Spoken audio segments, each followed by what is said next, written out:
Chapter 1. Transformed into the substitute bride of the poor prince's residence. In a dilapidated bathtub, a stunning visage gradually sank beneath the water's surface, breathless. Moments later, the water rippled violently after a struggle. A pair of porcelain hands grasped the edge of the tub, slowly pulling her up. Chu Yingluo gazed at the antiquated room before her mind momentarily incapacitated. After a long day of toil in the laboratory, she had just caused an explosion that rendered her unconscious. Upon awakening, she found herself in this peculiar place. My goodness, had she truly traversed dimensions?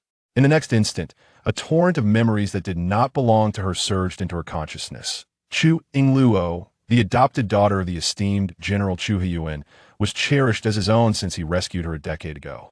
Despite later having a wife and daughter, he treated her with unwavering affection. However, 6 months prior, General Chu embarked on a military expedition and had yet to return. The emperor issued a decree commanding that a daughter of the Chu family marry into the fourth prince's residence. While marrying into a royal household is typically a cause for celebration, it was unfortunate that the fourth prince had been paralyzed for 3 years, rumored to be nearing death, and in dire need of a bride to bring him fortune. Should the prince perish, she would be doomed to accompany him in death. The imperial edict was absolute, defying it meant execution. Naturally, her stepmother was loath to allow her biological daughter to marry off. Thus she resorted to drugging the original owner and forcibly delivering her to the prince's residence. That on the day of the wedding, not a single soul graced the ceremony, save for a stray dog that wandered in. Discovering the prince's residence was so impoverished it lacked even a bone. After barking a few times, it turned and left a mess behind in a haughty manner. To think that on her wedding day, only a dog would come to bestow a congratulatory gift. And that gift was a pile of excrement. How ironic. The original owner, unwilling to endure such humiliation, perished in the bathtub.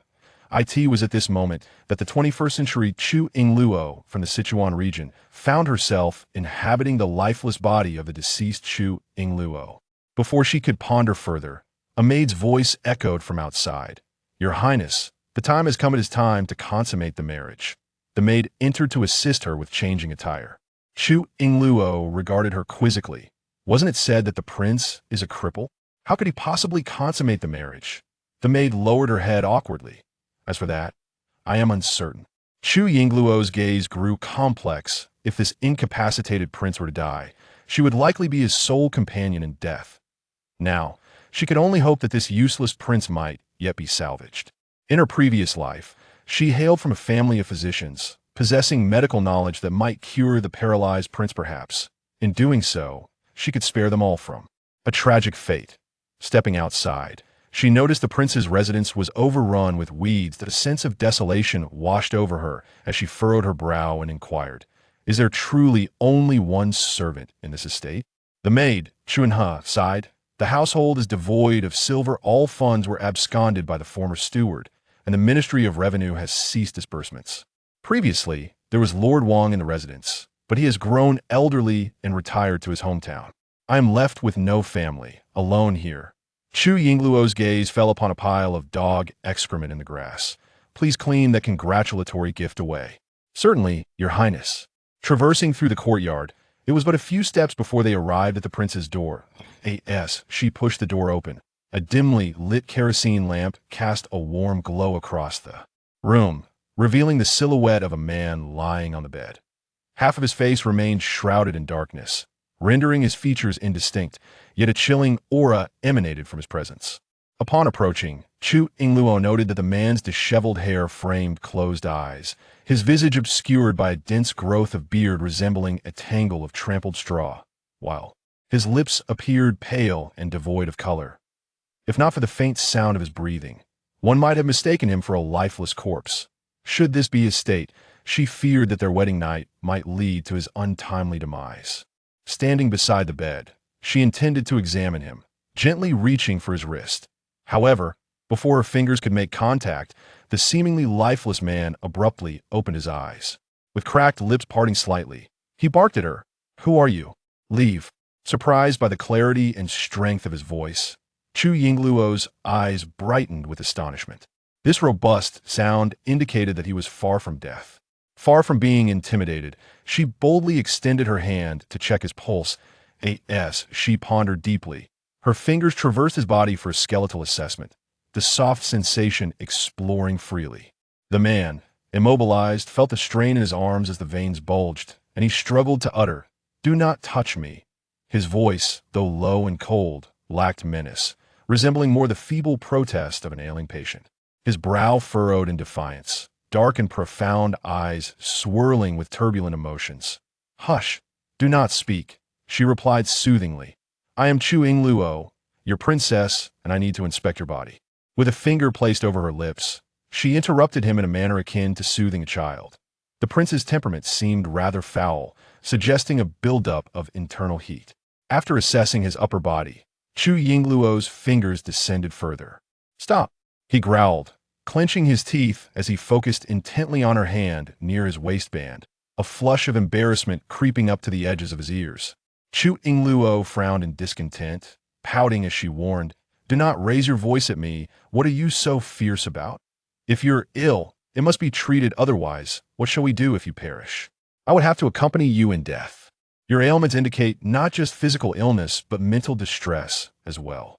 I assure you, I am quite gentle. Cooperate and lift your rear." With that, she lifted him slightly while her other hand explored his leg. Pressing down firmly, she felt a strain in her fingers, yet the man remained unresponsive. His face flushed crimson, teeth gritted as he glared at her audacious actions. "Is this called gentleness?" At that moment, Chu Yingluo's eyes widened slightly in realization. This is disastrous. She had just come back to life. Could it be that she was destined to face death once more?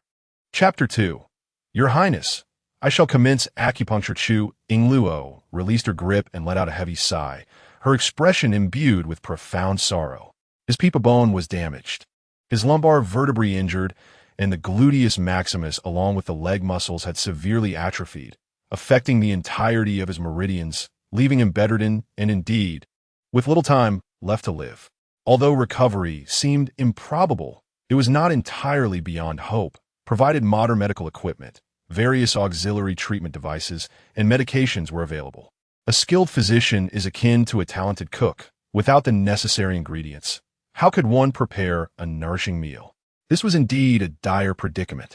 As she contemplated her circumstances, a shimmering Olympic ring suddenly materialized before her, capturing her attention. Within the ring lay a healing spring capable of cleansing wounds. Alongside a room filled with an array of medical instruments and her research laboratory. Chu Yingluo's eyes widened in astonishment, and a smile began to spread across her face. She had essentially transported an entire hospital with her. Splendid. With this newfound space, she could heal the prince, and moreover, in this era, she could thrive and fully realize her lifelong ambitions. With a mere thought, the visions vanished, only to reappear at her command. After several attempts, a smile of excitement graced her lips, for it seemed that fate had not been unkind. She had not only traversed time, but had also been endowed with a golden opportunity. Beizhi regarded her peculiar demeanor with a furrowed brow, pondering the meaning behind her enigmatic words.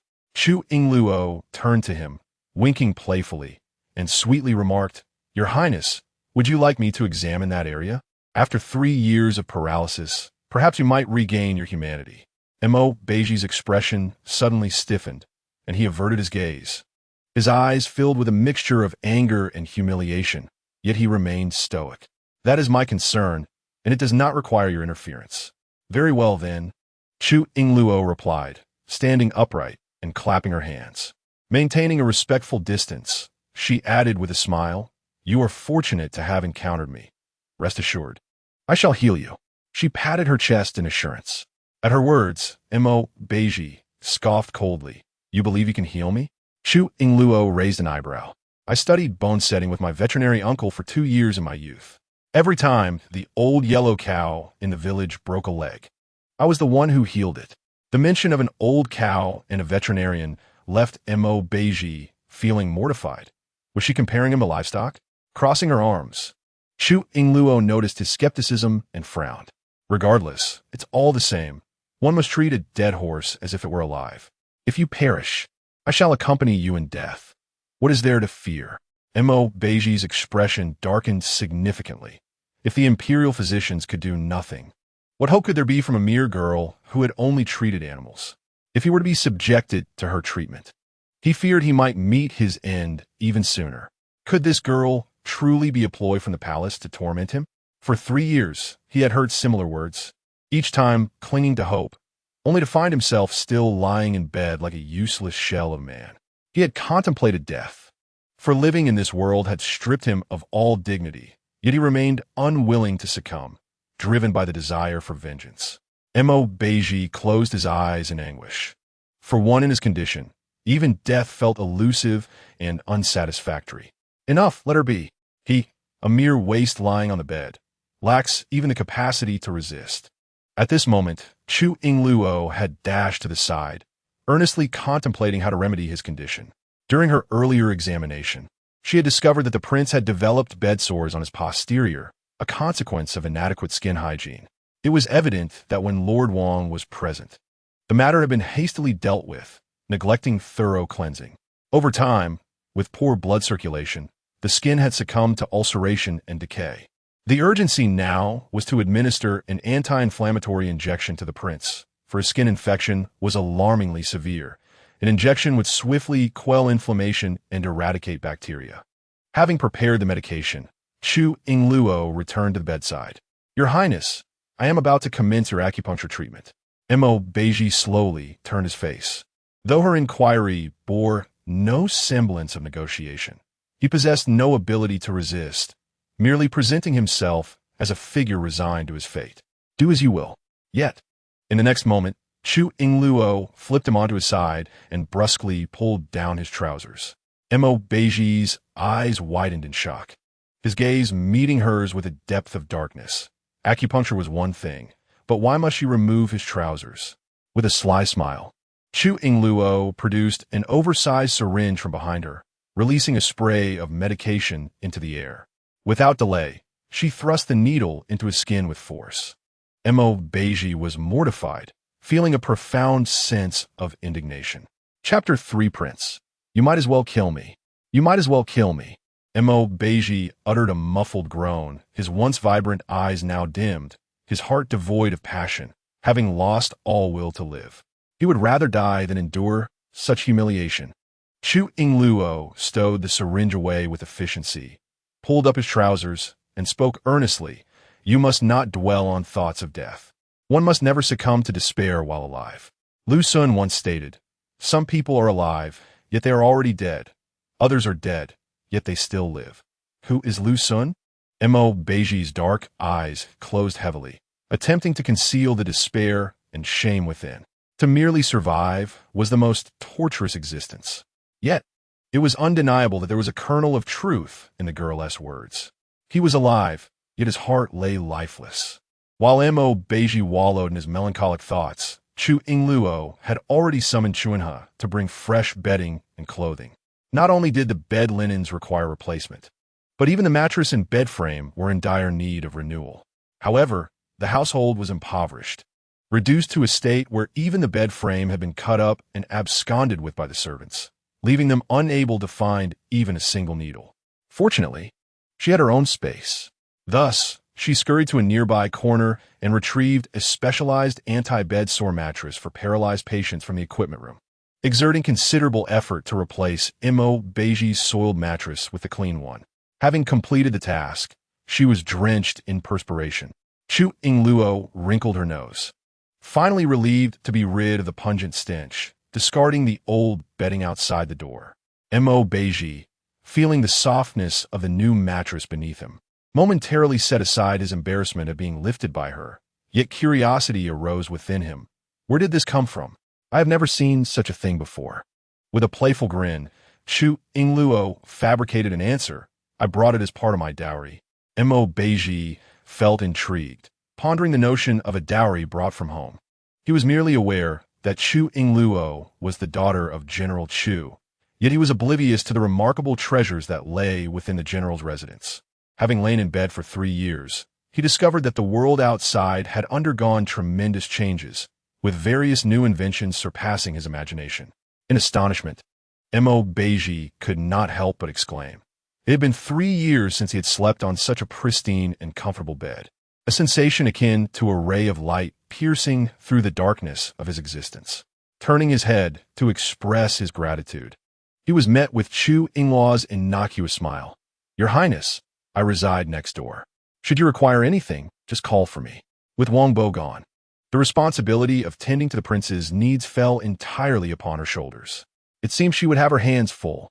Beizhi suppressed the flicker of hope igniting within him, stiffening his face as he calmly replied, "I have no needs," with indifference to life and death.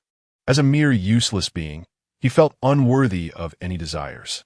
To facilitate her care for the prince, Chu Yingluo moved to the adjacent room. The following morning, Chuna brought a bowl of plain porridge for breakfast. Staring at the insipid concoction, Chu Yingluo furrowed her brow and finished it, inquiring, "Is there nothing else in the residence apart from rice?" Chuna shook her head. "No, Your Highness. Even the rice is running low. Once this month is over, we may starve." "Has the prince eaten?" she asked. He only took a single bite and refused to eat more. His appetite has been poor lately, and he is growing increasingly emaciated. At this, Chunha lowered her head, discreetly wiping away tears. Chu Yingluo rested her chin in her hand, troubled by the stark reality that the once magnificent royal residence had fallen to such a state. It seemed imperative to devise a way to procure funds. Her foremost task was to ensure they did not starve. Furthermore, considering the prince's condition, it was essential to guarantee adequate nutritional intake, lest his health deteriorate further. Venturing into the backyard, as she pondered ways to acquire food, she noticed Chunha feeding ducks with a bowl of rice soup, mumbling, "Alas, there is no food in the residence. The ducks may starve, and even the puppy is close to death." Suddenly, a spark ignited in Chu Yingluo's eyes. The residence had ducks? Although one looked rather scrawny and meager, it would be perfect for making soup for the prince. A glance at the overgrown weeds in the courtyard revealed several herbs that could be used as medicinal ingredients, transforming the duck soup into a nourishing dish. However, it would be best to have a jar of wine to enhance the efficacy of the herbs when combined with spring water. Chu Yingluo hastened forward, her excitement palpable as she asked, "Chunha, do we have any wine in the residence?" Chunha stood up, pondering for a moment. "I believe so. The prince mentioned it was buried beneath a tree, and no one knows of its existence. Quickly go and dig it up." Chu Yingluo urged with a wave of her hand. "Your Highness, do you truly desire wine?" Chunha inquired. Chu Yingluo squinted at the duck to nourish the duck.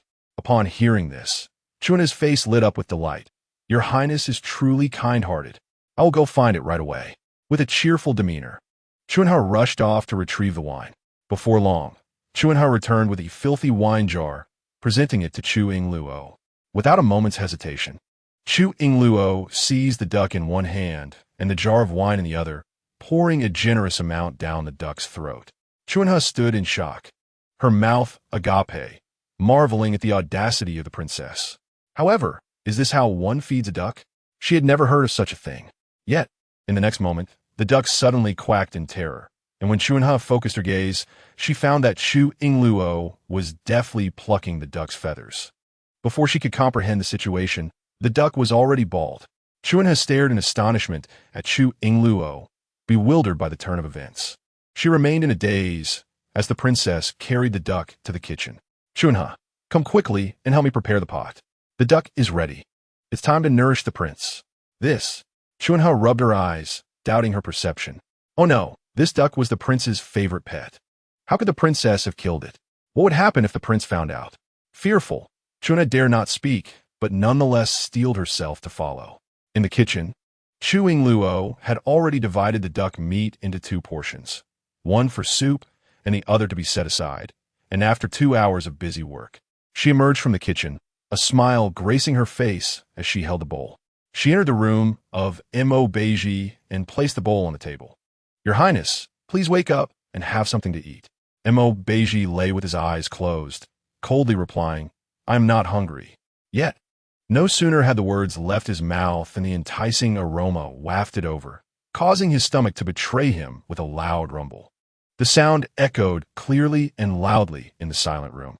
Beizhi's cheeks flushed suddenly, resembling a drop of blood, and a hint of embarrassment crossed his face. To minimize his bodily needs, he often endured hunger, only drinking a sip of rice soup when absolutely desperate. However, the soup she brought was so fragrant that he found it increasingly difficult to resist.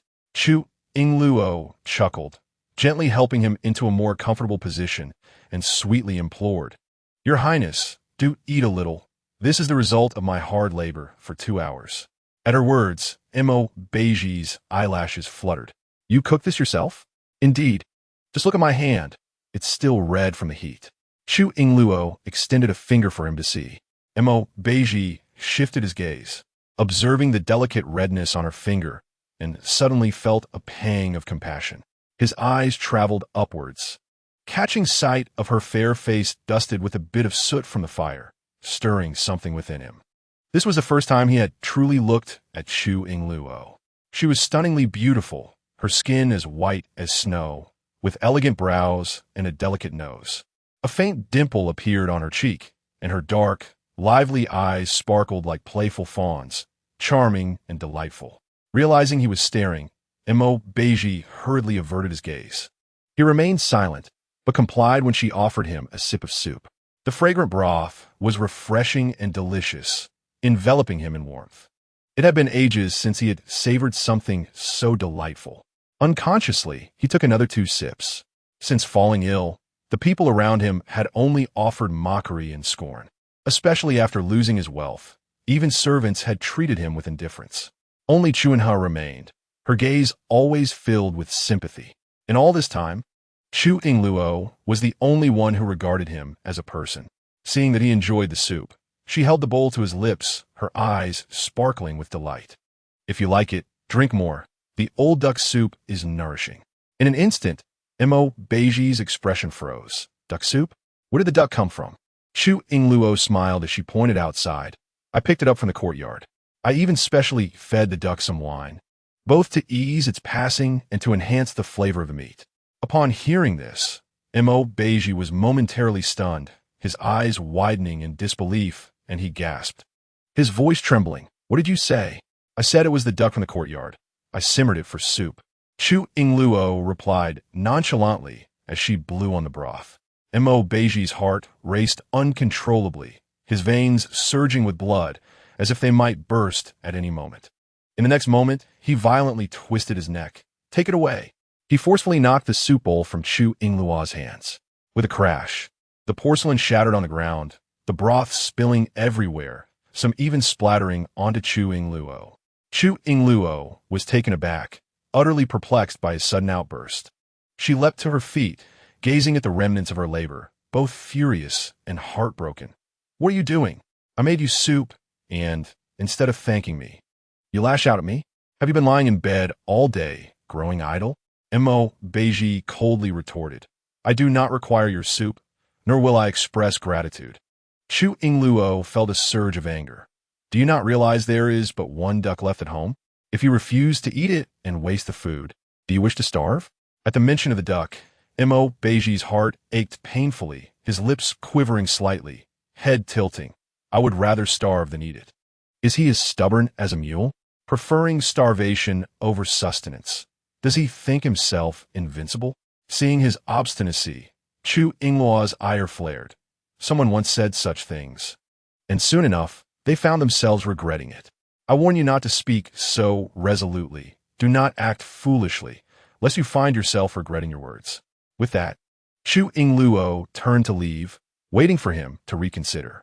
Beizhi, not grasping her words, clenched his teeth and shot back. "If you leave, do not return.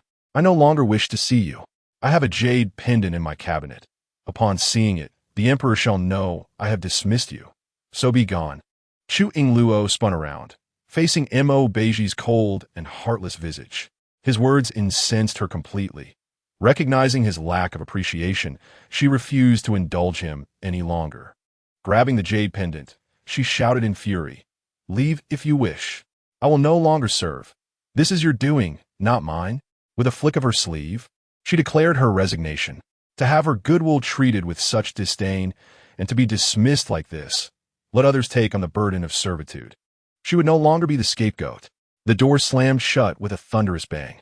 Beizhi stood dazed for a moment, staring at the remnants of the shattered bowl and spilled broth, the fury and pain subsiding into a desolate silence. As the world returned to calm, he closed his eyes, attempting to conceal the fleeting sense of melancholy that washed over him. For reasons unknown, he reflected on her care over the past few days, and a twinge of regret flickered within him. Contemplating this, Beizhi could not help but mock himself inwardly. Since the decision has been made to let him go, there can be no turning back. Ultimately, those who are meant to depart will do so in due time. There is no need to drag someone down with a worthless being who is merely waiting for death. Let him go indeed. Chu Yingluo strode resolutely away from the prince's residence, her silhouette exuding elegance and determination, each step imbued with purpose. This household possesses nothing, utterly destitute, with a capricious prince. Anywhere else would be preferable to remaining here. After all, the prince intends to divorce her. Perhaps she would not have to face burial alongside him. Little did she know, just as her foot left the prince's estate, a throng of soldiers encircled her. A sudden chill ran down her spine as she saw swords pointed at her neck. Chu Yingluo halted, forcing a smile that did not reach her eyes. "Good sirs, let us speak amicably. Please lower your weapons." The imposing leader, fierce in appearance, commanded, "Princess, return at once, or we shall not be so courteous." Chu Yingluo's mind raced with a torrent of expletives. The empress had decreed that the princess must not step outside the palace. The empress? These individuals were dispatched by her. Chu Yingluo narrowed her eyes. Forbidding her from leaving the palace was akin to imprisonment. She considered her next words carefully and addressed the leader. "I demand an audience with the empress, for I have matters to report to her." No sooner had she spoken than a resounding voice echoed from a distance. "I hear you wish to see me?" The voice was pronounced with authority, almost leading Chu Yingluo to believe that the formidable Empress Wu Zetian had graced the scene. Chu Yingluo was momentarily taken aback, her gaze fixed on the opulent carriage from which descended a regal woman, adorned in splendid attire and crowned with a phoenix diadem embodying extravagance. All present knelt in unison, proclaiming, "We pay our respects to Her Majesty the Empress. Long live the Empress!" "Rise," the Empress commanded with a wave of her hand. And with the assistance of her attendants, she approached Chu Yingluo directly. Amidst the reverence of the crowd, Chu Yingluo stood in silence. It was revealed that she was the current Empress Li. Although an empress, she was not the biological mother of the fourth prince, Beizhi. One must question, is there any mother in the world who would treat her son so harshly? Only a stepmother could commit such acts. She had previously ignored the fourth prince's residence, severed his allowances, and allowed him to fend for himself. Now, taking advantage of her father's absence on a military expedition, she had coerced the general's family to marry their daughter into the prince's residence for the sake of burial. This Empress Li was truly malicious. Standing before Chu Yingluo, she exuded arrogance and disdain, questioning, "Why do you not remain properly within the prince's residence? What need have you to see me?" Chu Yingluo inclined her head slightly, squeezing forth a few tears, and lamented, "The prince finds me distasteful, has expressed his anger vehemently, and has compelled me to leave, even stating he wishes to divorce me. I beseech your majesty to grant me permission to depart." The empress appeared taken aback. The fourth prince had actually conversed with someone. Previously, when she had sought companions for him, he had driven them away without uttering a word. This girl had not been expelled on the same day and had managed to linger for an entire night, even provoking the fourth prince's ire. Should she be permitted to stay, perhaps the fourth prince would leave even sooner. The empress replied calmly, "Is the prince's residence a place you can come and go as you please? Every couple has their quarrels. I have faith in you, so do not entertain thoughts of leaving. Instead, focus on serving the prince." Upon hearing her words, Chu Yingluo's heart sank. Have faith in her. Was the empress unwell? Seeing the resolute attitude of Empress Li, Chu Yingluo could only devise alternative plans. After some hesitation, she returned to the empress, stating that the prince had not eaten for 3 days, his hunger causing him to grow emaciated, with his ribs visibly protruding. The royal residence was desolate, lacking even the means to quench one's thirst. If they would not allow her to leave, They must at least permit her to procure some sustenance. Otherwise, both she and the prince would inevitably perish from starvation. Upon hearing that the fourth prince was on the brink of starvation, Empress Li sneered inwardly, wishing for Beizhi's demise. Had it not been for the scrutiny of the emperor and the empress dowager, she would have acted sooner.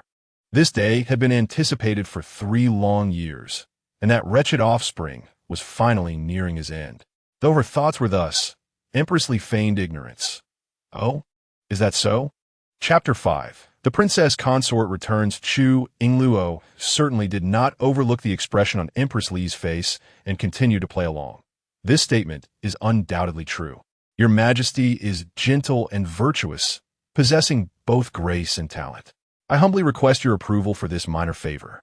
Rest assured, I shall never abandon the prince. Even if he were to cast me aside. Chu Yingluo clearly grasped the current predicament. She could not escape, yet she required some degree of personal freedom, lest she starve within the confines of the royal residence. Empress Li relished the flattery, and further, if rumors were to circulate, revealing that she had confined the princess consort. It would not bode well with the emperor and empress dowager. After all, the fourth prince was dying. There was no need to rush. I'm not concerned that you might flee. Your father still serves the emperor, and the lives of hundreds within the general's household rest in your hands. Moreover, under heaven, all land belongs to the emperor. You cannot escape, do you understand? Chu Yingluo was undaunted by her threats, yet she feigned trepidation. I understand, your majesty. I shall remain here to serve the prince until his last breath. When he passes, I shall accompany him in death. Empress Li smiled, adopting an air of magnanimity. If you have any unfulfilled wishes, do not hesitate to share them with me. Was she to leave a deathbed confession? Unbeknownst to the empress, the steward of the residence had absconded with the funds, leaving them without even a single tael of silver, unable to afford rice. Should this information leak, how would the world perceive the prince, a living man, succumbing to starvation within his own estate? With tears in her eyes, Chu Yingluo continued to lament her plight. Moreover, the prince's wardrobe is devoid of decent garments. Should we acquire some silver, it would allow the prince to depart with dignity. Upon hearing this, Empress Li hesitated and instructed a maid, give the princess consort 100 taels of silver. Having achieved her objective, Chu Yingluo wiped away her feigned tears and insincerely expressed her gratitude. Thank you, your majesty. You are truly kind. By the way, would you like to go in and see the prince? Empress Li glanced at the dilapidated entrance of the residence, a flicker of disdain crossing her eyes. She waved her hand dismissively. No need.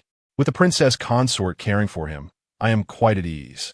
With that, Empress Li uttered a final remark, leaving a few guards behind, and returned to the palace.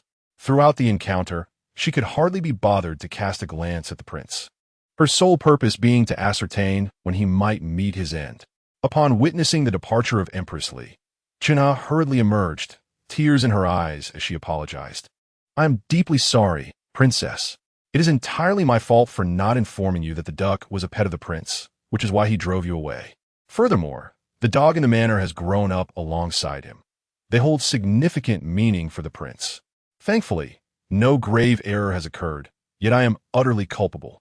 In that moment, Chu Yingluo was struck with realization. The prince's foul mood today stemmed from her unintentional act of harming his beloved pet duck. Furrowing her brow, she consoled Chu Yingluo. You are not to blame. My actions were hasty, and you could not react in time. Come, accompany me on a journey. As Chu Yingluo ventured into the streets, the empress's attendants trailed behind her, but she paid them no mind, resolute in her decision to remain unperturbed. In this era, 100 taels of silver equated to 20,000 renminbi, with a single tael capable of purchasing 150 jin of rice, signifying substantial purchasing power. With the empress's fortune, one could dine well for an extended period. Merely on medicinal herbs, she had expended 20 taels, with an additional 20 taels on ginseng and deer antler, all intended for the prince's ailment. Exiting the apothecary, she encountered a brother and sister kneeling by the roadside, selling their services to bury their father. The young man pleaded for compassion, but no one paid them heed, while the young woman had bloodied her forehead from repeated blows.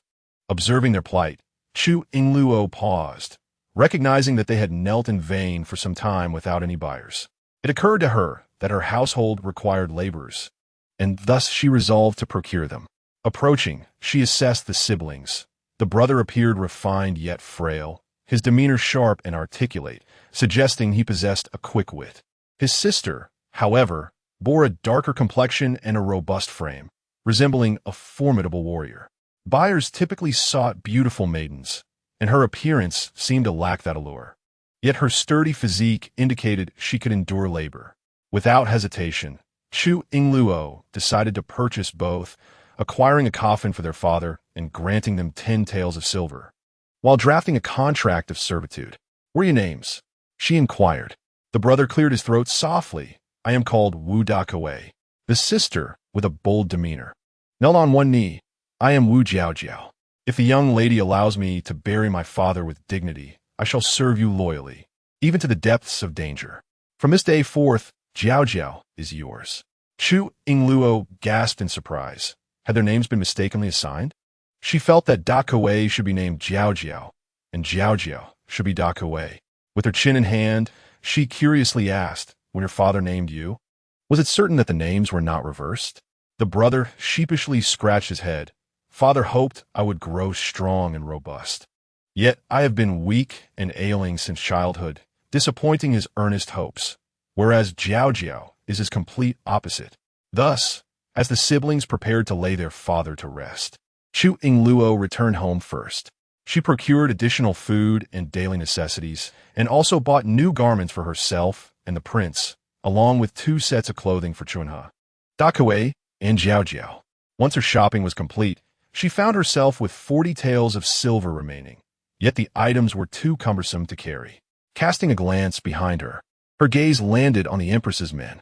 With a sly smile, she beckoned them with a flick of her fingers. The 2 attendants, puzzled, approached her. "What is your command, princess?" Without uttering a word, Chu Yingluo piled all the items into their hands and continued to stride ahead, instructing them to follow. The 2 subordinates exchanged bewildered glances, burdened by the towering heap they held, and could only clumsily trail behind. Suddenly, the quacking of a flock of ducks caught Chu Yingluo's attention. She approached the cage, observing the ducks of various sizes. The vendor looked up with a cheerful smile and inquired, "Miss, would you like to purchase some ducks? 3 for 1 tael of silver, and I will throw in a duckling for free." For a mere tael of silver, one could acquire 4 ducks. How petty the prince was, to be upset over a single duck. Raising an eyebrow, Chu Yingluo declared, "I shall take all these ducks." The vendor beamed with delight, exclaiming, "Excellent. Such generosity, miss. I will also provide you with some feed for the ducks." The queen's subordinates were momentarily stunned by this peculiar scene. As Chu Yingluo walked, her followers trailed behind, her subordinates herding dozens of quacking ducks back to the royal residence. Once she settled the ducks in the backyard, Chu Yingluo proceeded to prepare medicine for the prince. While concocting the remedy, she retrieved a bit of spirit spring water from her space. This water served numerous purposes. It could heal ailments, nourish herbs, and enhance the efficacy of medicines when boiled together.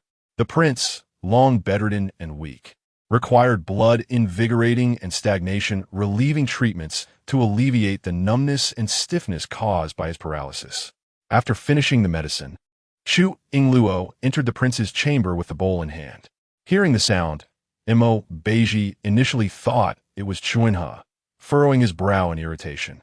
However, when a sweet, gentle voice called out, "Your Highness," his heart raced, and he opened his eyes to see Chu Yingluo, his expression transforming into one of shock and confusion. Had she not left? What brought her back? Chapter 6. A slap followed by a sweet date before he could inquire.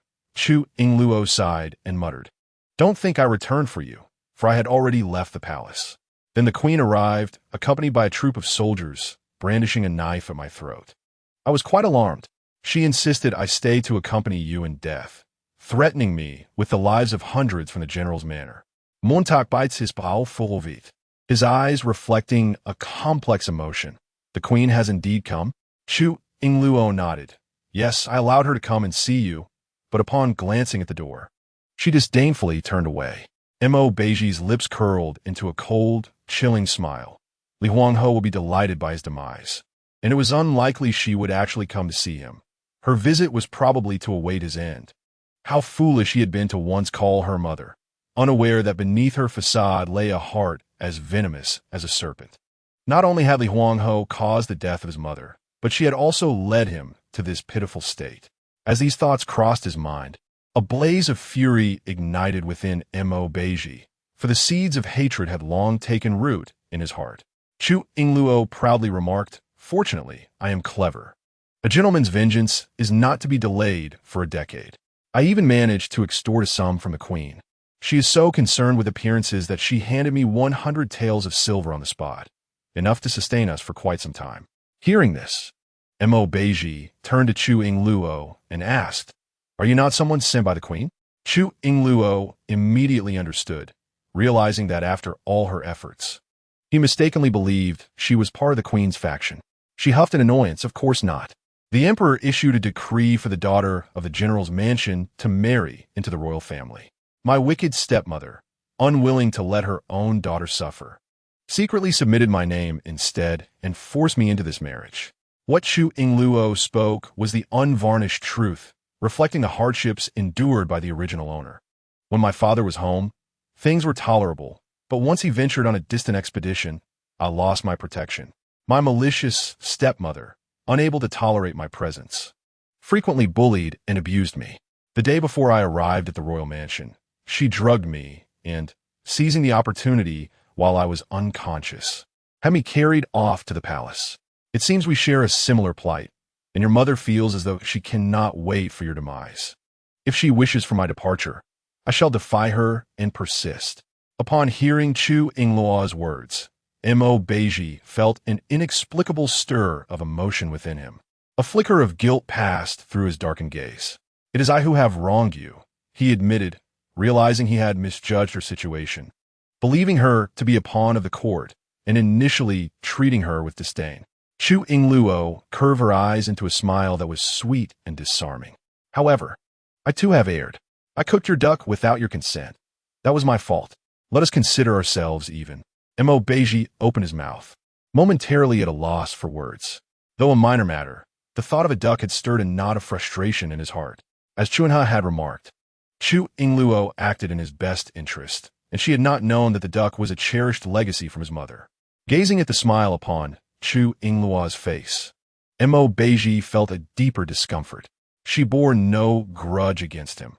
Despite his harshness and even his threats to dismiss her, she was still willing to return and care for him, even offering her assistance. While they conversed, Chu Yingluo took the opportunity to replace his soiled pad with a clean one. Mo Beizhi's cheeks flushed crimson, turning away in embarrassment. Here he was, a man of stature, reduced to having a young girl tend to his soiled belongings. It was utterly humiliating. Noticing his distress, Chu Yingluo reassured him, "You need not feel ashamed. During my time tending to patients, I have seen countless behinds and administered injections to many, if not in the thousands, certainly in the hundreds. In my eyes, yours is no different from a pig's." Her words, though coarse, held an undeniable truth. At this, Mo Beizhi's expression darkened, shifting from red to a deep blue. He realized from her statement that she had indeed attended to thousands, including administering injections just as she did for him. Coldly, he inquired, "Were the patients male or female?" "Both, and of all ages. Medical care knows no gender." As soon as she finished speaking, Mo Beizhi's countenance shifted from blue to black, a tight knot forming in his chest that left him feeling utterly discomfited. Yet, he could not articulate precisely what troubled him. Chu Yingluo meticulously cleaned his face before presenting him with a bowl of herbal medicine. "This is a concoction I prepared for you. It will benefit your health. It has cooled down, so let me feed you." Mo Beizhi felt a tightness in his chest and found it impossible to drink. He shut his eyes and shook his head. "I won't drink it. Please take it away." Seeing him refuse the medicine like a petulant child, Chu Yingluo's displeasure became evident. "Why do you act like a 3-year-old? You need to take your medicine. How can you expect to recover otherwise? Do you not wish to stand again?" Mo Beizhi had lost all faith in his recovery. He took a deep breath, his tone resolute and unwavering. "I won't drink it. Whether I stand or not is inconsequential to you. Frustrated by his self-destructive attitude, Chu Yingluo slammed the bowl down. Do you dare to repeat that? Beizhi flinched at her fierce gaze, hastily opening his eyes. He met her determined stance, hands on her hips, glaring at him. Suddenly feeling a pang of guilt, he maintained his defiance. This life of mine is as it is. If I can live another day, so be it. You need not worry yourself so. Before he could finish, Chu Yingluo slammed her hand on the table again, more ferocious than before. If you refuse to drink this medicine today, I will smash your skull. With no success in gentle persuasion, she resorted to a firmer approach. Raising the bowl of medicine to his lips, she fixed him with a fierce glare. 1, 2. As her count reached 2, Beizhi opened his mouth and leaned toward the edge of the bowl.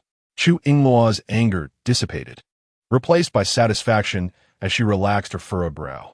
The bitterness of the herbal concoction filled his mouth, yet he felt a surge of anxiety, rendering the taste secondary. Beizhi realized that while she spoke with gentleness, her actions were assertive. Her sweetness could be disarming, yet her fierceness was formidable. He had never encountered someone so capricious, possessing such duality. Seeing him obediently drink, Chu Yingluo smiled, pleased. Indeed, men were stubborn creatures. When reason failed, they required a firmer hand. She reached out, affectionately ruffling his hair. That's more like it. Drink it all up, and I shall reward you with a gift afterward. The most sensitive spot on Beizhi's body was his head. Her touch sent an electric thrill coursing through him. Gazing at her sweet smile, he found himself momentarily dazed. Was this the proverbial slap followed by a sweet date?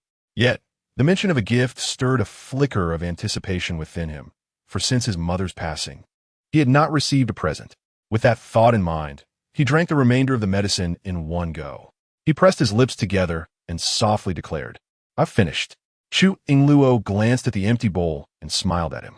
All right, wait here. I will fetch it for you. As he watched her lively figure leave the room, he kept his gaze fixed on the door. A moment later, he heard hurried footsteps. Chu Yingluo returned, and a smile crept onto Beizhi's lips. Yet in the next instant, she burst into the room with arms wide open, her face beaming with joy. Tada, your highness! Look what I have brought for you. Beizhi's smile froze at the corners of his mouth, and he stared in disbelief, his eyes wide open, as he witnessed an unforgettable scene. Beneath the golden rays of sunlight, a flock of ducks rushed into his room behind Chu Yingluo, clamoring in a frenzy. In Chapter 7, Your Highness, let me embrace you. The cacophony of dozens of ducks quacking filled the room, causing a headache for Bei.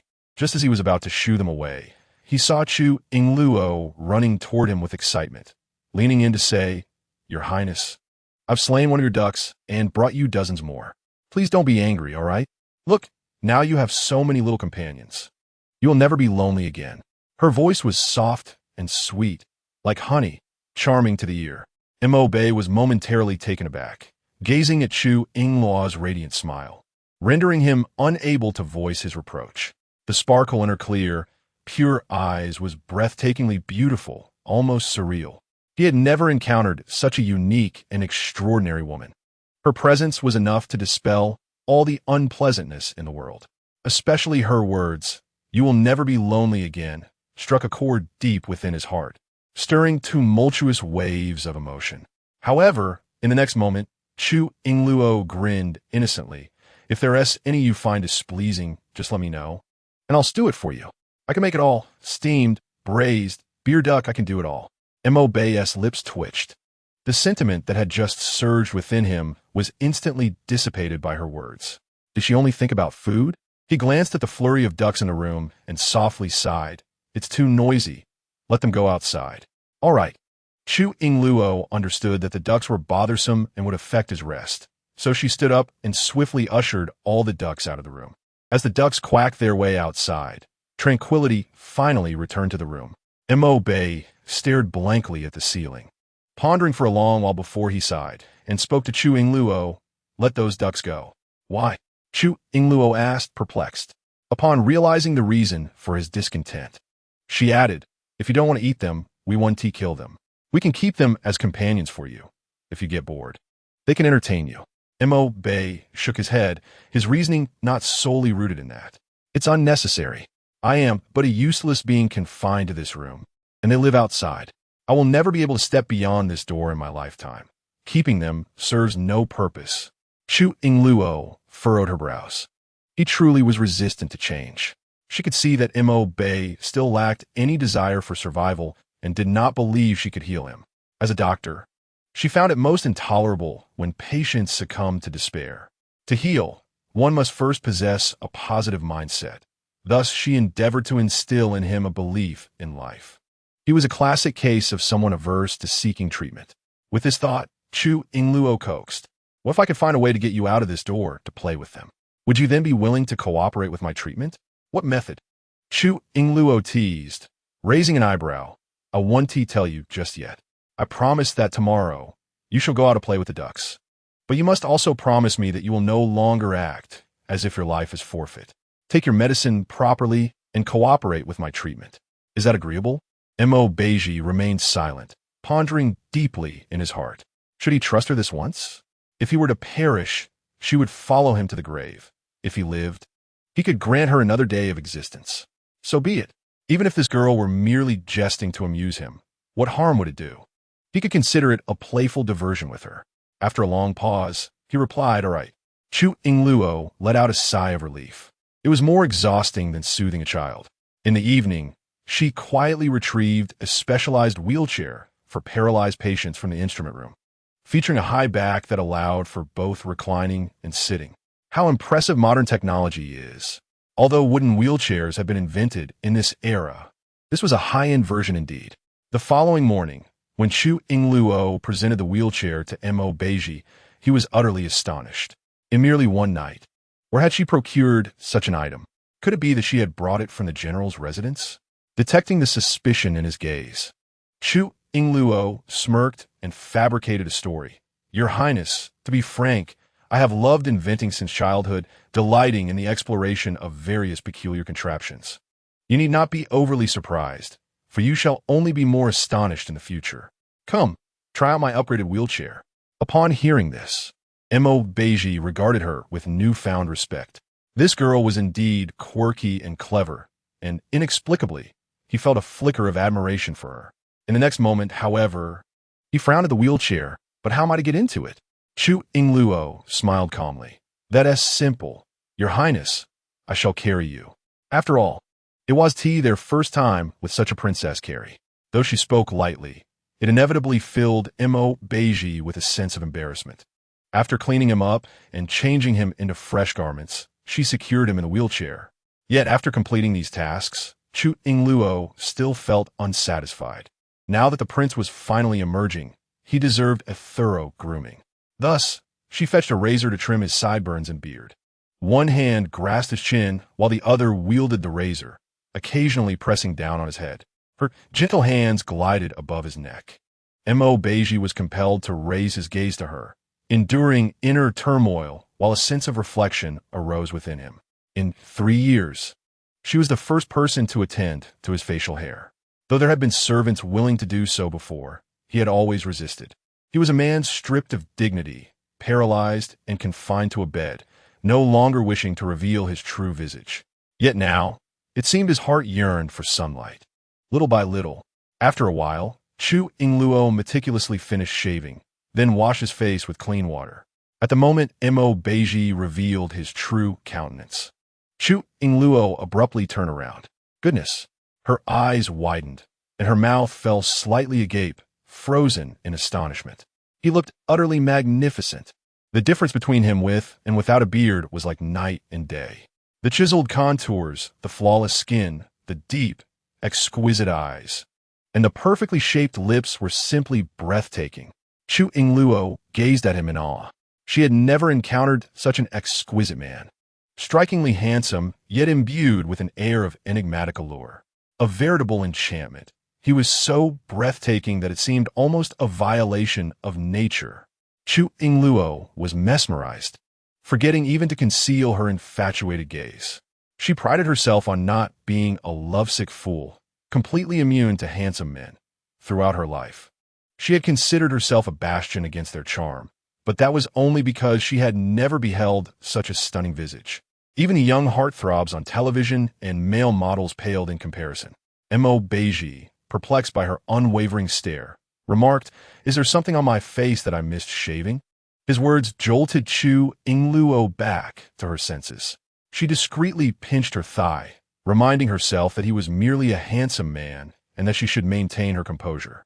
With a beaming smile, she replied, "All clean-shaven, Your Highness. Let me take you for a stroll." Chapter 8. You may call me Chongqing. Chu Yingluo steadied the wheelchair, pushing Beizhi out of the room. For the first time in 3 years, he was venturing outside, feeling a tumult of emotions, nervousness intertwined with a flicker of anticipation. "Rest assured, we shall simply walk in the courtyard, not leaving the estate," she reassured him. It was common knowledge that the prince was bedridden and his days were numbered. Venturing out would draw unwanted attention, especially with the queen's spies lurking outside. If she were to discover this, it would spell disaster. Thus remaining discreet was prudent. As the rising sun cast its warm glow, Beizhi lifted his head, his eyes gently closing as he inhaled the fresh air outside. A shiver coursed through him, and his eyes brimmed with a bittersweet moisture. He had never imagined he would once again see the light of day. Nodding in response to Chu Yingluo's words, he felt a surge of hope. The once bustling royal residence now lay in desolation, the courtyard sparsely populated, save for Chunha, who was tidying up. Upon learning of the prince's imminent departure, she had even taken the time to pull some weeds. When she caught sight of the prince emerging, her broom fell from her hands, her expression one of sheer astonishment. In an instant, tears of joy blurred her vision. At that moment, Wu Dakuai and his sister Wu Jiaojiao, having just returned from burying their father, as per their agreement, re-entered the royal estate. Chu Yingluo waved them over. "Dakuai Jiaojiao, come here, here." Wu Jiaojiao bounded to the front of Chu Yingluo, her voice resonating with enthusiasm, startling her. "Could you assist me in lifting the wheelchair?" Chu Yingluo. But after a lengthy pause, there was no response. When she looked up, she found Wu Jiaojiao staring at Beizhi, utterly transfixed. Even Wu Dakuai had halted, his gaze fixed on a man before them. Clad in a dark azure robe, cinched at the waist with a wide, cloud-patterned sash, his long figure sat upright, exuding an innate nobility that was simply breathtaking. A mere glance was enough to leave one awestruck. Wu Jiaojiao tugged at Wu Dakuai's arm, whispering excitedly, "Brother, brother, I have never seen anyone so extraordinarily handsome." Her voice, though intentionally subdued, was still unmistakably loud. Beizhi's expression darkened slightly. Wu Dakuai, drenched in cold sweat, quickly tugged at his sister's sleeve and respectfully bowed, addressing the prince and princess. Your Highness, my sister speaks her mind. Please do not hold it against her." After speaking, he assisted Chu Yingluo in gently lowering the prince's wheelchair down the steps. Chu Yingluo waved her hand with a smile, saying, "It's quite all right. There is no need for formality among family. My lord appreciates your sister's straightforward nature, does he not?" Gave a slight grunt in acknowledgement. Wu Jiaojiao, with a silly grin, revealed her exceptionally white teeth. Chunhi hurried forward, excitedly informing them, "The prince is the most handsome man in our Kanglan kingdom." Felt the oddity of being scrutinized like a spectacle, prompting him to remind Chu Yingluo, "Take me for a stroll." Chu Yingluo responded with a radiant smile, "Of course, Your Highness." After walking a few steps, her curiosity got the better of her, and she lowered her head to ask, "Your Highness, are you truly the most handsome man in Kanglan Kingdom? How about I call you the most beautiful man in Kanglan from now on?" His lips twitched slightly. Wasn't he that a title reserved for performers? After a moment of silence, he gradually spoke, "I'm known as Beizhi, courtesy name Chongqing. The emperor bestowed upon me the title of Wang of. If you prefer not to call me Your Highness, you may refer to me as Chongqing." As he elaborated, a faint blush crept up his neck, tinging it a delicate pink that extended to his ears. "Chongqing? Qingqing?" Chu Yingluo murmured to herself, oblivious to his discomfort, finding the name rather pleasing. Yet, she thought it more appropriate to address him as Your Highness in the presence of others. Upon reaching the backyard, the cacophony of quacking ducks filled the air, their noise incessant. Despite the clamor, found a sense of freedom and vitality in the scene before him, intensifying the desire within him to live. Chu Yingluo timely reminded him, "Your Highness, I promised to let you play with the ducks, and I have fulfilled my promise. Shouldn't you also honor yours?" A faint smile graced lips, softening his expression as he replied, "Very well." Chu Yingluo glanced over, thinking, damn, the prince's smile is truly enchanting. How many lovesick girls would be captivated by it? Just as she became entranced, Chun-He rushed over, breathlessly reporting, Your Highness, the third prince has arrived." The third prince? Not seeing him, Chu Yingluo's words had barely left her lips when a steady, commanding voice echoed, "What is this? Is the princess denying me honor? Or is she too shy to see me? I have arrived, yet I am turned away?" Before he could finish his sentence, his voice abruptly halted. The third prince frozen in shock as he beheld the figure seated in the wheelchair, his eyes wide in disbelief. This useless one can actually sit up? Chu Yingluo frowned in displeasure. The third prince was indeed rude, barging in without an invitation. It was of little consequence, as the third prince's residence was just across the way, in close proximity to the fourth prince's manor. He had never shown his face before, yet today he had appeared unexpectedly. She feared that his visit bore ill intentions. Chun-He, standing nearby, was visibly anxious. Chu Yingluo waved her hand, signaling her to leave. As the third prince approached, he scrutinized, a glint of coldness flashing in his eyes, and could not help but inquire, "Has the fourth prince recovered?" Cast a fleeting, indifferent glance at him, followed by a fit of harsh coughing, his voice frail as he spoke. "Thanks to my third royal brother, I can barely endure for a while longer, but my days are numbered, and I can only drag this broken body through the courtyard in a desperate struggle for survival." Chu Yingluo narrowed her eyes. She understood from his words that the third prince was not to be underestimated, and that was likely biding his time. Upon hearing that the fourth prince was a mere invalid, close to death, felt a sense of relief.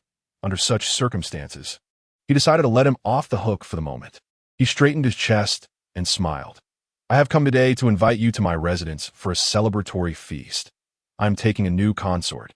It has been a while since your household has seen such merriment, and I thought it would be nice for you to share in the joy. Surely, fourth brother will attend?" He looked expectantly at the two, though his invitation felt more like a concession, his tone betraying a sense of pride and triumph. Replied softly, "There is no need." He understood that his fourth brother's mobility was limited, but he continued, "However, fourth consort." S. gaze fell upon the nearby Chu Yingluo, his eyes momentarily revealing astonishment, as he smiled with narrowed eyes. "You will certainly honor me with your presence, won't you?" Caught sight of the expression on's face and noted his interest in Chu Yingluo, a flicker of disdain passing through his eyes. His handsome face tightened, yet he could only endure his frustration in silence. Nonetheless, S. arrival served as a reminder, instilling a sense of urgency into his otherwise despondent life.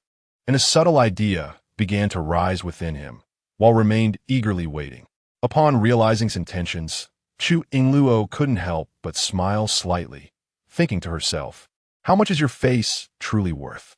She feigned difficulty and sighed dramatically, pretending to flatter. "Your Highness, the third prince, I would love to attend your joyous occasion. But alas, I have a paralyzed prince to care for, along with a courtyard full of ducks. I am simply unable to divide my attention. Therefore, I graciously accept your kind invitation, but must decline to attend. Congratulations on your second marriage, and may you soon be blessed with offspring."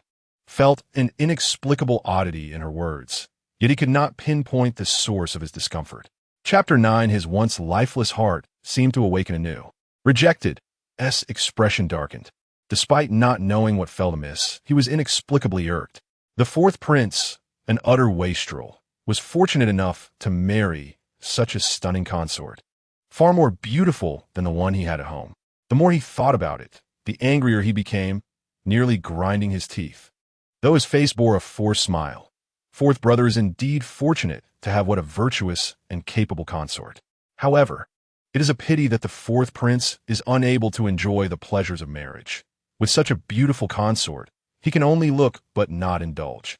Perhaps heaven's blessings must come with some measure of fortune.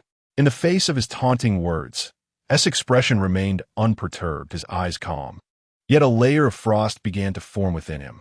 He could disregard his own life, but he could not ignore Chu Yingluo's situation. Discreetly observes countenance, noting his composed demeanor, which led him to wonder whether the dying man had found peace or was merely masking his true feelings. 3 years prior, he had been beaten black and blue and hung at the city gate for 3 days and nights, the entire capital mocking him. Yet only the fourth prince had looked on silently. He had long suspected that the fourth prince was behind the scheme, but alas, he had no evidence. Regardless of the passage of years, he remained unable to fathom the mind of the fourth prince. Had it not been for the elaborate schemes to undermine him back in the day, the fourth prince would have long since spiraled out of control. Yet, in the next moment, Chu Yingluo's words struck him like a thunderbolt. With a smile, she remarked, "Your Highness, you worry too much. Although the prince's limbs may be immobile, the essential parts can still function.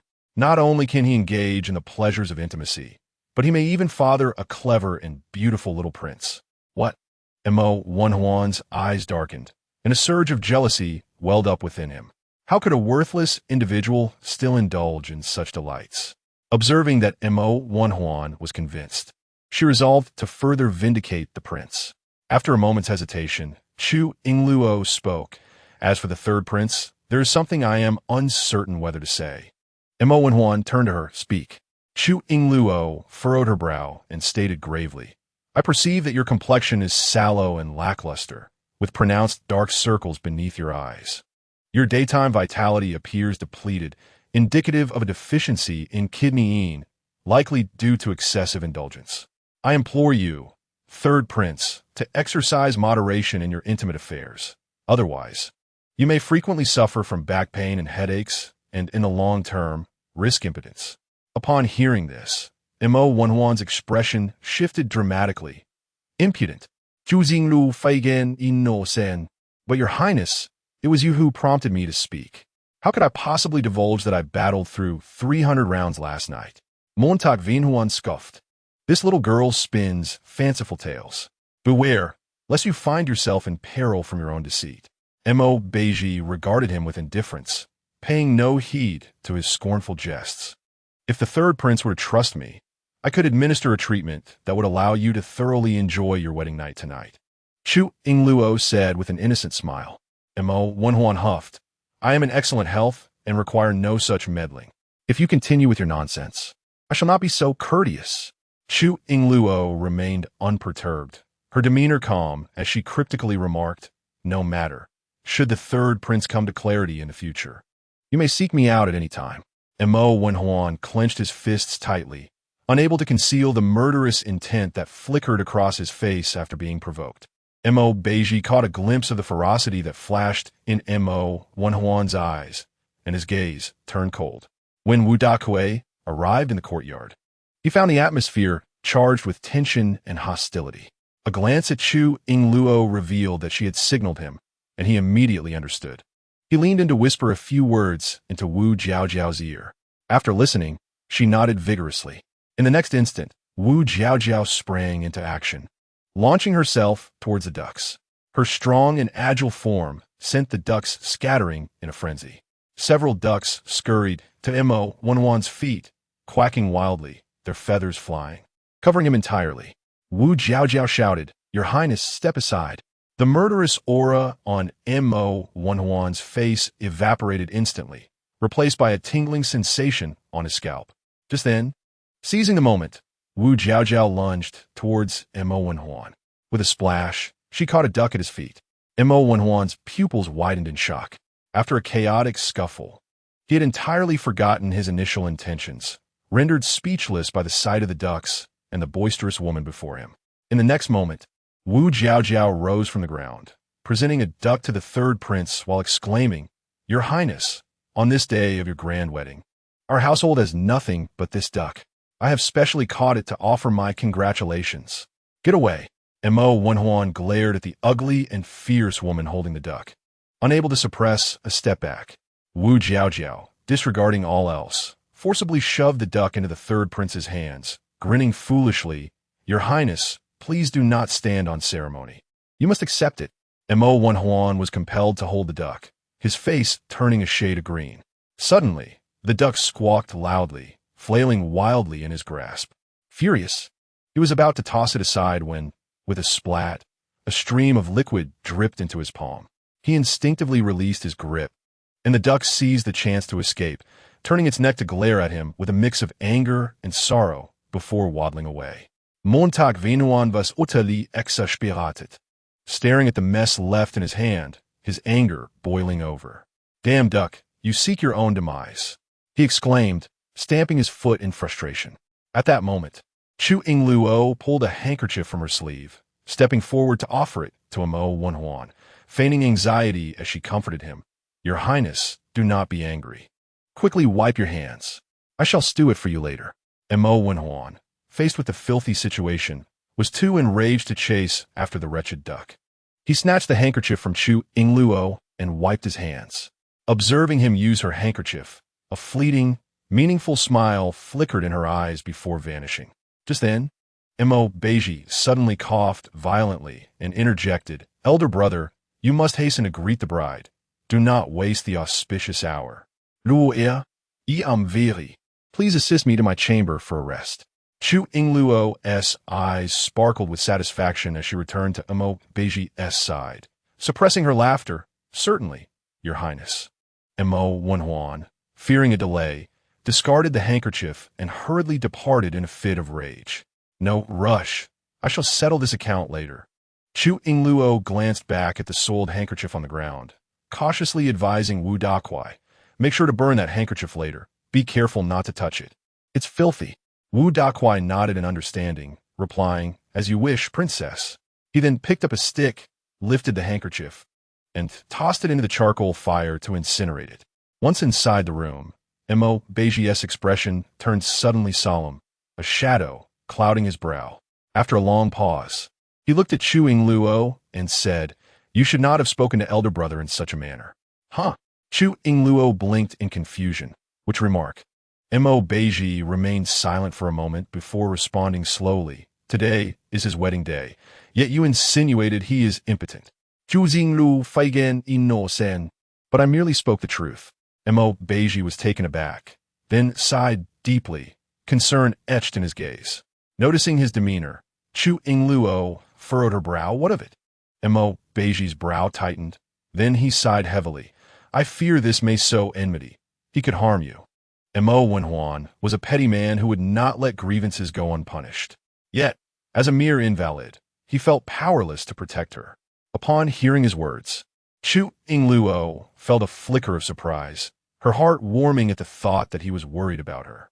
Chu Yingluo gently patted his shoulder and reassured him. Do not worry. I value my life immensely. After all, I promised you that I would help you rise again. Until that promise is fulfilled, how could I possibly perish? Mo Beizhi gazed into her clear and earnest eyes, feeling a stirring in his heart once more. This was not the first time she had spoken such words. Before her arrival, he had lived in a state of lethargy, waiting for death each day. Yet, since she had come into his life, she had continuously bestowed upon him hope, breathing life back into his once desolate heart.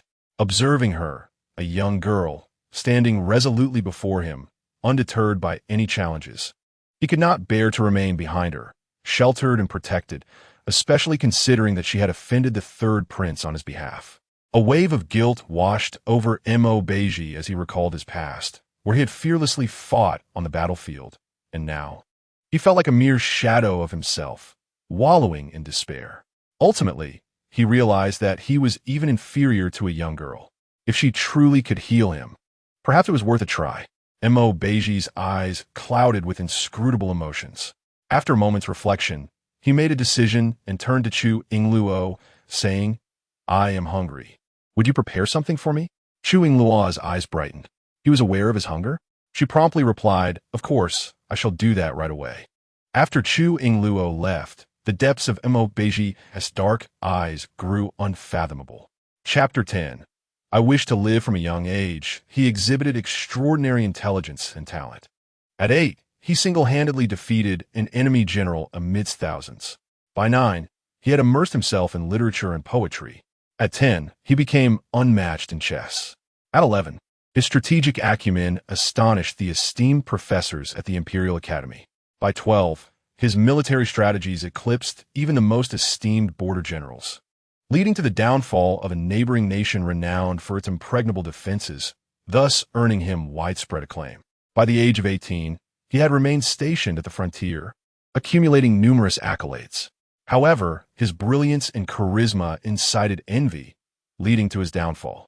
At 19, he was falsely accused of treason and was meant to face a gruesome death. Yet, due to paternal affection, the emperor spared his life, stripping him of his military command and relegating him to the status of an ordinary commoner prince. Nevertheless, his half-brothers conspired relentlessly to make his life a living hell, cruelly severing his connection to power. After his fall from grace, he lay paralyzed, once commanding a formidable army. But he had chosen to disband them to ensure their survival. Yet, with a mere command, those who had once fought alongside him would return without question. This was indisputable. As long as he wished to live, his followers would remain steadfast. In the kitchen, Chu Yingluo busily prepared food, with Chu assisting her. This is the first time in 3 years that the prince has actively sought food, my lady. You truly are remarkable. Ever since you arrived, the prince is a changed man. He was once so despondent and indifferent to his appearance. But now he not only engages in conversation, but is also willing to embrace life again. Chu spoke excitedly, her eyes glistening with tears of genuine happiness for the prince. Chu Yingluo delicately removed the bones from the duck feet, a playful smile gracing her lips. Of course, we must live well. The prince will stand again one day. Really? The prince will stand again? Chu exclaimed in surprise. Chu Yingluo's dark eyes sparkled with confidence. Though it may take time, I shall do my utmost to ensure the prince regains his strength one day. A look of astonishment and admiration for the princess flickered in Chu's eyes. Ever since the princess had arrived, life in the residence had improved remarkably. However, the next moment, Chu furrowed her brow in confusion as she observed Chu Yingluo's actions. Your Highness, why are you adding lemon to the duck feet? It's far too sour to consume. With a mischievous glint in her eyes, Chu Yingluo replied nonchalantly. The lemon-infused duck feet are a delightful dish to accompany drinks. The prince has long suffered from a lack of appetite, and this will surely whet his appetite. As for the leftover lemon slices, when mixed with honey and ice, they create a refreshing lemonade. Chu's face contorted in disbelief. Can this really be eaten? Chu Yingluo prepared 5 cups of lemonade according to the number of people in the residence and instructed Chu to deliver them to De Kuei and Jiao before carrying the duck feet to seek out Beizhi. Upon entering the room, she found Beizhi seated in his wheelchair, gazing thoughtfully out the window. From his profile alone, he appeared no different from an able-bodied individual, with no hint of his paralysis. Sensing the delightful aroma, Beizhi recognized Chu Yingluo's presence and returned to the moment, speaking softly, on the day you married me. There were no grandiose ceremonies, no lavish bridal procession, nor elaborate attire. He paused momentarily, contemplating that if he ever regained his former glory, he would make amends for this. Chu Yingluo glanced out the window, where the sounds of gongs and drums began to resonate. Today marked the wedding of the 3rd prince, and the raucous celebrations echoed from across the street, a stark contrast to the desolation of the 4th prince's residence. It was understandable, though, as the 3rd prince was currently in his prime, a favored figure before the emperor. His estate was vast and opulent, bustling with countless servants coming and going. Yet, Chu Yingluo felt no envy. Approaching Beizhi with the duck feet in hand, she smiled nonchalantly. Your Highness, a wedding is merely a ceremony. What truly matters is the sentiment. There's a saying, marry the right person, and every day is like Valentine's Day. Marry the wrong person, and every day feels like tomb sweeping day. Beizhi grasped her words only partially and could not help but inquire. So, marrying me, was it right or wrong?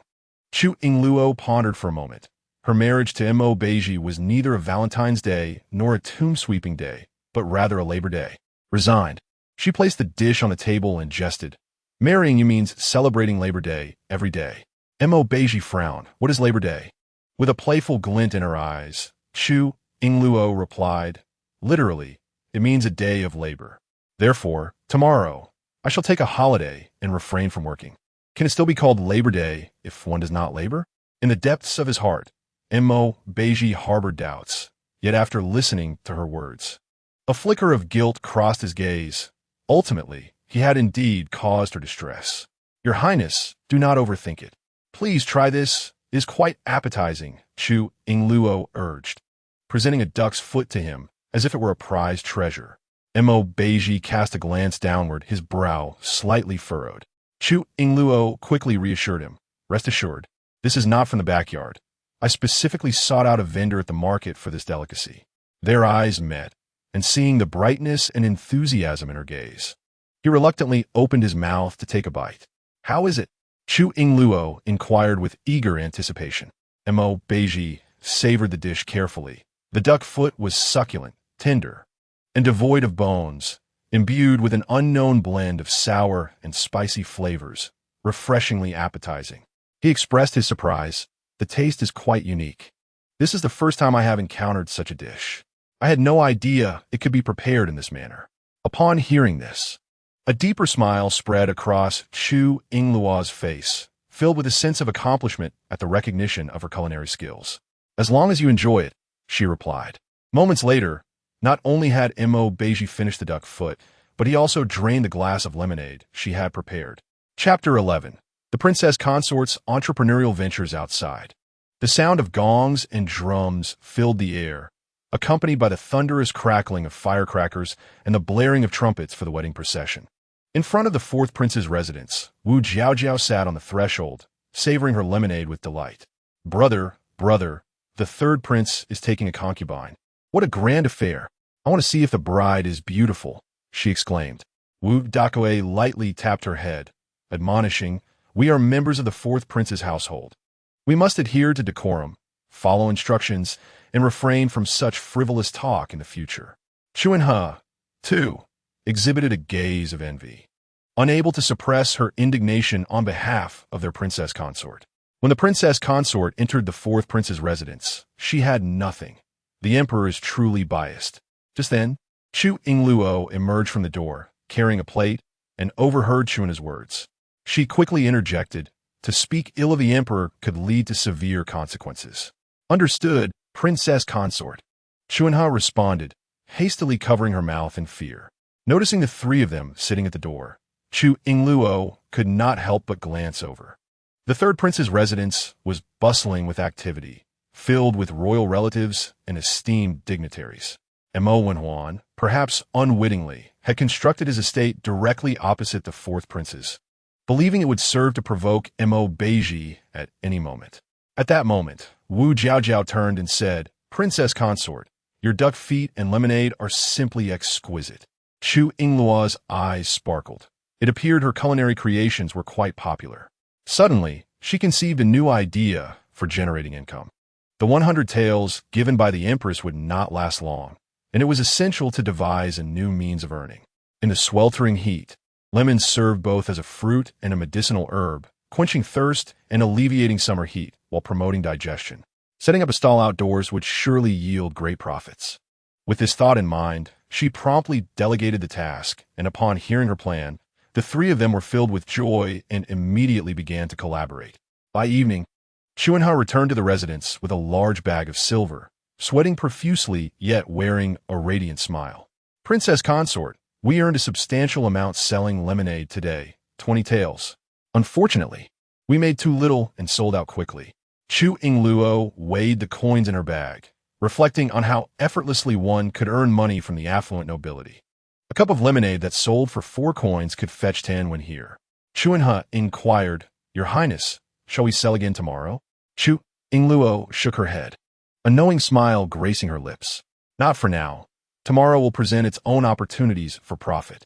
Today is the grand wedding of the third prince, and with so many people outside the gates, tomorrow may not be the same.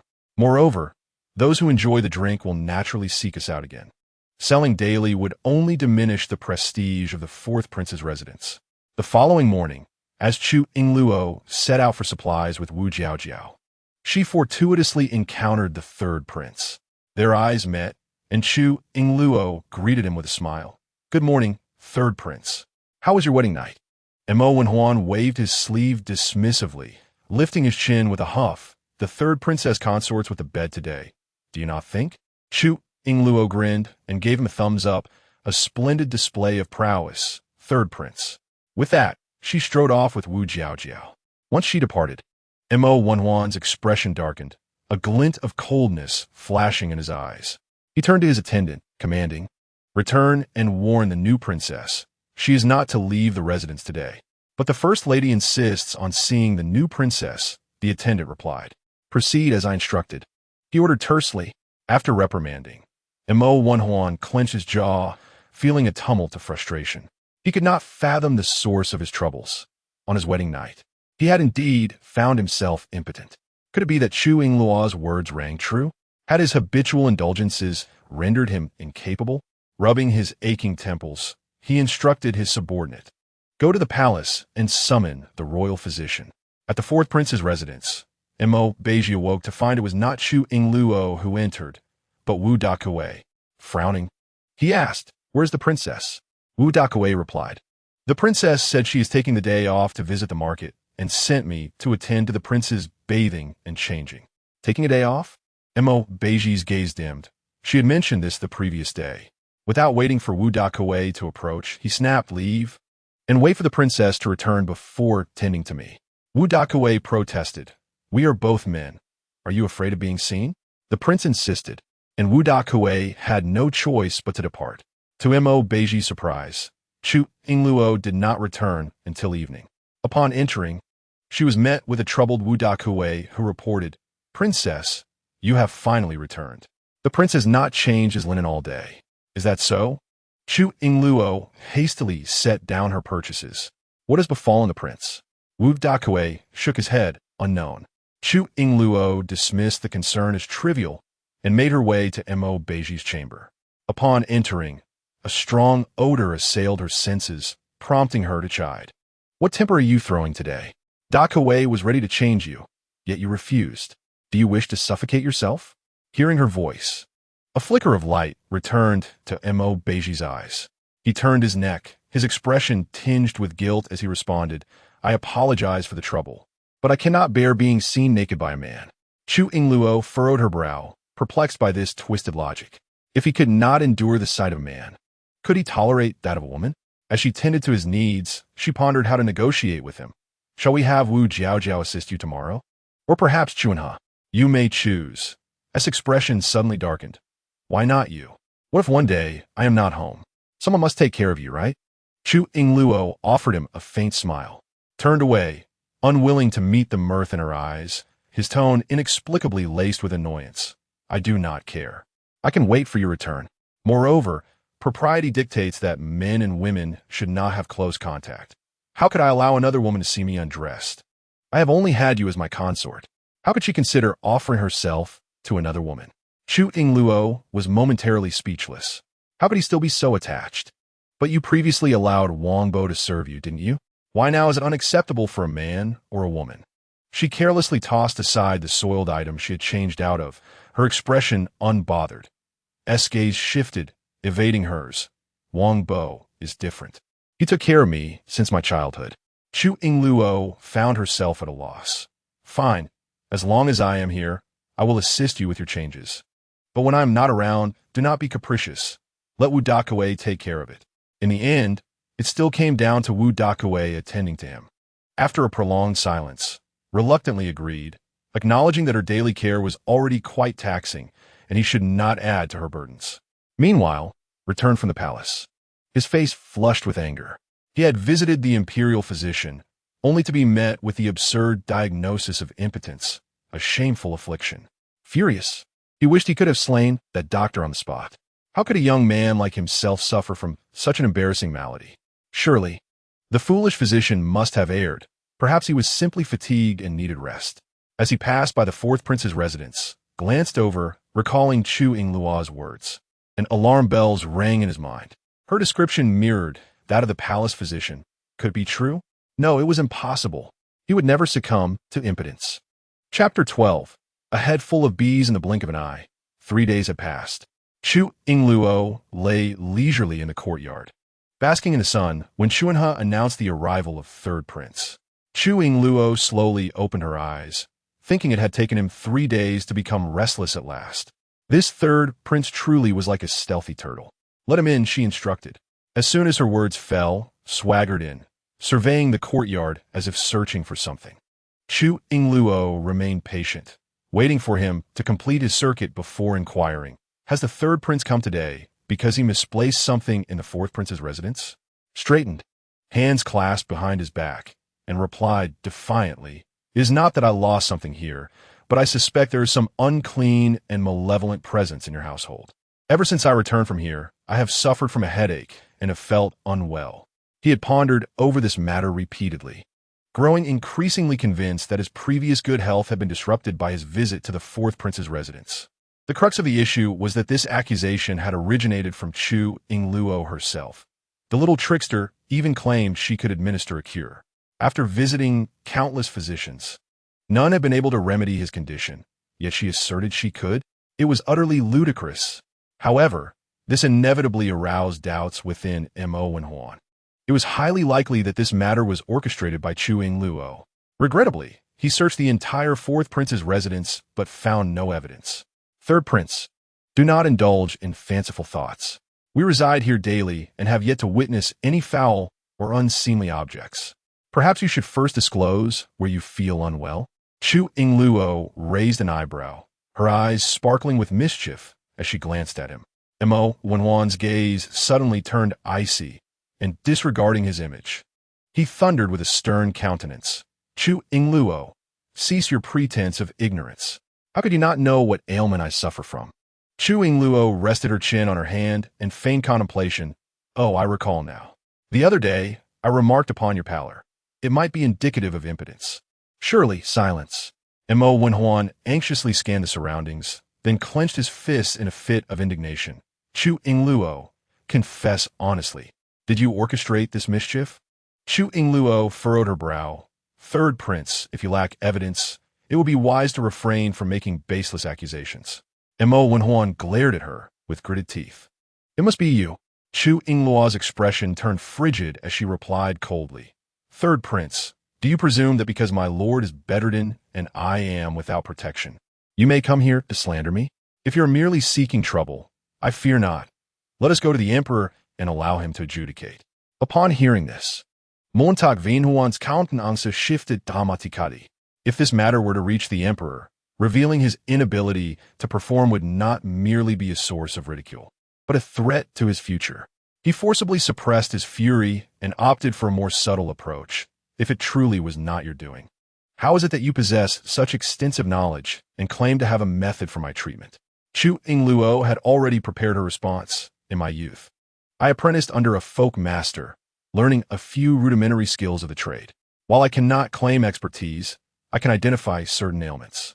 However, you are correct in one regard. I have been dubbed a quack by some. Thus, third prince, it will be prudent for you to seek a more reliable imperial physician." Her words struck deeply at Mo Wenhuan's pride. He felt a pang of regret for having labeled her a charlatan, yet his suspicions only deepened. Could it truly be that Chu Yingluo was not behind this? He scrutinized her face once more, finding no discernible flaw. Damn it, were it not for his desperation, he would not have approached Chu Yingluo.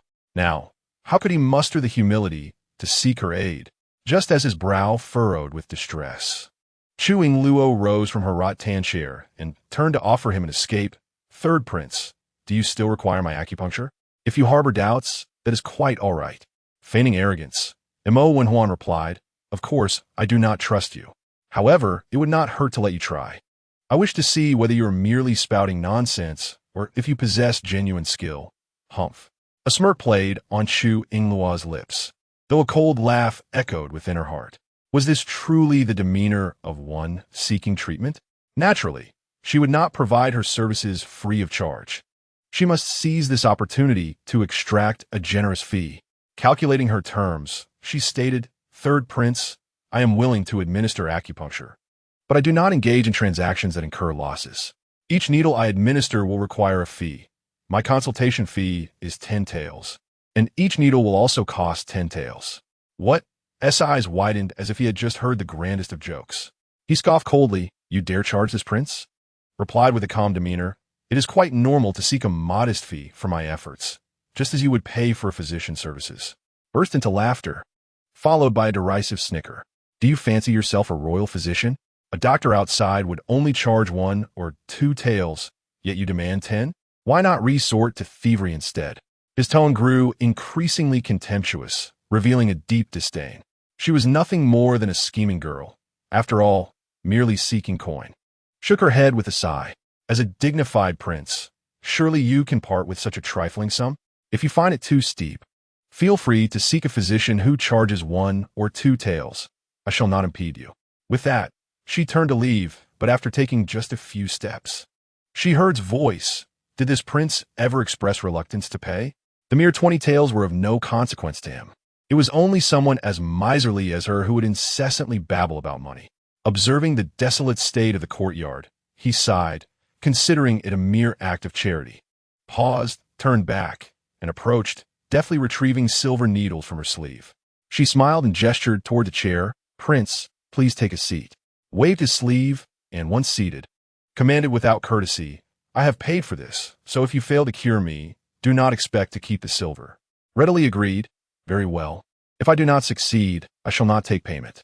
Being a prince, would never default on his debts. He could not afford to lose face. He had anticipated a single needle would suffice, yet to his surprise, after a mere incense stick's worth of time, had inserted dozens of needles into his head. Before long, S' head resembled a beehive. As he watched her produce needle after needle, he erupted. Are you toying with this, prince? Remained unfazed. Prince, do you not feel a sense of clarity? Has your headache alleviated somewhat? Paused, attentively assessing the throbbing at his temples. Although his scalp tingled with discomfort, the overwhelming sensation of dizziness had indeed lessened significantly.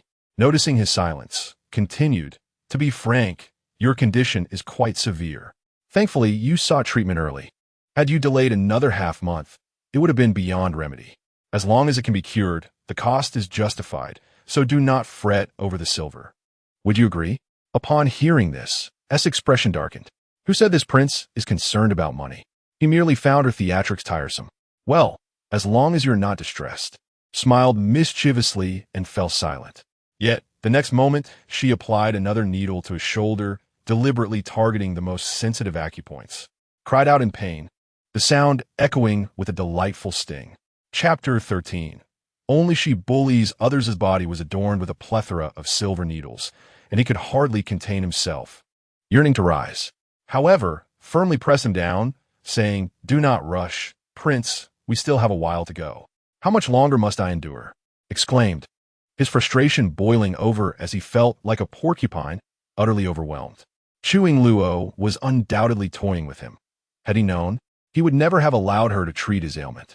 The third prince suffered from a deficiency of both essence and yin-yang in his kidneys. This needle, when inserted, could alleviate his symptoms of fatigue and insomnia. Yet he harbored a deep-seated fear of needles. Shall I cease? Chu Yingluo inquired, while subtly manipulating the silver needle. Her words stirred a conflict within Mo Wenhuan, who clenched his teeth and declared, Proceed.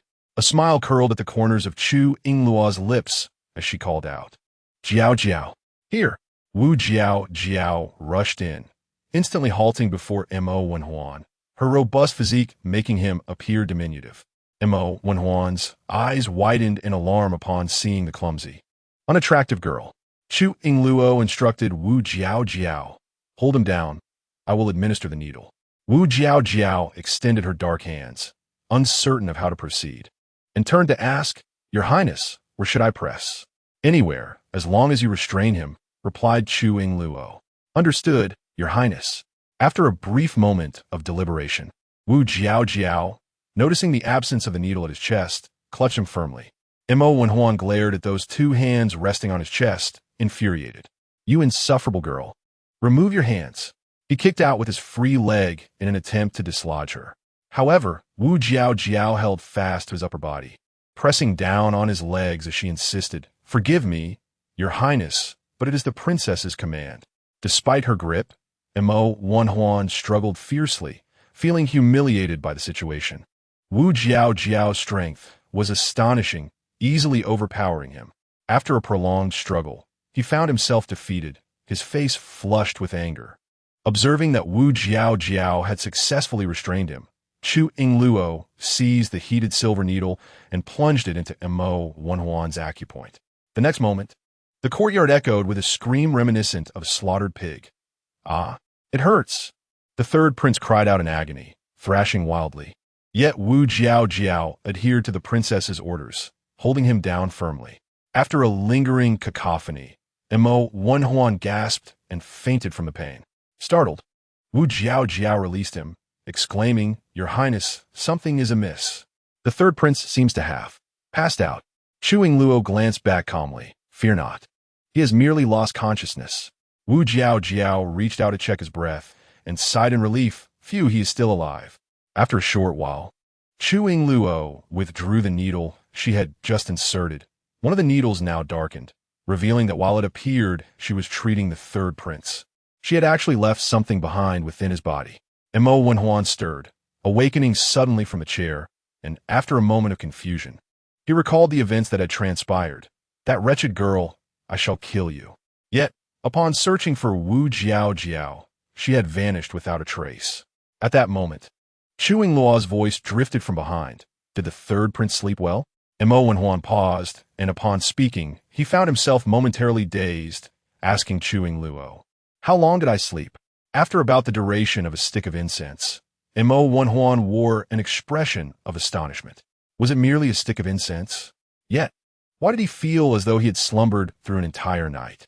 He had never experienced such a profound and invigorating sleep.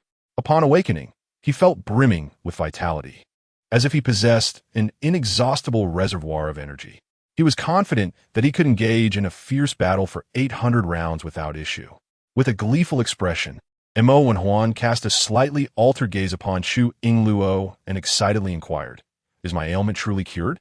The third prince shall discover the answer upon returning tonight. Should you find no improvement, you are welcome to seek me out again." Chu Yingluo replied, counting the silver needles used, then looking up to declare, "The total amounts to 1,000 taels of silver." Such a sum? Mo Wenhuan was taken aback.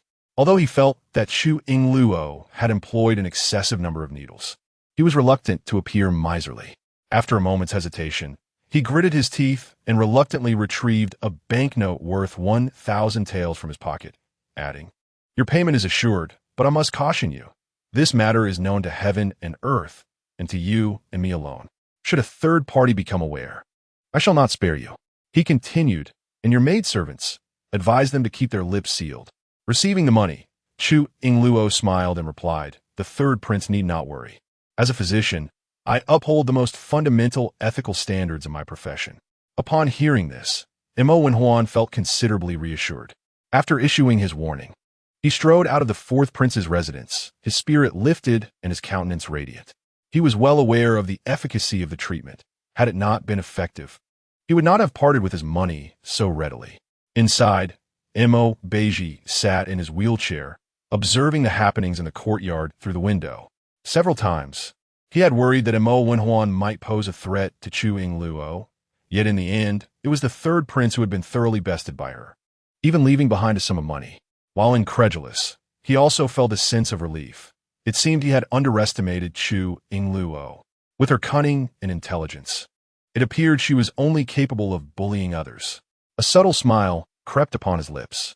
It was not until Chu Yingluo entered and displayed the 1,000 taels of silver that Beizhi slowly regained his focus.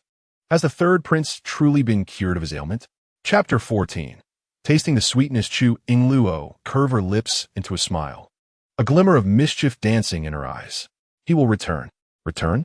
Beizhi pondered, narrowing his gaze in contemplation. After a moment, he exclaimed in surprise, "You can divine?"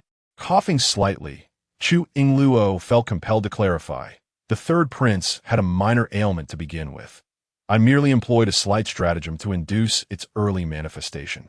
However, he does indeed suffer from an illness, and only I possess the ability to cure him. In truth, the little stratagem she employed involved administering poison. Moreover, this poison was a concoction to remedy the third prince's minor ailment. The poison must first be neutralized, if not addressed by the original poisoner. The ailment would worsen as the poison infiltrated his body. As for the third prince's poisoning, it occurred when he came to provoke her that day. She had poisoned a handkerchief and used it to wipe his hands. Thus, Mo Wenhuan did not suddenly develop impotence. Rather, he had succumbed to the poison causing it. Mo Beizhi's eyes flickered with concern as he asked, "Will be discovered by others?" "No. If he returns now, he will only express his gratitude towards me." "However, how does the prince intend to spend this money?" Chu Yingluo asked with a smile, clutching the coins. Mo Beizhi exhaled. "This household relies entirely on you for sustenance. You may decide." Chu Yingluo smirked. "Then let us first acquire some furniture and make some adjustments to the courtyard, so that your stay can be more comfortable. As long as your spirits are lifted, your recovery will hasten." Mo Beizhi softly agreed, feeling an inexplicable joy within. Indeed, Chu Yingluo spoke the truth. When Mo Wenhuan returned home that night to engage in marital relations, he felt a weight lifted from his heart, as if emerging from a cloud of despair. He savored the sweetness of rejuvenation. The following day, after some hesitation, he stepped once more into the gates of the fourth prince's residence, spotting Chu Yingluo feeding the ducks. He hurried over to assist, flattering her with a grin. "How can a delicate lady such as yourself engage in such tasks? Allow me to help." Chu Yingluo regarded him with surprise. "Third prince, what brings you here?" Mo Wenhuan lowered his voice, somewhat embarrassed. "Could you administer another injection for me?" Chu Yingluo chuckled. "Third prince, you need only speak plainly. Healing is a noble cause, and as long as the payment is sufficient, it is a matter of course." Mo Wenhuan promptly retrieved a banknote. "Here, is this enough?" Chu Yingluo shook her head. "Not quite. The amount must be doubled. We are in a critical period of treatment, and each session proves more challenging than the last. However, rest assured, third prince, the results will improve with each visit and will last longer." Upon hearing the promise of prolonged effects, Mo Wenhuan excitedly produced more coins. Very well, very well. Yet, after enduring yet another grueling treatment, he staggered back home, astonished to discover that Chu Yingluo had indeed spoken the truth. The effects this time lasted longer, sustaining him for 2 to 3 days.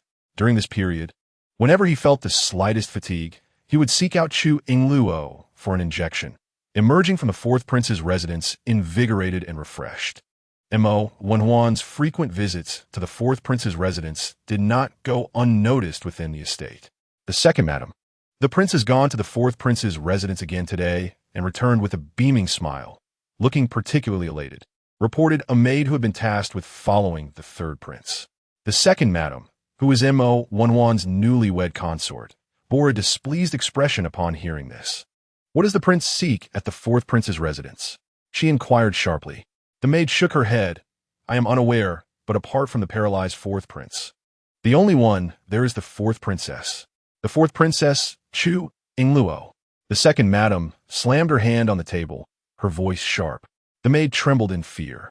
"Yes, but the fourth prince is disabled, and the fourth princess can only lead a life of widowhood. That wretched Chu Yingluo, with her husband incapacitated, dared to entice the third prince. No wonder I suspected the third prince's frequent visits. It seems there is indeed a temptress residing next door." Her fingers clenched tightly, a glimmer of hatred flickering in her eyes. She was determined to confront Chu Yingluo and settle the score. On the day of the third prince's wedding, he had shown her little interest during their wedding night, and to this day, he had yet to touch her. For a woman, it is an utter humiliation. It turns out that the third prince had exhausted himself at the opposite royal residence, which is why he showed no interest in her. With this thought, the second madam clenched her garments tightly. "Chu Yingluo, I underestimated you." The maidservant was intimidated by the second madam's demeanor and dared not speak further. The second madam, who had married from the general's residence and was a sister to the fourth princess, surprisingly held such disdain for her. Seizing the opportunity while the third prince was attending court, Chu Yin took her maidservant to the fourth prince's residence. "Chu Yingluo, come out." Unlike others, Chu Yin was not one to be polite.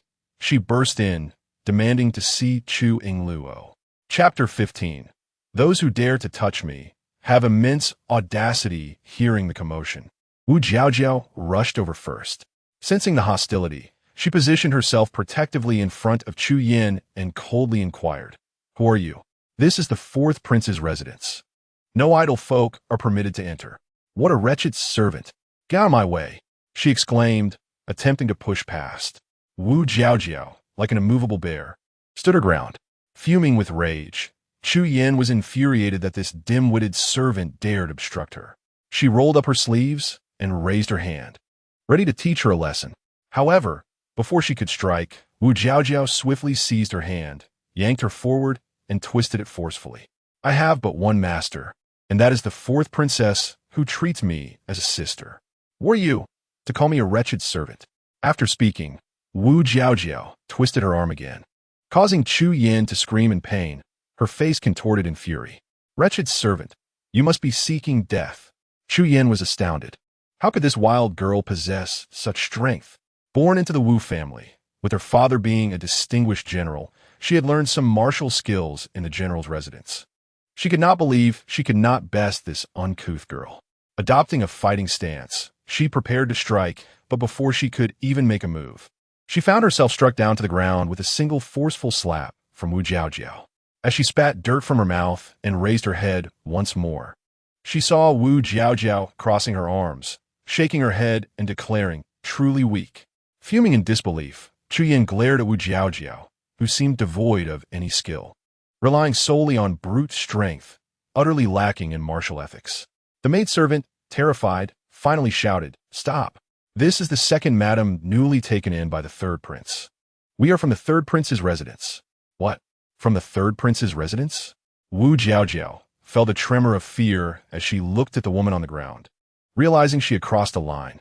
Her brother had warned her that such dignitaries were not to be trifled with. It seemed she was in grave trouble. "Madam," the maidservant anxiously stepped forward to assist. Remembering her brother's admonition, Wu Jiaojiao hurriedly approached, nervously apologizing. "I am so sorry." Zhu Zhan, using the maidservant's support to rise from the ground, glared at Wu Jiaojiao, her eyes nearly bulging with rage. "You insolent servant, it's too late. How dare you lay hands on me? I shall have you torn apart." Just then, Wu Dakuai arrived on the scene, sensing the disturbance and immediately inquiring, "Sister, what has happened?" Wu Jiaojiao awkwardly scratched her head. Before Wu Jiaojiao could utter a word, Chu Yan's maid interjected, stating, "My lady wishes to see your princess." Yet this insufferable maid obstructed her and even resorted to violence. At these words, Wu Dakuai's heart sank. Had his sister once again landed in trouble? Wu Jiaojiao quietly defended herself. "It was your lady who struck first." The maid, hands on her hips, pointed accusingly at Wu Jiaojiao. "Yet it was you who barred our entrance." Wu Dakuai stepped protectively in front of Wu Jiaojiao, addressing Chu Yin with a slight bow. "Madam, my younger sister is new to the household and unfamiliar with the rules. I shall ensure she is properly disciplined. I implore you to show leniency." However, Chu Yin persisted, rising in fury. How audacious are the servants of the fourth prince's residence. Clearly, their masters have failed in their upbringing. "Fear not, for I shall take it upon myself to educate you on proper conduct. Kneel before me." Wu Jiaojiao stood frozen, turning to Wu Dakuai for guidance. His face contorted with distress, he pleaded again, "Madam, it was your intrusion that initiated this conflict. My sister has already apologized. There is no need for further punishment." Chu Yin, with an air of arrogance, sneered, "Should word of this reach others, that I was struck by a servant, what reputation would remain for this princess? Do not blame me for your misfortune. Kneel and offer your apologies, and I may consider sparing you. Otherwise, I shall ensure the fourth prince's residence is no more." Wu Dakuai's expression hardened as he gritted his teeth, while Wu Jiaojiao feared the destruction of the residence, which had been so kind to her. Reluctantly, she stepped forward, declaring, "I will kneel." Wu Dakuai followed suit. "As long as you can overlook our transgressions, we shall comply with your wishes." The siblings knelt before Chu Yin, with Wu Dakuai lowering his voice. "Madam, will this suffice to quell your wrath?" They had hoped this act would bring resolution, but Chu Yan's relentless taunts continued. "Kneel until I am satisfied, or I shall see to it that this residence meets its end." Wu Dakuai gritted his teeth, closing his eyes in resignation. Wu Jiaojiao hesitated not. understanding that bowing her head was a small price to pay to preserve their home. They both prostrated themselves repeatedly, yet Chu Yin coldly mocked. I did not say to stop. Dare you halt, and you will see the consequences. Moments later, blood began to bead on their foreheads, but they dared not cease, fearing the repercussions for their household. How delightful it is to witness such servitude, Chu Yin mused darkly, a glimmer of satisfaction washing over her as she felt a portion of her grievances alleviated. Just then, a voice pierced through. Who permitted you to kneel? Stand up. A graceful figure approached, her expression icy and indifferent. As she approached, she remarked, how bold to harm those under my roof. Upon seeing Chu Yingluo, Chu Yan's fury reignited. She had anticipated that Chu Yingluo would suffer upon marrying into the fourth prince's residence, knowing it to be destitute and devoid of value, save for the paralyzed prince. However, to her surprise, Chu Yingluo appeared vibrant and well-nourished, her skin glowing with health, showing no signs of hardship. In the past, during her time at the general's residence, Chu Yingluo had always been at odds with her, even though she was the legitimate daughter of their father. He seemed to favor Chu Yingluo, an adopted child, instead. She believed that Chu Yingluo must have employed shameless tactics to win their father's affection. The thought that Chu Yingluo had used similar methods to ensnare the third prince ignited a fury within Chu Yan. She stepped forward with a sarcastic tone. My dear sister, I came to see you, yet your servant has assaulted me. How will you account for this to your sister? Chu Yingluo cast a cold glance at her. It turned out that the new princess, recently chosen by Mo Wenhuan, was indeed Chu Yin. What a small world of enemies. Nevertheless, it was fortuitous, for both old grievances and new could be settled. In the general's residence, Chu Yin had been accustomed to being willful and domineering, relying on her status to bully the original owner of this life. Account? Chu Yingluo. Those who come to my residence to bully my people ought to provide a thorough explanation. With that, she strode directly to Wu Jiaojiao, gently urging rise. However, Wu Jiaojiao bit her lip. I apologize, princess. I have caused you trouble, and I deserve this punishment. Wu Dakuai sighed. Princess, I beg you not to blame my sister. We will accept whatever punishment the lady deems fit. Once more, I command you to rise. Chu Yingluo's voice turned icy. Let me ask you both. After I redeemed you two, did I ever treat you as mere servants, ordering you around, subjecting you to beatings or scoldings? Wu Jiaojiao shook her head, feeling remorseful. The princess has treated us like family, helping us bury our father and adopting us, akin to a benefactor returned to the world. Chu Yingluo's tone grew slightly angry. Then why did you not heed my words? I shall say this one last time. Rise. If you do not comply, you may leave the fourth prince's residence. Instantly, the siblings stood up, yet they remained somewhat bewildered. Flames of anger ignited in Chu Yin's eyes as she bellowed. Did I not tell you to get up? Wu Dakuai and Wu Jiaojiao's faces darkened, while Chu Yingluo stepped forward calmly, gazing at the siblings and then turning to the bloodstain on Wu Dakuai's forehead. Does it hurt? Wu Dakuai lowered his head and shook it, afraid to admit his pain. Chu Yingluo then turned to Wu Jiaojiao, who quickly shook her head in response to her brother's gesture. Yet, in the next moment, Chu Yingluo pressed on her injury and asked again, Does it hurt? Wu Jiaojiao winced. Yes, it does. Chu Yingluo pointed at Chu Yin. Strike back. I did not tell you to stop. You must not cease. Wu Jiaojiao was momentarily stunned, her expression momentarily frozen. Wu Dakuai whispered, Princess, our fourth prince's residence is small. It matters not how we fare. But if this matter implicates you, Chu Yingluo's expression turned frigid, her voice sharp. Strike. Wu Dakuai dared not speak further. With the princess's command, Wu Jiaojiao eagerly rolled up her sleeves and charged forward, raising her hand to strike. Chu Yin, taken aback, stepped back. Chu Yingluo, have you lost your mind? You wretched servant, how dare you? Yet, a resounding slap echoed through the air. Wu Jiaojiao showed no mercy, seizing Chu Yin by her collar and relentlessly striking her face. The maid beside Chu Yin was horrified, crying out as she rushed to intervene, only to be flung away by a swift backhand from Wu Jiaojiao. With a frigid gaze, Chu Yingluo fixed her eyes upon Chu Yin. Chu Yin, remember this. Although my fourth prince's residence may be modest, it is not a place where anyone can tread upon at will.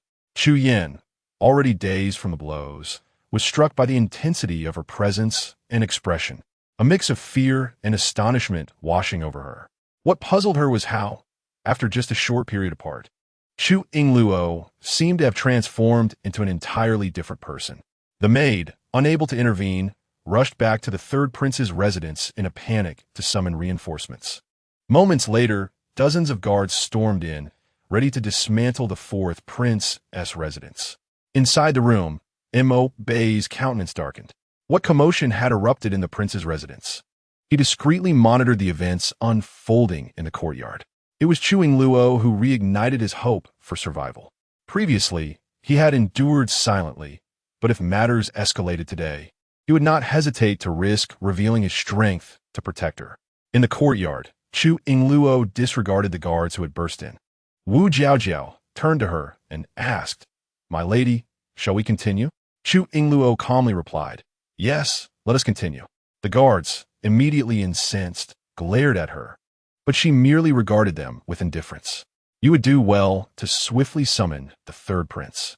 If you dare to act recklessly within my residence today, you shall lose your heads once he learns of it." The threat issued by Chu Yingluo proved remarkably effective. The guards exchanged uncertain glances, hesitating, with the third prince absent. None dared to take matters into their own hands. At that moment, one of the guards discreetly slipped away to relay the news. Seeing this, Chu Yin seethed, shouting, "Why are you listening to her? Quickly, seize them all and demolish the fourth prince's residence." After a moment of hesitation, the guards surged forward, preparing to act. Chu Yingluo stepped forward, her icy gaze sweeping over them. "Who among you dares?" she coldly admonished. "This is the residence granted by the emperor. If the emperor himself has not spoken, do you presume to destroy it? You must have the audacity of a bear and the heart of a leopard." Secretly, Chu Yingluo produced a poison gas pellet hidden within her sleeve. Should they insist on taking action, she would not shy away. Dealing with such individuals would be a mere trifling task. The mere mention of the emperor's name left the guards trembling with fear, and they dared not advance to capture anyone or demolish the estate. Seeing that they would not heed her, Chu Yin became frantic. "Who is truly your master? Do you not see that I am being bullied by the fourth princess? I command you to apprehend these ruffians." Before she could finish her sentence, Wu Jiaojiao slapped her, leaving her face swollen and resembling that of a pig. The guards stood by, watching in disbelief, yet none dared to intervene. After all, Chu Yin was new to the residence, and no one was inclined to heed her commands. When it appeared that the beating had reached its conclusion, Chu Yingluo gestured for Wu Jiaojiao to cease, and she obediently complied. Chu Yin lay on the ground like a discarded rag, turning her head to glare at Chu Yingluo with unbridled animosity. Chu Yingluo looked down at her, saying, "What are you glaring at?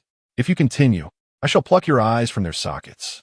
As she spoke, she gestured menacingly with her fingers, causing Chu Yin to tremble uncontrollably.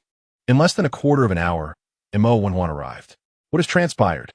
Is my fourth brother all right?" Having barely crossed the threshold of his home, was summoned to the fourth prince's residence by his guards, who claimed there was a grave matter at hand. One could only hope for the demise of the fourth prince. However, upon entering, he was unexpectedly enveloped by Chu Yin, her face resembling that of a pig's head, as she pitifully recounted her grievances. "Third prince, you must stand for me. Chu Yingluo is utterly despicable, commanding her maid to strike me and even humiliating me. Look at what they have done to me. I am, after all, a person of the third prince. If they disregard me, do they not also disregard you?" Glanced down, his expression darkening. "Is that so?" He turned his gaze towards Chu Yingluo, a glimmer of menace concealed in his eyes. Chu Yingluo stepped forward, unhurriedly stating, "Third prince, it was your esteemed wife who trespassed upon the fourth prince's residence, berating my maid and compelling her to kneel and kowtow. Naturally, I cannot bear such affronts." And after administering a lesson, she had the audacity to summon guards, threatening to dismantle my residence. With a disdainful smile, Chu Yingluo continued, "Ah, how formidable she is. relying on your influence to provoke chaos. To think she dares to threaten even the royal residence bestowed by the emperor. Regardless of my status, I am still a person honored by the emperor's decree to wed into the fourth prince's household. It appears she has no regard for the emperor's authority. Chu Yan's eyes widened in indignation. Chu Yingluo, do not turn the tables. It is you who bullies others with your power, accompanied by your maidservants. Chu Yingluo retorted. I have but one maid, and there are merely two of us. Who truly wields power here, surrounded by a battalion of guards? Overwhelmed by her arguments, Chu Yan once again collapsed into his embrace, weeping. Exasperated, furrowed his brow. He glanced at the guards, who nodded in agreement, affirming Chu Yingluo's account. They feared the emperor's wrath, which kept them from intervening. S' expression hardened as he pushed away the sobbing Chu Yan and inquired, "What brings you to the fourth prince's residence?" Chu Yan wiped her tears and pointed accusingly at Chu Yingluo. "It's all her fault." Chu Yingluo feigned surprise. "Me?"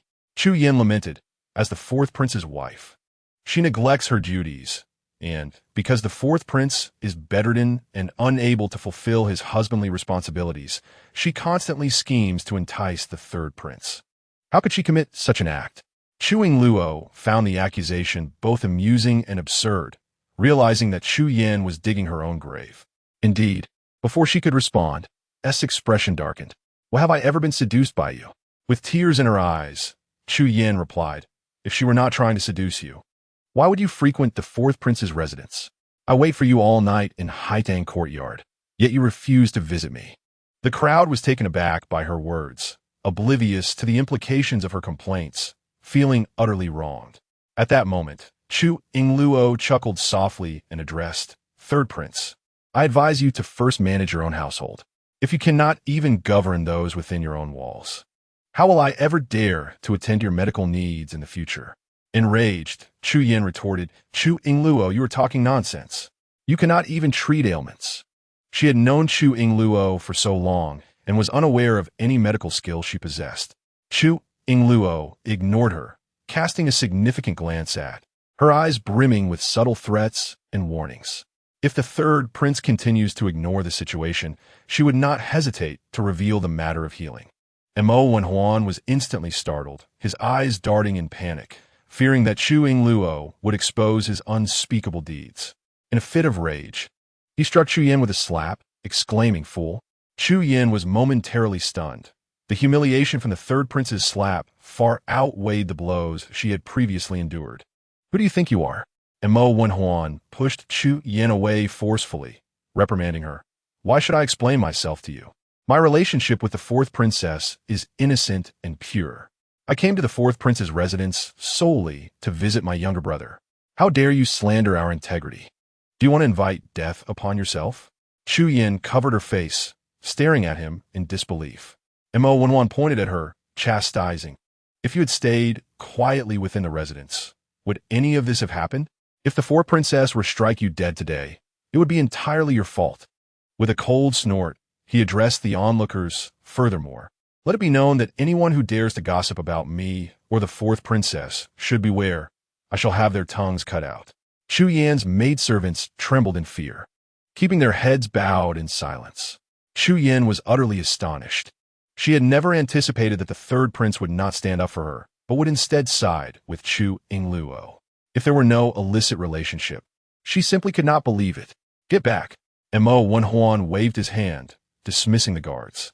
Once everyone had dispersed, Mo Wenhuan took hold of Chu Yan and brought her before Chu Yingluo, speaking in a subdued tone. "Fourth princess, I promise to discipline her properly when I return. I hope you do not take offense at today's incident." Chu Yan wore a look of disbelief. Was this truly the third prince? He was apologizing to Chu Yingluo? How had she managed to enchant him so? "Third prince, it was I who was struck." "Silence." Mo Wenhuan's sharp rebuke silenced Chu Yan. Chu Yingluo sighed lightly. Displaying an air of magnanimity, "My sister has always been willful and spoiled. It is indeed time for her to be properly corrected. Thank you, third prince, for your efforts." Hearing this, Chu Yan felt a surge of anger. Yet Mo Wenhuan smiled and replied, "It is my duty. I will take care of it." With that, he directly led her away. Chu Yan turned back repeatedly, glaring fiercely at Chu Yingluo, unable to swallow the humiliation she had suffered that day. Chapter 18. A Potion of Bewitchment for the Prince. Observing Chu Yan's vengeful demeanor, Chu Yingluo curled her lips in a faint smile, showing no regard for her.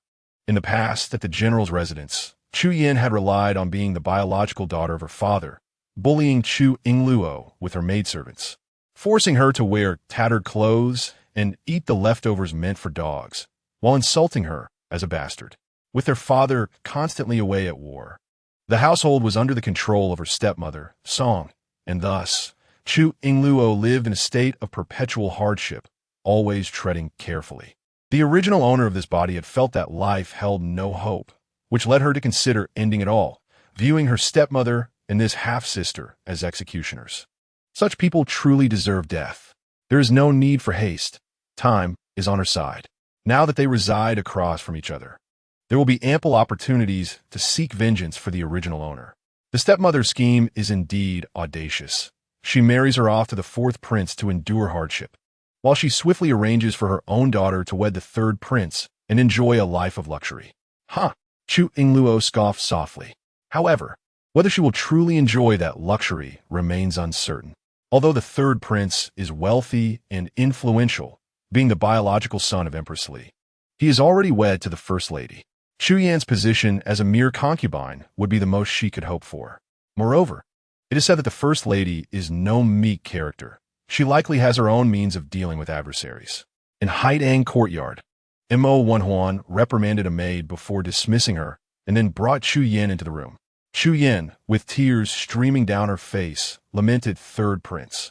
Mo Wenhuan glanced at her tear-streaked visage, and the anger in his eyes gradually faded. He had only acted that way to keep Chu Yingluo from revealing his secret affliction. Yet he understood the gravity of the situation. Even if his own people erred, it was not for outsiders to chastise them. His tone softened considerably compared to before. Enough. Do not cry. But Chu Yan's sobs grew louder. Third prince, I am yours. How can you allow outsiders to bully me without intervening? Mo Wenhuan frowned. I know you are mine, and I see that you have suffered. That fierce Wu Jiao had indeed proven formidable. Even he had fallen prey to her. Chu Yan raised her head and continued her complaint. Since you are aware, why do you not assist me or show me favor? Instead, you neglect me and side with Chu Yingluo. Since her marriage, not only had the third prince not favored her, but he also allowed others to humiliate her. She had never endured such grievances throughout her life. The more she contemplated, the more distressed she became. Mo Wenhuan pondered for a moment and replied, I have been too busy these days to visit Haidang courtyard. Busy with what? Chu Yan thought to herself. You spend the day with Chu Yingluo and stay the night in the first lady's quarters. There is hardly any time left for me. Mo Wenhuan continued. You should not have gone over there to stir up trouble. Let this matter rest. Rest? Upon hearing this, Chu Yan's anger intensified. The prince clearly favored Chu Yingluo. She had been struck and was to be dismissed so easily. She protested. Why should it be overlooked? Are you afraid of her, third prince? Back at the general's residence, she obeyed my every command. Chu Yingluo is merely a dog picked up by my father. The thought of that dog being treated like a treasure incensed Chu Yan further.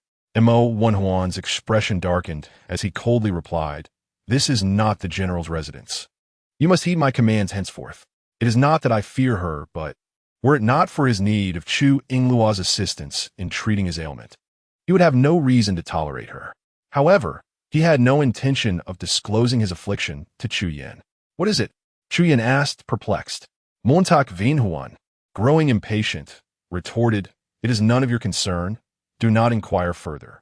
This is my business. You should remain in Haidang courtyard and mind your own affairs. With that, he swept out of the room. Chu Yan was left in a state of confusion, wondering what could be so significant that the third prince would rather keep it from her. That detestable Chu Yingluo must have woven some spell over the third prince. Clenching her handkerchief, Chu Yan resolved she could not endure this. If the third prince would not allow her to intervene, she would insist on doing so. What should she do? After much contemplation, a sudden idea illuminated her mind. Indeed, if the esteemed madam were to learn of the illicit affair between the third prince and Chu Yingluo, she would surely be unable to remain composed. With this thought, Chu Yin smiled slyly and immediately summoned her maid. The maid, having just received a reprimand from the third prince, lowered her head, hesitant to speak. At that moment, Chu Yin beckoned her over, instructing, "Go and relay a message to the esteemed madam on my behalf." The maid trembled, protesting. But the third prince warned that if I speak out of turn again, he shall have my tongue removed. Moreover, it is the esteemed madam we are speaking of. Chu Yin smirked coldly. What is there to fear? I am not asking you to fabricate lies. This is the truth. Just convey the message. With that, she pressed a handful of silver coins into the maid's palm. Though instinctively resisting the task, the maid, upon seeing the coins, gritted her teeth and accepted, saying, "Very well. Esteemed second madam, I shall attend to it at once." After the maid departed, Chu Yin let out a cold laugh. "Just wait, Chu Yingluo. If I cannot deal with you, there are others who will." The following afternoon, Mo Wenhuan visited the fourth prince's residence once more. Upon sighting him, the maid rushed to the esteemed madam's quarters. Not daring to approach the madam directly, she instead sought out her personal attendant, whispering the news. The esteemed madam was dining with the heir when the maid hurriedly entered, bending low to speak softly, "Madam, it is said outside that our lord is involved in an improper relationship with the fourth princess." An improper relationship? The esteemed madam's countenance changed dramatically. The maid nodded, urging, "You may verify for yourself." The esteemed madam abandoned her meal and hastily exited the room. At that moment, Chu Yingluo was attending to Mo Wenhuan's ailments. As anguished cries echoed through the fourth prince's residence, followed by sighs of relief, Mo Wenhuan, with eyes closed, reveled in the experience, exclaiming, "Your acupuncture technique is truly remarkable. Ever since I began treatment here, I have become increasingly robust." Chu Yingluo responded, "Your Highness is too kind. However, after today's session, please refrain from visiting the fourth prince's residence." "Why?" Hearing that Chu Yingluo forbade him from coming, Mo Wenhuan's heart raced. Was it a matter of insufficient funds? Chu Yingluo shook her head, clarifying, "No, rather, the third prince's health has nearly recovered, and further treatment is unnecessary." In truth, upon learning that Chu Yan was the third prince's newly acquired wife, Chu Yingluo had lost interest in treating him. Moreover, she had already profited significantly from their arrangement. With the toxins eliminated, Mo Wenhuan had entirely lost his value to her. Unaware of being used, Mo Wenhuan cheerfully expressed his gratitude to Chu Yingluo, saying, "Very well. If I am already well, I shall not come again." Chu Yingluo added, "However, I must caution you, Your Highness, upon your return, it would be wise to exercise moderation. Pay attention to your rest at night. Otherwise, overexertion may lead to a recurrence of your previous ailments, resulting in impotence, and at that point, I shall have no part in it." Mo Wenhuan's heart sank at her words. What? It could relapse? Chu Yingluo had never genuinely treated him, so of course it would. She replied nonchalantly, "I am merely offering a reminder. How you proceed is entirely up to you." Mo Wenhuan furrowed his brows, suddenly letting out a sigh. "I do wish to exercise restraint, yet my esteemed companion at home lacks such discipline, insisting that I stay overnight every evening." Chu Yingluo's forehead immediately became lined with concern. She was uncertain whom Mo Wenhuan referred to, but it was the first time she had heard of a woman exhibiting such insatiable desires. It seemed that the third prince's ailment was not solely of his own making, but rather a consequence of being thoroughly drained. Mo Wenhuan began to fret. "I certainly do not wish to be exhausted by her.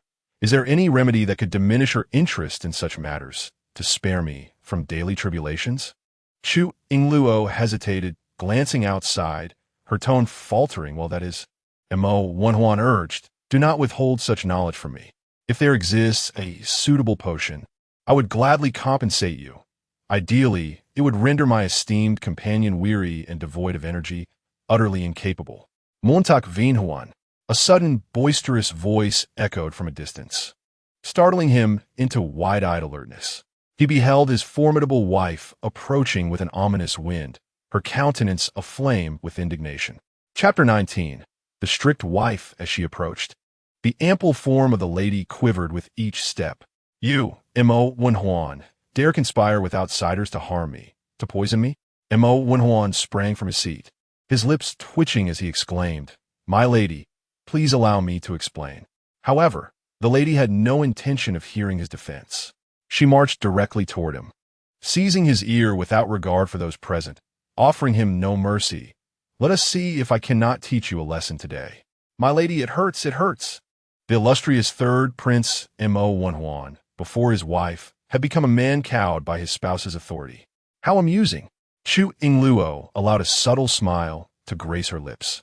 She had noticed a figure outside the door and had played along with Mo Wenhuan's words. Now that the lady had arrived, she stepped aside, arms crossed, to enjoy the unfolding spectacle. Yet, upon her first encounter with this lady, she was indeed taken aback. The lady was named Lu Xianxian. She was not conventionally beautiful, but possessed a voluptuous figure, her bosom ample and proud. No wonder the third prince found himself unable to resist her, indulging in nightly revelries without restraint. However, Lu Xianxian's temperament was quite fiery and tempestuous. It was said that Lu Xianxian was the eldest princess of the Jing nation, possessing a noble status.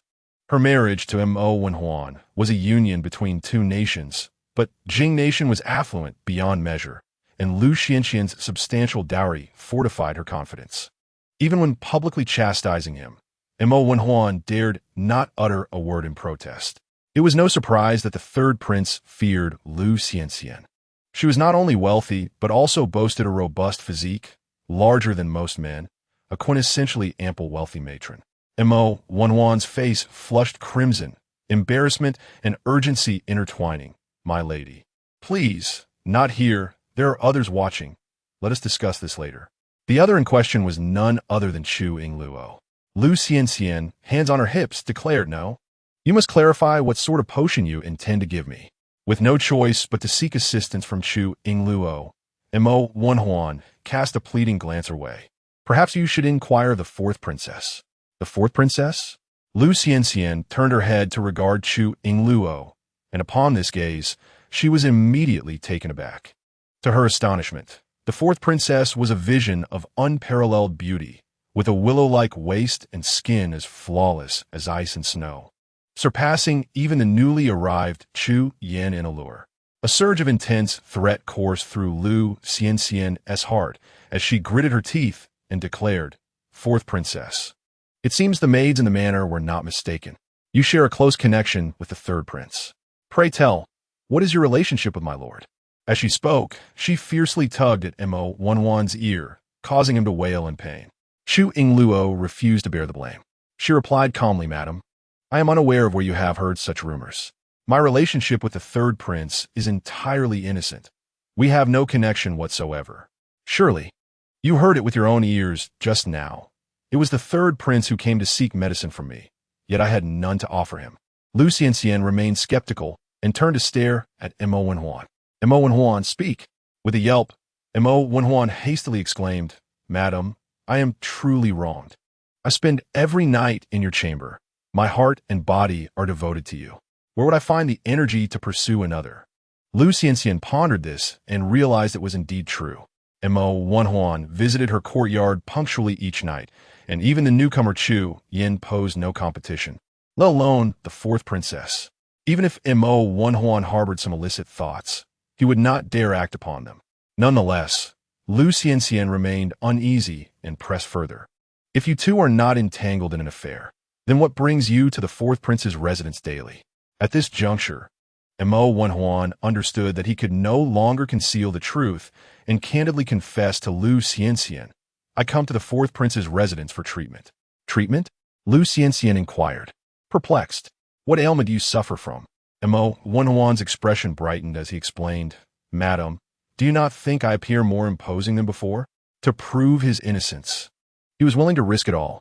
Upon observing Mo Wenhuan's demeanor, Lu Xianxian quickly grasped that he referred to matters of intimacy in their chamber, a blush creeping on her round cheeks.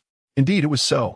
In recent days, Mo Wenhuan's performance in bed had been notably more vigorous, and she had assumed it was due to the prowess of this embroidered pillow. Little did she know he was here for treatment. She cast a puzzled glance at Chu Yingluo. Is this all attributed to the fourth princess? Chu Yingluo responded, I cannot claim all the credit. But after administering a few acupuncture sessions to the third prince, his vitality has markedly improved, alleviating his fatigue and insomnia. Mo Wenhuan nodded vigorously in agreement. Suddenly, a chill swept through the air, and upon opening his eyes, he beheld Mo Beizhi seated in a wheelchair, staring at him with an impassive expression. A shadow of gloom settling over his brow. In that moment, it felt as though he had been transported back to 3 years ago at the city gate, enveloped in an unsettling aura of pressure. Fourth brother? Mo Wenhuan's heart raced in alarm, realizing that even his fourth brother had heard of this matter. What to do now? Clearing his throat, he attempted to diffuse the tension, saying, Fourth brother, why do you look at me so?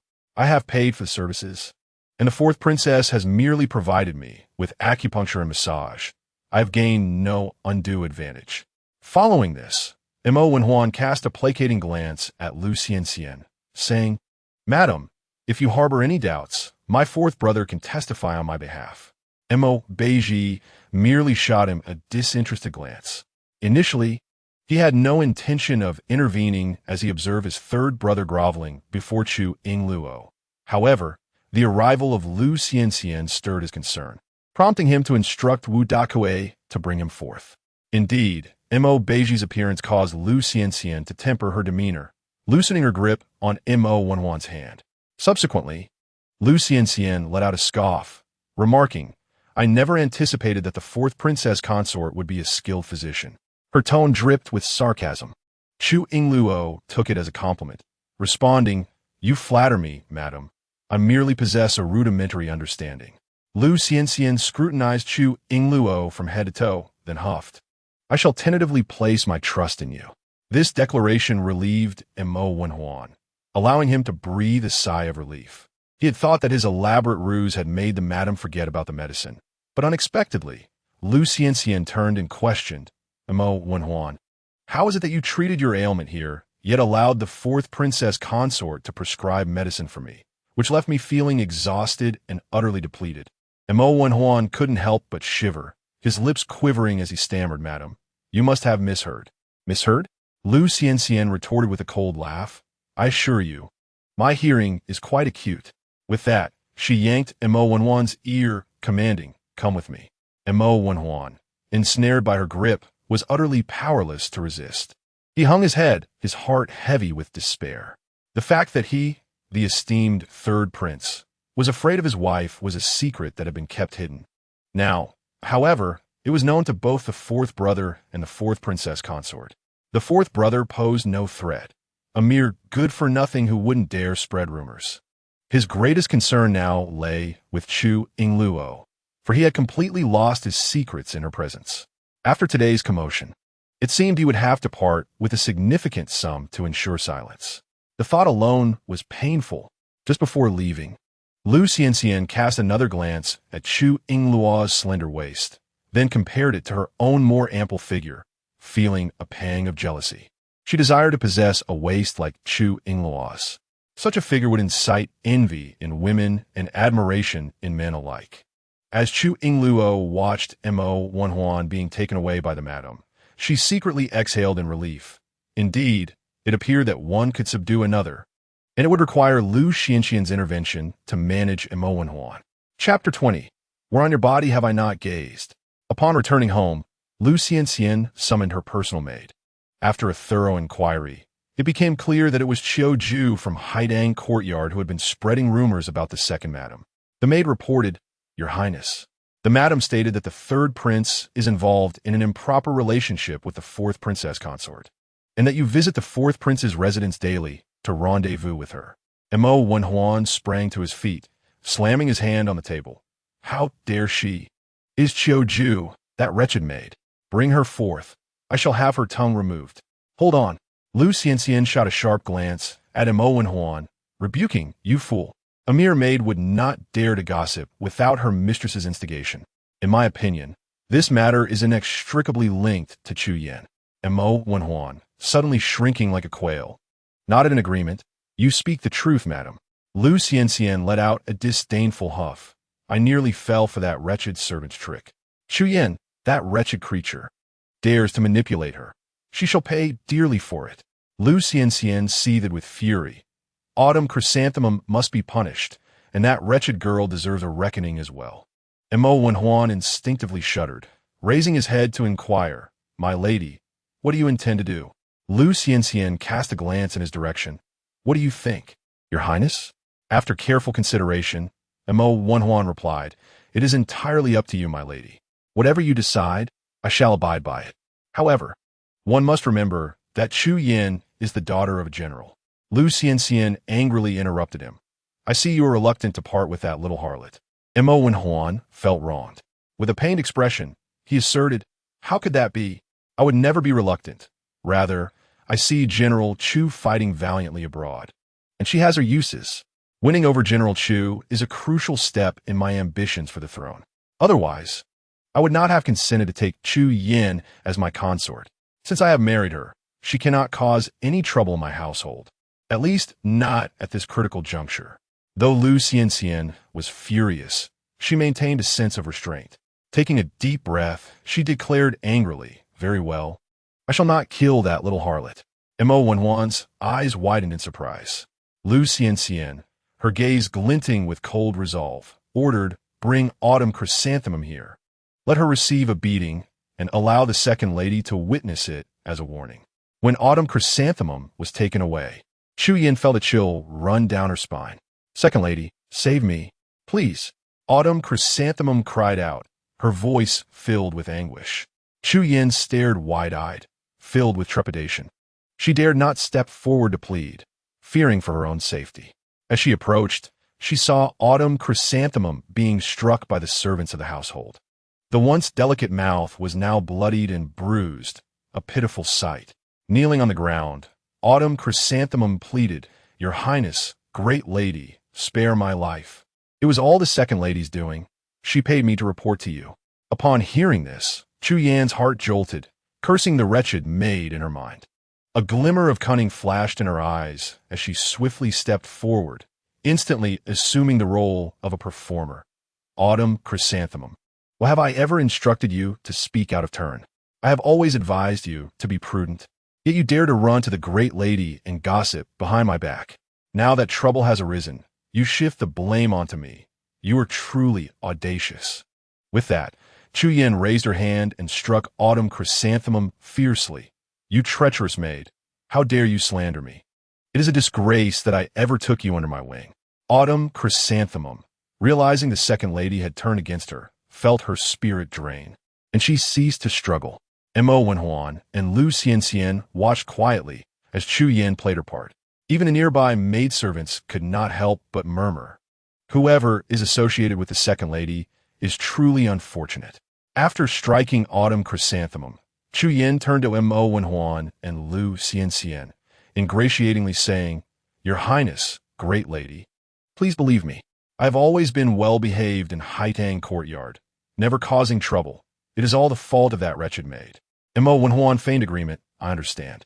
Lu Xianxian, unperturbed, scoffed sarcastically, "If you cannot even manage your own servants, it seems you are only fit to be a secondary consort. Since you are incapable, I shall take charge from now on. The affairs of the Wang family will be dictated by me." At these words, the color drained from Chu Yan's face. In the fourth prince's residence, Spring he rushed in to report, "Your Highness, it is said that the maidservant beside the second madam was severely beaten, nearly to death. The second madam herself is not well either.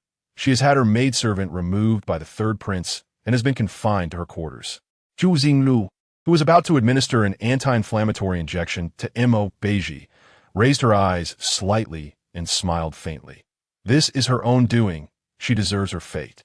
Upon hearing this, Spring he chuckled foolishly, secretly admiring the wisdom of the princess.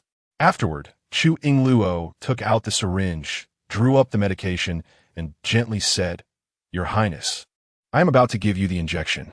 Aware that she could not bear to watch, Spring he quietly closed the door and stepped outside. Beizhi's gaze flickered over the syringe, and his ears inadvertently flushed a deep crimson. He inquired, "Do you still need to inject that area?" Chu Yingluo noted that. her fingers deftly sliding down his trousers. This particular area possessed the most robust and ample muscles in the human body, given his emaciated state. It was the only part that retains of flesh. A sudden chill enveloped him, causing Beizhi's ears to burn hotter, as if they were ripening fruit. Embarrassed, he clenched his teeth and remained silent. Chu Yingluo efficiently completed the injection and took a moment to examine his lower body. She nodded in satisfaction. It seems that after this injection and taking the herbal medicine, your bed sores are nearly healed. Once these scabs fall off, you'll be completely well. She added, I also have a scar-removing ointment here that can restore your skin to its original state, making your rear as fair and supple as your face. Beizhi's facial muscles twitched slightly. She retrieved a bottle of ointment from her sleeve and twisted off the cap. It might itch a bit down there. Bear with it. As she spoke, she dipped her fingers into the ointment and reached toward the firm muscles of his rear. Wait, Beizhi exclaimed, feeling as though he was facing a formidable enemy. His deep, dark eyes widened, realizing that he was more anxious now than he had ever been on the battlefield. Chu Yingluo paused and looked up at him. What is it? Beizhi's lips moved slightly. I am a man. My skin is coarse and tough, and I do not require it to be overly pristine. There is no need to apply that ointment. Chu Yingluo perceived his shyness and lightly scoffed. I have seen every part of you. Now you suddenly feel shy? Beizhi retorted. It seems I have always been shy. You little girl, have a thick skin and show no restraint, he added. Chu Yingluo explained. This ointment accelerates wound healing. You can trust it. Your lower body is in such a dreadful state with severe muscle atrophy. If not treated, you may lose that part entirely. As the esteemed fourth prince, how embarrassing would it be to be missing such a part? She continued. Once healed, it will not only look better, but you will also feel more comfortable. Chapter 21. The body is always more honest than a mouth. Beizhi had no retort, silently enduring her soft fingers as they roamed over a certain area. During the application of the ointment, Chu Yingluo heard him take a sharp breath and looked up in confusion. Do you feel something?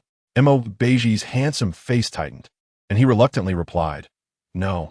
Chu Yingluo's expression fell. That shouldn't be the case. After so many injections, you should feel something. She pinched a piece of flesh hard. The man who had just claimed to feel nothing now let out a muffled groan. Chu Yingluo broke into a grin. The body is always more honest than a mouth. In this moment, Beizhi felt a profound despair, exclaiming in frustration, Why are you pinching me? Chu Yingluo retorted playfully, So you do know pain? I simply wish to inquire if you have any sensation. Since you recognize pain, it follows that you possess feeling. Beizhi stubbornly replied, How many times have you pricked me? When did I ever confess to you that I felt pain? Chu Yingluo, not wishing to engage in his stubbornness, swiftly applied the ointment, wiping her fingers clean afterward. Yet, the prince's skin was remarkably pale, more resilient than jelly. Clearing her throat, she dispelled any impure thoughts, and her expression turned serious. Your plectrum bone and lumbar vertebrae are grievously injured. These two broken bones are critical to your paralysis. Upon hearing the mention of his plectrum bone and lumbar vertebrae, Beizhi's expression darkened, his gaze becoming ominously intense and profound. This was connected to Empress Li. He paused momentarily, a surge of hatred bubbling within him, including for her sons who were complicit in this matter. Empress Li had borne 3 sons. The eldest, the current crown Prince Lingxiao, the second, Jingyan, and the youngest, Wenwan. The 3 brothers had always regarded him as a thorn in their side, devising every conceivable scheme against him.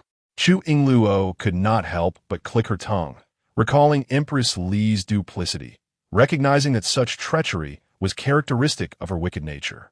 A crooked beam cannot support a straight roof. Sons raised by such a mother are unlikely to be virtuous. She felt a pang of confusion. What of your father? Is he aware of this? As soon as the words left her lips, Beizhi's countenance grew even more forbidding. He lowered his gaze, casting a shadow beneath his long lashes, eyes reflecting a deep melancholy and despair. Chu Yingluo hesitated. I apologize, have I struck a nerve? If you prefer not to discuss it, we need not. After a moment, he spoke softly. There is nothing that cannot be discussed. Initially, He had suspected that Chu Yingluo was sent by Empress Li, thus harboring reservations. However, upon discovering that she was forced into a marriage, his guard had lowered. I was deeply favored by my father until I turned 18. Taking a deep breath, he continued, at 19, while stationed at the border, I suddenly received a military order to return to the capital as enemy forces advanced upon the imperial city. I hastily assembled my troops to protect the capital, only to realize that the enemy had retreated and I had been deceived. By then, it was too late. Court officials slandered me, accusing me of attempting to seize power and collude with the enemy. The charges of treason were leveled against me, and my fate was to be executed by slow slicing. The minister supported this decree, and my father, caught in a dilemma, spared my life out of paternal affection. Though I was freed from the death penalty, I could not escape the consequences of a living death. It was my father who issued the command to break my plectrum bone. Chu Yingluo was instantly taken aback. They say a tiger does not eat its own cubs, yet the emperor had ordered the injury of his own son. The struggle for imperial power was indeed terrifying. She held her breath, sitting by the bed, quietly listening to his confession, gazed into the depths of his own sorrow. Although I later learned that it was the crown prince who colluded with the enemy, issuing a false order of battle to ensnare me. At that moment, I was already defeated, my lute strings severed, stripped of my military power, and relegated by my father to the status of a mere commoner, leaving me utterly powerless to seek vengeance. Chu Yingluo furrowed her brow, feeling a profound empathy for the tribulations that endured. It is essential to remember that at the tender age of 19, he had been paralyzed for 3 years. His most glorious years reduced to a life confined to a bed. His heart must have been heavy with pain and despair during that time. Contemplating this, she spoke softly to comfort him. Do not worry, I shall heal you. One day, you will rise again. A gentleman's revenge is never too late. Turned to gaze at her, an unusual glimmer flickering in his eyes. Chu Yingluo, can I truly place my trust in you? I hope you are not merely toying with me. Just then, a knock echoed from outside, and Chu's voice called out, Princess, the third prince has arrived and wishes to see you. Expressed his concern. What does he want this time? Chu Yingluo raised an eyebrow, deep in thought, then turned to with a smile. Perhaps he comes bearing gifts. Your Highness, please wait a moment. I shall return shortly. Be cautious, advised. Certainly, Chu Yingluo replied, stepping out of the room. In the courtyard, was looking around when he spotted Chu Yingluo. With a sigh, he remarked, this fourth prince's residence is truly destitute. Even the maidservants lack understanding, not one cup of tea to offer a guest. As he spoke, lifted his head to question her. Chu Yingluo, where has the silver you earned from me last time gone? As she walked, Chu Yingluo sighed. The servants in the manor need their wages, and everyone in the courtyard, including the ducks, must be fed. Winter is approaching, and the household requires additional blankets and clothing. That small sum was barely sufficient for basic sustenance. How could I afford tea for guests? Third prince, please understand. Smirked derisively. Indeed, his own expenditures far exceeded this. The fourth prince's residence, in its poverty, could scarcely be compared to a dilapidated temple. That money could simply be considered a handout to a beggar. Clearing his throat, raised his chin with an air of arrogance. You haven't been spreading today's events far and wide, have you? Have your servants kept their lips tightly sealed? Chu Yingluo, thou wen, feigning ignorance. What matter does the third prince refer to? Scoffed. Do not play coy with me. Remember this. If a word of my wife's visit to your residence leaks out, I shall be the first to hold you accountable. Chu Yingluo couldn't help but smirk. Third prince, is this your way of attempting to silence me? Shouldn't you show some sincerity in that regard? Narrowed his eyes, gritting his teeth before retrieving a pouch of coins from his person. Here are 1,000 taels of silver. Is this sufficient? Chu Yingluo's eyes brightened instantly as she eagerly extended her hand. It is enough. Internally scoffed, recognizing her greed. She could be easily appeased with money. Yet he maintained an impassive fade as he handed her the coins. However, this money does not come free. If you accept my silver, you must ensure your lips remain sealed, along with those of your servants. Not a word must escape. Should I discover otherwise, you know the consequences. Understood. Chu Yingluo unceremoniously accepted the silver, weighing it in her hand. I kept my lips tightly sealed.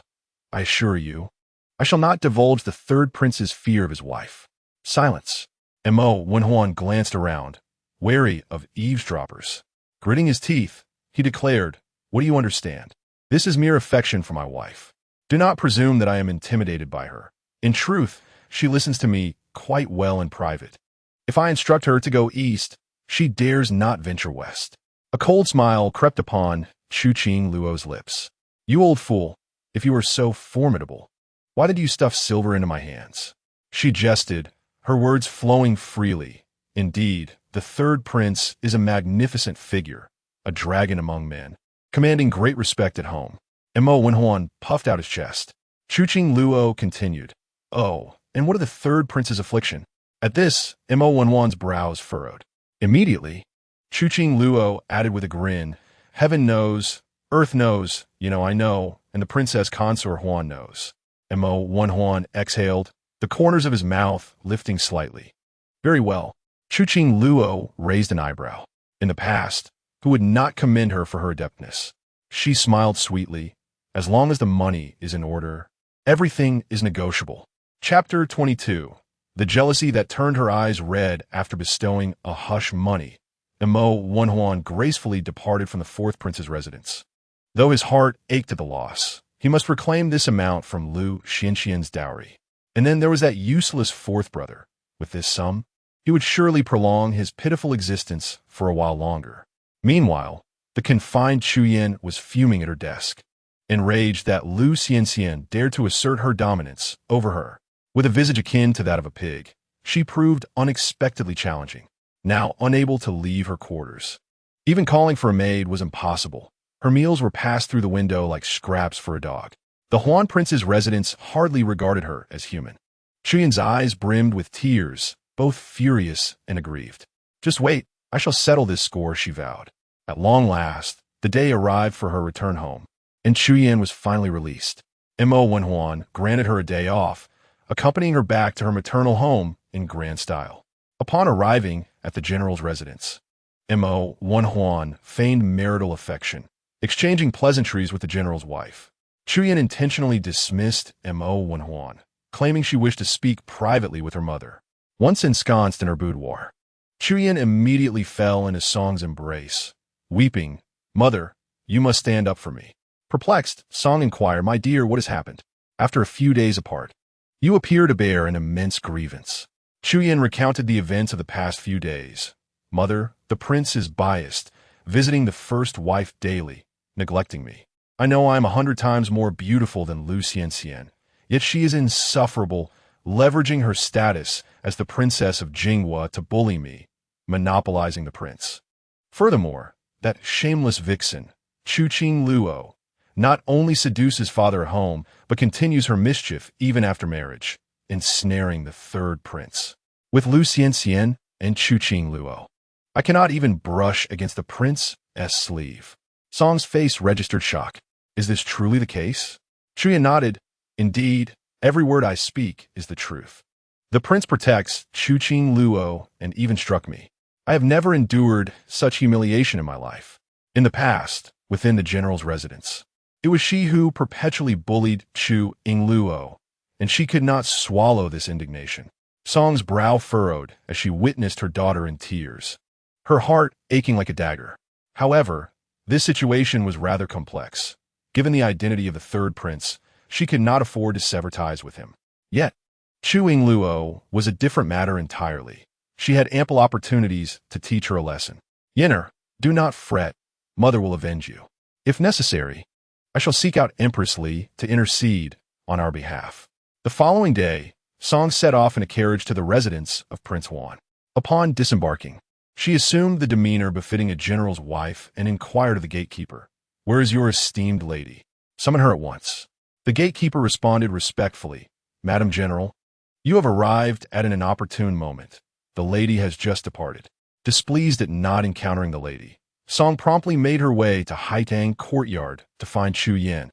Meanwhile, Chu Yingluo, having received a sum of money from Mo Wenhuan, was indulging in extravagant purchases at the marketplace alongside Wu Dakue and Wu Jiaojiao. The previous renovations to the courtyard were insufficient. She intended to invest further in enhancing its beauty. The courtyard felt desolate, and she believed that planting flowers, grasses, and fruit trees would invigorate its spirit. As she strolled past a clothing store, she unexpectedly crossed paths with Lu Xianxian, who was accompanied by a row of guards from the third princess residence. An irate voice echoed from within. In such a large establishment, there are no garments suitable for my lady. Do you dare to believe we won't raise this shop to the ground? Lu Xianxian's maid reprimanded the shopkeeper. Lu Xianxian sat on a chair, her figure corpulent, and to her dismay, not a single garment in the store could accommodate her, causing her complexion to turn a shade of green as she threatened destruction upon the establishment. The shopkeeper, trembling with fear, replied, "Madam, perhaps you could select a piece, and I will procure fabric from the textile store and have it tailored to your measurements. Our shop has limited stock, and regrettably, there is nothing that fits you." Lu Xianxian barked back, "How dare you suggest that I am overweight?" The shopkeeper did not dare to speak further. Chu Yingluo, having heard the commotion, entered the shop, disregarding the uproar, and began to peruse the exquisite garments. The fabric was of the finest quality, adorned with vibrant colors. It was no wonder Lu Xianxian favored this place. Chu Yingluo found herself drawn to it as well. "Shopkeeper, I shall take this, and all of these," she declared, indicating a selection of over 10 items. Purchasing everything that caught her eye, reveling in her newfound wealth that allowed her to acquire elegant attire. The shopkeeper, recognizing a valued customer, hurried over to assist Chu Yingluo. Upon seeing her in the store, Lu Xianxian was momentarily taken aback. Having just threatened to demolish the shop, she was now rendered silent. It would be utterly humiliating if Chu Yingluo were to learn she could not wear any of these garments. As Chu Yingluo purchased freely without hesitation, Lu Xianxian felt a mix of envy and jealousy. Chu Yingluo possessed a tall and graceful figure, her delicate arms reminiscent of snow lotus, complemented by her exquisite and fair complexion. She stood there, a vision of beauty, enchanting all who beheld her. Watching Chu Yingluo leave the store, her arms laden with a multitude of garments, Lu Xianxian's eyes burned with jealousy. One of her maids ventured forth to ask, "Madam, shall we continue shopping?" Lu Xianxian, irritated, rose and declared, "No more purchases. Let us depart." As soon as she stepped outside, Lu Xianxian noticed a herbal shop by the roadside and involuntarily halted her steps. "Madam, are you feeling unwell?" inquired her maid with concern. After a moment of hesitation, Lu Xianxian asked, "Do you think there exists a miraculous elixir that can swiftly slim a person down?" The maid hesitated for a brief moment before responding, "Madam, I cannot say whether such an elixir exists, but what?" The maid cautiously continued, "Madam, it is said that the fourth princess consort possesses remarkable medical skills. Perhaps she could alleviate your troubles. She has even cured the prince's ailments. Would it not be prudent to seek her assistance?" Lu Xianxian cast a glance at her maid. "Chu Yingluo?" The maid nodded. After contemplating for a while and recalling Chu Yingluo's exquisite figure, Lu Xianxian considered that she might indeed possess some secret, for there were hardly a few women in the capital with such a splendid physique. However, Lu Xianxian found it difficult to lower her pride. "No, let us first visit the apothecary." Chapter 23. Kneel and apologize after purchasing her items. Chu Yingluo was on her way back home when she passed by the third prince's residence and heard a familiar voice from within. Upon closer inspection, she realized it was the voice of her stepmother, Song. Turning to her companion Wu Jiao, she instructed, Jiao, "Please investigate what is happening over there. Be cautious and do not let anyone see you." "Yes." After giving her instructions, Chu Yingluo returned home while Wu Jiao quietly crept around to the back of the third prince's residence, climbing a tree by the wall to eavesdrop. Inside the third prince's residence, Song was struck on one side of her face by a vine ball and was furiously cursing. "Which blind fool dares to kick the ball in my face? Do they wish to court disaster? Is this how your princely household treats guests?" Chu Yin hurried forward to check on her. "Mother, are you all right?" As Song moved her hand away, a large red mark appeared on her face, throbbing with pain. Following the direction from which the ball had come, she spotted a small boy standing not far away, and her fury ignited. "You little brat! Who are you? Is this your doing?" Noticing this, Chu Yin frowned in displeasure and leaned closer to whisper through gritted teeth, "Mother, he is Lu Xianxian's son." Song's expression shifted from shock to anger. "So he is the son of the esteemed lady." Mo Zicheng was plump, with a round face that resembled Lu Xianxian's likeness. As the sole heir in the house, he often behaved like a little tyrant, indulging in whatever he pleased, arrogant and overbearing.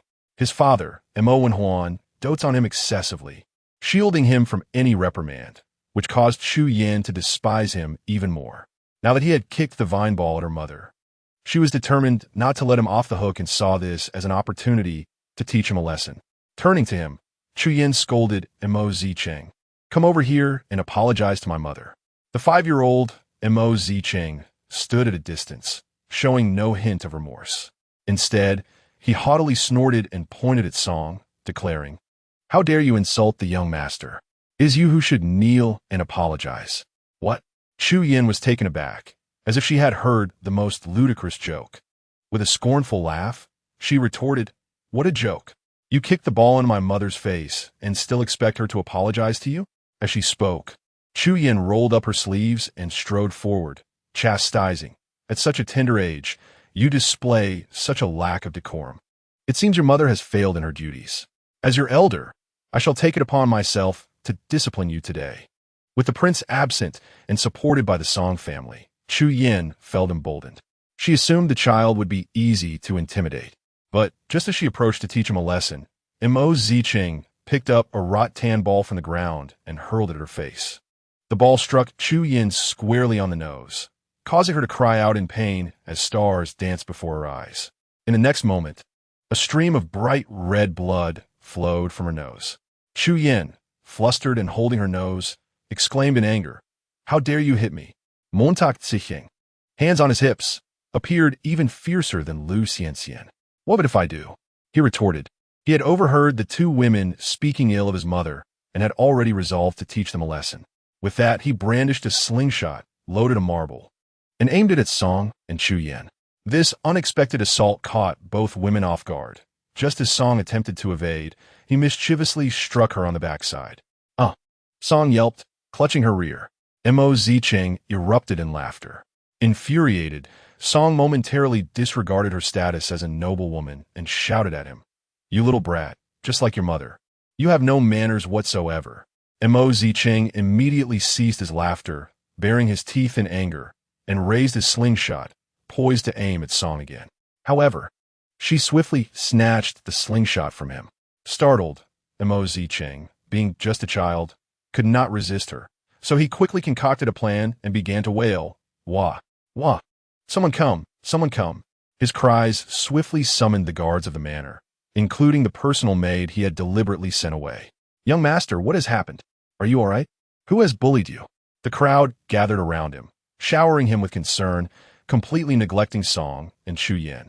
Mo Zicheng pushed through the throng, stamped his foot, and pointed an accusing finger at Song and Chu Yin, seething with indignation. "They are bullying me."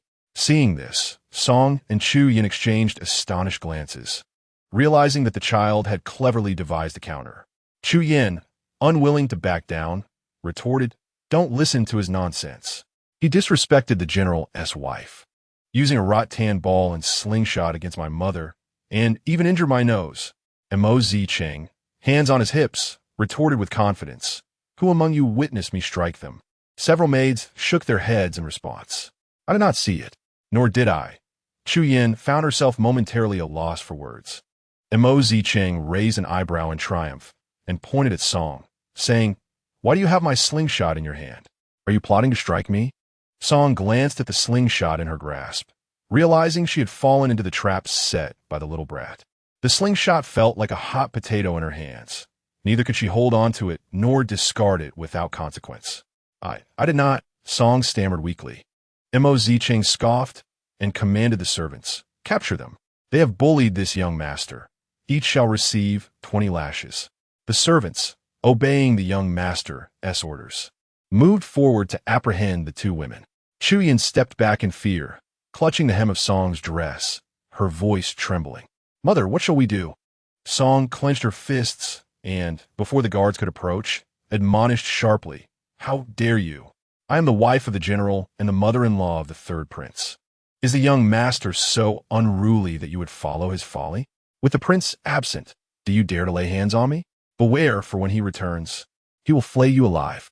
The servants exchanged glances between Song and Chu Yin, then looked at the young master, their expressions wavering. "Young master, this lady is indeed the wife of the general. The general's wife was a distinguished guest in the household, and, as the mother of the second madam, even the prince would show her respect. However, Mo Zicheng raised his chin haughtily. What her title? With my father away, I am the one in charge here." The guards pondered for a moment, but ultimately decided to heed the young master's command. The prince had indeed instructed that during his absence, the young master would have authority over the estate. "The general's wife and the second madam. You have offended them," they remarked. With that, several of them advanced to seize Song and Chu Yin. The two women widened their eyes in terror and began to struggle violently. Song shouted, "You insolent fools! Let me go!" Chu Yin, more frightened, cried out, "No, I do not want to be beaten. You cannot trust his one-sided claims. I am his aunt. Let us wait for the prince to return." Mo Zicheng, hands clasped behind his back, coldly scoffed, "She is not my aunt. Proceed, and should anything arise, I shall bear the consequences." Upon hearing this, the guards felt emboldened. Some brought in a long bench, while others restrained Song and Chu Yin upon it. Two strong guards stood on either side, wielding thick wooden planks. Witnessing this, Chu Yin trembled in fright and began to cry before the punishment even commenced. "No!" With a resounding crack, a heavy blow landed.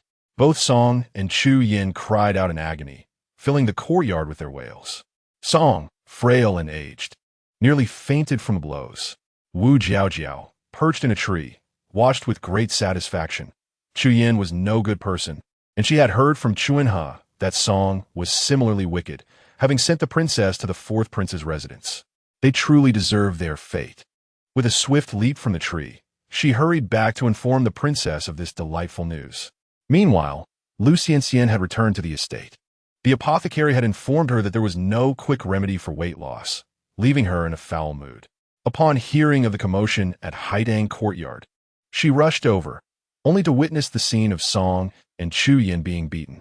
Seeing the young master unscathed, Lu Xianxian did not rush to intervene, but instead inquired of the young master's maid, "What has transpired?" The maid promptly recounted the events that had occurred. It turned out that the young master had been bullying them, but Song and Chu Yin were also no innocents. They had uttered unpleasant words that had provoked him, leading to this lesson being imparted to them. Lu Xianxian scoffed. It is indeed time for these two to receive their just deserts. She had intended to teach Chu Yin a lesson previously, but had been thwarted by the prince. She was reluctant to show herself, but the young heir's appearance was indeed most fitting. Even if the prince were to express his grievances, he would not direct them towards the young heir. At that moment, the maid beside her whispered, "Madam, it is said that Madame Song has been bullying the fourth princess at the general's residence." "Oh, is that so?" Lu Xianxian squinted her eyes, pondering that Chu Yingluo did not seem like someone who would be easily bullied. The maid continued, "This matter is not a secret. Everyone in the general's residence is aware that Madame Song has never favored the adopted daughter of General Chu, often treating her harshly. Eventually, she sent her to the fourth prince's residence, marrying her off to that paralyzed prince." Understanding dawned upon Lu Xianxian as she contemplated for a moment, suddenly realizing something. She asked, "So, are we essentially doing her a favor?" The maid nodded in affirmation. "Yes, madam. By avenging the fourth princess, she will surely be grateful to you." Lu Xianxian cast a sidelong glance at the maid and smiled. "You are quite clever." She had done Chu Yingluo a favor, which would provide her an excuse to seek her out for the elusive elixir for weight loss. Once the 20 strikes had been dealt in the courtyard, Lu Xianxian leisurely approached and called out, "Stop." All the guards halted immediately, respectfully addressing her as madam. Lu Xianxian waved her hand, instructing them to withdraw. Song and Chu Yin slid off the benches, their backsides bruised and raw, rendering them speechless from the pain. Chu Yin pointed at Lu Xianxian, stammering, You wait for me." Yet before she could utter any further threats upon the prince's return, she fainted. Meanwhile, Song was unceremoniously thrown out of the residence. Lying on the ground, Song groaned incessantly. With the assistance of a servant, she struggled to rise, only to find that the previously silent occupants of the general's residence were now gathering around her. "Madam, what shall we do now?" Song inhaled sharply, her teeth clenched in frustration, her heart heavy with unspoken grievances. She had merely intended to send her daughter to the third prince's residence for a life of comfort. Yet it turned out to be filled with nothing but difficult characters. The madam was domineering, and the air lacked decorum, causing her daughter much distress. She was acutely aware of the dangers posed by the third prince's residence and realized that seeking retribution was futile. Thus, she decided to bide her time and seek assistance. "Lucien, I shall not let this rest." At that moment, she turned her head and caught sight of the fourth prince's residence. In comparison, its dilapidated entrance appeared forlorn, lacking even a gatekeeper. She regretted not having gone to the fourth prince's residence first to settle the score with Chu Yingluo. Filled with regret, she gritted her teeth and declared, "Let us go to the fourth prince's residence." Having endured humiliation at the third prince's residence, Song intended to find some satisfaction at the fourth prince's. The servant beside her cautioned, "Madam, your injuries are severe. Perhaps we should return to the general's residence first." Song shot him a cold glance. Silence. "You worthless lot. I have been wronged, and I must reclaim it." The servants, sensing her wrath, quickly fell silent. It was clear that the madam was not merely seeking restitution, but was likely to invite further turmoil. Meanwhile, within the fourth prince's residence, several individuals were bustling about, engrossed in their tasks.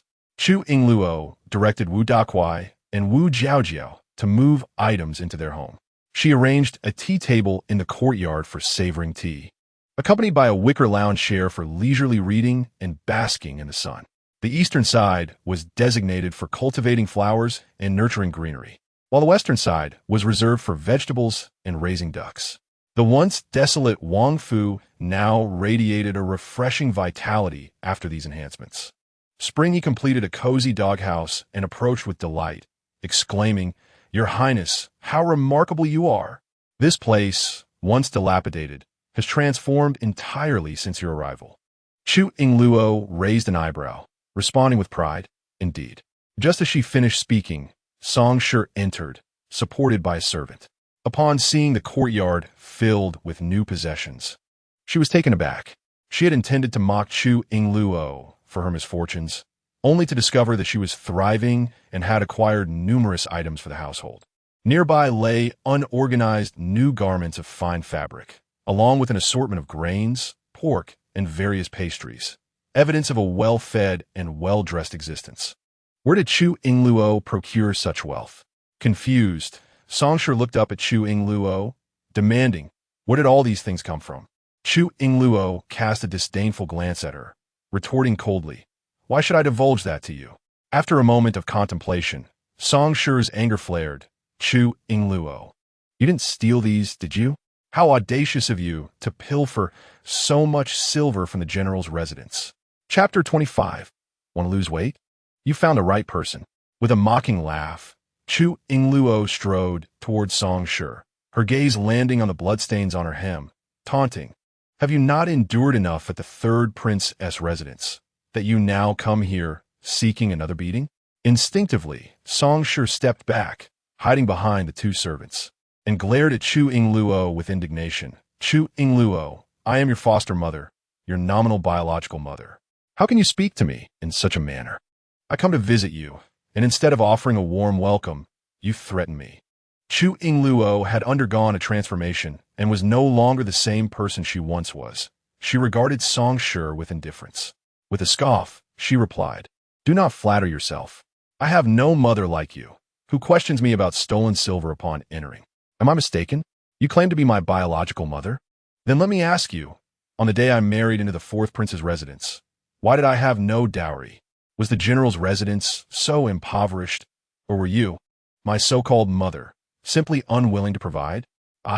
Chu Yingluo interrupted, her tone turning icy. "On the day of my marriage, you forcibly drugged me and sent me away, even searching my belongings before I left. Now you accuse me of stealing silver from the general's residence? Such absurdity. A person like you does not deserve to be called my mother. Song Shi clenched her teeth, rendered speechless by Chu Yingluo's rebuttal. Gazing at her, a flicker of astonishment crossed her eyes.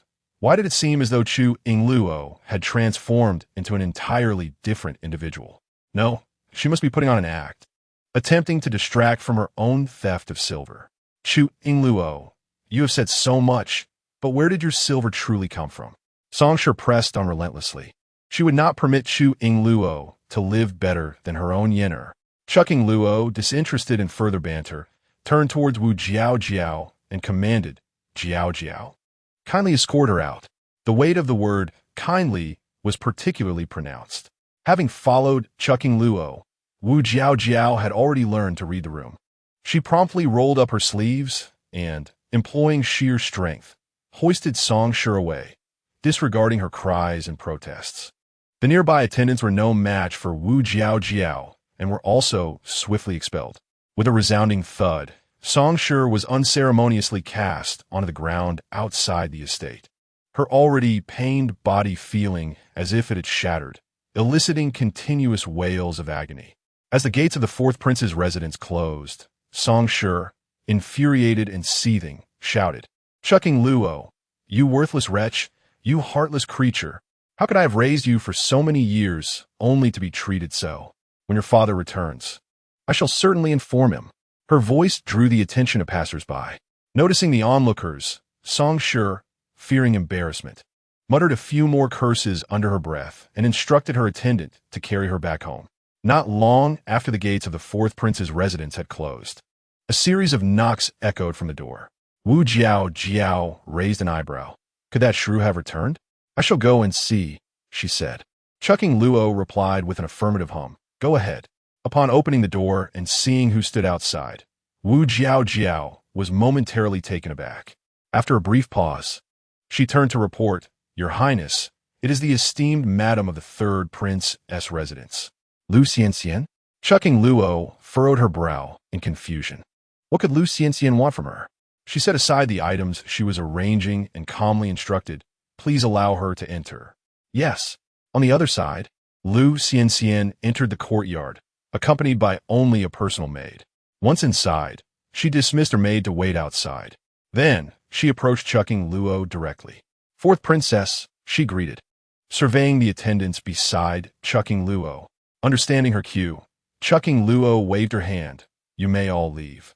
As the words fell, Chuanhao led Wu Jiao and Wu Dakue out, leaving only Chu Yingluo and Lu Xianxian in the courtyard. Uncertain of Lu Xianxian's intentions, Chu Yingluo nevertheless courteously gestured toward a nearby chair. Madam, please take a seat. Lu Xianxian glanced around before unceremoniously sitting down. After a moment of contemplation, and ensuring they were alone, she spoke, Fourth princess, today Madame Song visited the Huan Wang residence, where the young master reprimanded her. Chu Yingluo raised an eyebrow. What is the purpose of your message, madam? Lu Xianxian hesitated for a moment longer. I wish to inform you that I can assist you in dealing with Song Shi and your stepsister. However, I also have a matter that requires your assistance in return. Chu Yingluo chuckled lightly. What is it that the madam seeks my help with? Please speak plainly. Lu Xianxian was not one to beat around the bush. She steeled herself and directly stated, I have heard that your medical skills are exceptional. Chu Yingluo instinctively turned her gaze toward her. Lu Xianxian's typically haughty demeanor betrayed a hint of embarrassment as she stammered. I wonder if you possess any miraculous elixirs that could help one slim down rapidly? Chu Yingluo raised an eyebrow, a smile playing at the corners of her mouth. After circling around for quite some time, it turns out that Lu Xianxian came to seek her help for weight loss. Upon seeing her smile, Lu Xianxian furrowed her brows, unable to hide her irritation. Are you mocking me? Chu Yingluo waved her hand. Madam, you are mistaken. I am not mocking you. Rather, I wish to convey that you have indeed come to the right person. Her tone was sincere, devoid of any pretense. Lu Xianxian's eyes immediately brightened. Do you truly have a solution? Chu Yingluo nodded, then smiled. Madam, I am a doctor.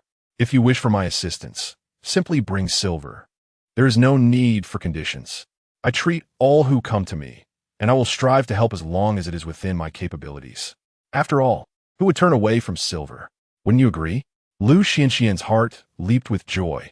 Had she known this earlier, she would have brought the silver directly without all the unnecessary roundabout discussions. Now emboldened, she beamed, I have plenty of silver. As long as you can help me.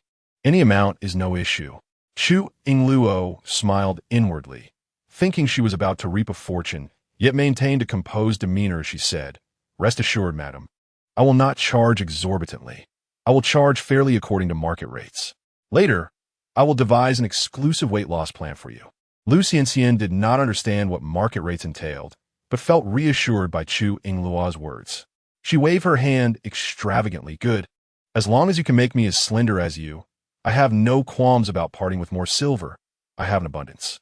Chu Yingluo chuckled softly, then glanced at their figures, unable to suppress a look of concern.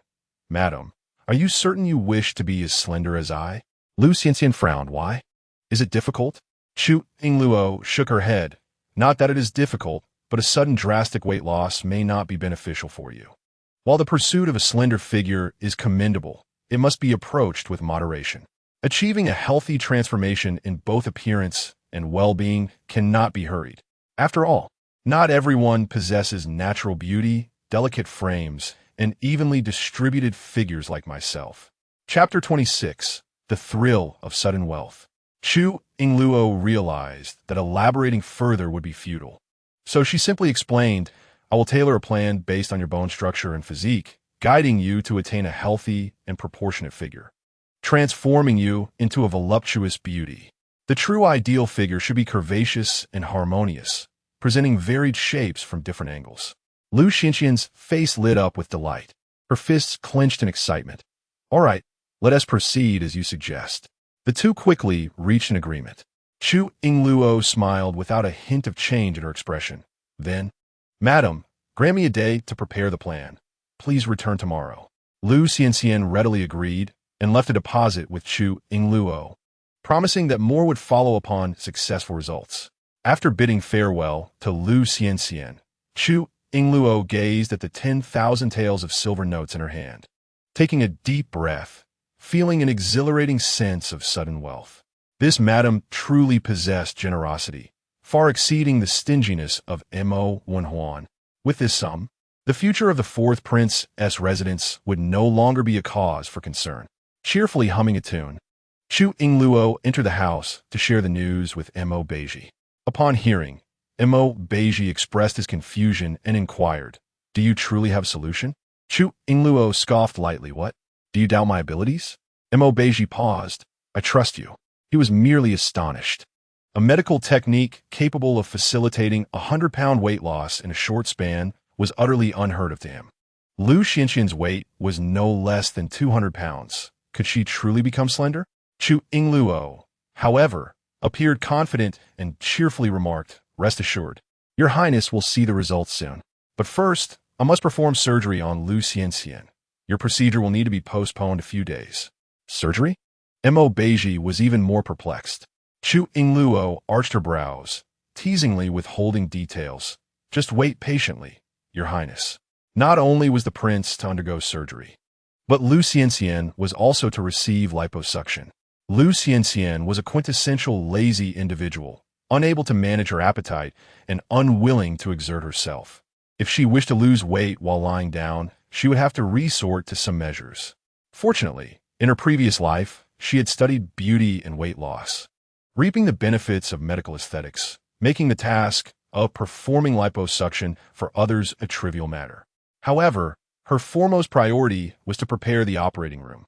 Just as Chu Yingluo opened her space to arrange the surgical area, Chunha knocked at the door to report, Princess, there are people outside seeking you.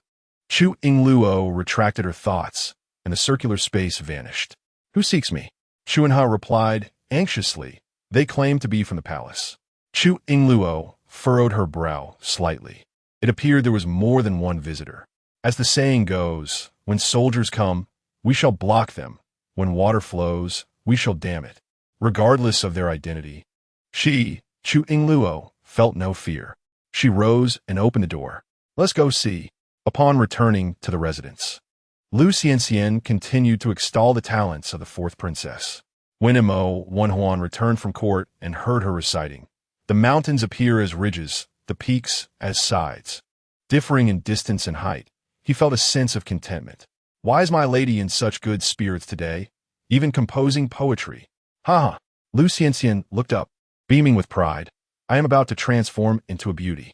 And Mo Wenhuan chuckled inwardly, thinking her delusions were laughable. Yet he feigned flattery. Congratulations, my lady. I wish you an expedited transformation into a great beauty. Lu Xianxian sensed the insincerity and shot him a cold glance. Leave. And Mo Wenhuan, delighted to comply, exited. Just outside, a servant rushed in to report, Your Highness is in trouble. And Mo Wenhuan's expression darkened. You wretched servant.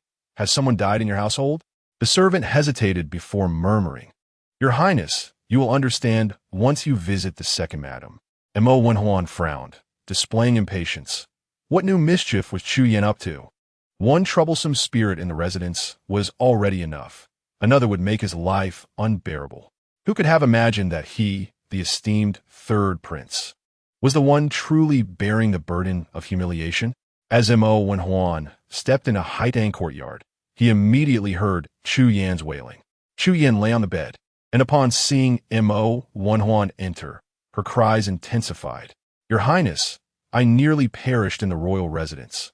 I feared I would never see you again. The beauty wept, her tears like falling pear blossoms, and even Mo Wenhuan, with his ironclad heart, felt a stir of emotion.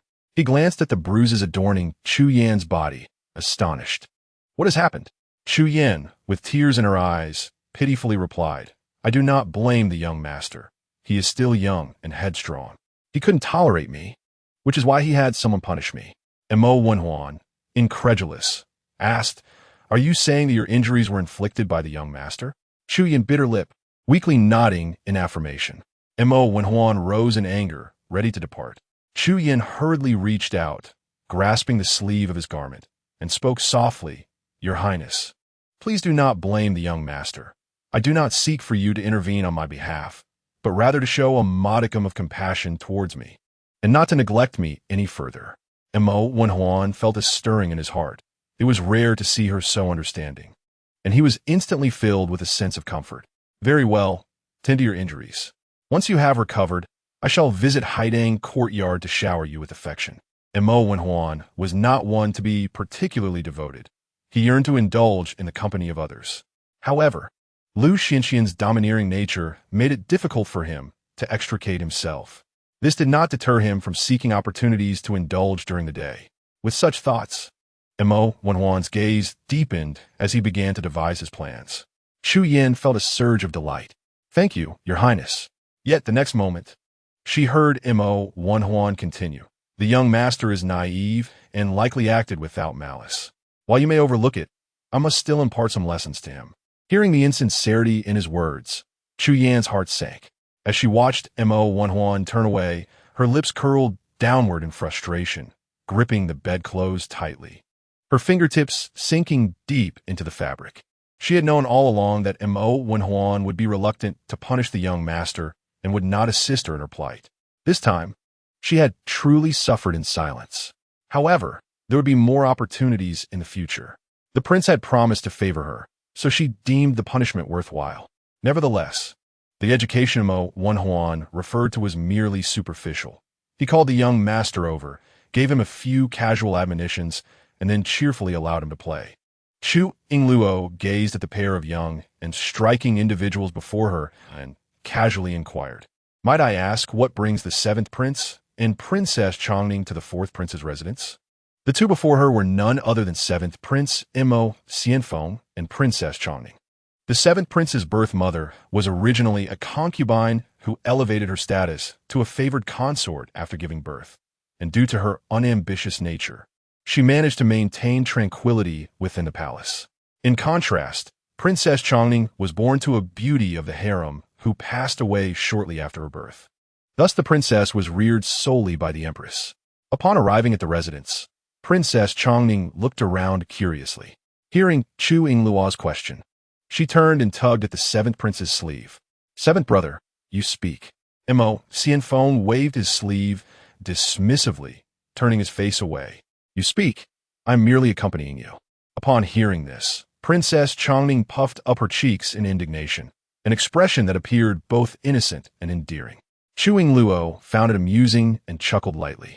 If you have something to discuss, please do not hesitate to speak. The fourth prince is still recovering and is somewhat vulnerable. It is wise not to offend anyone from the palace lightly. However, the sudden visit of the seventh prince and Princess Chongning was indeed peculiar. Could it be that they had heard of her remarkable medical skills and sought her remedies? Yet, judging by their vibrant demeanor, they hardly seemed to be ailing. As Chu Yingluo pondered, Princess Chongning spoke up, recalling, on the day of my third brother's wedding, I noticed 2 maidservants selling lemonade at the entrance of the fourth prince's residence. Suddenly, her eyes sparkled with excitement. Lemonade. After I tasted it, I found it exceedingly delightful. Mo Xianfeng, who was listening nearby, felt a twinge of embarrassment. He helplessly rubbed his forehead and interjected on behalf of Princess Chongning, fourth princess. Chongning wishes to inquire if the fourth prince's residence still has lemonade for sale. She would like to purchase another cup. Chu Yingluo chuckled. So, Princess Chongning has come here for lemonade. The princess eagerly nodded, her gaze filled with longing. May I? Chu Yingluo smiled, of course. I shall have a maid prepare it for you. You need not pay. Consider it my treat. Upon hearing this, Princess Chongning excitedly licked her lips and politely expressed her gratitude. Thank you, fourth princess. You're welcome, replied Chu Yingluo as she called for Chunha. Chunha, do you remember how to make the lemonade I taught you last time? Chunha smiled and nodded. I remember. Squeeze the lemon for juice, mix it with cold boiled water. Add a spoonful of honey and stir well. Chu Yingluo nodded. Go ahead and prepare a cup for the seventh prince and one for Princess Chongning. Yes, my lady. Just as Mo Xianfeng was about to wave his hand to decline, Chunha had already dashed off. Seeing this, he awkwardly withdrew his hand and scratched his head. As if struck by a thought, Chu Yingluo addressed the two. Since you are here, allow me to treat you to something different. Please wait a moment.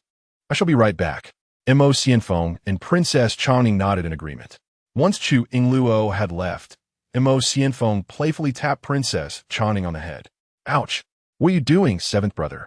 She exclaimed, rubbing her head. Mo Xianfeng warned sternly, You glutton! You dragged me to the fourth prince's residence just for lemonade. If mother finds out, we shall not escape her wrath. Princess Chongning pouted. What are you afraid of? You're such a coward, seventh brother. With the Empress Dowager here, she will protect me, and mother wouldn't dare scold us. Mo Xianfeng scoffed, replying seriously, I am not a coward. I simply wish to avoid trouble. When our fourth brother made a mistake, he was punished, and our father and mother forbade them from stepping into the fourth prince's residence. Over the years, it was not that I did not want to come, but seeing fourth brother in such a state and being unable to help has weighed heavily on my heart. Once, fourth brother was the most dashing and spirited among all the princes. Furthermore, he was such a proud individual, yet he had suffered a debilitating injury, rendered incapacitated and bedridden, becoming a shadow of his former self. He naturally did not wish for others to witness his disgrace and misery.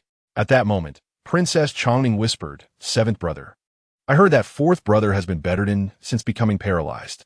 I wonder how he is doing. 3 years have passed. He must be unkempt and wild by now. Mo Xianfeng fell silent, yet unconsciously clenched his fists, feeling a sense of injustice for his brother. Princess Chongning quietly suggested, Seventh brother, shall we go visit fourth brother? To her surprise, Mo Xianfeng resolutely refused. No. Princess Chongning furrowed her brow. Why not? Seventh brother, you are so heartless. Weren't you the closest to fourth brother before? Often trailing behind the fourth brother, Mo Xianfeng denied, I am not heartless. Princess Chongning pressed him. Then what is it? At a loss for words. Mo Xianfeng felt a deep, unspoken sorrow. Initially, he had secretly visited the fourth brother, only to be dismissed. I do not wish to see anyone, he had said. He was mindful of the fourth brother's dignity and a man's pride, even though they had shared a close bond in the past.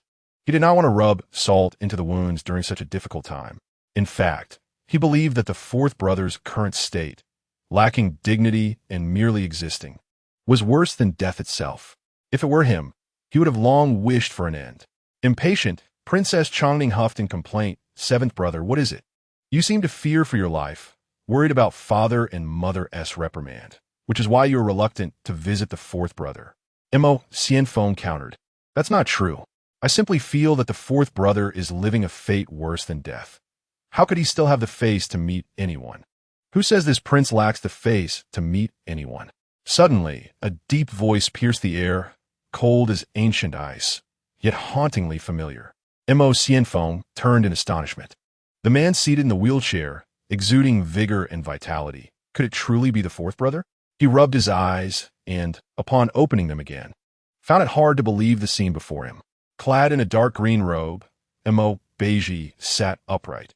Even in a wheelchair, his commanding presence remained intact. His resolute gaze held the fiery intensity unique to the fourth brother. Fourth brother, Mo Xianfeng confirmed, his excitement rendering him tongue-tied. You are alive? Montag Beizhi scoffed lightly. Have you been wishing for this prince's demise? The domineering tone of his voice moved Mo Xianfeng to the brink of tears. No, he wished for the fourth brother to live. Swallowing the sting in his eyes, he hurried forward with swift steps, approaching Mo Beizhi directly. He circled around him, hardly daring to believe his own eyes. The man who had once lain in bed, teetering on the edge of death, now appeared revitalized, as if reborn, regaining his former charisma, truly astonishing. Fourth brother, how did you manage to sit up? Mo Beizhi glanced over, noting that Mo Xianfeng, who had once stood shorter than him even while seated, had grown tall over the past 3 years, now standing at the same height. Indeed, he had just turned 18. Observing the redness around his eyes, Mo Beizhi's tone softened considerably. Thanks to my royal consort, Yingluo, who invented and personally crafted this high-end wheelchair. The fourth consort invented it. Mo Xianfeng expressed his surprise, astonished to learn of her capabilities. Princess Chongning stepped forward, equally delighted. The fourth consort is truly remarkable. Not only has she brought the fourth brother back to life, but she has also enabled him to sit in a wheelchair. Most importantly, she can make lemonade. The thought of the sweet and sour lemonade made Princess Chongning swallow hard. Mo Beizhi cautioned them. What you have seen today at the fourth prince's residence must remain confidential. Chapter 28. The Operation Mo Xianfeng replied, Rest assured, fourth brother, we will not disclose this to anyone. Understanding the gravity of the situation regarding the fourth brother's safety, he was acutely aware that there were many who wished for his demise. Having spoken, he cast a glance at Princess Chongning. She immediately assured him, I shall not speak a word. Mo Beizhi, momentarily pausing, inquired, What brings you here? Just as Princess Chongning was about to respond, she suddenly spotted Chu Yingluo and Chu Yingluo approaching, carrying something. My lemonade has arrived, exclaimed Princess Chongning, her eyes sparkling as she swiftly dashed towards Chu Yingluo. Noticing her enthusiasm, Chu Yingluo handed the lemonade to Princess Chongning, who, upon receiving it, eagerly took a sip. Afterward, a contented sigh escaped her lips, affirming her reputation as a true gourmand. Mo Beizhi narrowed his eyes, realizing that these two had risked punishment by visiting the fourth prince's residence solely for a cup of lemonade. At that moment, Princess Chongning's gaze shifted to the other hand of Chu Yingluo, where an opaque drink resided. Curiously, she inquired, What is that? Chu Yingluo presented her homemade beverage, saying, This is a drink I crafted called bubble milk tea. Today, I offer it to the princess. Should you find it delightful, do remember to visit often. This would enable her to cultivate a loyal clientele. Bubble? Princess Chongning exclaimed in surprise as she accepted the bubble milk tea and took a sip. How does it taste? Chu Yingluo asked. Princess Chongning's eyes widened, an expression of delight dawning as she spoke with the milk tea still in her mouth. Delicious. This milk tea surpasses even the lemonade. I have never tasted anything so exquisite. Chu Yingluo smiled faintly. That is splendid. With Princess Chongning's endorsement secured, her future patronage appeared promising. Observing the princess's rapture, Mo Xianfeng approached with curiosity. Fourth princess, may I have a taste as well? What exquisite delicacy could possibly elicit such praise from Chongning? Chu Yingluo gestured to Chu Yingluo, who promptly handed her cup of milk tea to Mo Xianfeng. Seventh prince, here you go. Mo Xianfeng took the cup and savored the drink, an expression of amazement gracing his features. The milk tea was sweet yet not cloying, truly delectable. After finishing, he glanced at his elder brother and asked, "Have you tried it, fourth brother?" Beizhi hesitated, observing the empty hands of Chu Yingluo. Realizing she had not prepared one for him, and an inexplicable sense of disappointment washed over him. After a moment, he parted his lips, stating indifferently, "This prince does not favor sweet foods." Xianfeng replied with an O, his expression unreadable. Meanwhile, Chu Yingluo instructed Chu Yingluo once more. Chu Yingluo dashed back to the kitchen and shortly returned with another cup of milk tea, which she handed to Chu Yingluo. Taking the milk tea, Chu Yingluo approached Beizhi and said, "My lord, I have specially prepared this with less sugar. It is not sweet." Seeing that she had considered him, a flicker of joy appeared in Beizhi's eyes, and his demeanor visibly brightened. Yet the next moment, Princess Chongning rushed over with an eager gaze. "Fourth brother, if you do not like it, I can help you finish it." Beizhi shot her a glance, replying curtly, "No need, this prince will drink it." Having said that, he turned to Chu Yingluo, who understood his unspoken request, and stepped forward to feed him a sip. Princess Chongning sighed with regret beside her. Chu Yingluo turned her gaze and said, "Princess, if you like it, I shall have Chu Yingluo prepare a few cups for you to take home later." Upon hearing this, Princess Chongning's face lit up with joy, and she sweetly replied, "Thank you, fourth Wang's sister-in-law." Xianfeng shook his head with a sigh. "Chongning, you are truly beyond help. Be careful not to grow up resembling your third Wang's sister-in-law." Princess Chongning huffed, "Mind your own business." Xianfeng lightly retorted, "I have no interest in your affairs." After finishing her drinks at the fourth Wang's residence, Princess Chongning left contentedly, clutching 2 cups of milk tea.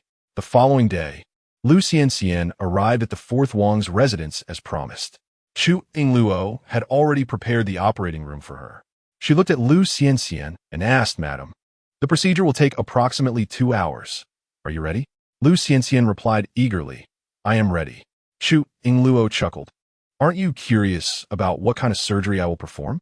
To her surprise, Lu Xianxian waved her hand dismissively. "I don't care, as long as it makes me beautiful. Any method will suffice." Chu Yingluo raised an eyebrow. "Since you have made up your mind, please follow me inside." Lu Xianxian dismissed her maid and followed Chu Yingluo. As Chu Yingluo opened the door and invited Lu Xianxian in, she instructed Wu Dakue and Wu Jiaojiao to stand guard outside, ensuring that no one would interrupt during the procedure. However, once Lu Xianxian stepped inside, she felt a wave of nervousness wash over her and turned to ask, "Fourth Wang Fei, is this surgery dangerous?" Chu Yingluo shook her head and reassured her, "There is no danger. It is merely a minor procedure, so you need not be anxious." She pointed to the bed. "Madam, please lie down and rest for 2 hours. When you awaken, the surgery will be complete." Lu Xianxian furrowed her brow, seemingly recalling something. She paused and warned, "Before I entered, I instructed my maid that if anything were to happen to me in the fourth Wang's residence, there would be consequences for you." Chu Yingluo laughed lightly. "You worry too much, madam. I seek only your wealth, not your life. So rest assured, I will not allow anything to happen to you here." She continued, "Although the procedure involves incisions, it merely extracts excess fat from your body. Coupled with the herbal remedies and scar-reducing ointment I have prepared, you will achieve remarkable results without any post-operative complications. The choice to become beautiful lies entirely in your hands." Upon hearing this, Lu Xianxian finally let down her guard. Although she felt somewhat anxious, she complied with Chu Yingluo's words and lay down on the bed, driven by her desire to become beautiful. She was determined to transform into a stunning beauty, captivating everyone around her. Seeing Lu Xianxian recline, Chu Yingluo took out the anesthetic. Soon, she would transport Lu Xianxian into a different realm to perform liposuction, intending to administer general anesthesia to ensure that Lu Xianxian would remain oblivious throughout the procedure. "Madam, we shall begin," she announced. Lu Xianxian responded with a soft then closed her eyes. Chapter 29. Where did all the meat disappear to? As Chu Yingluo's thoughts took form, a circular portal appeared. Moments later, the 2 figures in the room vanished. Chu Yingluo escorted Lu Xianxian into the operating room, where everything had been meticulously prepared. As Lu Xianxian lay unconscious upon the surgical table, Chu Yingluo donned her protective attire and gently removed Lu Xianxian's clothing. Observing the substantial layers of adipose tissue on her body, she began to delineate the areas from which fat would be extracted, opting for discrete locations or the flanks to design the surgical incisions. Lu Xianxian's flesh was rather lax, with the abdomen, thighs, and arms housing the most adiposity. Thus, the undertaking of this procedure was quite considerable. Taking a deep breath, Chu Yingluo swiftly reacquainted herself with the sensation of wielding a scalpel. She first administered local anesthesia to the targeted areas on Lu Xianxian's body before making precise, small incisions. The cuts had to be minimal, and her technique required utmost accuracy. Subsequently, she began to inject a tumescent solution, which would facilitate the separation of fat cells from surrounding tissues. Ordinarily, such a procedure would necessitate assistance. Yet she found herself alone, rendering the task somewhat arduous. Unbeknownst to her, beads of sweat formed along her brow, but she could not afford to let her focus waver. Although merely a liposuction procedure, it demanded her full attention to ensure Lu Xianxian's safety. Fortunately, the operation progressed smoothly as she gradually extracted the excess fat using a cannula. Watching the removed adipose tissue, she let out a subtle sigh of relief. Lu Xianxian's silhouette visibly shrank. The final step involved suturing the incisions, a task that posed little challenge for Chu Yingluo given her extensive clinical experience. She had previously performed thoracotomies on critically ill patients and skin grafts on burn victims, allowing her to swiftly close Lu Xianxian's wounds.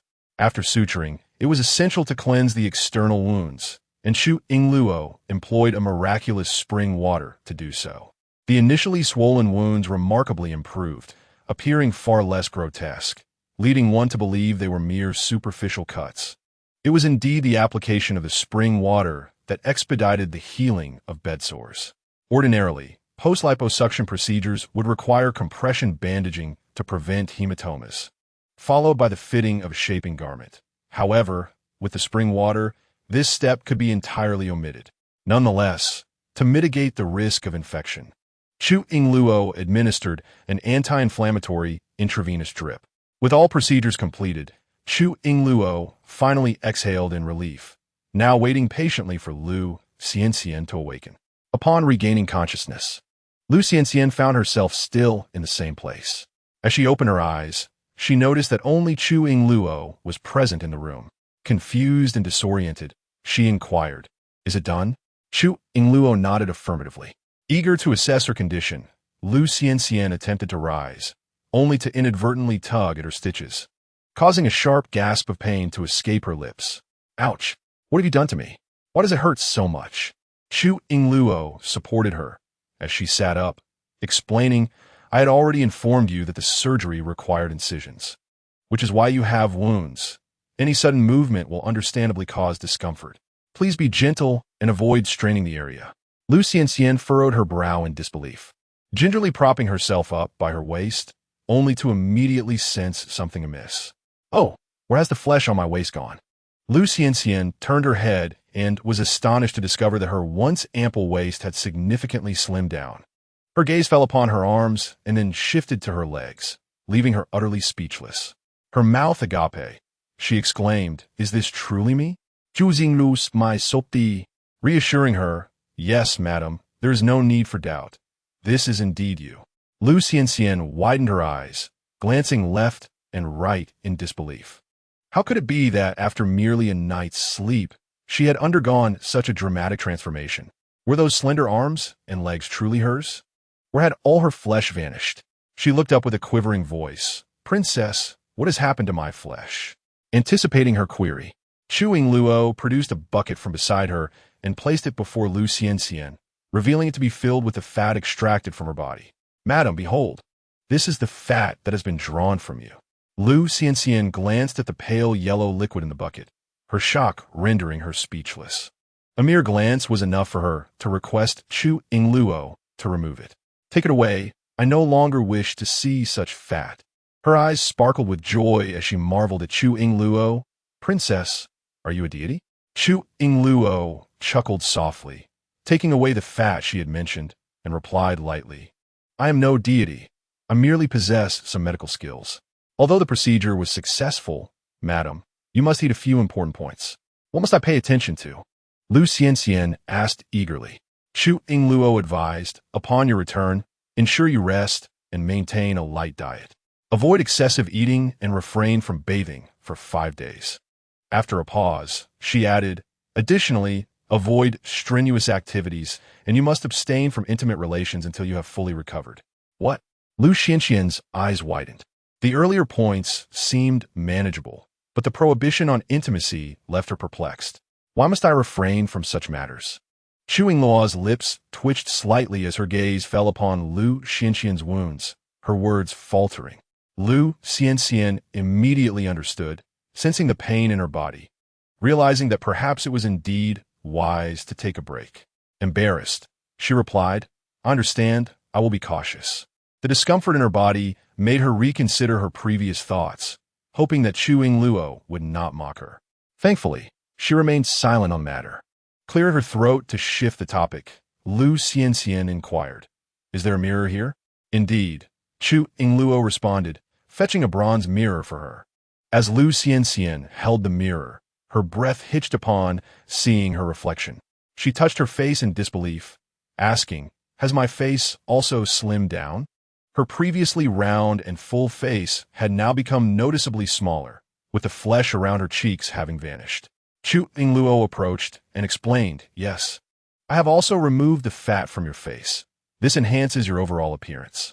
Lu Xianxian gazed contentedly at her reflection, feeling as though she had transformed into a celestial being, truly becoming a beauty. Overcome with happiness, she declared, I will have my maid bring you the remaining silver shortly.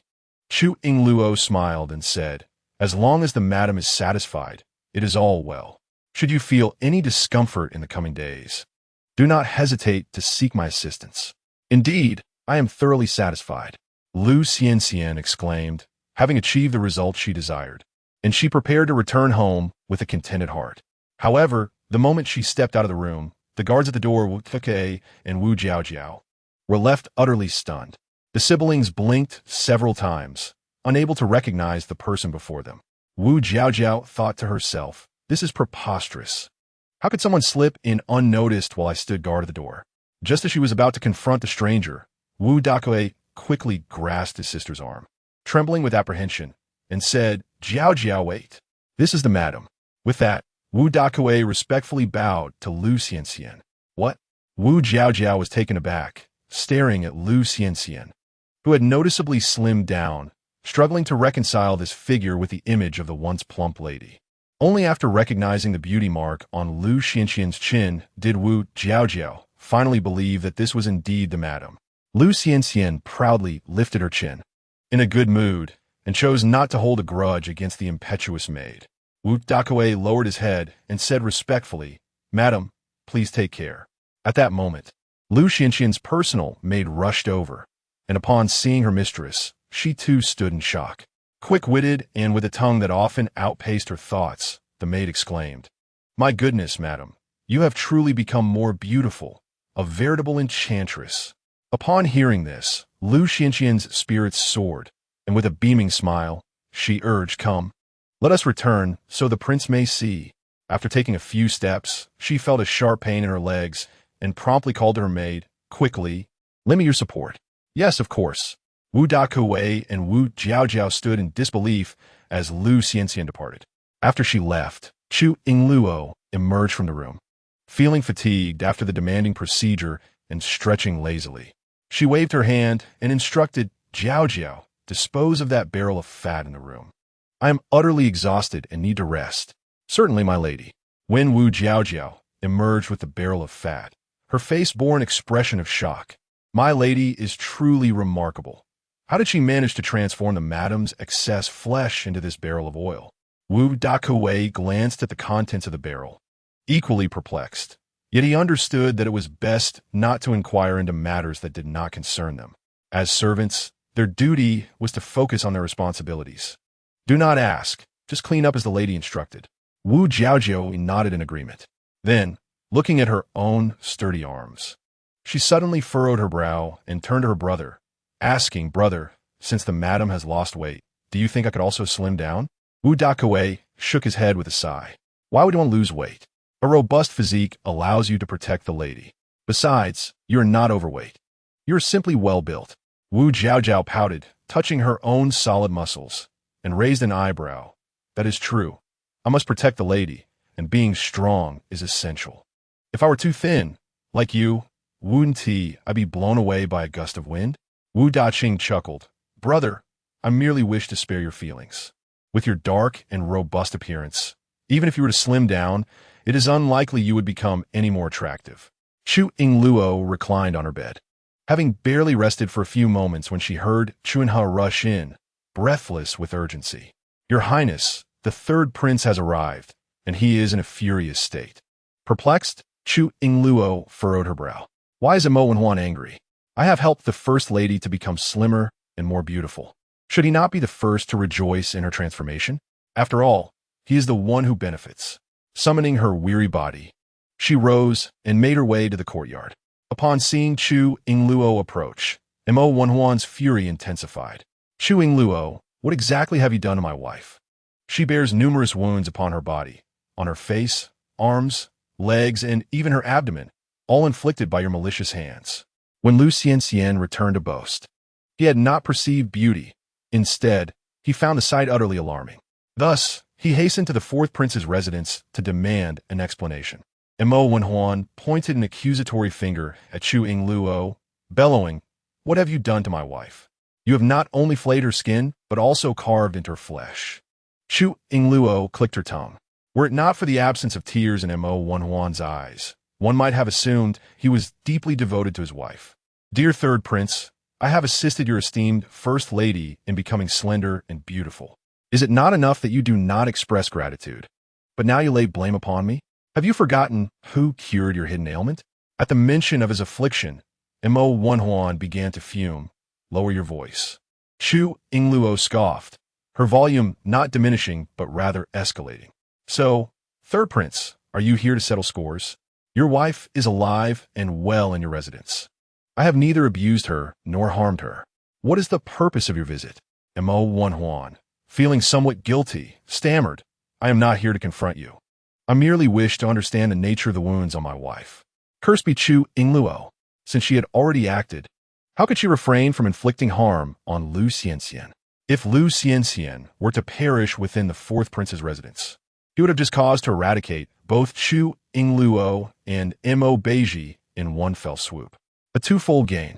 Chu Yingluo narrowed her eyes, a calm smile gracing her lips.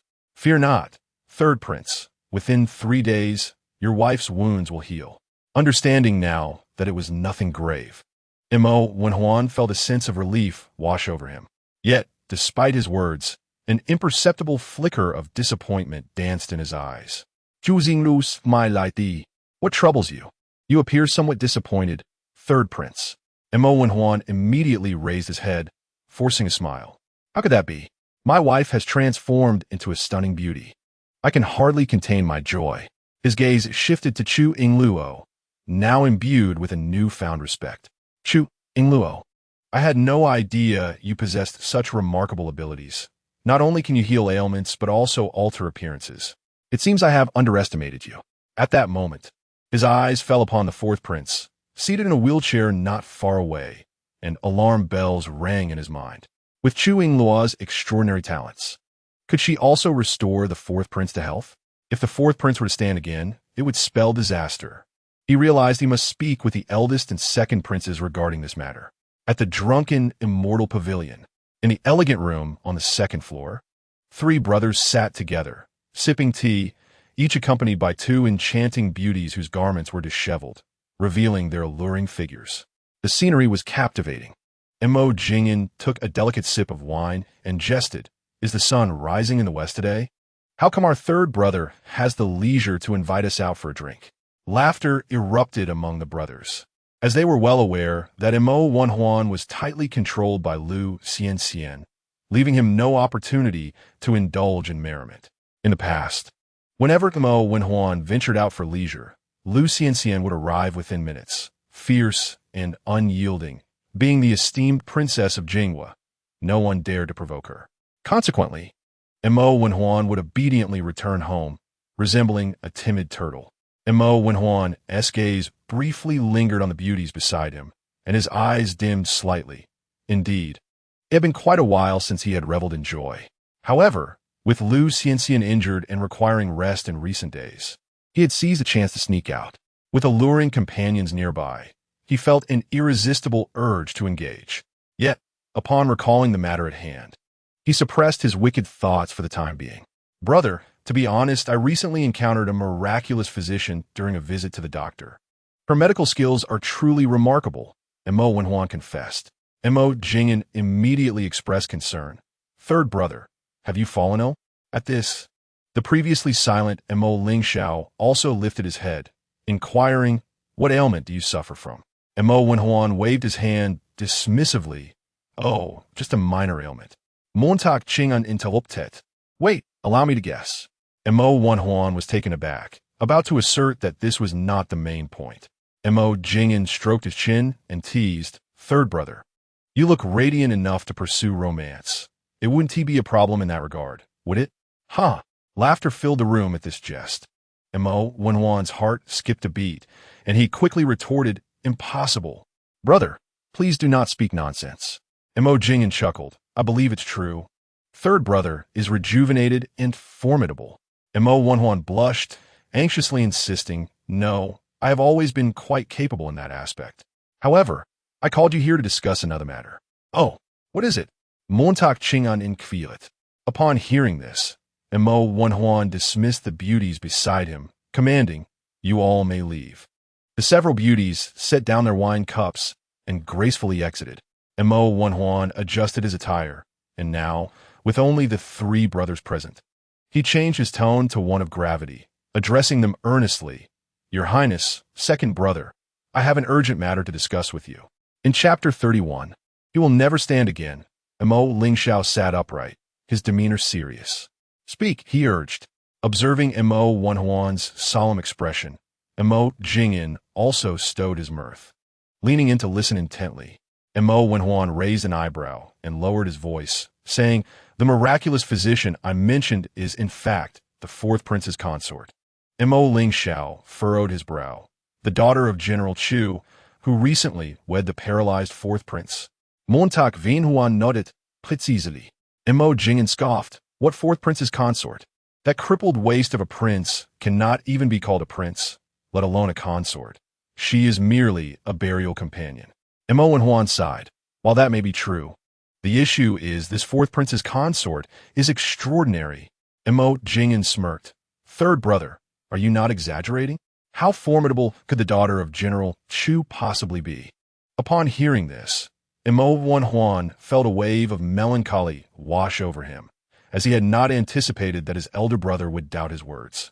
Meanwhile, Mo Lingxiao, standing nearby, refrained from jumping to conclusions and calmly inquired, third brother, please continue. What has transpired? Mo Wenhuan's spirits lifted at this, and he promptly responded, you all are aware of my wife, right? Xianxian has undergone a remarkable transformation. She is no longer the plump figure she once was, weighing 200 pounds. After her visit to the fourth prince's residence, she has slimmed down considerably, thanks entirely to the medical expertise of the fourth princess. Upon hearing Mo Wenhuan's words, both Mo Lingxiao and Mo Jingyan's expressions turned grave. They had indeed received news of Lu Xianxian's transformation, yet had not seen her in person. Was it possible that this was not mere gossip? Mo Jingyan, intrigued, pressed further. Is it true that your sister-in-law has lost weight? Mo Wenhuan nodded affirmatively. Indeed, it was the work of Princess Chu Yingluo. The two men were taken aback. Mo Jingyan, regaining his composure, remarked nonchalantly, it appears that the fourth princess possesses some remarkable skills, but what does that matter? Mo Wenhuan, anxious, implored, that is precisely what I wish to convey. If the fourth princess's medical prowess is indeed exceptional, what if she could cure our fourth brother, the paralyzed one? Mo Jingyan scoffed, promptly dismissing the notion, impossible. Even the imperial physicians have declared it unfeasible. How could she possibly succeed? Is she somehow superior to the royal doctors? Mo Wenhuan furrowed his brow, still beset by worry. Mo Jing'an took a sip of wine, chuckling, "Do not fret.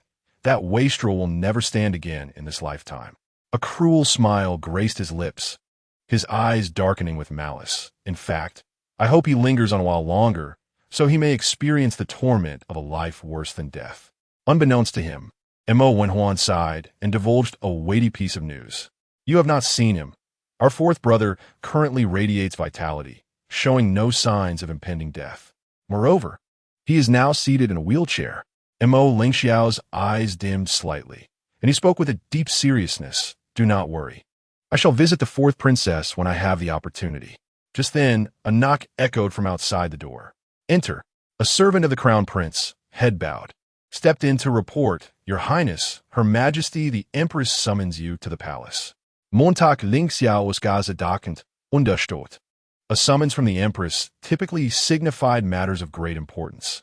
Even if it were not urgent, he must first pay his respects to her, with his drink unfinished. Mo Lingxiao bid farewell to the two men and made his way to the palace. Meanwhile, Song Shi, still recovering from her ailments, dragged her pained body to the Empress's Kuan palace. She knelt on the ground, articulating the reasons for her visit, seeking the Empress's intervention. However, to her surprise, Empress Li remained unmoved by her account. Keeping her head lowered, Song Shi spoke earnestly. "Your Majesty, though I suffer some injuries, it is of little consequence. My daughter, however, is frail and has been beaten to the point of lying in bed, unable to rise." Throughout Song Shi's entreaty, Empress Li remained seated regally upon her ornate throne, delicately holding a finely crafted teacup, her slender fingers brushing away droplets of water from its surface. Song Shi's heart raced with anxiety. Only after Empress Li passed the teacup to a maid did she respond coolly, "Madam Song, I have already betrothed your daughter to Prince Huan. That is a fortune your military family has earned over generations." Song bowed respectfully, affirming, "Your Majesty, the Empress speaks truly. As a humble wife, my daughter's heart is innocent. Ever since she married into the Huan Wang's residence, she has faced the disdain and challenges from the First Lady, and her days have been exceedingly difficult." Empress Li raised an eyebrow lightly. "So you now find yourself dissatisfied? Is your daughter's marriage to Huan Wang a source of grievance?" Song felt a surge of panic. "I would not dare to say so." A disdainful smile graced Empress Li's lips. "Then what brings you to seek my counsel today? Do you wish for me to intervene and have Huan Wang divorce his wife?" Terrified, Song trembled. "No, that is not my intention at all.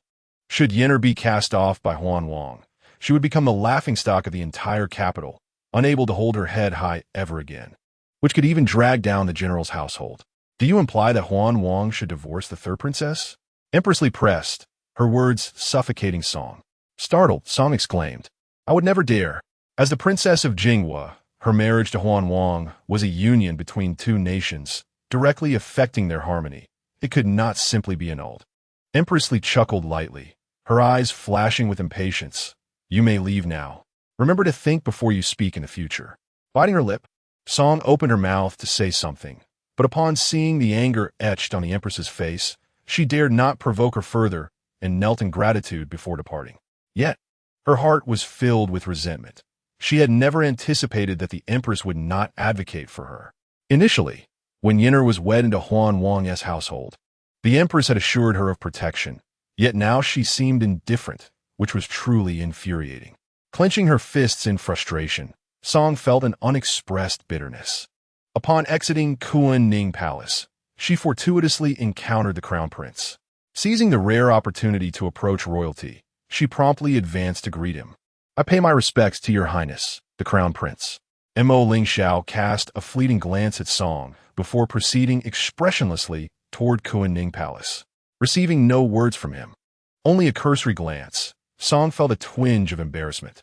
Watching the crown prince's retreating figure, her agitation grew. If the Empress refused to assist her, it was unlikely that the crown prince would intervene on her and Yen'er's behalf. Clearly, no one could be relied upon. The matter concerning Yen'er would have to be addressed by the general. With this thought, Song hastily returned, determined to send a message via pigeon to General Chu.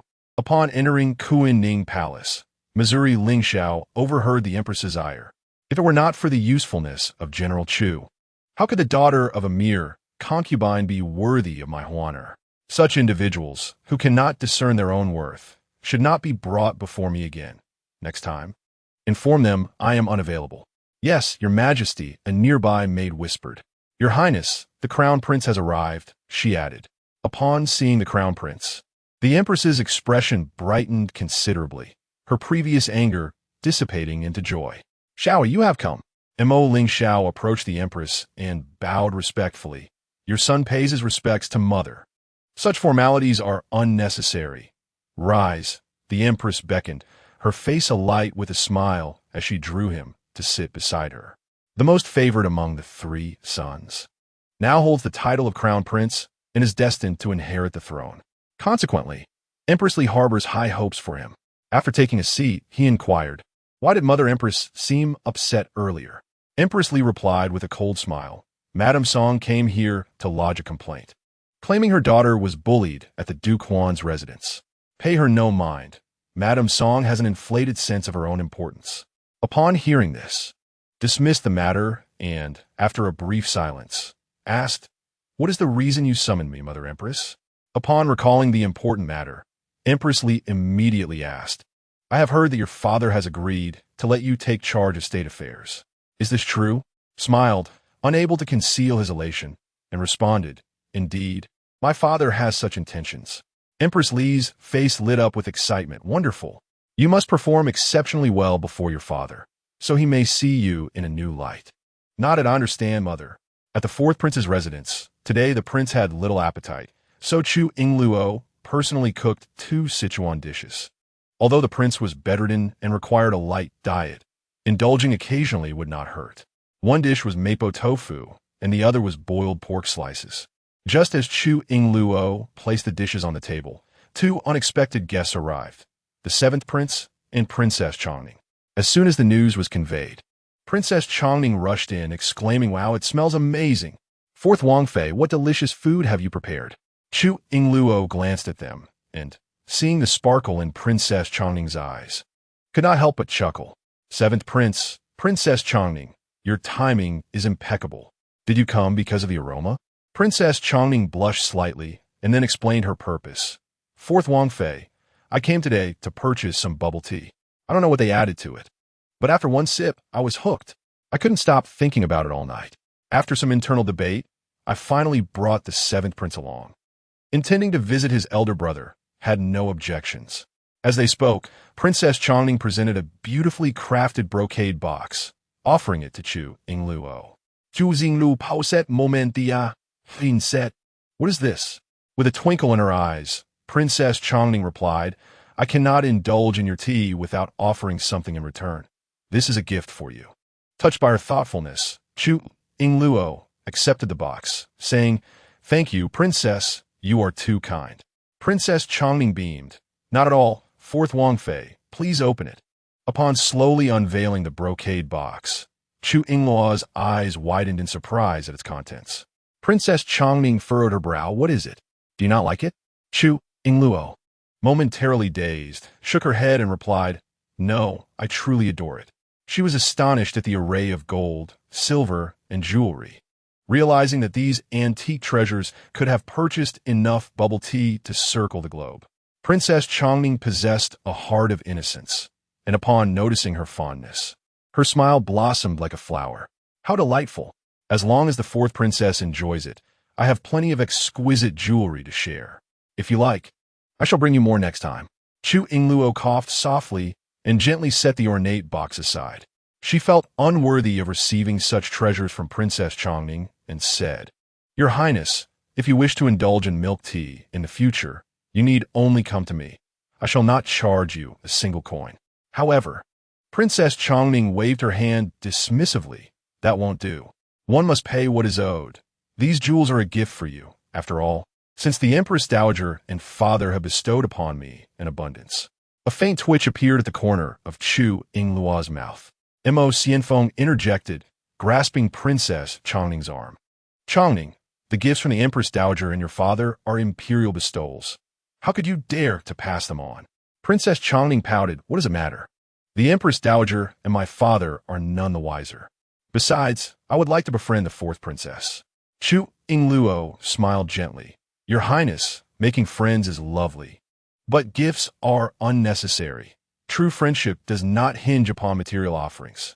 Princess Chongning pondered for a moment and replied, in that case, I shall bring you something else next time, something not given by the Empress Dowager and father. The logic of Princess Chongning was both amusing and perplexing, for she was determined to present a gift nonetheless. Chu Yingluo then instructed Chuanha to prepare milk tea, having already imparted the recipe to her, and Chuanha had successfully learned it.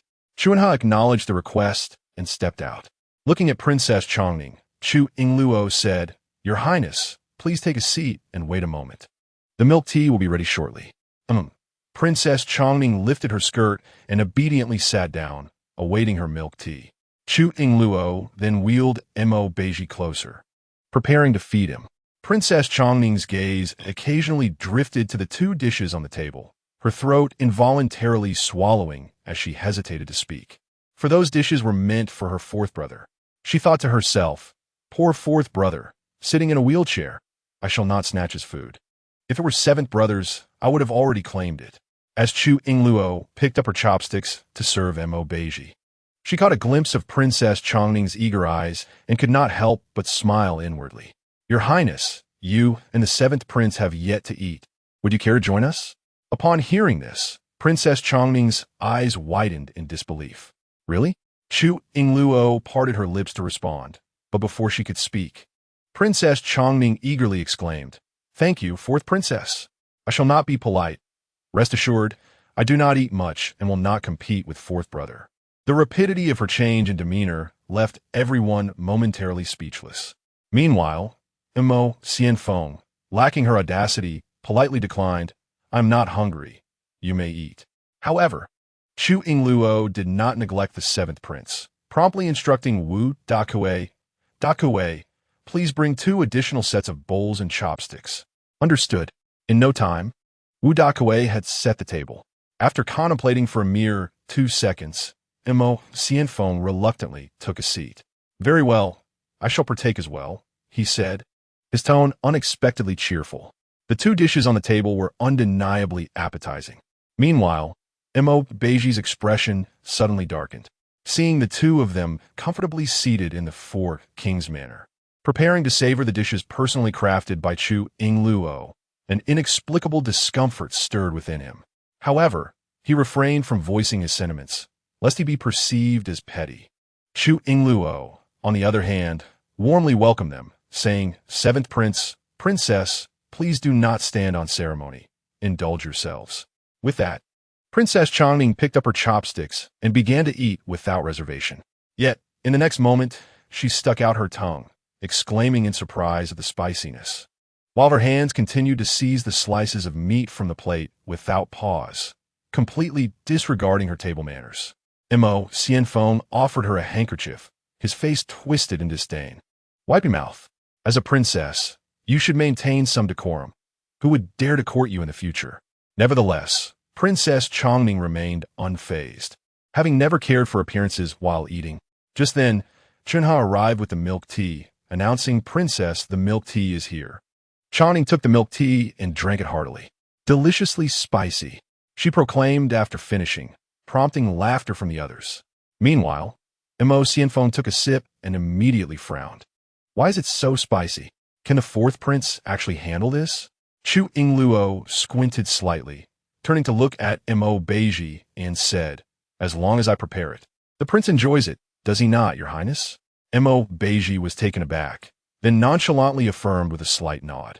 Upon learning that these dishes were personally made by Chu Yingluo, Mo Xianfeng's eyes widened in surprise. These were actually prepared by the fourth princess consort? It appears we are fortunate today to taste her cooking. He recalled how the fourth prince had appeared somewhat reluctant earlier, suddenly understanding the reason behind it.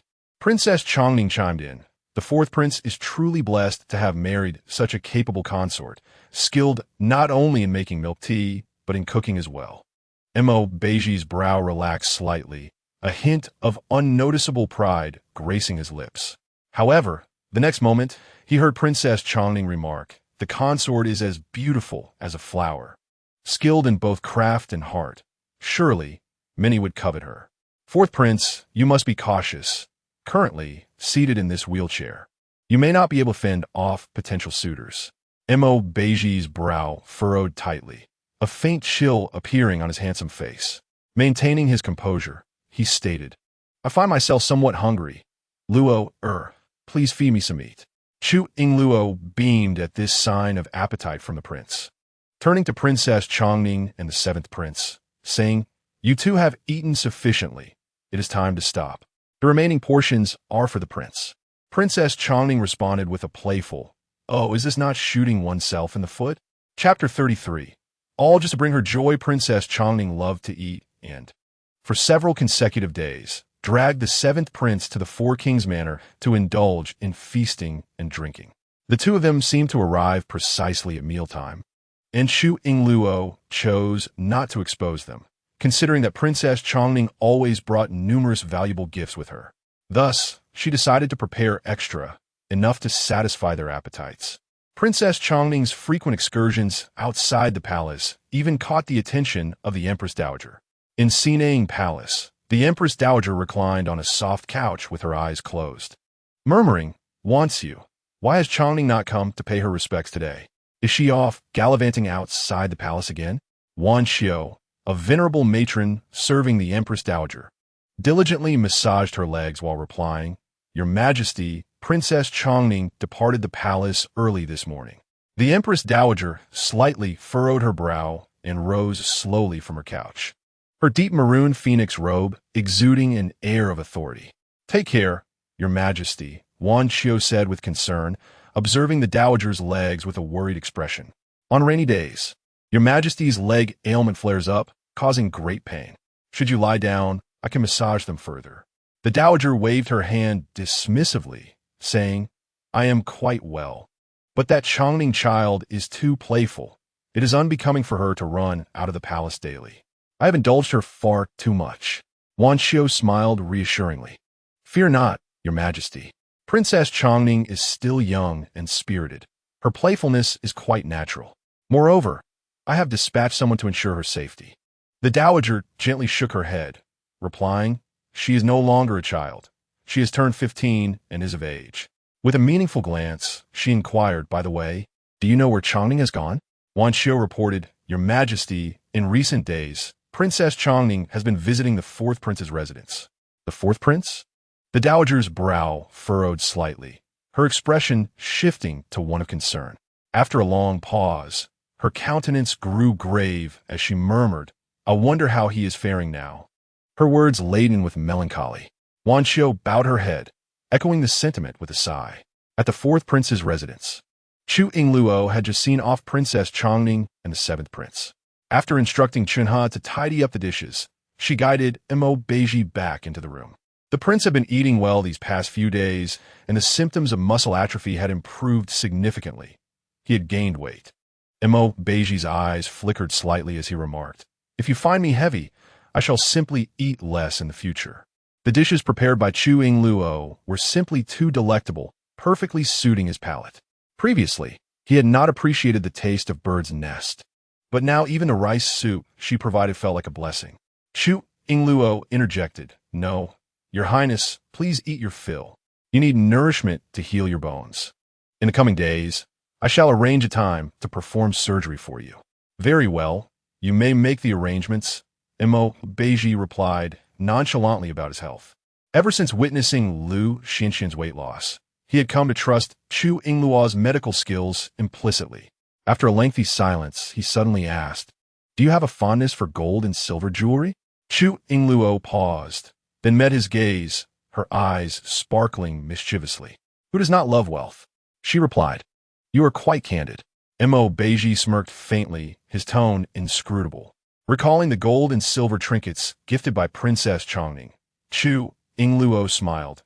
"The princess has been overly generous. Besides, our household is rather quiet. I would welcome their frequent visits for meals and companionship for you. However, Beizhi retorted with a slight scoff. I prefer tranquility. I do not like crowds. Having you here is sufficient. Chu Yingluo furrowed her brow and pouted. Very well, I shall instruct them to visit every few days instead. Agreed. After a lengthy pause, Beizhi slowly declared, when I regain my former strength, I shall bestow upon you an endless supply of gold, silver, jewels, and riches. Chu Yingluo was momentarily taken aback, her eyes widening at his extravagant promise. Was this a commitment from a domineering figure? Yet, being straightforward by nature and somewhat oblivious to matters of the heart, she had never experienced romance and possessed a certain immunity to sweet talk. She reached out to pat Beizhi's shoulder, speaking earnestly. As the saying goes, a gentleman loves wealth but acquires it through just means. The money I earn is exchanged for healing and sustenance, thus I cherish it. However, if it were to be obtained without reason, it would not be a case of the more the merrier. Beizhi furrowed his brows, a glimmer of disappointment flashing in his eyes. Do you not cherish the gold and jewels I bestow upon you? Chu Yingluo shook her head, replying, I simply do not require your highness's recompense. Beizhi was momentarily taken aback. Do you believe I wish to repay you? Chu Yingluo raised an eyebrow, her expression seemingly questioning. Is it not so? Beizhi's throat tightened, his heart a mixture of anger and amusement. What he envisioned transcended mere repayment. He longed to present her with all the finest treasures in the world, solely to elicit her joy. Yet, he refrained from voicing these sentiments, recognizing that it was premature to speak of such things. The words of Princess Chongning held a measure of truth. The lady was both charming and exceptionally talented. Surely someone would have their eyes on her. He, in his current state of ineptitude, had little to offer in terms of protection. Thus, he must grow stronger. Only by becoming formidable could he safeguard the woman he cherished. At that moment, Chu Yingluo announced from outside, My lady, the crown prince has arrived.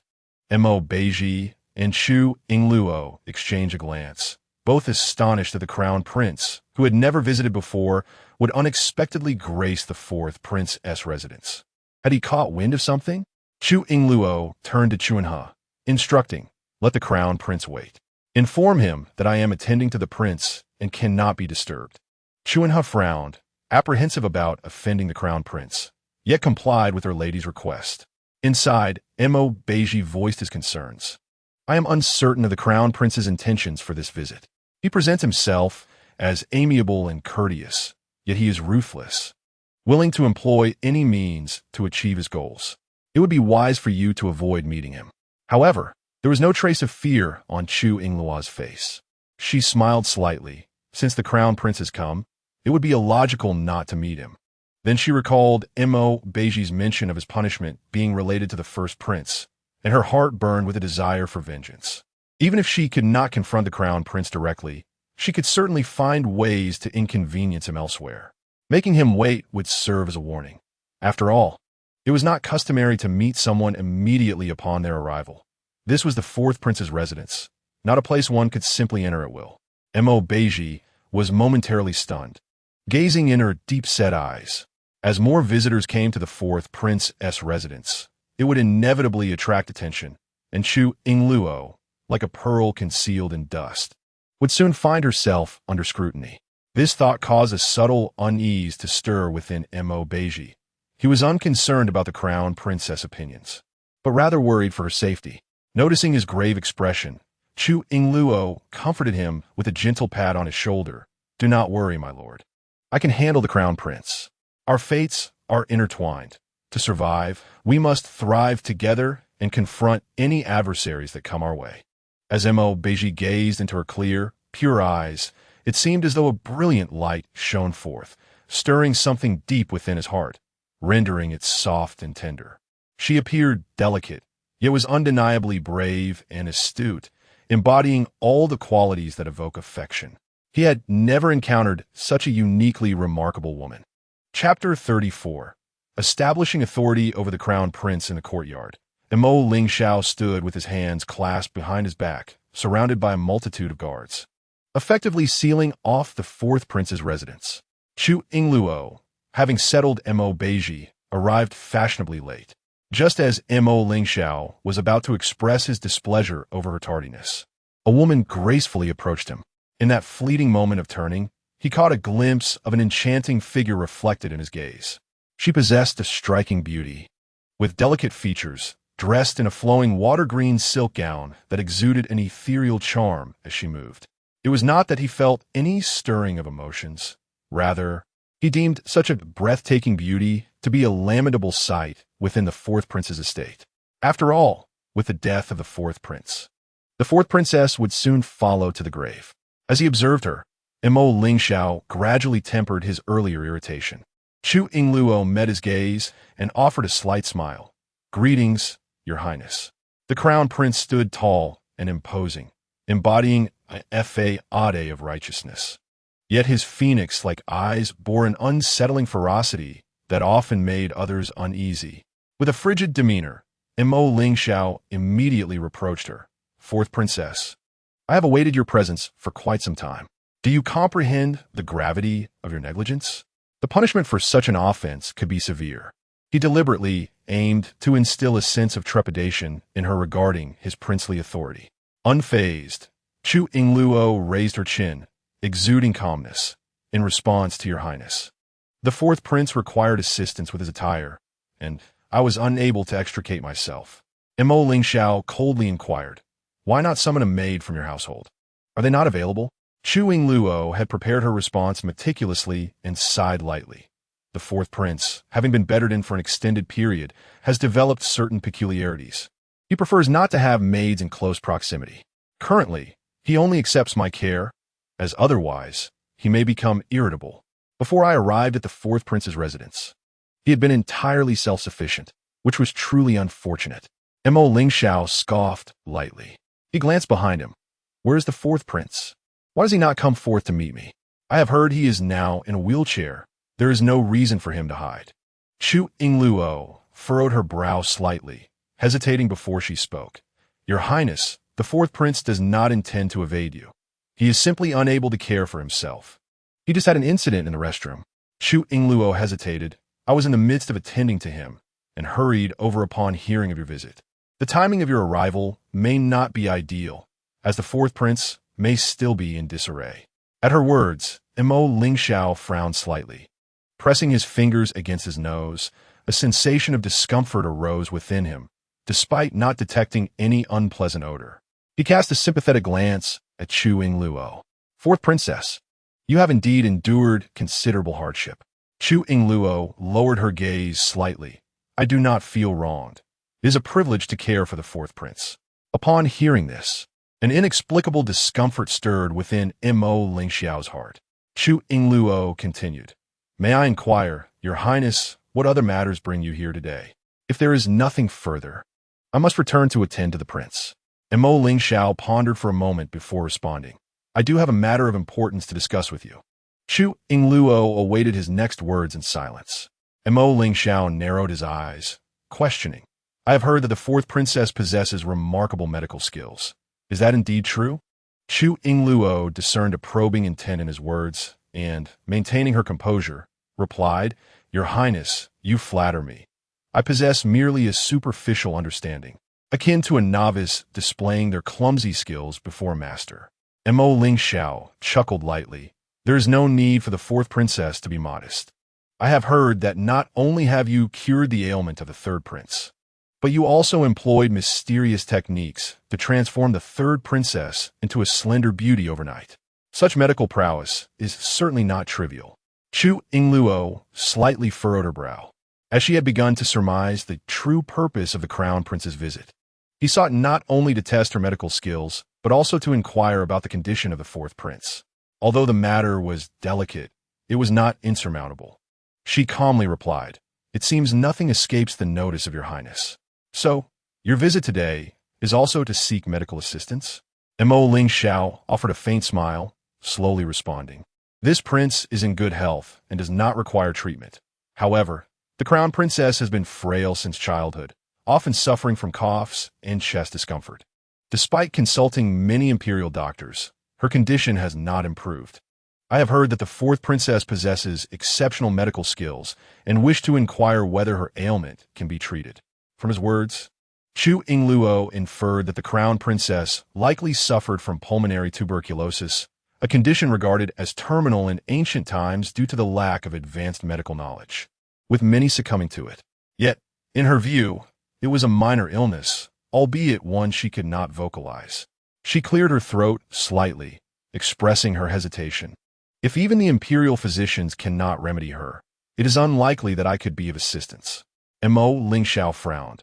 Is there truly no way to help her? Chu Yingluo hesitated before shaking her head. Mo Lingxiao scoffed coldly, his voice turning frigid. You declare it cannot be treated without even having seen her. Can the fourth princess truly not heal her? Or is it that you simply do not wish to? Chu Yingluo replied with measured calm. Your Highness is mistaken. As a healer, I would never refuse to treat anyone. If you do not believe me, you may bring the crown princess to me. Should I be able to cure her, I shall certainly do so. However, it is likely that I will disappoint you. Mo Lingxiao let out a light snort, impressed by the sharp-witted young woman before him. Her cautious speech left him at a loss for how to proceed. Very well. This prince shall personally visit with the crown princess another day, he declared before turning away, his attendants following suit. Chu Yingluo remained in place, a smirk of disdain curling at the corners of her mouth. Chunha hurried over. Princess, you frightened me. With so many people accompanying the crown prince, I feared something dreadful was afoot. Thankfully, you managed to send him away with just a few words. Chu Yingluo slightly frowned. It is premature to celebrate. He shall return. The crown prince does not strike me as one who easily concedes. Chunha also wore a troubled expression. Alas! Yet, Chu Yingluo's eyes sparkled with a smile. Even if he brings the crown princess next time, he will still leave in disappointment. She had no intention of treating the crown prince's kin. Although she was a healer, she was no saint. She chose whom to treat. Whether for profit or other reasons, she might tend to stray cats and dogs, but would not heal the wicked. Having already amassed sufficient wealth, she had no need to extract further riches from the crown prince, nor did she wish to treat such a petty person. However, the moment Chu Yingluo laid eyes on the crown princess, she was momentarily stunned. Chapter 35. A feast of delicacies. Mo Lingxiao stepped out of the fourth prince's residence. Enhua Dao approached with a respectful bow. Your Highness, I have followed your instructions and inspected the condition of the fourth prince on the rooftop. What is the situation? Reporting to your Highness, the fourth prince is bedridden and, aside from his disheveled demeanor, shows no other abnormalities. Mo Lingxiao's gaze deepened, his eyes narrowing slightly. Continue observing, but do not alert anyone from the fourth prince's residence. Having said that, Mo Lingxiao turned and boarded the carriage, instructing the guards, return to the East Palace. Yes. Moments later, the carriage arrived at the East Palace, and a light drizzle began to fall from the sky. As Mo Lingxiao alighted from the carriage, he strode purposefully toward the hall. Upon hearing that the crown prince had returned, the crown princess hurriedly stepped outside. Her steps were light, yet her urgency was palpable. Her maid, Greenlee, followed closely behind, expressing concern. Your Highness, please slow down. The crown prince has always cherished you and would not want you to get drenched in the rain. One hand held an umbrella while the other adjusted the crown princess's cloak. Su Luyan smiled gently. Greenlee, it is of no concern. As she raised her gaze, she saw Mo Lingxiao approaching, her eyes sparkling as she offered a subtle smile. When the crown prince drew near, she gracefully curtsied, her demeanor delicate. This humble servant pays her respects to your Highness. Mo Lingxiao stepped forward, lifting her gently. Your health is fragile, and the rain is chilly. Do not wait outside next time. Su Luyan nodded softly, her eyes brimming with warmth. I understand. Thank you for your concern, your Highness. Turning to instruct her maid to prepare ginger tea, she then entered the inner hall alongside Mo Lingxiao. Once inside, Su Luyan first helped him remove his damp clothing, slowly loosening his waist sash and peeling off the rain-soaked outer garment. Mo Lingxiao extended his sleeves, looking down at her. The crown princess was always gentle and considerate, her bright eyes and white teeth captivating, though her frail, pale face often bore a hint of illness. Under his gaze, a rare flush of color graced Su Luyan's typically fair cheeks. She lowered her head, her long lashes casting shadows, too shy to meet the crown prince's eyes. After a prolonged silence, Mo Lingxiao's voice broke through. Today, I visited the fourth prince's residence. As Su Luyin continued to assist him, she softly inquired, "What prompted your highness to visit the fourth prince today?" Mo Lingxiao replied casually, "I have heard that the fourth princess possesses remarkable medical skills. If true, I thought she might examine your condition." Su Luyin was momentarily taken aback, a flicker of joy flashing in her eyes. She raised her gaze, smiling. "Thank you for your thoughtful consideration, your highness." Her voice was tender and melodious, yet it carried an undeniable tremor of excitement. In response, Mo Lingxiao gently lifted her chin with his hand, leaning down to gaze into her eyes. Su Luyin bit her lips softly, her heart pounding like a drum, her body trembling as she clutched his outer garment tightly. Yet, Mo Lingxiao merely gazed at her, showing no further intention. His eyes appeared affectionate, yet were devoid of emotional fluctuation. A closer inspection would reveal that he seemed to see beyond her, as if looking at another person entirely through her visage. Mo Lingxiao focused solely on her eyes, and for some inexplicable reason, another shadow flickered in his mind, vivid and lifelike. He suddenly spoke. "In the future, you should frequent the four Wangfu and cultivate a good relationship with the fourth Wangfei. Perhaps she can cure your ailment." With that, he released her chin. Su Luyin tightened her fingers, a fleeting sense of melancholy brushing against her heart, yet her face remained adorned with a light, carefree smile. "I understand." Could her illness truly be cured? At that moment, a maid delivered ginger tea, which Su Luyin accepted and presented to Mo Lingxiao. "Your Highness, please have a sip to warm yourself." Mo Lingxiao cast a fleeting glance, dismissing her offer. "No need. You are in fragile health. Drink more yourself. I have matters of state to attend to and shall retire to the study." Su Luyin cradled the ginger tea in her hands. Her heart momentarily halted, but she felt his gentle gesture as he tucked a stray lock of hair behind her ear before turning to leave. Her heart fluttered, and she lowered her gaze, smiling brightly. The following day, after the rain had cleared, the sun shone warmly, the sky appearing as if filtered through a prism, radiating with vibrant brilliance. Chu Yingluo felt stifled and decided to take Chunha out of the residence, leaving Wu Dakue and Wu Jiaojiao to look after the prince. As they walked down the street, Chu Yingluo casually inquired, "Chunha, do you know the name of the most famous restaurant here?" Chunha replied, "Princess. The most renowned establishment in the capital is undoubtedly Zue Xianlu, but its prices are exorbitant, frequented only by the elite." Chu Yingluo's eyes sparkled with excitement as she rubbed her hands together. "Then let us dine at Zue Xianlu today." Having spent all her days caring for the prince at the Four Wangfu and never having dined out since her arrival, she decided to seize the opportunity for a delightful meal. Chunha blinked in confusion, unable to grasp the princess's intentions. However, upon witnessing the princess's animated gestures, she gasped, fearing, "Oh no! Could the princess be planning to confront someone?" In her haste to follow, she soon realized that the princess was not seeking confrontation, but rather sitting comfortably in Zhe Xianlu, placing an order. Chunha sighed in relief, grateful it was merely a false alarm. Noticing her dazed expression, Chu Yingluo gestured, "Sit down. Join me for the meal." Chunha quickly retracted her feet, shaking her head. "Your Highness, I dare not." Chu Yingluo's tone turned icy. "I command you to sit. It is just the two of us here. There is no need for such formality. If you refuse, I shall be displeased." Realizing the gravity of the situation, Chunha complied and sat down, feeling as though she were perched on needles. She had never heard of a servant dining alongside their master. Observing her seated, Chu Yingluo's eyes narrowed in satisfaction. Dining with another was indeed preferable. She often dined alone at Haidaleo, watching groups of lively patrons while she felt like a solitary figure, an unpleasant sensation.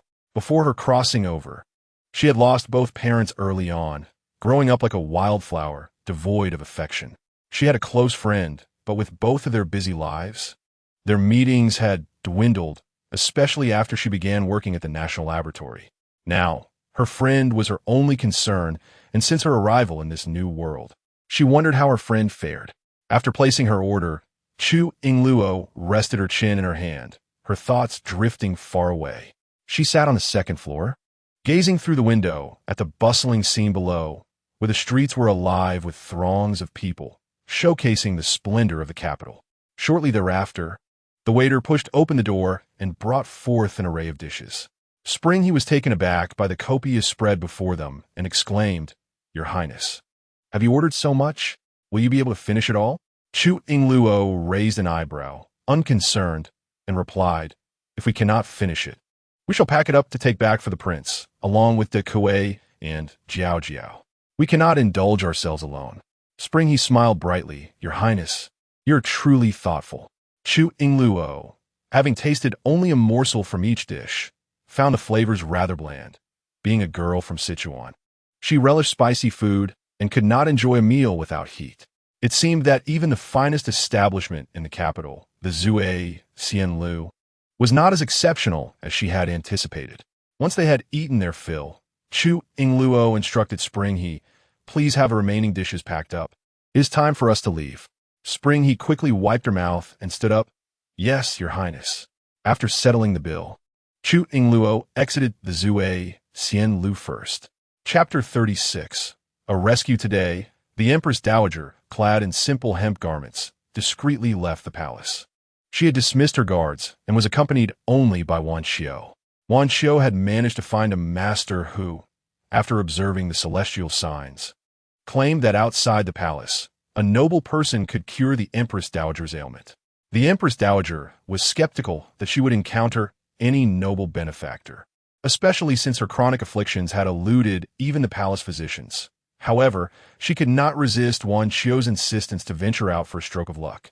Though Wan Xiu was merely an elderly maid, she was no ordinary figure. Once, she had been a formidable general, comparable to Hua Mulan, serving both the late emperor and the Empress Dowager, and she had rescued the Dowager from the depths of despair. In her later years, she had willingly withdrawn to provide opportunities for the younger generation and devoted herself to caring for the Empress Dowager. Her skills were remarkable, and with her by the Dowager's side, even the emperor felt at ease. "Wan Xiu, since we are out, shall we go to the theater and enjoy a performance?"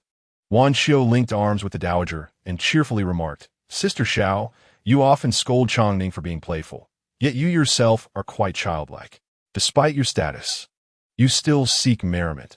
I see that Chongning has inherited your spirited nature." "Wan Xiu, how dare you jest at my expense?" the Empress Dowager retorted, though her expression revealed no trace of anger.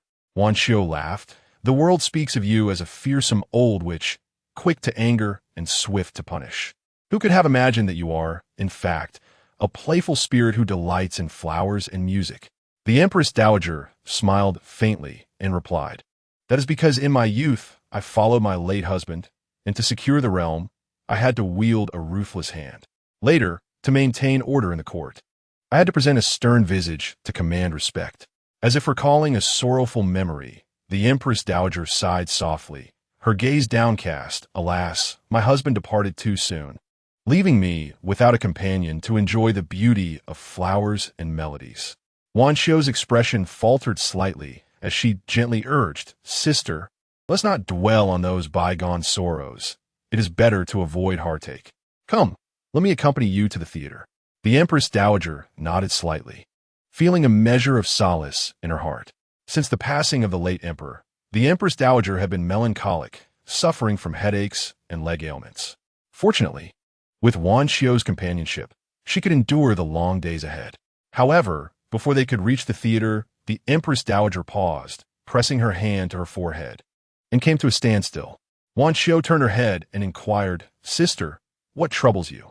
The Empress Dowager, weakly supporting her head, slowly closed her eyes. "Wan Xiu, I cannot endure this any longer. My head aches severely. It seems my migraine has returned." Upon hearing this, Wan Xiu was immediately alarmed. "What shall we do?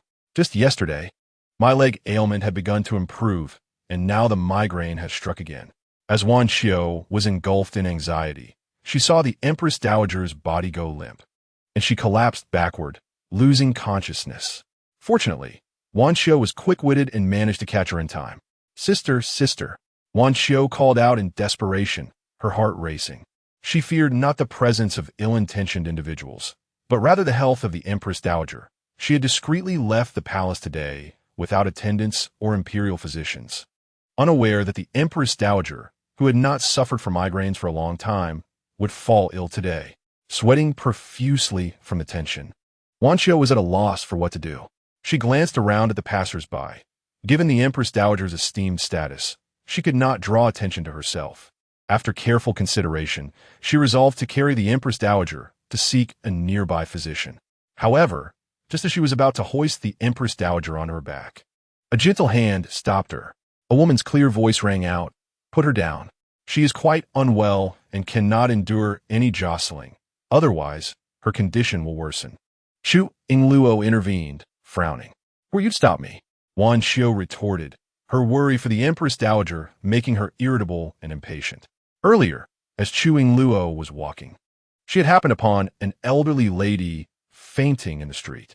Had she not seen that the elderly woman was in distress, she would not have intervened. Yet, a life saved is worth more than constructing a 7-tier pagoda. Since she had encountered this situation, she could not remain indifferent. Noticing Wanqiu's anxious demeanor, Chu Yingluo said, "Are you planning to take her to a doctor? I am a physician. Why not let me examine her?" "You?" Wanqiu looked at her skeptically, noting her youth. She hardly seemed like a doctor. After all, how could one so young be a physician? What if this delay, caused by her interference, jeopardized the Empress Dowager's health?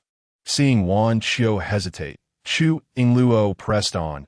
"Her situation is critical.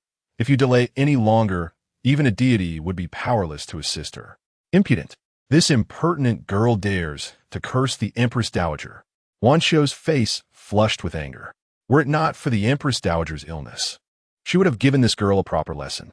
But upon reflection, she recalled that a master had predicted earlier that the Empress Dowager would encounter a benefactor today.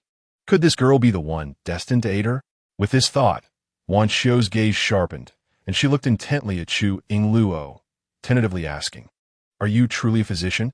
Chu Yingluo nodded earnestly. "Yes, let me demonstrate, and you shall see." "Very well, then let us see your skills." Wanqiu gritted her teeth, gently lowering the Empress Dowager from her back and slowly placing her on the ground. With no other options available and the Empress Dowager's safety paramount, she reluctantly decided to trust this young girl. Chu Yingluo immediately knelt down to examine her. After the assessment, she swiftly retrieved a silver needle from her sleeve, preparing to pierce the Empress Dowager's temple. Upon witnessing the scene, Wanqiu's eyes widened in concern, her palms slick with perspiration. She hastily exclaimed, "Little girl, heed my words. If you recklessly administer treatment and cause any harm to her, I shall take your life." Chu Yingluo lifted her eyelids and cast a glance her way, dismissively retorting, "You're being tedious." This marked the first time in Wanqiu's life that she had been reprimanded by a mere child, leaving her quite unsettled. However, she remained composed, reasoning that if this young girl were to inadvertently injure the Empress Dowager, there would be ample time to reprimand her later. Chu Yingluo chose to ignore her further, centering her thoughts as she gripped the silver needle tightly, precisely locating the acupoint before gently piercing the elderly woman's scalp. Chapter 37. Sister, do you not remember me? Wanqiu, consumed by anxiety, refrained from uttering a word. Moments later, she observed the Empress Dowager stirring, slowly opening her eyes. Wanqiu's face transformed in astonishment, her eyes brimming with tears of joy as she exclaimed, "Sister, you are awake." The Empress Dowager lightly furrowed her brow, calling out, "Wanqiu, sister, how do you feel?" Wanqiu inquired urgently, her hand tenderly caressing the Empress Dowager's face, her fingers trembling. The Empress Dowager took several deep breaths, gradually regaining her composure. Upon recognizing Wanqiu's face, her thoughts began to coalesce. "I feel much better," she softly replied. Wanqiu, overwhelmed with elation, wept joyfully. "That is splendid. I was so frightened just now." Tears streamed down her face as she turned to glance at Chu Yingluo, the girl she had previously looked down upon, now appearing to her as a celestial being. Her attitude underwent a complete transformation as she bowed her head apologetically, saying, "Thank you for saving my sister's life." I deeply regret any offense I may have caused. Chu Yingluo smiled graciously, responding, "It is evident that you did not intend any malice. It is of no concern." Thank you. Thank you, Wan Xiu expressed, her heart swelling with gratitude. The Empress Dowager placed her hand on Wan Xiu's shoulder and slowly rose to her feet, then turned her gaze towards Chu Yingluo, inquiring, "Young lady, were you the one who saved me?" Chu Yingluo replied calmly, "I merely happened to pass by and noticed you had fainted. I possess a medical knowledge, so I offer my assistance." The Empress Dowager smiled at her, saying, "I see. Thank you, young lady. I was experiencing an excruciating headache, and now it has suddenly subsided." Chu Yingluo asked, "You have suffered from this headache for many years, have you not?" The Empress Dowager nodded slowly, "Indeed." Chu Yingluo advised, "In addition to a balanced diet, you must ensure adequate rest and avoid emotional turmoil. According to modern medicine, you may be experiencing hypertension, compounded by long-term cervical nerve compression, which results in insufficient blood flow to the brain, causing dizziness. Given your age, it could be perilous if the condition recurs." The Empress Dowager paused, slightly taken aback, then smiled, "Thank you." She cast a glance at Wan Xiu, conveying a silent message. Wan Xiu immediately understood, retrieving a small pouch of coins from her pocket and presenting it to Chu Yingluo, saying, "Young lady, this is a token of appreciation from my sister for your life-saving assistance today." Chu Yingluo gave it a cursory glance, then waved her hand dismissively. "No need. It was merely a small act of kindness. She has not yet reached such a dire financial state, and judging by the attire of the two elderly women in their coarse linen garments, it is evident they possess little wealth. Hence, she would not accept any money from these unfortunate old souls." At that moment, Chu Yingluo, carrying the packed box, rushed over. "Miss, everything is ready for us to return." Upon seeing someone nearby, she quickly corrected herself, smiling as she addressed Mississippi. Chu Yingluo nodded in response. "All right." She then turned to the two elderly ladies. "Goodbye, esteemed grandmothers." As Chu Yingluo gracefully departed, Wan Xiu was momentarily taken aback, realizing that there were indeed times when the money in her hand could not be given away. "Sister," she turned to the Empress Dowager and, after a moment of contemplation, said, "I believe she must be the noble person the master spoke of. She awakened you with just a silver needle. Her medical skills must be extraordinary. Should I call her back?" The Empress Dowager gently stroked her head and replied slowly, "Not for now. Investigate this young lady's background." Wan Xiu smiled, understood. Upon returning to the fourth prince's residence, Chu Yingluo found the exterior crowded with guards. Normally, Empress Li would only send a few to stand watch, but now there were over 100, creating a formidable presence. Chunha gasped, "Who are these people?" Chu Yingluo pondered for a moment before responding. "Yesterday, the Crown Prince mentioned he would bring the Crown Princess to see me. They must be here." With that, Chu Yingluo stepped inside. Upon entering, she indeed spotted His Highness the Crown Prince standing in the courtyard. Beside him sat a slender woman with her back to her. Seemingly captivated by the blooming flowers nearby, she presumed that this individual was the Crown Princess. As she approached, she remarked, "Crown Prince, why did you not send word before your arrival? I was unaware you were here and wandered outside." The guards parted respectfully upon noticing Chu Yingluo. Mo Lingxiao turned to see Chu Yingluo approaching gracefully, momentarily taken aback, lost in thought. It was not until she stood before him that he spoke. "This prince mentioned yesterday that he would bring the Crown Princess to visit the fourth princess. Since I had the opportunity today, I took the liberty to come." "Oh," Chu Yingluo replied nonchalantly, casting a brief glance. "I presume this is the Crown Princess?" As she spoke, she suddenly halted, her eyes widening slightly upon recognizing the Crown Princess's face. Su Luyan. Instantly, an overwhelming wave of joy surged within her. Could it be that she too had traversed through time? Su Luyan was her close confidant, her dearest friend, with whom she shared everything, an unbreakable bond. Just as she was about to reach out for an embrace, Su Luyan stood up slowly, offering a distant smile. "Fourth princess." The look in her eyes lacked the surprise she had anticipated. Chu Yingluo was momentarily taken aback. What was happening? "Sister, do you not remember me? Or is it that Due to the presence of others, it is inconvenient to acknowledge our acquaintance. At that moment, Mo Lingxiao interjected, "Fourth princess, I have brought her here. You may attend to the crown princess now, correct?" Chu Yingluo cleared her throat, pulling her thoughts back together.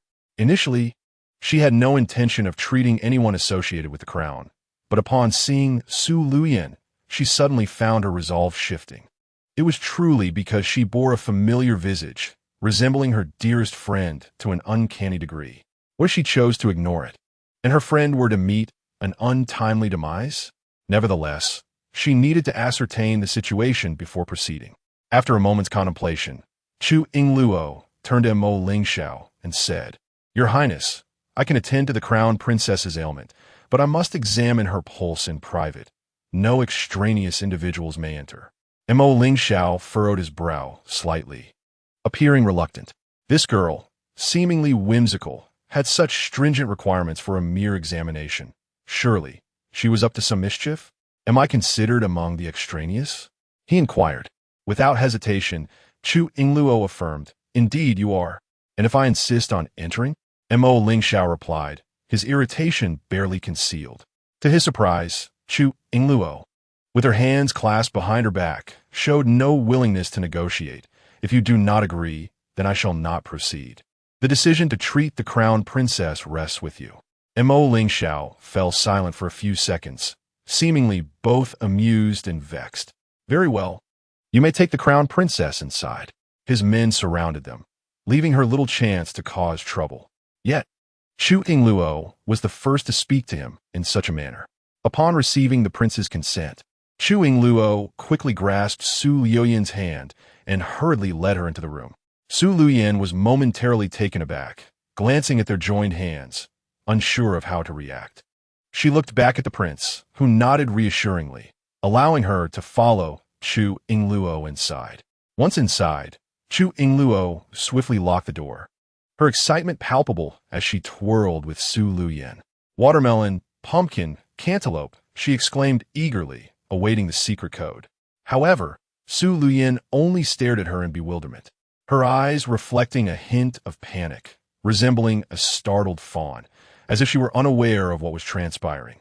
Chu Yingluo clenched her fists and repeated, "Watermelon, pumpkin, cantaloupe. You are my little fool." "Quack, quack, quack," she added, her eyes filled with anticipation. Yet, all Su Luyan could express was confusion, her brow furrowing as she asked, "Crown Princess, what are you saying?" A chill swept over Chu Yingluo's heart, her smile gradually fading into a straight line. How could this be? She gazed at her, incredulity overcoming her as she queried, "Do you go by the name Su Luyan?" Su Luyan nodded gently, yes. A spark of joy ignited within Chu Yingluo. "Then you have traversed through time?" Su Luyan frowned in puzzlement. "What do you mean by traverse through time?"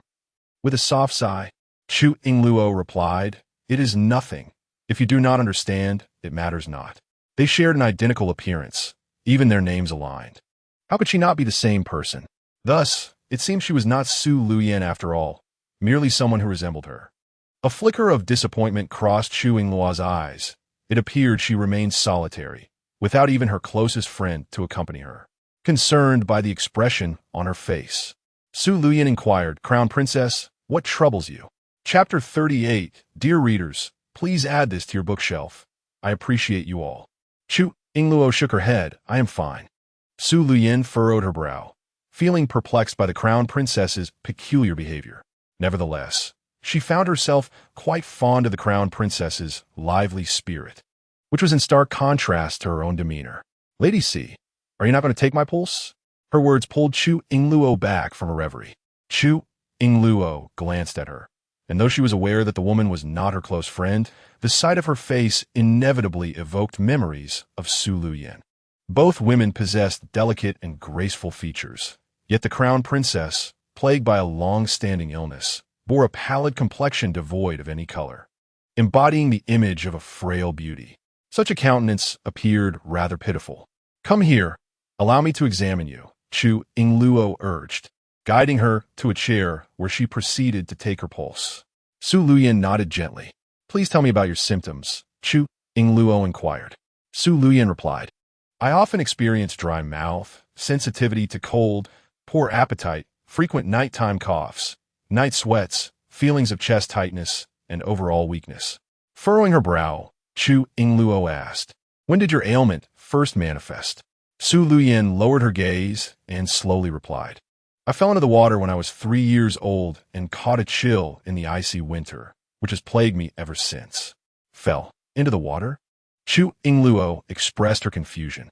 In a soft voice, tinged with sorrow, Su Luyan explained, "My father is the grand preceptor, yet I am merely a concubine's daughter. My mother died during childbirth, leaving me without affection. My father is perpetually occupied, unable to attend to me, and my legitimate mother despises my mother and thus harbors resentment towards me. Consequently, the servants in the household pay little attention to me. My fall into the water was an accident, but in the bitter cold of winter, no one was there to care for me. My legitimate mother accused me of being playful and punished me by making me stand outside for 4 hours." Realizing she had divulged too much, Su Luyan quickly apologized. "I am sorry, Lady C. I have spoken too much." Chu Yingluo shook her head. "It is of no consequence. In fact, I find our experiences to be somewhat similar." She recalled her own days in the general's household, where she too had suffered under the oppression of the Song family. Su Luyan was momentarily taken aback before responding.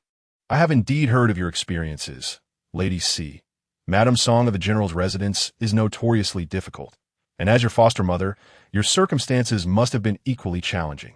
However, I consider myself fortunate to have received the prince's favor."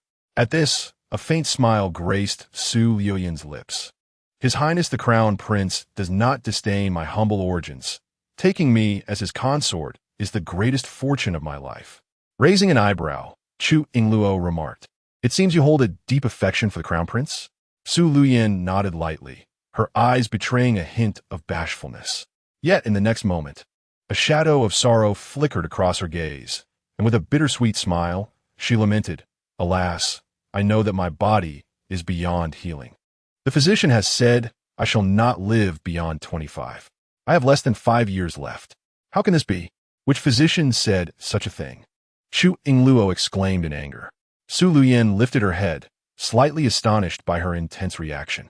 "It matters not. I have grown accustomed to it. The doctors who have treated me since childhood have always said the same. Today, the Crown Prince brought me to seek treatment, but I held no hope. I merely do not wish to see His Highness disappointed." At this thought, she suddenly grasped Chu Yingluo's hand and implored, "Lady C, could you promise me one thing?" Chu Yingluo furrowed her brow. "What is it?" Spoke softly, "What I share with you today must remain confidential, including my past experiences at the Grand Tutor's residence. I do not wish for the Crown Prince to be burdened with worry on my behalf, nor do I want him to direct his ire towards my father, which could be detrimental to the Grand Tutor's household." Pause momentarily before responding, "I understand. I shall not speak of this to anyone else." Their acquaintance with the Crown Prince was not yet intimate enough for her to divulge such matters. However, she pondered whether the seemingly ruthless Crown Prince was truly as formidable as claimed. After a brief contemplation, she returned to the subject at hand. "I have just completed your pulse diagnosis and have discerned your condition. If you place your trust in me, I shall treat you henceforth and ensure you enjoy a long life." "Live to 100 years? Gasped, her eyes widening in disbelief. The notion of such longevity had never crossed her mind. "Are you jesting, fourth princess? Surely you cannot be serious." Though the prospect seemed far-fetched, it filled her with joy. For in the past, the noble ladies had only mocked her as a frail creature, questioning why she had yet to perish. Chuckled softly, "What benefit do I gain from deceiving you? Rest assured, I am sincere. However, remember that my willingness to treat you stems solely from your merit. I hold enmity against the fourth prince and the crown prince, and I shall not hesitate to express that in the future." Faltered, her brow furrowing slightly. "The crown prince is benevolent and carries the weight of the world on his shoulders. Why would you harbor animosity towards him and the fourth prince?" With a knowing glance, considered whether was genuinely naive or simply enchanted by the crown prince's fade, thus defending him. She replied coolly, "The struggle for imperial power is invariably brutal. Even biological brothers may turn against one another, let alone those of different mothers. A look of concern crossed face as she interjected hastily. Princess, we must not speak of royal affairs in private. You're exceedingly bold. Dismissed her concern nonchalantly. It matters not. We are alone here.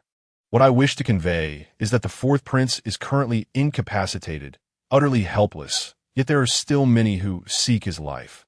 The crown prince being one of them, was momentarily taken aback, astonished by her words, and she nodded slowly. I understand.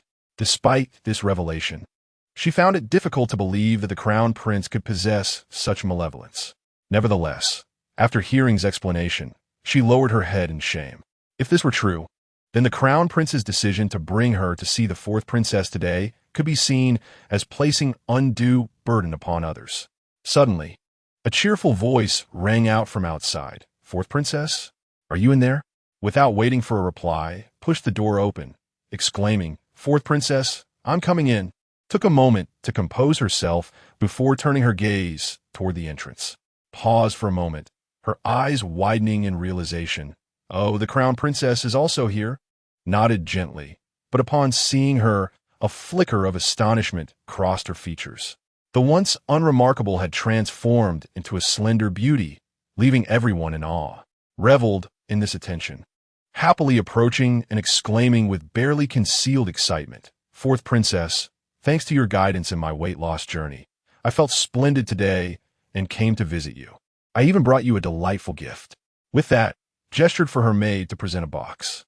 This is our specially crafted dragon's blood incense from Yasukuni, a remarkably precious spice, of which only 2 boxes exist.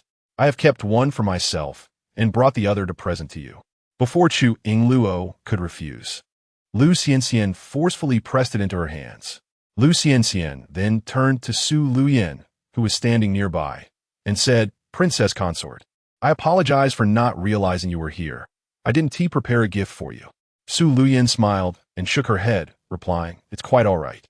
She then looked back at Chu Yingluo and said, Fourth princess consort, since someone is looking for you, I shall take my leave.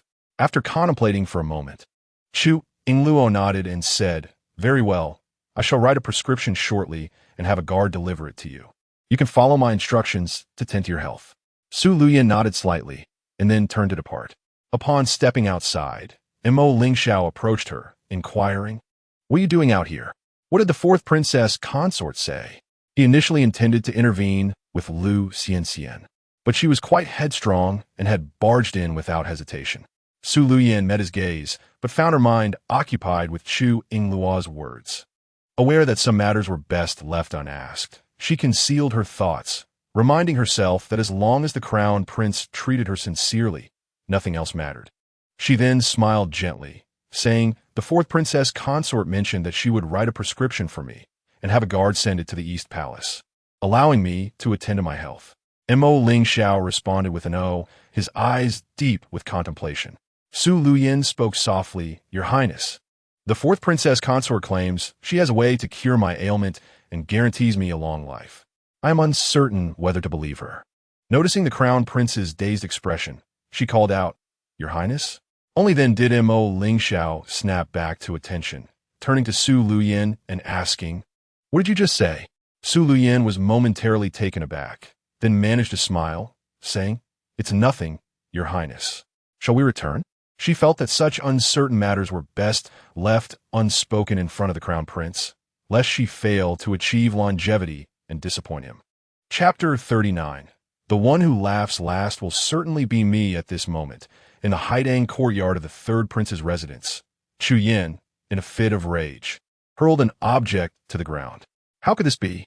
Has she consumed an elixir of immortality? How could she have lost weight so effortlessly? She had been recuperating in the Haitang courtyard, enduring the confinement to her room, which was truly torturous. Today, the prince suddenly lifted the restrictions, allowing her to move freely. She had thought he intended to favor her, only to overhear the maids discussing Lu Xianxian. Upon inquiry, she discovered that the plump Lu Xianxian had inexplicably slimmed down and become more beautiful.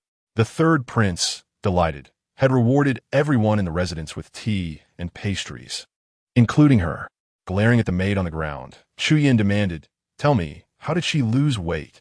The maid trembled as she knelt, replying, "It was the fourth princess consort who helped the first lady lose weight. They have become quite close. And today the first lady even took something to the fourth prince's residence." Furious, Chu Yin twisted her handkerchief tightly. "Chu Yingluo, it's her again. Damn Chu Yingluo. I see you are deliberately opposing me." Anger surged within her as she questioned, "What did you just say the prince rewarded the first lady with?" The maid, fearful of incurring her wrath, answered truthfully. The prince was very pleased to see the first lady's transformation and gifted her a cloud-purple gown known as the Lucian skirt. Furrowing her brow, Chu Yin asked, "What is a Lucian skirt?" The maid lowered her head and said, "It is said to be a dress worn by the beauty Zhao Fian during the Western Han dynasty." Upon hearing this, Chu Yin trembled with rage. For Mo Wenhuan had bestowed upon her such a splendid item, one she had never even seen. Yet she was only rewarded with the same tea and snacks as the servants. Contemplating this, tears of grievance filled her eyes. Mo Wenhuan had also mentioned coming to the Haidang courtyard to favor her. In the past, even the corpulent Lu Xianxian had not paid a visit, and now, with a beauty by his side, it seemed he would be even less inclined to do so. "Sister, having acknowledged you as my sister, I shall certainly protect you in the future. We must stand united, for as the saying goes, sisters of one heart can cut through metal." Lu Xianxian affectionately grasped Chu Yingluo's hand, insisting on recognizing her as a sworn sister. Chu Yingluo, unable to refuse her warm invitation, welcomed Lu Xianxian's support, which would undoubtedly make it easier for her to deal with Mo Wenhuan and Chu Yin in the future. She devised a meal plan for Lu Xianxian and instructed the maid to prepare her 3 meals a day according to it. Lu Xianxian, curious, asked sister, "What is the purpose of this meal plan?" Chu Yingluo replied, "Esteemed lady, this meal plan." Lu Xianxian's brow furrowed. "What did you just call me?" "Sister." Chu Yingluo coughed lightly, realizing she had inadvertently overstepped. Lu Xianxian's face blossomed into a radiant smile. "This is more like it. Please continue." Chu Yingluo resumed. "This meal plan is designed to help you maintain your figure. Although you have slimmed down, it is crucial to avoid binge eating. Additionally, I have prepared 8 treasure soup for you, which, combined with this diet, will yield remarkable results. If you drink it daily, you shall remain slender." At this, Lu Xianxian's delight was palpable as she grasped Chu Yingluo's hand in gratitude. "Sister, you are truly wonderful. It turns out you do possess the secret to beauty. Share this secret with me, and I assure you, I shall not neglect you in the future. We shall share blessings and bear hardships together." Chu Yingluo smiled faintly, thinking to herself that the so-called secret to beauty was merely an ordinary weight loss recipe, a simple matter to facilitate. Lu Xianxian hurriedly returned to prepare the 8 treasure soup, not lingering any longer, joyfully clutching the meal plan and prescription as she departed. After bidding Lu Xianxian farewell, Chu Yingluo finally found herself at leisure. In recent days, visitors have been incessantly flocking to the fourth prince's residence, nearly wearing the threshold thin, leaving her no time to attend to the prince's surgery. The prince's operation was of utmost importance. All other matters must be set aside. She summoned Chuanhe and instructed, "Chuanhe, keep the doors locked for the next 2 days. Do not allow anyone to see anyone."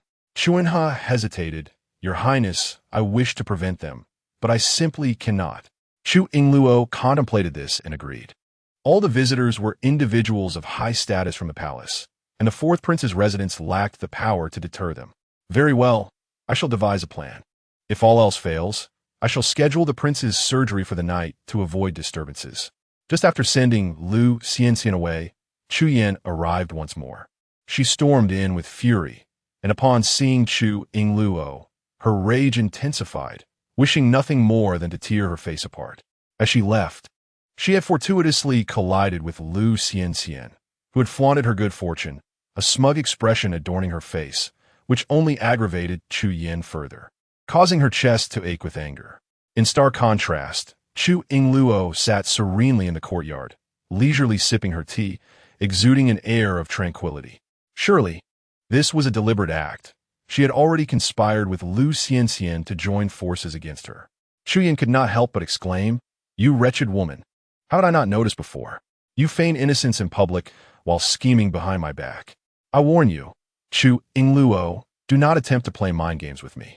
I have already mastered every trick you think you possess. Chu Yingluo cast her a languid glance, scoffing, you truly overestimate your significance. Engaging with you is beneath me. My conscience does not permit such trivialities. With a cold huff, Chu Yin retorted, spare me your facade. You have employed every cunning scheme to seek revenge on me. But rest assured, even if you transform Lu Xianxian into a paragon of beauty, the prince will still favor me. Sooner or later, you will realize your folly in choosing the wrong adversary. Lu Xianxian is no match for me. Chu Yingluo taunted deliberately, what merit is it of mine? It is merely that the madam possesses a fine foundation and symmetrical features. A little weight loss will reveal her beauty. Unlike some, whose very bone structure betrays their sharpness and bitterness. Even if they were to slim down, they would still resemble a mere monkey, lacking true beauty. Chu Yingluo. Chu Yin was seething with rage. Do you dare to call me a monkey? With a sly smile, Chu Yingluo replied, I did not name names. Why do you take it so personally? Or do you genuinely believe you resemble a monkey? I must admit, your erratic movements do bear a striking resemblance. At this, Wu Jiaojiao, unable to contain her laughter, burst out. Seeing this, Chu Yin whipped around, furiously admonishing, you insolent servant, how dare you mock me? I will have your life. As she moved to strike, Wu Jiaojiao stepped forward, cracking her knuckles and declaring in a rough voice, the princess has declared that I am her own. No one may refer to me as a servant. Should anyone dare to utter such words again, I shall strike their mouth. Hearing this, Chu Yan's face drained of color, and she instinctively took 2 steps back. Recalling her previous defeat at Chu Yingluo's hands, she chose to exercise restraint this time. Retracting her hand, she gritted her teeth. You foul maid, consider yourself fortunate today. Do not presume that your princess's protection grants you the liberty to provoke me. Should you dare to lay a finger on me, the third prince will not spare you. Wretched maid, you had best not fall into my hands, or I shall ensure your suffering is beyond imagination. And you, Chu Yingluo. Chu Yin glared at her. Do not believe that your status as the 4th prince's consort places you on equal footing with me. Once, you were merely a dog in the general's estate, and now you remain so. The 4th prince is but a useless waste. Once he meets his end, you shall accompany him to the grave. The 3rd prince has boundless prospects, and I shall be the one who triumphs in the end. Chapter 40, a soft, white hand descended. Seeing her in such a furious state, Chu Yingluo could not help but chuckle. Very well. Let us await the outcome and see who ultimately prevails. Chu Yin, unwilling to yield, retorted, we have plenty of time ahead. With that, she huffed and turned to leave. Oh, by the way, Chu Yingluo suddenly called out to halt her. Chu Yin paused, turning back with a furious glare. Chu Yingluo observed her clutching her chest in exasperation and smiled gently. I merely wanted to remind you to temper your anger. Be cautious of developing breast cancer. Chu Yan's annoyance lingered, yet she found herself compelled to inquire. What is breast cancer? Leisurely, Chu Yingluo traced her fingertip along the teacup and replied, breast cancer, also known as mammary stones, arises from stagnation of qi and blood. It pertains to these 2 areas. She paused, extending her hand to indicate her chest, where something hard, akin to a stone, may be forming within. Chu Yin quickly clasped her chest, her eyes wide with a mix of embarrassment and anger as she glared at her. Shameless. To utter such brazen words under the broad daylight is utterly vulgar. Chu Yingluo scoffed. Rest assured, I have no interest in you, not a single cent. I merely worry that you might meet an untimely end and miss the sight of me laughing victoriously. Loneliness is the most formidable opponent. She blew on her tea leaves and took a delicate sip of the clear brew. Upon understanding, Chu Yan's anger boiled over, causing her to stomp her foot. Chu Yingluo, how dare you wish for my early demise? She raised her hand, infuriated, ready to topple the teacup in her grasp. Just then, a large hand suddenly restrained her, gripping her arm like a vice and forcefully hurling her forward. In the next moment, Chu Yin stumbled and fell to the ground, fuming and ready to unleash her wrath. She lifted her head only to find that the person who had intercepted her was not Wu Jiaojiao, but a chilling figure clad in dark hues, exuding an aura of frost. Chu Yingluo, equally astonished, stood up from her seat, the teacup slipping from her fingers and shattering on the floor. With wide eyes, she gazed at Beizhi, her voice trembling with excitement. "Your Highness." Chu Yin was utterly stunned. The man before her was none other than the paralyzed prince. How could this be? Wasn't the fourth prince bedridden and on the brink of death? How could he be sitting here, looking perfectly fine, with his hands seemingly restored? Beizhi's gaze fixated on the fallen Chu Yin, his eyes cold and menacing. "Get lost." His glare was as lethal as a dagger. Shocked by a shout, Chu Yin regained her senses and hurriedly fled outside. Once she was gone, Beizhi retracted his menacing demeanor. Glancing at Wu Jiaojiao, he commanded, "If she dares to show her face again, throw her out of the palace." Wu Jiaojiao nodded in compliance. "Understood. Should Chu Yin return, I shall certainly expel her." Beizhi's attention shifted to the shattered teacup on the ground, his brow furrowing slightly. He turned his gaze to Chu Yingluo's hands, approaching her with concern. "Did you burn your fingers just now?" Chu Yingluo shook her head, her eyes sparkling with excitement as she looked at Beizhi's hands. "Your Highness, can your hands move?" Beizhi was momentarily taken aback, lowering his gaze as he became aware of his own hands. His expression mirrored her surprise. After a prolonged silence, he finally spoke, his lips trembling slightly. "It seems so." As he finished speaking, a pair of delicate, soft hands enveloped his. Chu Yingluo grasped his hand joyfully, asking, "Your Highness, when did your hands recover? Why didn't you tell me?" Beizhi was suddenly startled, feeling the gentle warmth of her touch, an unfamiliar sensation coursing through him, reaching deep into his heart, his calm demeanor rippling with unexpected emotion. Her hands were so exquisitely soft, more tender than tofu. Overwhelmed by the sensation, he instinctively tightened his grip on her delicate hand. After a moment, he slowly raised his head, responding to her inquiry. "I do not know. Just now, I merely saw someone attempting to bully you, and I couldn't help but intervene. It seemed to be a primal instinct." Witnessing anyone mistreating her ignited an uncontrollable urge to protect. As he felt the warmth of her palm for the first time, Chu Yingluo abruptly withdrew her hand, grasping his shoulder instead, gently kneading it as she inspected him from every angle. Beizhi pressed his dry lips together slightly. Before him, Chu Yingluo's eyes sparkled with delight, her joy unmistakable. "Your hands and arms have regained sensation, indicating that your nerves are gradually recovering.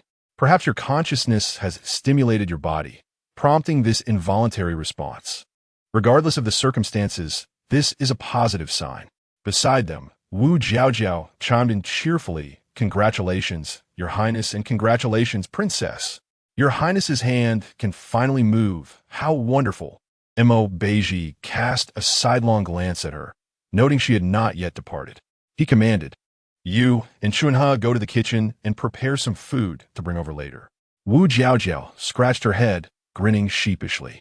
"But I can't cook. I should stay and help the princess take care of you." Beizhi replied coldly, "Chunha will cook. You are in charge of stoking the fire."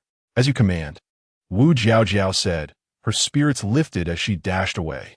Beizhi exhaled softly, turning to Chu Yingluo with a sudden gentleness in his tone. "Luoya, please push me back to my room." "All right," she replied with a smile, guiding Beizhi into the room. Once inside, Chu Yingluo eagerly squatted before him, asking, "Your Highness, can you see if you can move any other parts?" Beizhi nodded, a rare glimmer of amusement flickering in his eyes. He slowly extended his hand, attempting to command other parts of his body. However, aside from his hand, nothing else would respond, regardless of how hard he tried. Gradually, a hint of despondency crossed his gaze. "I cannot." Chu Yingluo comforted him with a smile. "It's all right, take your time. As long as your hand can move, the nerves in other areas will gradually recover as well. I've already decided. We will conduct the surgery tonight. Time is of the essence. The sooner we operate, the sooner you can heal." Beizhi gazed into her eyes, unable to suppress his words. "Tonight?" Chu Yingluo nodded, then playfully asked, "Your Highness, Are you nervous? It's understandable. Most people feel anxiety before surgery. Beizhi slowly reached out, taking her hands in his once more. Chu Yingluo froze momentarily as he spoke softly. As long as you are by my side, I am not nervous. However, he paused, hesitating to continue. Your Highness, please, speak your mind. Chapter 41. Why does the prince still hold my hand? Montag Beizhi Gaza deepened. In the unfortunate event that I do not awaken after the surgery, you must leave the palace swiftly under the cover of night. Chu Yingluo furrowed her brow. Your Highness, do you not trust me? Are you worried about the surgery failing? Beizhi replied slowly. I trust you, but I am merely preparing for unforeseen circumstances. Trusting is one matter, but life is unpredictable. Should he fail to awaken, those in the palace would surely drag Chu Yingluo down with him. He only wished to spare her any misfortune. Chu Yingluo reassured him. Do not worry, Your Highness. I will ensure your safety. If you do not awaken, do you think I could escape? Therefore, Your Highness, you must promise me to awaken, no matter what. You must not speak such words of despair. Although the surgery was exceptionally perilous and the success rate was not absolute, she vowed to exert her utmost efforts, exercising meticulous caution to avert any unforeseen circumstances. Gazing into her resolute eyes, Beizhi gradually nodded in agreement. He had never been concerned about his own life. This marked the first time he harbored a profound awareness of the desire to live, propelled by the need to ensure her safety. He must awaken with all his might. Observing this, Chu Yingluo revealed a reassuring smile. Moments later, she suddenly lowered her head, hesitatingly inquired, Why does the prince still hold my hand? Upon hearing this, Beizhi promptly released her hand, casting his gaze downward to conceal his embarrassment, and calmly replied, It has taken considerable time for my hand to regain sensation. I wish to savor the warmth of something tangible. Chu Yingluo instantly comprehended. Indeed, after a prolonged period of numbness, the return of sensation felt akin to being reborn. Before long, Beizhi discovered an object in his hand, a hand warmer adorned with a delicate pink satin cover. Chu Yingluo informed him that this item was called a warm baby, designed to provide ample warmth. Meanwhile, Chu Yingluo stumbled back to the Huan residence, colliding into the embrace of Huan. He swiftly grasped her, furrowing his brow as he inquired, Why are you running? What has you so flustered today? Chu Yingluo looked up to see the third prince and, without hesitation, clung to him, exclaiming, Your Highness. Observing her pale countenance, Huan, unusually, did not push her away but instead held her gently and asked, What is the matter? Are you feeling any better? Hearing his concern, Chu Yingluo smiled faintly, much improved. Your Highness, if you wish, I could attend to you tonight. Her cheeks flushed. She awaited Huan's response. However, to her surprise, he remained silent and shifted the topic. What were you running from earlier? Chu Yingluo froze, a flicker of disappointment crossing her face, her tone tinged with irritation as she replied. I just returned from a fourth prince's residence. I saw that he could move, which startled me. What? At this, Huan abruptly pushed her away, his voice a low growl. Why did you not say so sooner? Chu Yingluo stared at him in shock, realizing that, in the third prince's heart, the fourth prince held more significance than she did. Huan maintained a serious demeanor. Clarify your words. In what way could he move? Chu Yingluo replied, trembling. I did not know about other parts of him, just his hand. Did you see it with your own eyes? Huan pressed. Chu Yingluo nodded, yes. He even pushed me. As she spoke, she grasped Huan's sleeve, adding, Your Highness, you must seek vengeance for me. That worthless prince dared to push me, clearly disregarding your authority. Huan clenched his fists, shock and concern flickering in his eyes. The gravity of the situation compelled him to inform the crown prince and his second brother without delay. He looked at Chu Yingluo, his voice cold. I have no time for this. Return home first. I must step out. With that, he hurried past her, neglecting to mention anything about vengeance. In Xianing Palace, Wan Xiu returned after completing her tasks and respectfully addressed, Your Majesty, I have uncovered the identity of the young girl. The Empress waved her hand, signaling the maidservants to leave, and then slowly rose from the soft couch. Who is the young girl? As Wan Qiu lifted her head, her eyes sparkled with excitement as she exclaimed, "Your Majesty, you would never guess who this person is." The Empress chuckled lightly. "Do not play riddles with me. Just speak up." Stepping forward, Wan Qiu declared, "It is none other than the fourth princess, the daughter of General Chu Yingluo." Upon hearing this, a trace of astonishment flickered in the Empress's eyes. The fourth princess, Chu Yingluo? Is she not the wife of the fourth prince? Wan Qiu replied with a smile, "Indeed. It is quite the coincidence. I never imagined the fourth prince's consort would be favored by your majesty. I initially intended to bring her into the palace, but upon learning her identity, I refrained from alarming her and returned to report to you first." The Empress nodded. "For now, let her remain unaware of my identity. Since she is connected to the fourth prince, we shall observe her further. There is no rush." The Empress then inquired, "By the way, how is the fourth prince faring these days?" Wan Qiu sighed softly, her expression turning serious. "I observed him discreetly. He remains much the same, lying in bed. However, after the fourth prince acquired a consort, he appears to have rallied somewhat, as I even witnessed him smile." The Empress smiled lightly, recalling Chu Yingluo's demeanor. Her eyes filled with admiration. "That girl is clever, a true delight." In the fourth prince's residence, Chu Yingluo had prepared for the upcoming surgery. She instructed Wu Dakue and the others to keep watch outside before securely closing the door. As Beizhi lay in bed, his gaze fell upon Chu Yingluo, and he softly called out, "Luo." Chu Yingluo approached the bedside and advised, "Your Highness, the surgery will commence shortly. If you feel anxious, take deep breaths or think of something else to divert your attention." Beizhi chuckled lightly. "You need not comfort me. I am not nervous." "That is good. Soon, I will administer an anesthetic, and you shall take a rest. When you awaken, all will be well." Chu Yingluo tucked him in, intending to fully anesthetize him before leading him to the operating room. Just then, a noise suddenly emanated from the roof. Chu Yingluo immediately became alert, asking, "Who is up there?" She quickly glanced upward and noticed a hole in the ceiling through which a head emerged. Rising anxiously, she grasped a silver needle, ready to strike. Unexpectedly, Beizhi reached out and grasped her delicate wrist, murmuring, "Luo, do not be alarmed. They are my people." "Your people?" Chu Yingluo stared at him in shock before turning her gaze back to the figure on the roof. Beizhi affirmed with a nod, "I originally had 4 hidden guards. Now only Jiang Feng and Fei Lu remain. They are steadfastly loyal and have concealed themselves to protect me. Since the day he resolved to live, he had ceased to drive them away, and both were willing to continue their allegiance." Chapter 42. An arrow on the string must be released. Chu Yingluo understood at once.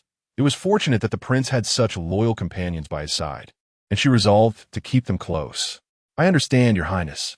Beizhi then turned his gaze towards the head, peeking from the roof, and coldly inquired, "What are you doing up there?" Jiang Feng replied, "Apologies, Your Highness. I slipped for a moment and startled the princess. I beg for her forgiveness." Beizhi spoke sternly. "I ask you again, what is your purpose here?" Beside her, Filiu pushed Jiang Feng aside and whispered, "Your Highness, we have come to inform you that Prince Huan is already aware of your ability to move your hands. He has gone to the Crown Prince's East Palace, and tonight may not be peaceful." Beizhi's gaze darkened slightly. "Understood." Moments later, the tile on the rooftop returned to its original position, and with a light patter of footsteps, the two vanished. Chu Yingluo felt a pang of sympathy for the tiles on the roof. Could they not enter through the front door? Why must they climb onto the roof, disrupting the tiles? Beizhi chuckled softly, "It matters not. They cannot reveal their identities for now." Chu Yingluo understood this logic. Beizhi had yet to gain prominence, and with the fourth prince's residence under scrutiny from many eyes, it was wise to conceal their strength. By the way, they mentioned that tonight would not be tranquil. Could it be that the third prince and the crown prince would come? Or perhaps they intended for US to refrain from performing the surgery tonight? Beizhi furrowed his brow and said, "Whatever it is you wish to do, proceed without concern. Unless absolutely necessary, do not mind them." Chu Yingluo nodded. She was not worried, for she had her space to rely on. Suddenly, Beizhi let out a cold laugh. There are eyes on the rooftop every day. I have long grown accustomed to it. The outcome remains the same regardless of the time. With Jiang Feng and the others guarding tonight, I can rest easy.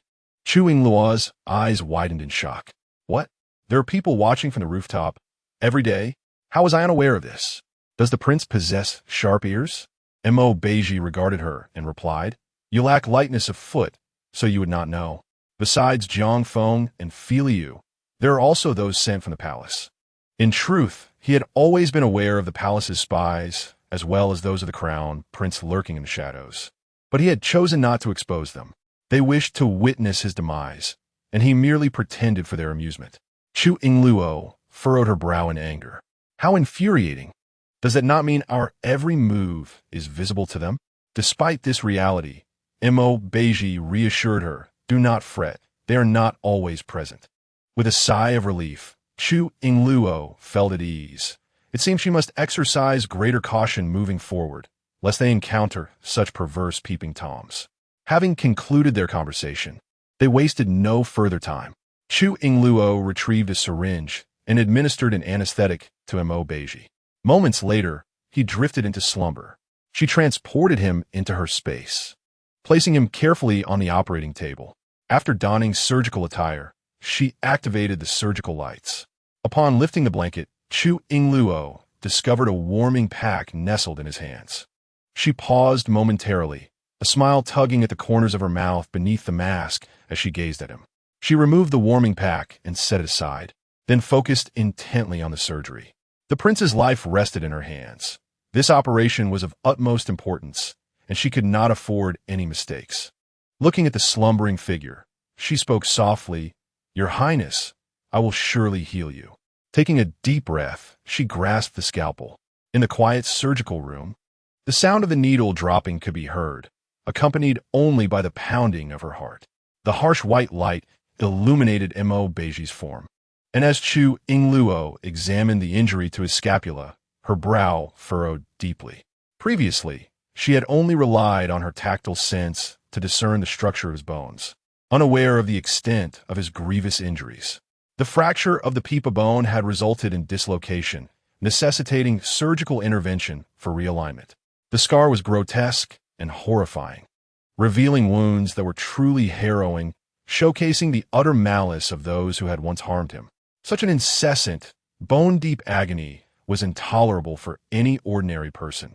Yet, Beizhi had endured 3 long years of this excruciating torment, a suffering worse than death. His lumbar vertebrae were in an even more dire state, with a pronounced curvature of the spine affecting the entire nervous system. The risks associated with spinal corrective surgery were exceedingly high, as the spinal canal contained both the spinal cord and nerves, with potential repercussions for the entire body. Should the operation fail, it could lead to irreversible paralysis. Even an experienced physician like her could not guarantee 100% success. However, at this juncture, with the arrow knocked, she had no choice but to proceed, steeling herself to ensure success at all costs. As the surgery reached the 1/4 mark, a sudden commotion erupted outside.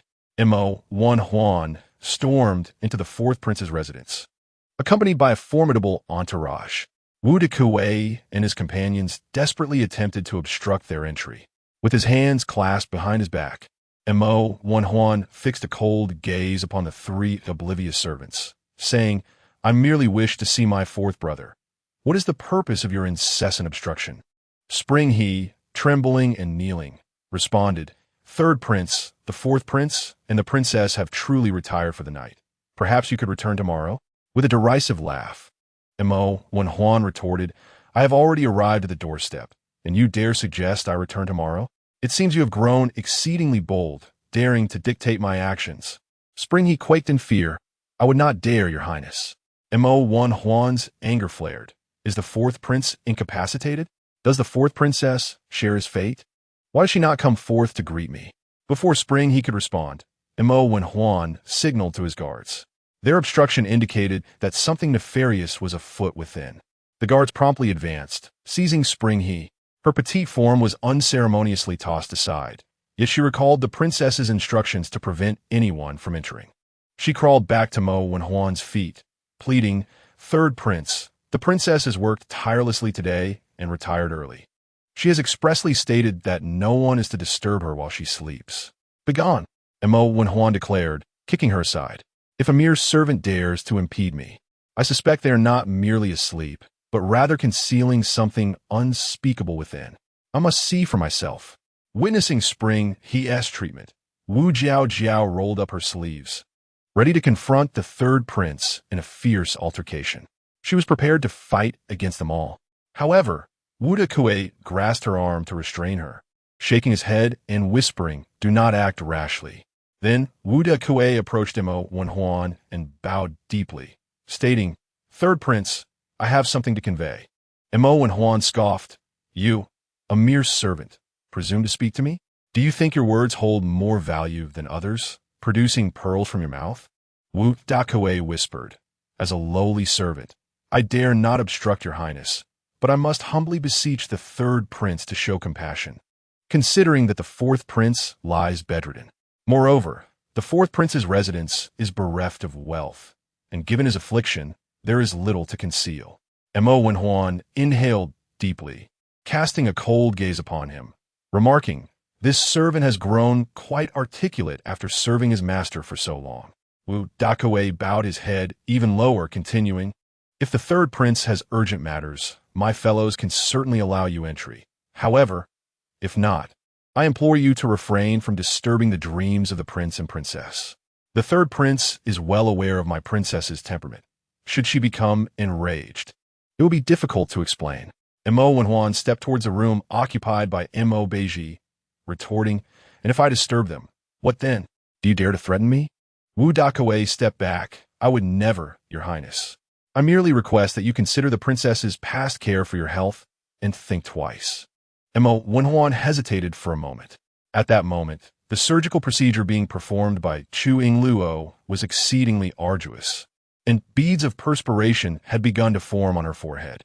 Though she was enveloped in her own world, the sounds of the altercation outside momentarily distracted her. Mo Wenhuan, that persistent old wolf, had returned to provoke a scene, seemingly eager for the entire capital to learn of his concealed ailment.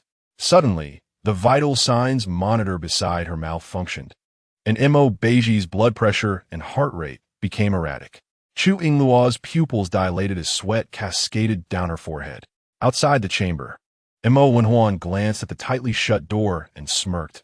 "In that case, I shall take my leave for now and return tomorrow." He raised his voice, calling into the room, "Fourth brother, fourth princess, rest well. I bid you farewell." With that, he gestured for the guards to withdraw. Wu Dakue and his companions immediately breathed a sigh of relief. Chunha's legs weakened, and she collapsed to the ground. However, no sooner had Mo Wenhuan stepped out of the residence than a subordinate approached to report, "Your Highness, I just checked, and the fourth prince is not in the room." Mo Wenhuan was taken aback. "What? These wretched servants dare deceive me." He swiftly turned back, coldly commanding, "Return." Wu Dakue and the others, still reeling from the earlier encounter, felt their hearts leap to their throats upon seeing Mo Wenhuan reappear. Chunha, in a state of panic, exclaimed, "Third prince, why have you returned?" Mo Wenhuan did not waste words with them.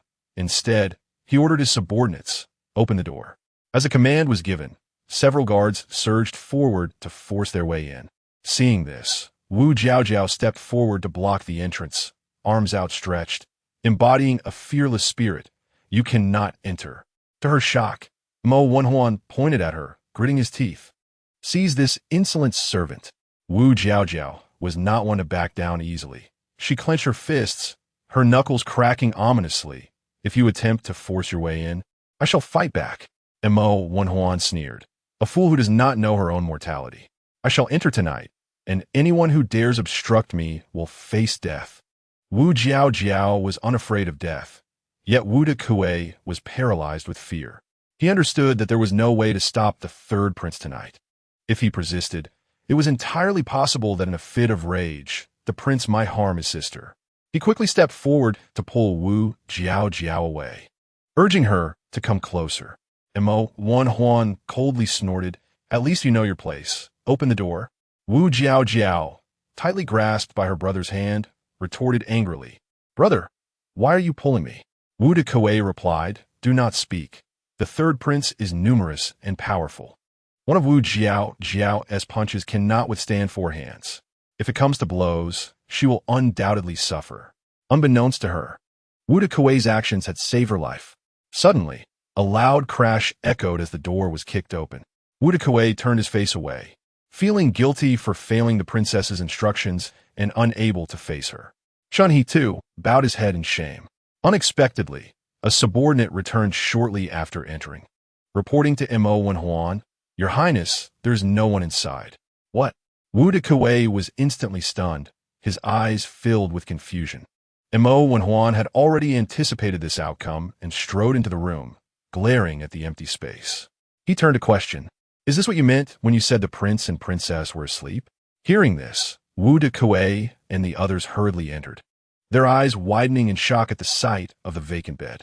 Scanning the room, they noticed only a pair of lonely boots beneath the prince's sickbed, while the bed itself was devoid of occupants.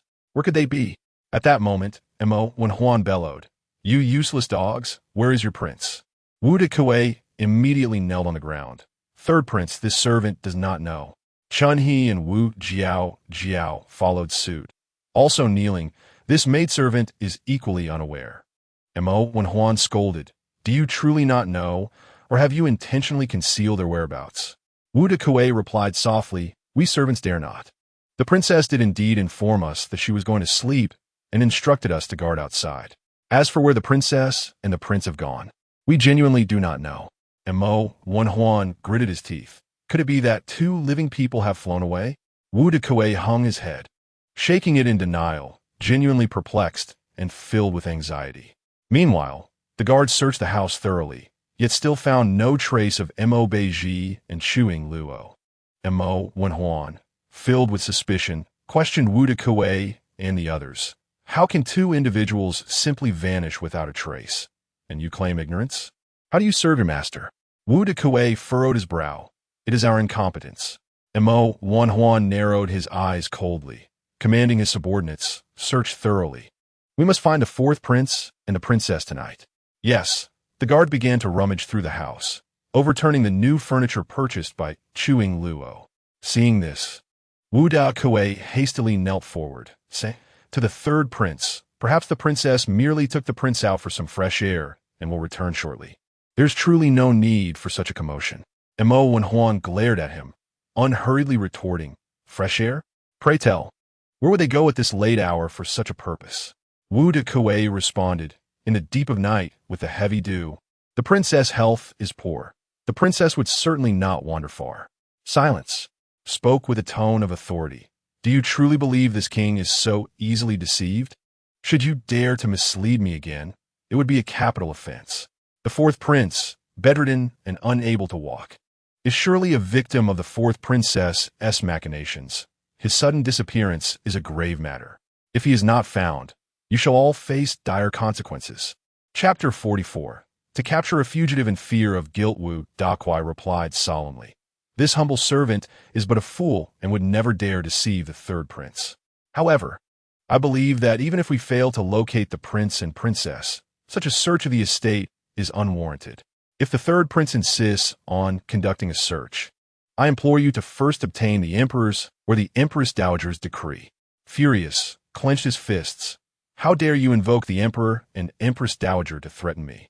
Wu de Kuei replied, This humble servant would never presume to do so. Ah, I see you're quite bold, retorted, turning to his subordinates. Seize them all. Do not allow them to escape. With that, he turned and strode out. The abrupt disappearance of 2 individuals was indeed suspicious. It was entirely possible that had regained mobility and conspired with to flee from the 4th prince's residence. If this were the case, he could be charged with fleeing in fear of retribution.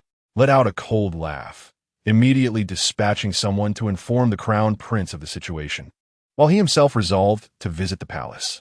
In the operating room, experienced a critical respiratory failure. In desperation, had no choice but to halt the surgery and perform external cardiac compression, pulling him back from the brink of death. In that moment, her back was drenched in sweat. The thought of the prince dying on the operating table was unbearable. For the first time, she felt the weight of tension and pressure, a profound humiliation after years of practice. Fortunately, had been brought back to life and was nearly overwhelmed with joy. Yet the crisis was not over. She needed to remain composed and focused entirely on her patient.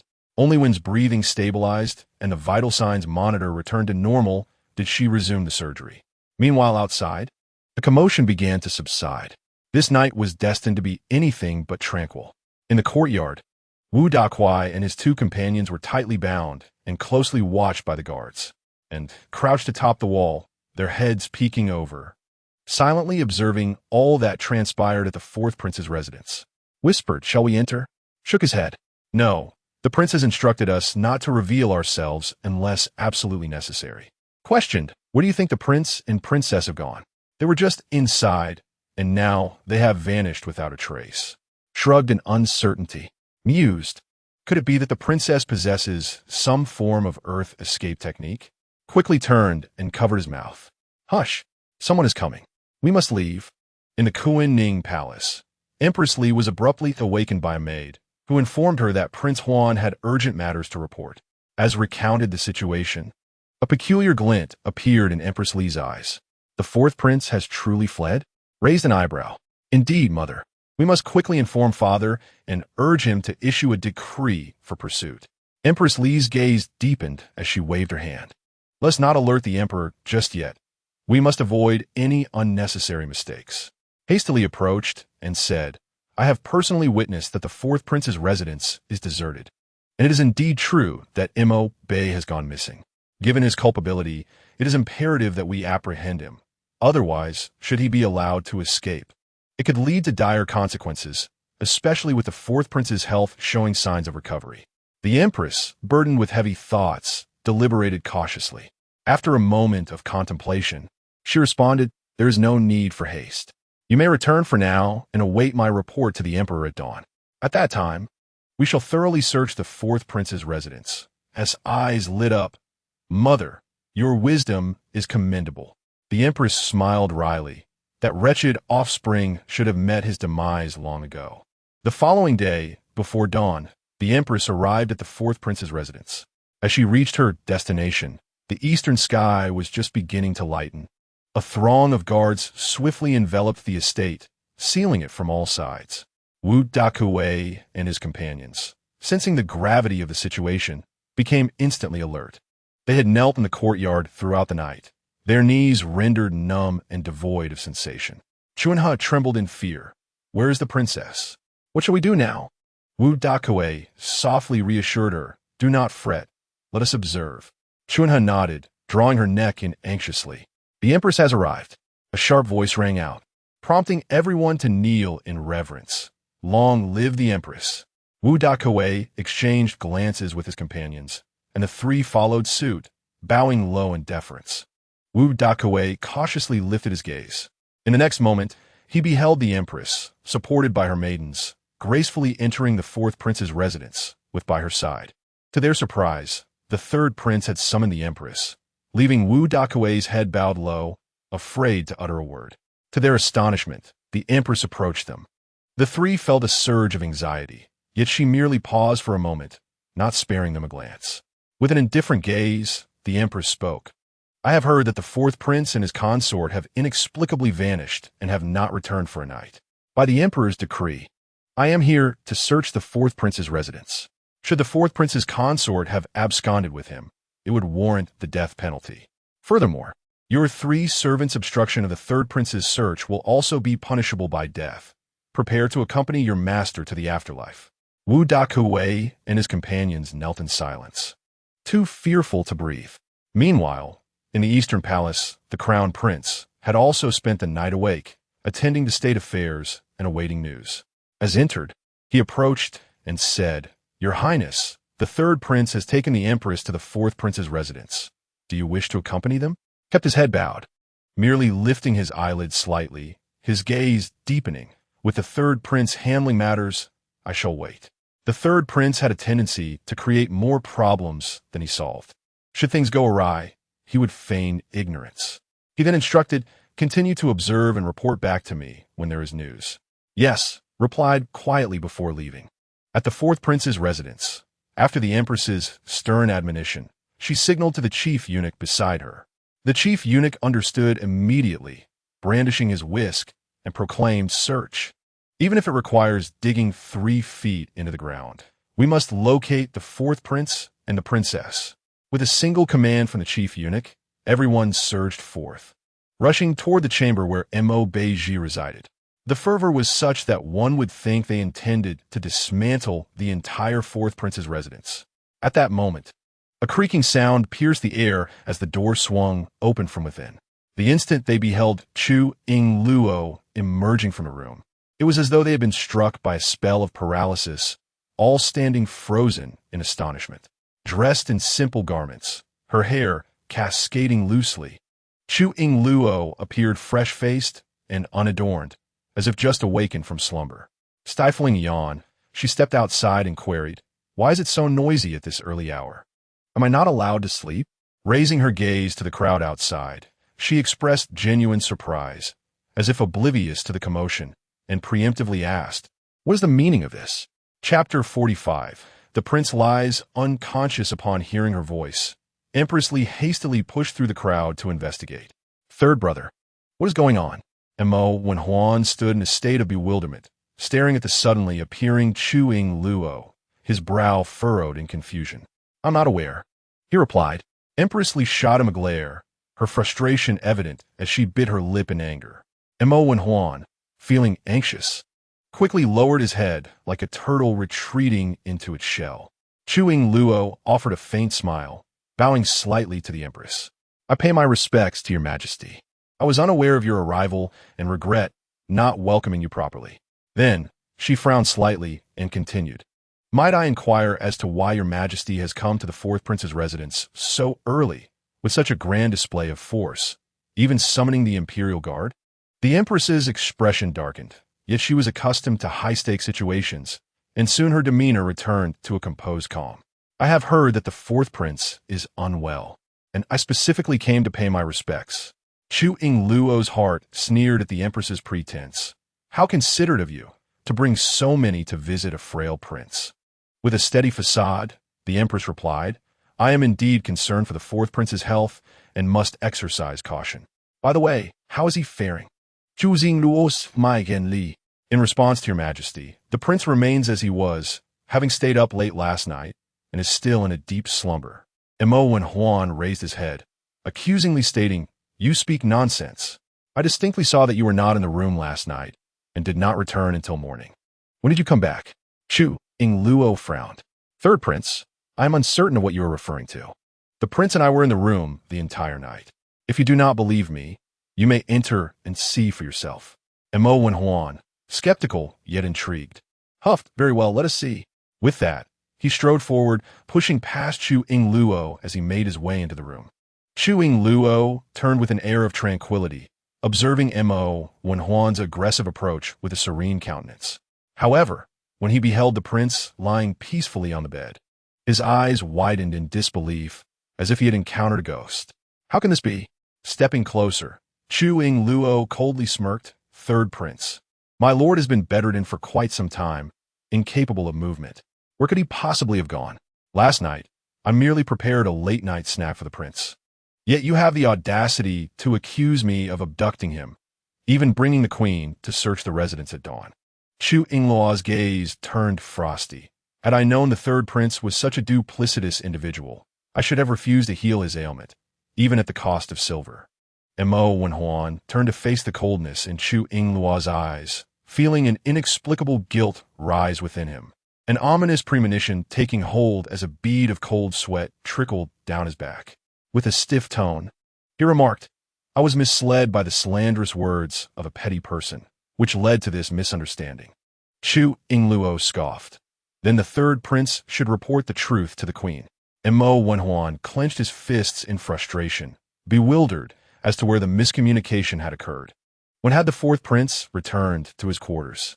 Yet, with no evidence to hold against him, he could only turn and leave the room.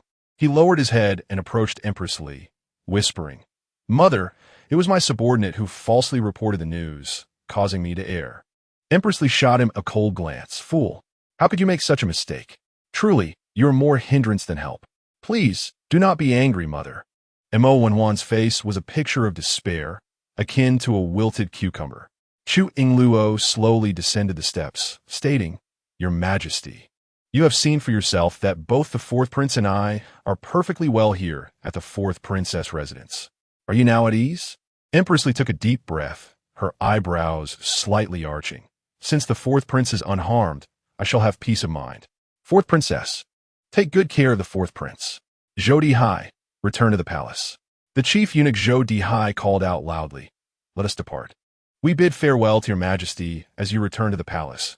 Long live the empress. Mo Wenhuan lowered his head. I humbly bid farewell to you, mother. Empress Li cast a cold glance at Mo Wenhuan, her eyes filled with anger. After such turmoil, her expression was far from pleasant. Once the empress's palanquin departed, the guards promptly withdrew from the fourth prince's residence. Chu Yingluo turned to the detained Wu Dakuai and the others, inquiring, Third prince, may we release them now? Mo Wenhuan glanced at Wu Dakuai and the others, his face darkening. Release them. The guards immediately loosened their hold on Wu Dakuai and his companions. Mo Wenhuan remained in place, turning to cast a deep look at Chu Yingluo before he and his entourage departed. Once all had left, the three hastily approached Chu Yingluo. Wu Dakuai spoke. Princess, what happened last night? Chu Yingluo, still shaken, asked, Princess, where were you last night? We feared you, and the prince had vanished. We were terribly worried. Chu Yingluo had been holding herself together, but now that everyone was gone, she felt drained, struggling to respond to Chuna's words. A wave of dizziness washed over her, her body swaying uncontrollably. Just as she was about to collapse, Wu Jiaojiao swiftly caught her. Princess, are you all right? Chu Yingluo shook her head and, fatigued, waved her hand. I'm fine, just too weary. Please assist me back to my room to rest. Wu Jiaojiao hesitated. Should we return to the prince's chamber or your own? Recalling the unconscious and still in danger Mo Beizhi. Chu Yingluo furrowed her brow tightly. To the prince's room. Very well, princess. Wu Jiaojiao supported her back to the chamber. Chu Yingluo sat at the edge of the bed, casting a glance at Mo Beizhi before turning her attention to the three individuals behind her. Thank you for your efforts last night. You may return to rest now.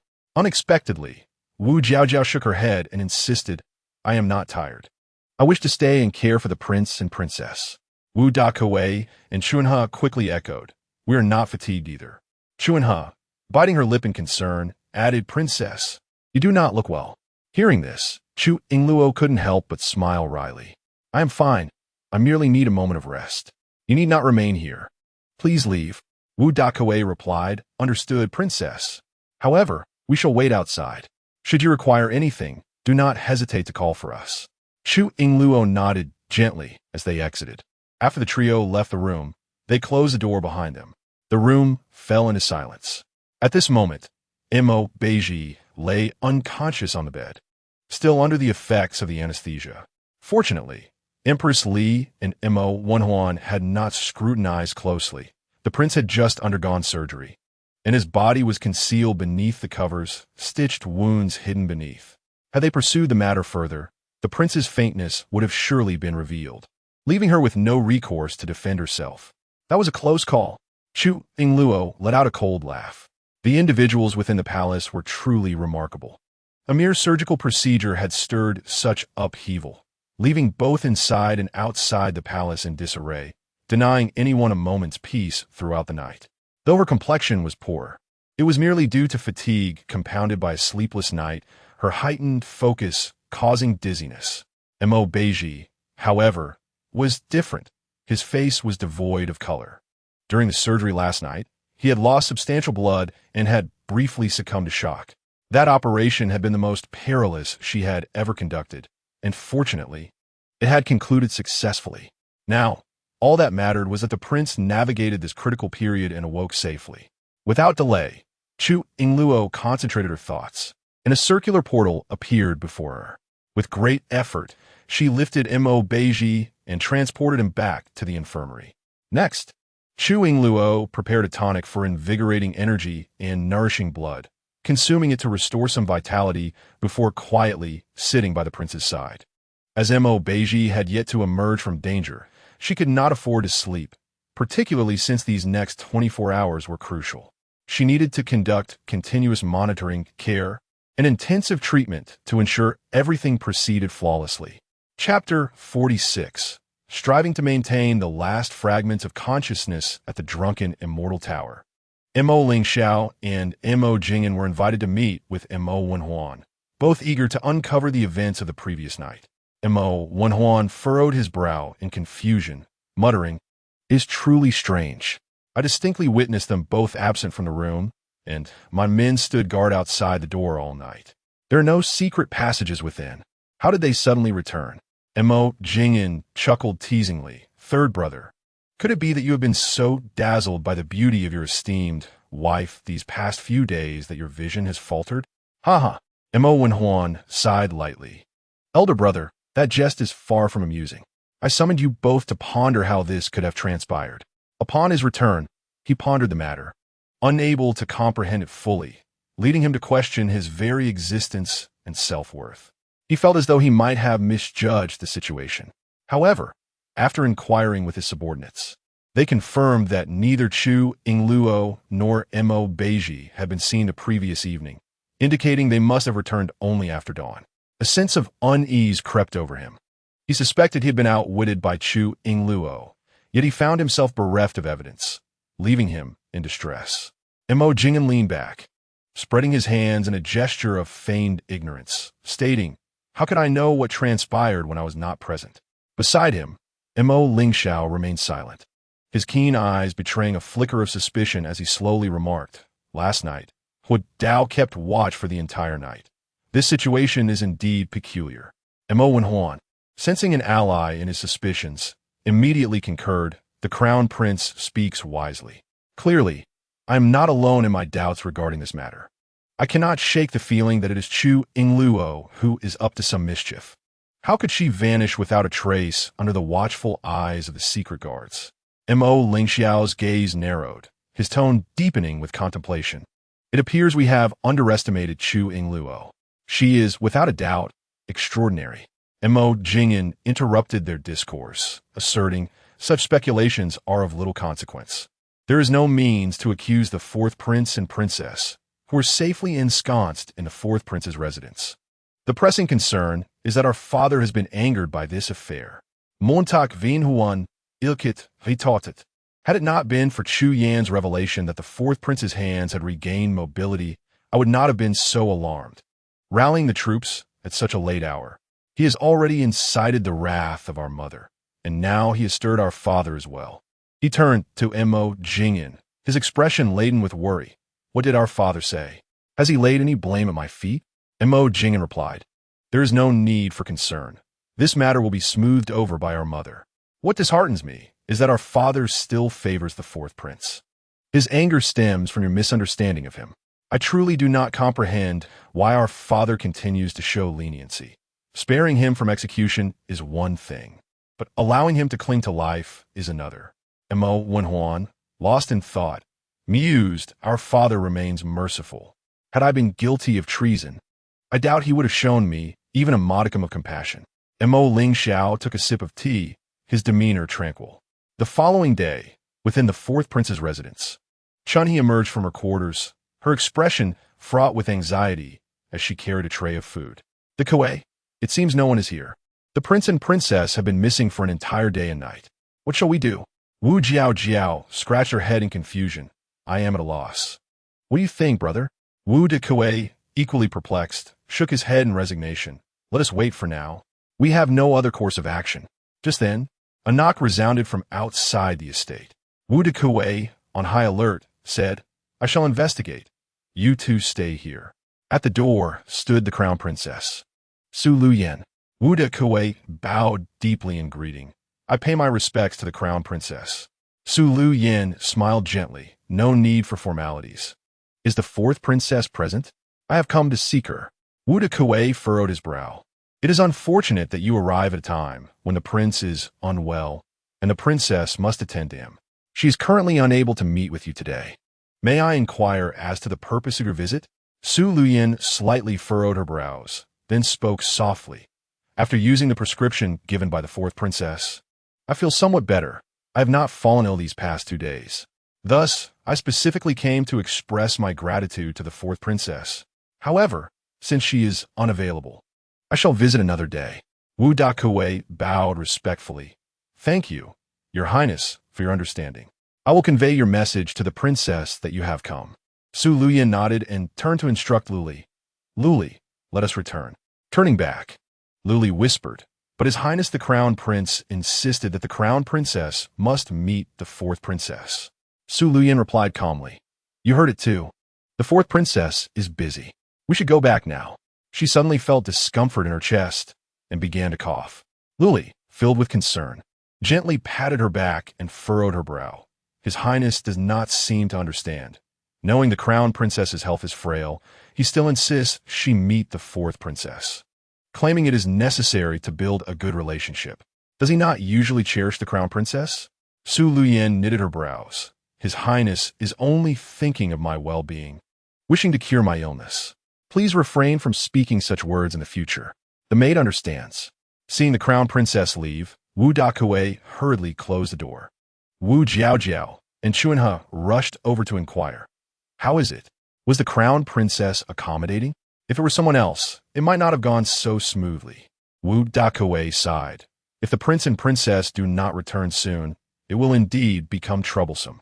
Chu Yingluo had vigilantly kept watch for an entire day and night. Only when she saw that Beizhi had finally escaped danger did she dare to close her eyes.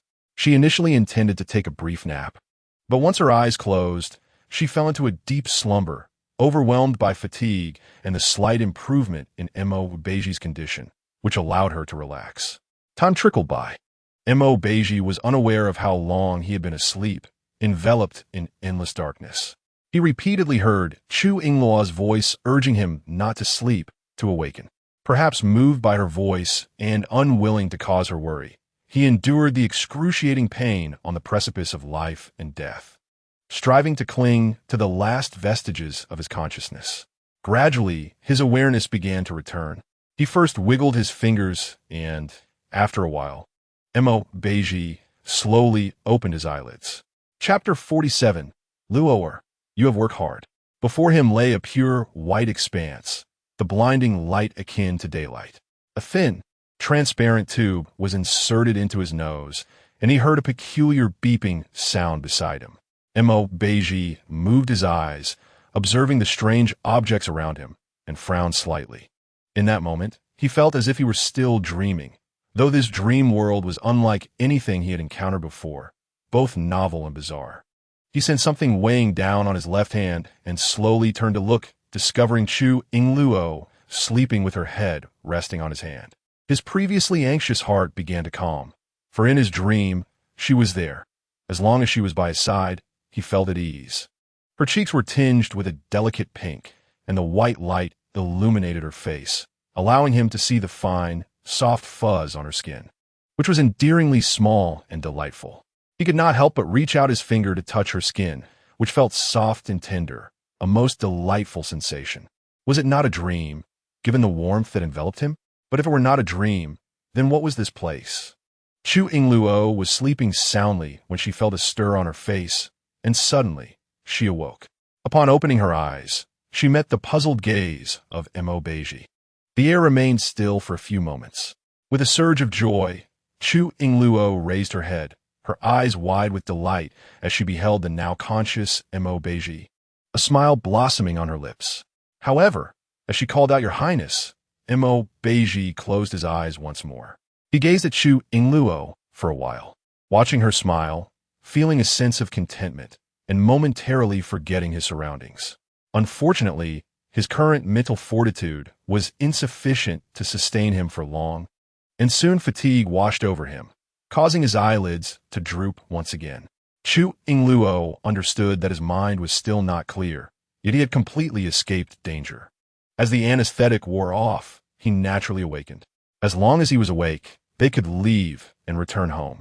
A day later, Wu Dakuai and his companions finally awaited the princess's emergence from the room. The three approached with excitement. "Your Highness, You have finally appeared. Where is His Highness? Is he well? Chu Yingluo regarded them with a gentle smile. His Highness is well and is recuperating in the room. Wu Jiaojiao, curious, inquired, Your Highness, where have you been these past 2 days? We could not find you. Chu Yingluo raised an eyebrow and replied, I went to an uninhabited place to perform surgery on His Highness, so it was natural that you could not find me. Wu Jiaojiao frowned in confusion. An uninhabited place? Wu Dakuai stepped forward and said, As long as the prince is healed, we need not concern ourselves with the location. Your Highness is resourceful and surely has many methods. By the way, how is His Highness now? Was the surgery successful? Chu Yingluo smiled. His Highness is no longer in danger. Given time, his health will improve, but for now, this matter should not be disclosed. Only we shall know. Wu Dakuai nodded seriously. Understood, we shall not speak of it. Wu Jiaojiao and Chuanha also nodded in agreement. Wonderful. Perhaps His Highness will stand again in the future. Chuanha remarked cheerfully. Your Highness, you have not eaten in a long while. You must be hungry. I shall fetch you something to eat. Chu Yingluo had indeed subsisted on energy bars for the past 2 days and felt hunger pangs. She pressed her lips together and said, Go ahead, prepare plenty. As for Beizhi, he was temporarily sustained by nutritional fluids and would wait until his gastrointestinal function normalized before he could eat. At that moment, Wu Dakuai stepped forward to report, Your Highness, there is one more thing. While you were away, the crown princess visited. Chu Yingluo furrowed her brow slightly. Did she mention anything? Wu Dakuai replied. The crown princess said her health had improved somewhat and specifically came to thank you for the prescription, but did not mention anything else. Chu Yingluo pondered for a moment and said, Understood. If anyone comes looking for His Highness in the next few days, tell them that His Highness has caught a chill and is unwell and cannot be seen by anyone. Yes. When Chunha brought the food, Chu Yingluo took it and turned back toward the room. Hearing the sound of footsteps, Beizhi opened his eyes. This was the second time he had awakened since the operation. Yesterday's awakening had been merely fleeting. This time, he had rested sufficiently and his mental clarity had returned, allowing him to rouse at the slightest noise. Your Highness, you are awake, Chu Yingluo said, having anticipated his awakening at this hour, which is why she had come to the room to wait. She temporarily set the food on the table and approached the bedside. Beizhi observed her as she walked toward him and slowly inquired, Luoer, how long have I been asleep? Your Highness, it has been 4 days, Chu Yingluo replied. Beizhi furrowed his brow slightly. Have I truly slept for that long? Well, my surgery. Seating herself beside him, Chu Yingluo smiled reassuringly. Rest easy, Your Highness. The surgery was a resounding success. You are truly fortunate, and you cannot imagine how perilous these past few days have been. Several times, I feared you would not awaken. As she spoke, pride swelled within her, and she playfully leaned closer, teasingly declaring, of course, it was my skilled hands that salvaged your life from the brink of danger. Such a monumental favor, Your Highness, must not be forgotten. In future prosperity, do not forget your humble savior. Beizhi gazed at her animated expressions and delicate features, unable to resist reaching out to gently pinch her cheek. You have lost weight these days, Luoer. You have worked hard. Chu Yingluo for a moment, her peripheral vision catching his fingers on her cheek, realizing the subtly intimate nature of the gesture. She quickly moved her face away. Ahem, well, after all, we are inextricably linked. Saving your life was also saving my own. She believed she had crafted a commendable excuse. At her words, Beizhi's lips curled into a faint smile as he glanced at the food on the table. Luoer, please eat something first. Do not concern yourself with me. Chu Yingluo nodded cheerfully. All right. After consuming a few bites, she noticed Beizhi's head moving restlessly, seemingly searching for something, prompting her to pause and ask, Your Highness, what troubles you? Beizhi hesitated for a moment before replying. What happened to the hand warmer you gave me? I cannot seem to find it. That hand warmer, which he had always held, was now missing. Chu Yingluo blinked in surprise, recalling that she had placed it aside in the operating room before the surgery. Your Highness, I have put it away for you. Please wait a moment. I shall fetch it shortly. Beizhi nodded. Very well. Chu Yingluo secretly breathed a sigh of relief, pondering how it was that the weather was not particularly cold, yet he had grown reliant on the hand warmer. Nevertheless, she resolved to retrieve it for him later. After finishing her meal, Chu Yingluo decided to step out. Her laboratory was lacking several essential medicinal materials, and she needed to procure them from the apothecary on the street. The raw materials were intended for pain relief, and without them, he would suffer restless days and nights. Chapter 48. Today, I must secure this medicine. Upon hearing that she intended to leave, Beizhi's expression turned reluctant. Perhaps the excruciating pain was becoming increasingly apparent, and he did not wish to cause her worry. So he bore it in silence. Yet his body instinctively craved her presence, yearning for her companionship. Luoer, is there enough silver in the mansion? Yes, we have sufficient funds. The last amount given by the matron has yet to be fully utilized, and Princess Chongning has gifted us a plethora of gold and jewels, enough for quite some time. Beizhi hesitated for a moment before saying, Luoer, let de Kuei and the others handle the procurement of medicinal herbs. Chu Yingluo, unaware of his ulterior motives, replied, but de Kuei is not familiar with the herbs. If he makes a mistake, it would be unfortunate. I should go myself. Beizhi's gaze suddenly dimmed, and after a brief pause, he said, then do return early. Chu Yingluo nodded and tucked the blanket around him, saying, rest assured in your room while I am away. Although the surgery was successful, you still require time to recuperate. I understand, he replied. Chu Yingluo smiled and then left the room. Watching her retreating figure, Beizhi lowered his eyelids in ennui and called out for Jiang Feng and Fei Lu. From the rooftop, someone lifted a tile, revealing Jiang Feng's head as he asked, what are your orders, Your Highness? Beizhi instructed nonchalantly, from now on, you are to follow the princess, ensuring her safety at all times. Report back to me with any occurrences. Yes, Your Highness. Once Chu Yingluo exited, she retrieved a warm pack from her space and handed it to Chuanhe, saying, take this to the prince later. I will be out for a bit. Chuanhe replied, understood, princess. Are you going out alone?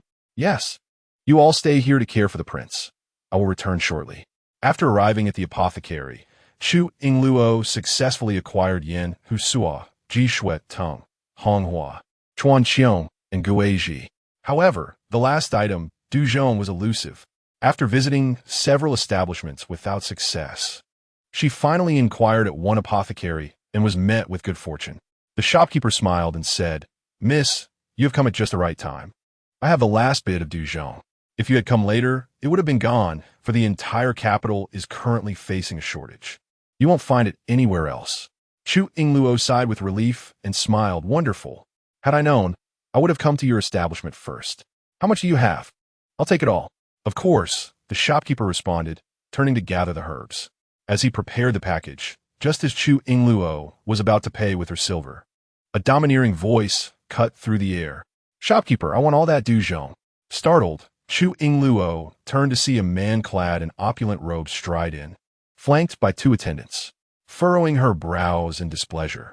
She was about to inquire about this man and why he was attempting to usurp her purchase when the shopkeeper suddenly rushed forward, kneeling and bowing. Commoner pays respects to Your Highness. Chu Yingluo was taken aback. Your Highness? Which prince is this? She scrutinized the unfamiliar royal figure, recalling that although the current emperor had many offspring, among those nearing 30, besides the prince she had already encountered, there was only the second prince left. Could this be the second prince, Mo Jingen? Mo Jingen stepped closer, fixing a cold gaze on the shopkeeper and snorting disdainfully. I have come here regularly to procure medicinal herbs. How dare you sell this Duzhong to someone else? I would not dare, Your Highness. Since you are here, these herbs are naturally yours, the shopkeeper stammered, reverently presenting the herbs to Mo Jingen. As his attendants reached for the herbs, Chu Yingluo interjected, Wait. All eyes turned towards her. Chu Yingluo took a step forward and seized the herbs from the shopkeeper's hand, stating bluntly, Does the prince not understand the principle of first come, first served? These Yukamiya are mine by right, as I requested them first. Mo Jingen appeared to have heard the greatest joke of his life. A cold, disdainful glance swept over the audacious girl before him, almost evoking a laugh. He smirked mockingly. Where are you exactly? Knowing who I am, you dare to contest with me? His tone suddenly darkened, coldly admonishing, do you not cherish your life? Chu Yingluo smiled faintly, responding with composure, in a realm beneath the emperor's feet, in a place of propriety, one must pay for meals, and purchases adhere to the principle of precedence. Does the prince believe he can disregard etiquette and wield his status to intimidate others? Impudent. Mo Jing'an retorted angrily. Do you dare show disrespect to me? Do you believe I won't simply end your life, you audacious commoner? Chu Yingluo raised her head, her voice icy. Prince, do not resort to threats of murder so readily. Recall that the emperor's laws apply equally to nobles and commoners. Furthermore, I am not a commoner, but the fourth princess consort, bestowed by the emperor upon the fourth prince. If the emperor has spared my life, you, second prince, lack the authority to dispose of me. Fourth princess consort? A flicker of astonishment crossed Mo Jing'an's eyes, followed by a hearty laugh. Who did I think you were? So, you're the fourth princess consort. After his laughter subsided, his expression turned grave. Icy glimmers radiating from his gaze. But what does your title matter? Do you think I care who you are? Let me make it clear. I will secure these herbs today. Chu Yingluo let out a cold laugh, lifting her chin defiantly. Then allow me to inform you that I, too, will secure these herbs today. With that, she placed her silver on the counter and turned to leave the apothecary, resolute in her determination not to relinquish the life-saving medicine to Mo Jing'an. As Mo Jing'an watched Chu Yingluo arrogantly depart with the herbs, his eyes brimmed with shock and fury. How dare a worthless, paralyzed princess consort show him such disrespect? It was utterly absurd. He turned to his subordinates, commanding, stop her. Two subordinates quickly stepped forward to intercept Chu Yingluo. Mo Jing'an approached her angrily, gritting his teeth. You, a worthless princess consort, dare to act so presumptuously? Recognize your place and surrender the herbs, or do not blame me for being unkind. Chu Yingluo narrowed her eyes coldly, calculating how to extricate herself from Mo Jing'an's grasp, while maintaining a facade of calm. Second prince, may I inquire what you require the Yukamiya for? Mo Jing'an scoffed, retorting, I have my reasons for purchasing it.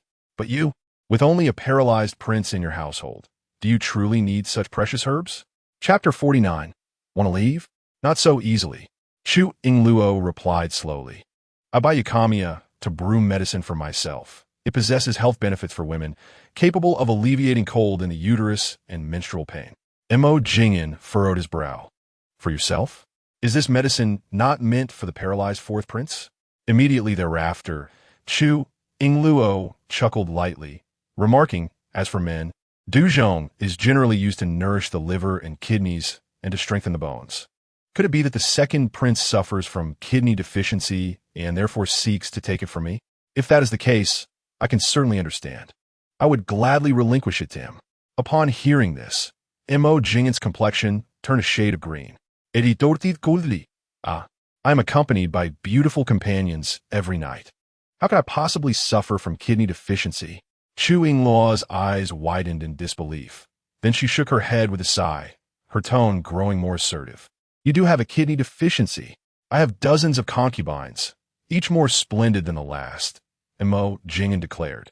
Chu Yingluo furrowed her brow, her expression becoming increasingly grave, and resolutely replied, Thus, you do have a kidney deficiency. Mo Jing'an, in a fit of rage, gritted his teeth. I do not have a kidney deficiency. Yet, Chu Yingluo calmly stated, duzhong, along with ingredients such as deer antler, cornelian cherry, and dodder seed, can warm and replenish kidney yang. It was I who cured the third prince's ailment last time. Mo Jing'an was taken aback. Are you implying that the third prince has a kidney deficiency? It seemed Chu Yingluo had inadvertently let something slip. She covered her mouth deliberately, secretly plotting to take revenge on Mo Wenhui, that treacherous scoundrel who had betrayed her repeatedly. She lowered her voice. Indeed, the third prince suffers from a hidden ailment, lacking vitality in intimate matters. After I administered a few acupuncture needles, he immediately regained his vigor. Mo Jing'an squinted, a smirk of schadenfreude crossing his face. So, my younger brother truly suffers from a hidden ailment. I suspected as much. He would not admit it. Chu Yingluo cleared her throat and said, Therefore, second prince, should you have a need, I am also able to provide you with acupuncture. Mo Jingyan, feeling utterly exasperated, growled. Say that again, I do not have a kidney deficiency. The second prince ought not to shun medical treatment. Du Zhong is a beneficial remedy. Very well. I shall simply discard this Du Zhong. Mo Jingyan shouted in fury. Chu Yingluo felt a surge of delight within her. Without hesitation, she tucked the Du Zhong into her sleeve as the second prince took his leave. Having uttered her words, Chu Yingluo swiftly circumvented Mo Jingyan and exited the pharmacy without a moment's pause. Yet, Mo Jingyan was not so easily deceived. He turned to glare at Chu Yingluo's retreating figure, his teeth clenched in frustration. Huh, you think you can leave so easily? He subtly gestured to his subordinates nearby, and the two men promptly followed suit. Chu Yingluo quickened her pace, thinking to return quickly and prepare pain relief medicine for the prince. Upon reaching a secluded area, she sensed someone stealthily trailing her, but when she turned to look, the two men quickly concealed themselves. Chu Yingluo fixed her gaze on the shadow beneath the tree. How clumsy! They can't even play hide and seek properly. As a precaution, she first stashed all the medicine into her spatial pocket and then reached into her sleeve to rummage. Meanwhile, Mo Jingyan's two subordinates exchanged glances. Having come to an agreement, one would knock Chu Yingluo unconscious, while the other would seize the medicine. However, just as they stepped out from behind the tree, Chu Yingluo had already arrived before them. With a beaming smile, she looked at the two and inquired, "Oh, aren't you the second prince's men? What brings you here? Is your master still suffering from kidney deficiency, sending you both to take medicine from me?" The two subordinates were momentarily taken aback. One of them exclaimed sharply, "My lord is not suffering from kidney deficiency." Before he could finish his sentence, Chu Yingluo produced a pouch of medicinal herbs and tossed it onto the ground before the two. "Take this." The duo gazed at the Dong Zhong on the ground, their eyes instantly gleaming with excitement. Chu Yingluo kindly remarked, "This Dong Zhong is for you. Take it back to report to the second prince. I shall take my leave now." With that, she turned and walked away. The two remaining men exchanged glances. One, still gripping a stick, asked, "Should we knock her out?" The other replied, "Are you foolish? The goods are right here. There's no need for violence. Hurry and take it back to report to the prince."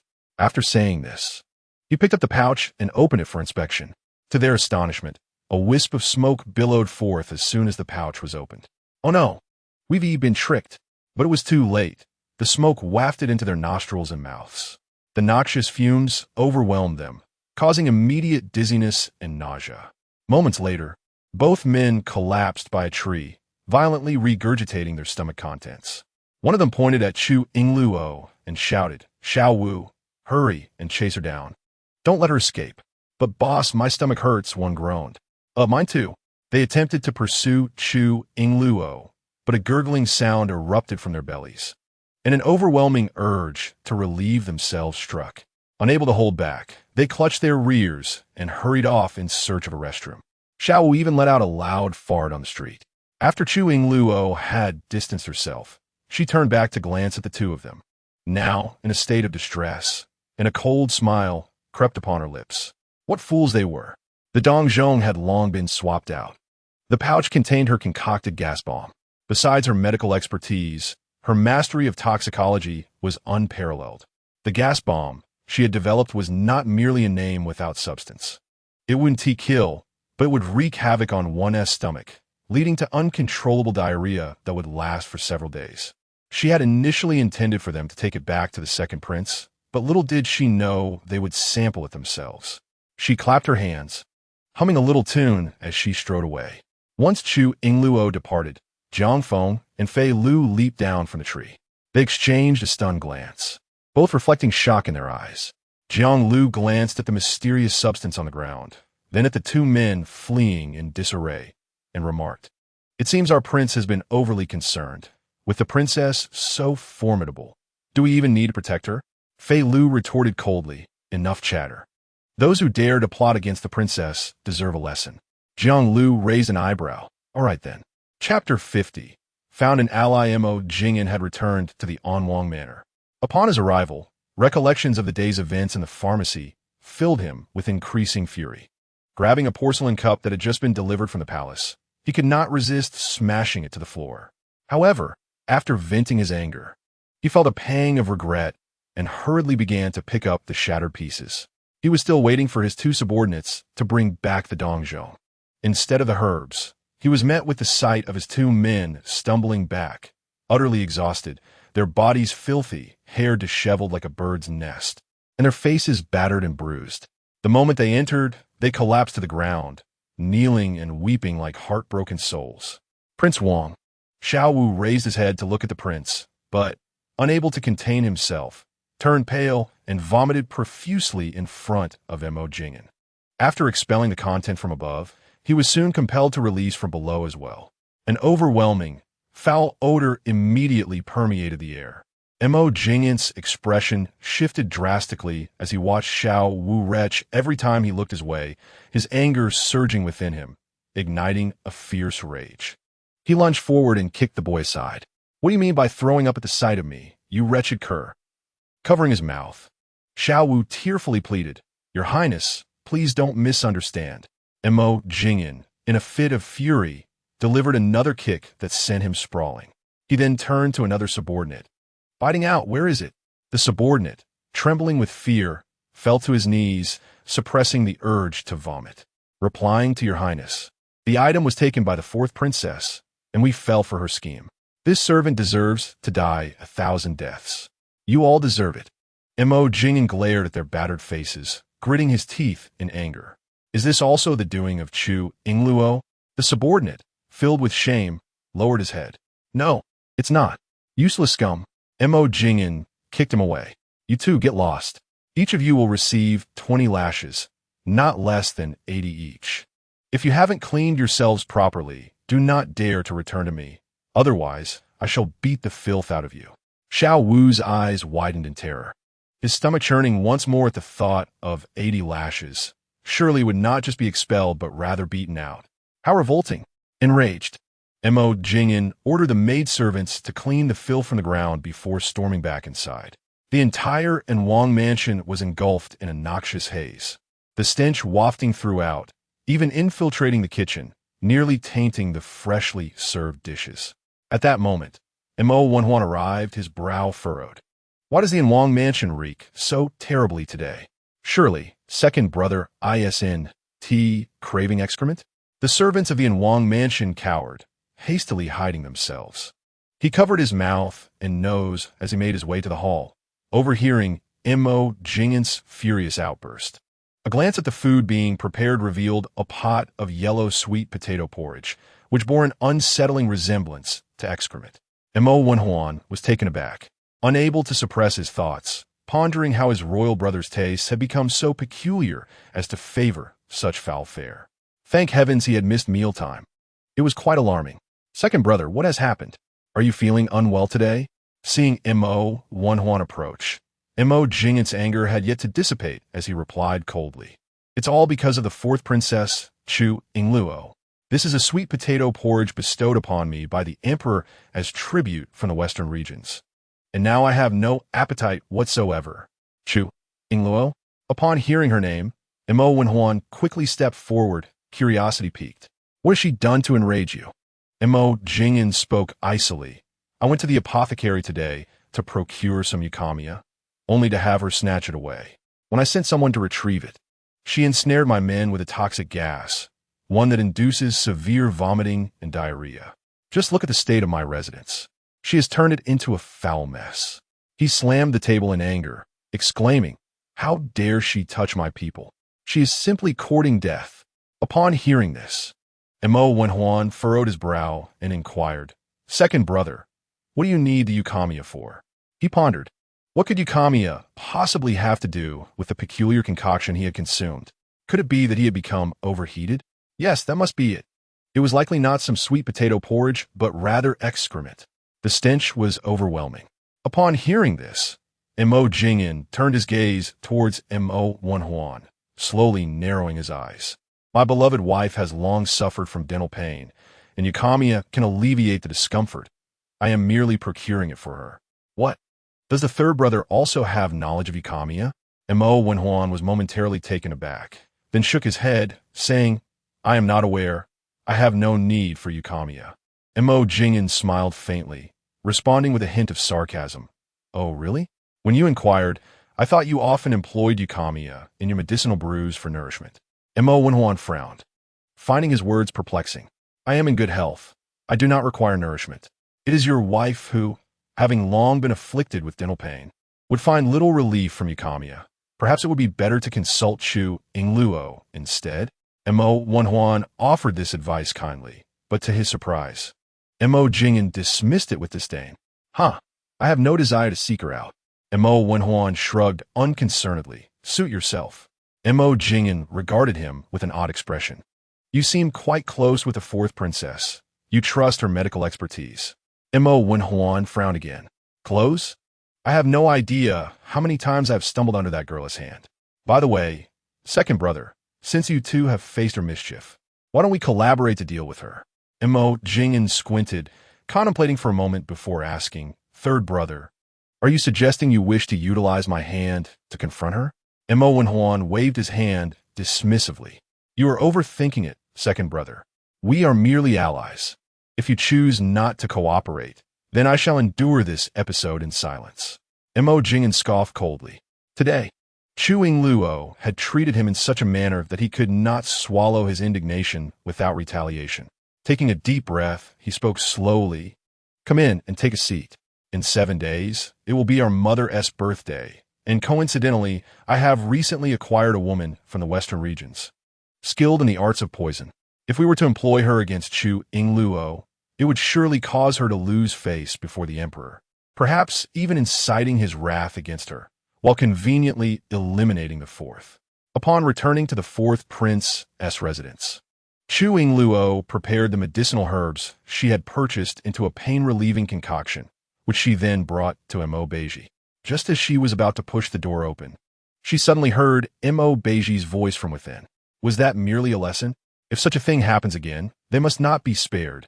Jiang Feng and Filiu, perched atop the roof, reported the events that had transpired. They recounted how Chu Yingluo had encountered Mo Jingyan while procuring herbs and had faced trouble, almost being knocked unconscious by his men. Despite her deft handling of the crisis, Mo Beizhi remained alarmed, filled with frustration at being confined to bed, unable to protect her. Not only that, but she had to personally procure medicine to care for him, a bedridden invalid. By the way, how fares the Princeoven? Filiu replied. Report to the prince. The Princeoven has been in a foul mood all day, and Prince Huan has also been present. They are likely scheming something. Mo Beizhi clenched his fists, lowering his gaze. Keep a close watch on him, and continue to protect the princess. Understood, my lord. Chu Yingluo stood outside, quietly listening to the conversation within. It turned out that the prince had secretly dispatched Jiang Feng and Fei Lu to protect her, which indicated that the prince cared for her more than she had realized. She lightly cleared her throat and said, Your Highness, it is time for your medicine. As she spoke, Chu Yingluo gently pushed open the door. Upon seeing her entrance, Mo Beizhi gestured for Jiang Feng and Fei Lu to leave, then discreetly set down the hand warmer, which was drenched in perspiration. By the time Chu Yingluo entered, Jiang Feng and Fei Lu had already departed. She seated herself beside his bed and offered him the medicine, smiling as she said, Your Highness, take this, and you shall not suffer tonight. Mo Beizhi gazed at her with a hint of remorse in his eyes, yet in an effort to assuage her worries, he mustered a forced smile, silently opened his mouth, and consumed the medicine she offered. Chapter 51.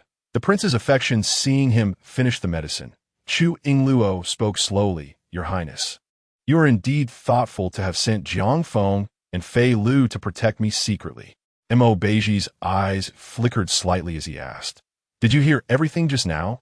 Chu Yingluo nodded yes.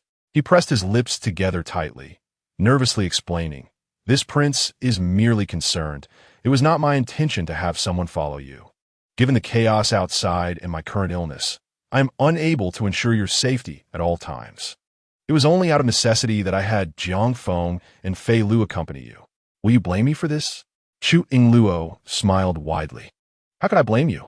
Your kind gesture in sending Jiang Feng and Fei Lu with me is out of concern for my safety. In fact, what I wish to convey is that you need protection even more than I do." Upon hearing this, Beizhi's gaze softened, his damp palms clenched, and his tone grew slightly tense. "Have you ever considered that perhaps I—" Just then, a voice interrupted from outside. "Princess, the chief eunuch by the queen's side has arrived and is waiting to see you." Beizhi lifted his eyes, swallowing the words he had intended to say, his expression turning serious as he asked sharply, "What does the chief eunuch want?" Chu Yingluo sighed. "Your Highness may not be aware, but on the day I performed the surgery, the third prince, accompanied by Empress Li, caused quite a disturbance at the residence, nearly tearing down the fourth prince's manor. Fortunately, I managed to defuse the situation with an excuse. The queen's envoy likely brings no good news. By the way, what were you about to say earlier?" Beizhi snapped back to reality, shaking his head as he replied, "It is nothing. Since the queen has sent someone, she must have something to discuss. You should go and see." "Very well." Chu Yingluo stood up, hands on her hips, and remarked, "I hope it is not anything troublesome." With that, she pushed the door and stepped outside. Beizhi couldn't help but chuckle in bewilderment, and while he worried, he also thought, does she truly not see my intentions? His actions of sending Jiangfeng and Fei Lu to protect her were undoubtedly driven by his concern and affection for her. Outside, Chief Eunuch Zhou Dihai stood before Chu Yingluo, clearing his throat as he announced, "Fourth Princess, the Queen's birthday is in 7 days, and Her Majesty has specially instructed me to invite you to the palace to celebrate." Zhou Dihai looked at Chu Yingluo, smiling as he added, "The message has been delivered, so I shall take my leave." "Thank you, eunuch. Please take care on your way back." Chu Yingluo smiled as she bid farewell to Zhou Dihai. As soon as the chief eunuch departed, the corners of Chu Yingluo's mouth drooped. She had anticipated some significant matter, only to discover it was merely a birthday banquet. One must ponder, why would the Empress Li invite a discarded prince's consort? Attending the celebration without a gift was inconceivable, and it seemed she would have to part with some silver once more.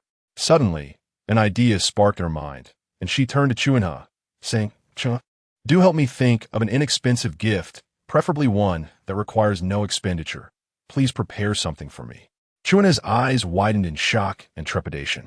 After all, a birthday gift for the Empress was hardly within the purview of a mere servant. Chu Yingluo patted her shoulder reassuringly, declaring, "I have faith in you." With that, she turned to return to her chambers, just as the voice of Princess Chongning rang out from outside the estate. She had accompanied Zhou Dihai out of the palace, and, upon his departure, hurried over. Sister-in-law of the fourth prince. Princess Chongning's voice was bright and melodious, akin to the chime of silver bells, as she dashed toward Chu Yingluo. Turning to face her, Chu Yingluo asked, "Princess, what brings you here?" Wu Dakue interjected, "Your Highness, I have already informed her that the prince has caught a chill and is unwell, yet the princess insists on visiting." Waving her hand dismissively, Chu Yingluo replied, "It's quite all right. After all, Princess Chongning is a cherished benefactor of the fourth prince's household, deserving of some special consideration." The princess approached, declaring, "I'm not here to see fourth brother.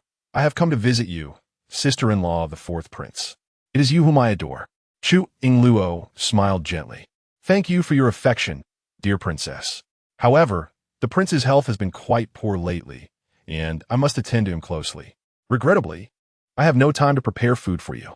Not one to be unreasonable, Princess Chongning, upon hearing there was no food, merely replied, "No matter. Since fourth brother requires care due to his illness, I shall visit another day. By the way, sister-in-law, I possess a millennium-old ginseng, which is exceptionally beneficial for health. I will send someone to deliver it to fourth brother shortly." Indeed, ginseng is known to invigorate the vital energy, enhance immunity, and soothe the spirit, especially a millennium-old specimen, which would be splendid for the prince. Chu Yingluo accepted graciously, expressing her gratitude. "Thank you, princess." "Do not mention it," the princess smiled. "As long as fourth brother recovers swiftly, then you can prepare for me." Realizing she had let slip her thoughts, Princess Chongning blushed and laughed, saying, "Well then, I shall take my leave and ensure the ginseng is sent." Princess Chongning was indeed an adorable little darling. a treasure of the palace who seemed to bring all her riches to the fourth prince's residence. Chapter 52. Millennium Ginseng in the Sinang Palace.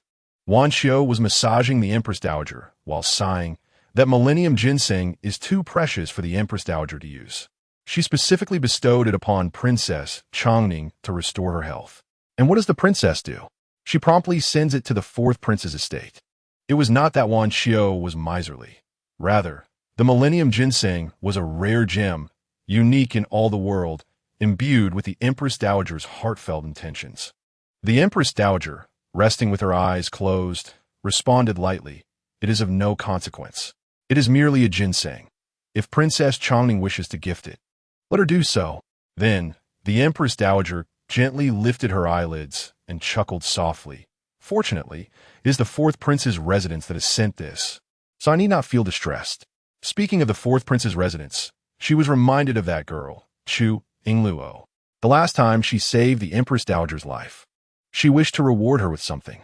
Suddenly, upon hearing the Empress Dowager exclaim in pain, Wan Xiu lightened her grip and inquired with concern, "What is it, Your Majesty? Have you been pinched somewhere?" The Empress Dowager supported her forehead, gently furrowing her brows, and replied, "No, it is merely that my headache has recurred." Wan Xiu frowned angrily, saying, "The imperial physicians in this palace are becoming increasingly inept. None of them can cure your ailment." The Empress Dowager sighed. "Indeed, the entire Imperial Medical Bureau combined is less effective than that girl's single acupuncture treatment." After a moment of contemplation, Wan Xiu suggested, "Your Majesty, why don't we venture outside the palace to seek that girl?" The Empress Dowager was tempted to go, yet felt utterly fatigued and unable to exert herself. She slowly reclined back onto the couch, declaring, "Let us postpone it until tomorrow. I am weary today and wish to rest." Wan Xiu withdrew her hand. "Very well. Your Majesty, please take your rest." Princess Chongning's attendants were remarkably swift, promptly delivering the 1,000-year-old ginseng to the fourth prince's residence.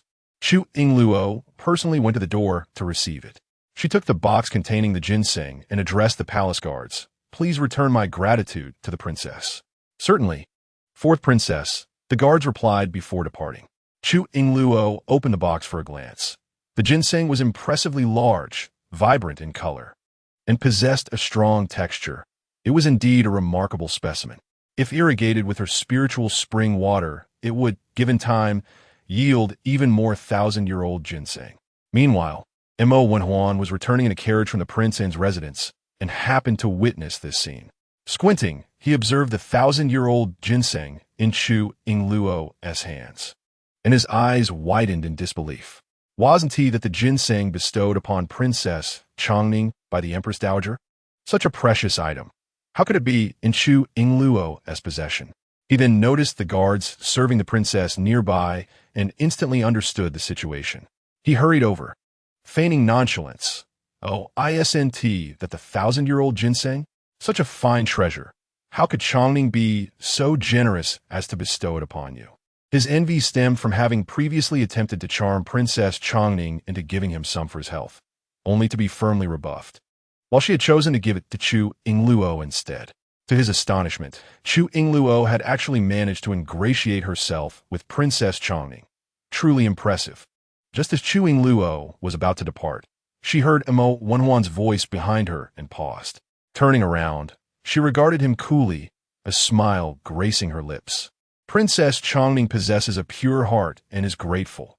I treat her well, and she reciprocates sincerely, unlike certain individuals who burn bridges after crossing them and play both sides." Does the third prince also covet this 1,000-year-old ginseng? Mo Wenhuan's face tightened as he hesitated, then cleared his throat, raising his chin proudly. "My residence is replete with fine treasures. I certainly do not covet a mere ginseng, merely inquiring out of curiosity." Chu Yingluo tucked the ginseng into her pocket, laughing lightly. "Even if the third prince desires it, I would be loath to part with it. The 1,000-year-old ginseng is a nourishing remedy for men. It not only enhances vitality, but also delays aging. Such a splendid item is naturally reserved for my lord." As Mo Wenhuan observed her pocketing the Millennium Ginseng, his eyes reddened with frustration. He clenched his fists, regretting the day he had offended Chu Yingluo. Now, he found himself in a predicament where his attempts to steal had backfired, realizing that even if he possessed wealth, it could not be exchanged for the ginseng. However, upon reflection, he acknowledged that his ailment had already been cured, and he had no immediate need for the ginseng's nourishment. Furthermore, he no longer had to ingratiate himself with Chu Yingluo for her acupuncture. Once his plan with the second prince came to fruition, who could predict what would transpire with Chu Yingluo? Contemplating this, Mo Wenhuan's gaze toward her shifted to one of sympathy. Chu Yingluo, he thought, you must prepare that ginseng for the fourth prince promptly. If delayed, whether he lives to enjoy it remains uncertain. Oh, Chu Yingluo inquired curiously. Why does the prince believe he may not have the chance to enjoy it? Considering what Jiang Feng and Fei Lu had mentioned earlier, Mo Wenhuan had met with the king of In and the second prince. Could these two be secretly plotting to ensnare the prince? Chapter 53. Almost dying from anger, Mo Wenhuan laughed heartily. I was merely jesting. Do not take it to heart. Ah, yes. Chu Yingluo's expression grew slightly colder, her demeanor imposing, clearly uninterested in engaging in pleasantries with him. Noticing this, Mo Wenhuan's smile faded somewhat, and he straightened his posture, hands clasped behind his back, and said with a stern tone, the fourth prince is paralyzed. How long can he possibly last? I only advise you to nourish him while he is still conscious, lest such a fine ginseng go to waste. Chu Yingluo scoffed softly and replied, there is no need for the third prince to concern himself. I shall provide the utmost care for my prince, even in his incapacitated state. However, should anyone dare to harbor ill intentions towards him, I shall not let it go unpunished. In response to her threat, Mo Wenhuan dismissed her with disdain. Chu Yingluo, you overestimate your position. The fourth prince is utterly incapacitated. A useless being, I could crush him as easily as an ant. He is hardly worth my effort to deal with. Chu Yingluo regarded him with an amused expression. Is that so? Since the third prince believes my prince is no match for you, why then did you bring the queen to search the manor? Even threatening to capture me and the prince for punishment? Though you claim indifference, I suspect you are filled with daily anxiety, fearing that even in his paralysis, my prince remains a formidable adversary. And Mo Wenhuan, struck by her words, grew increasingly agitated and, in frustration, attempted to turn the tables on her. Nonsense. The fourth prince is a confined criminal. Other than exile or execution, no one can remove him from here. If you were to abduct him, it would be an act of treason, punishable by the most gruesome of fates. Just then, a thunderous voice erupted from behind, startling Mo Wenhuan to his core. Mo Wenhuan, how dare you bully my sister? Who are you threatening with such barbarous punishments? Lu Xianxian stormed over, fuming with indignation, and without hesitation, she seized Mo Wenhuan's ear, her chest heaving with fury. Chu Yingluo crossed her arms, coldly observing Mo Wenhuan. She had already seen Lu Xianxian approaching and had drawn out Mo Wenhuan's words intentionally. Was suddenly seized by the ear, causing him to jump in surprise. What startled him even more was the fury of. Moments ago, he had been brimming with confidence. Yet upon encountering her, he immediately lowered his stance and hastily pleaded for mercy. Madam, you misunderstand me. Please let go. I did not bully your sister. Not only refused to release her grip, but instead twisted its ear with a fierce resolve, showing no mercy. Cried out in pain, astonished to discover that despite her diminished stature, she still exuded an undeniable aura of ferocity. She shouted angrily into his ear, I heard everything. Do you still wish to deceive me? You spoke of harming the fourth prince and condemning my sister.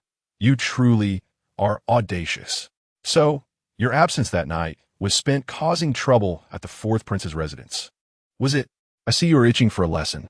If you do not apologize to my sister today, I shall ensure you regret it. Upon hearing this, S. eyes widened in shock as he hurriedly sought to placate her. Madam, you truly misunderstand. I never meant, apologize to my sister this instant. Bellowed, disregarding his attempts at explanation, her grip tightening with each word. Ouch. Fine, apologize. Winced, unable to withstand the pain. He glanced at, humiliation evident in his gaze, and reluctantly uttered, Your Highness is all my fault. I should not have spoken so recklessly. It was unintentional, and I hope you can forgive me. Wished he could bite his own tongue in shame. Madam, is this enough? He asked tremulously, yet paid him no heed, turning her attention to, Sister, are you feeling better? If you remain upset, I shall continue to teach him a lesson. On the verge of tears, pondered Wen and his wife had begun addressing each other as sisters, cast a sorrowful glance at him, and sighed. Sister, I fear my anger will not dissipate so easily. The third prince nearly caused the demise of both myself and the fourth prince that day. Initially, I intended to overlook it for your sake, but he has persistently forced our hand, leaving us no escape. If you can intercede on my behalf, it would be most appreciated. However, any reprimand should be handled discreetly at home. If outsiders witness this, the third prince would lose face and might unleash his wrath upon me. Should he return with the empress to investigate our residence, I would indeed be at a loss. Upon hearing this, S' resolve hardened. She firmly grasped and declared, Sister, rest assured, as long as I am here, he shall never bully you or the fourth prince. I promise to protect you, and I shall uphold that vow.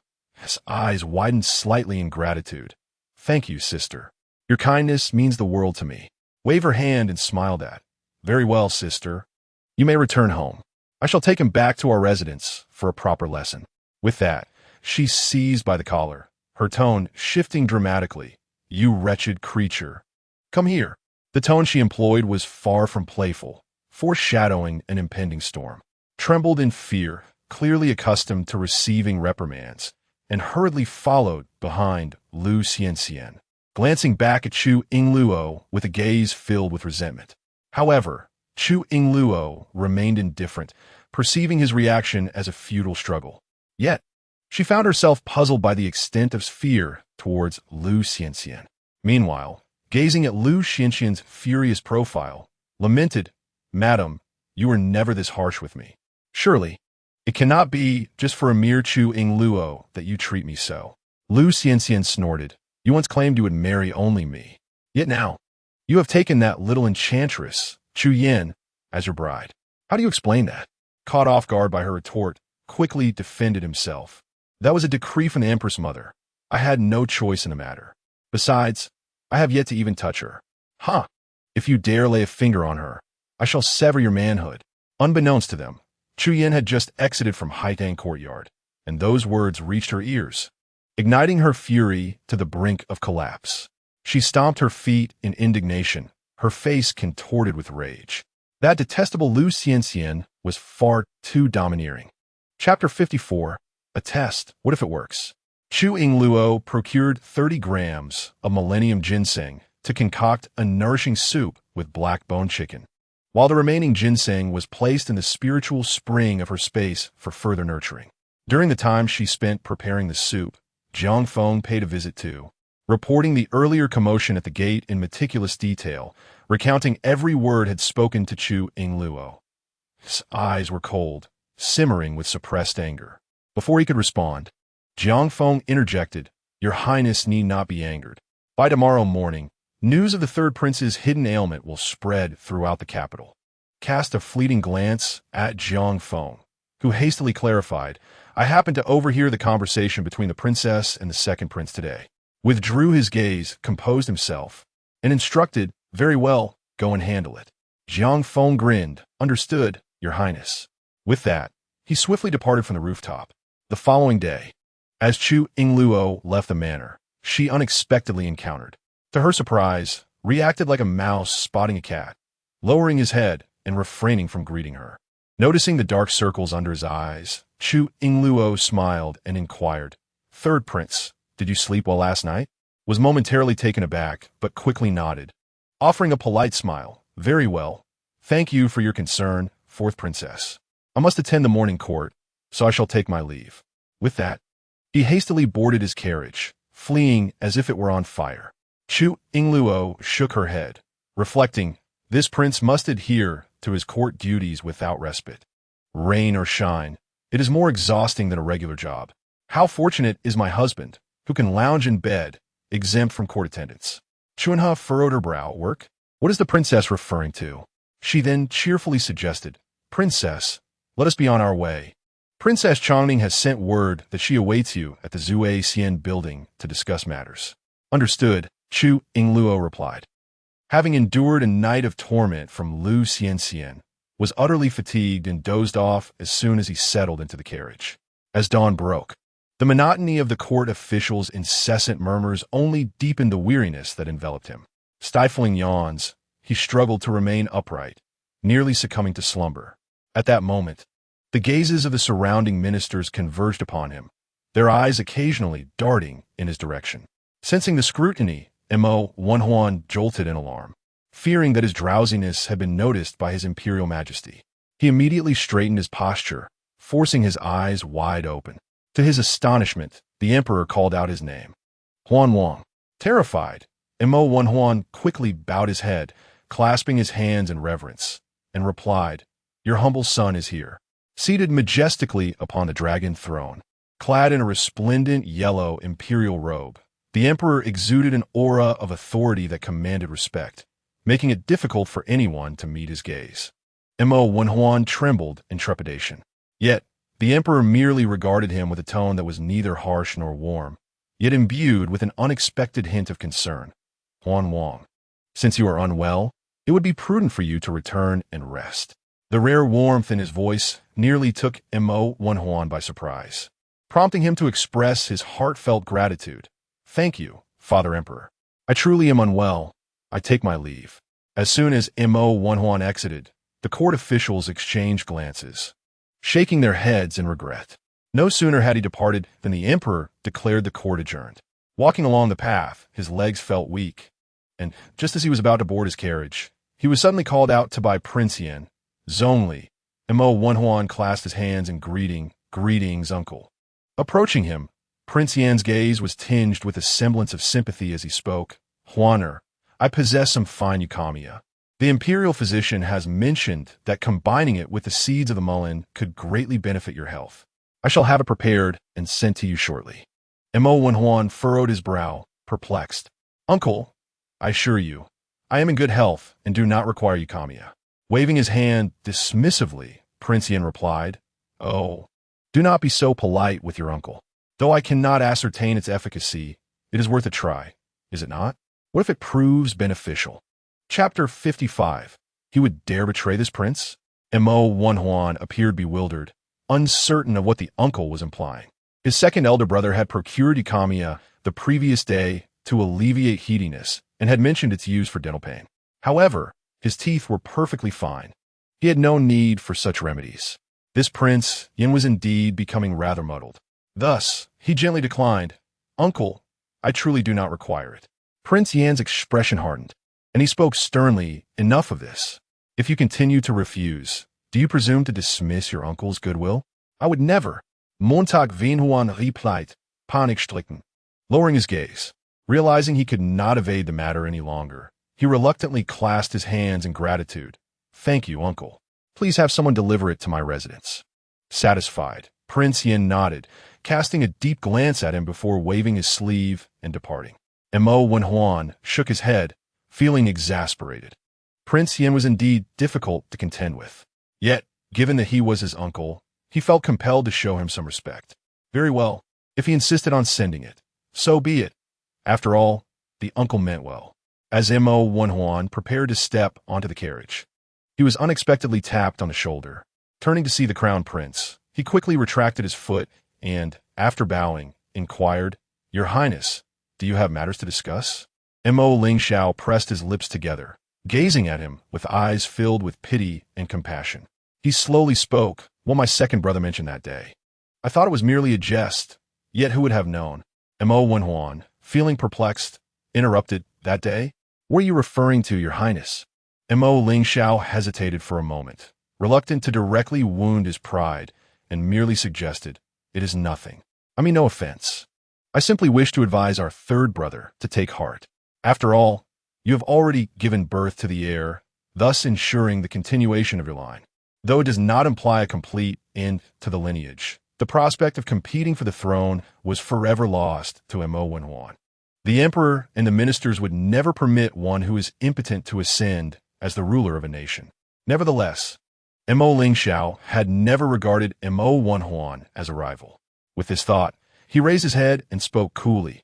"Third brother, you should return and rest." Having said this, he turned on his heel and departed without a backward glance.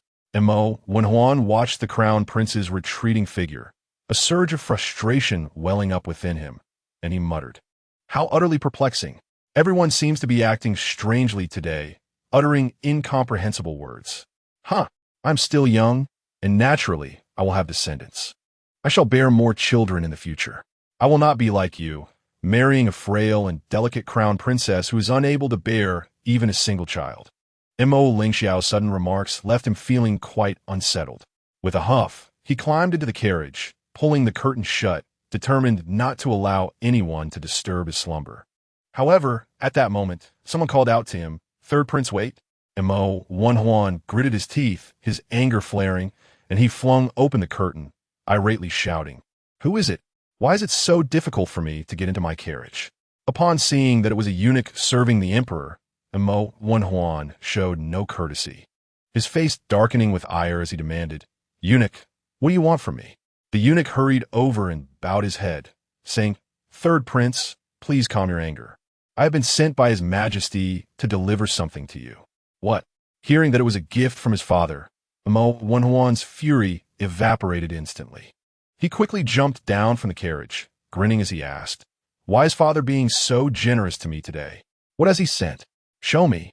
The eunuch promptly presented a box, stepping forward with a smile. Naturally, His Majesty treats each prince with equal kindness.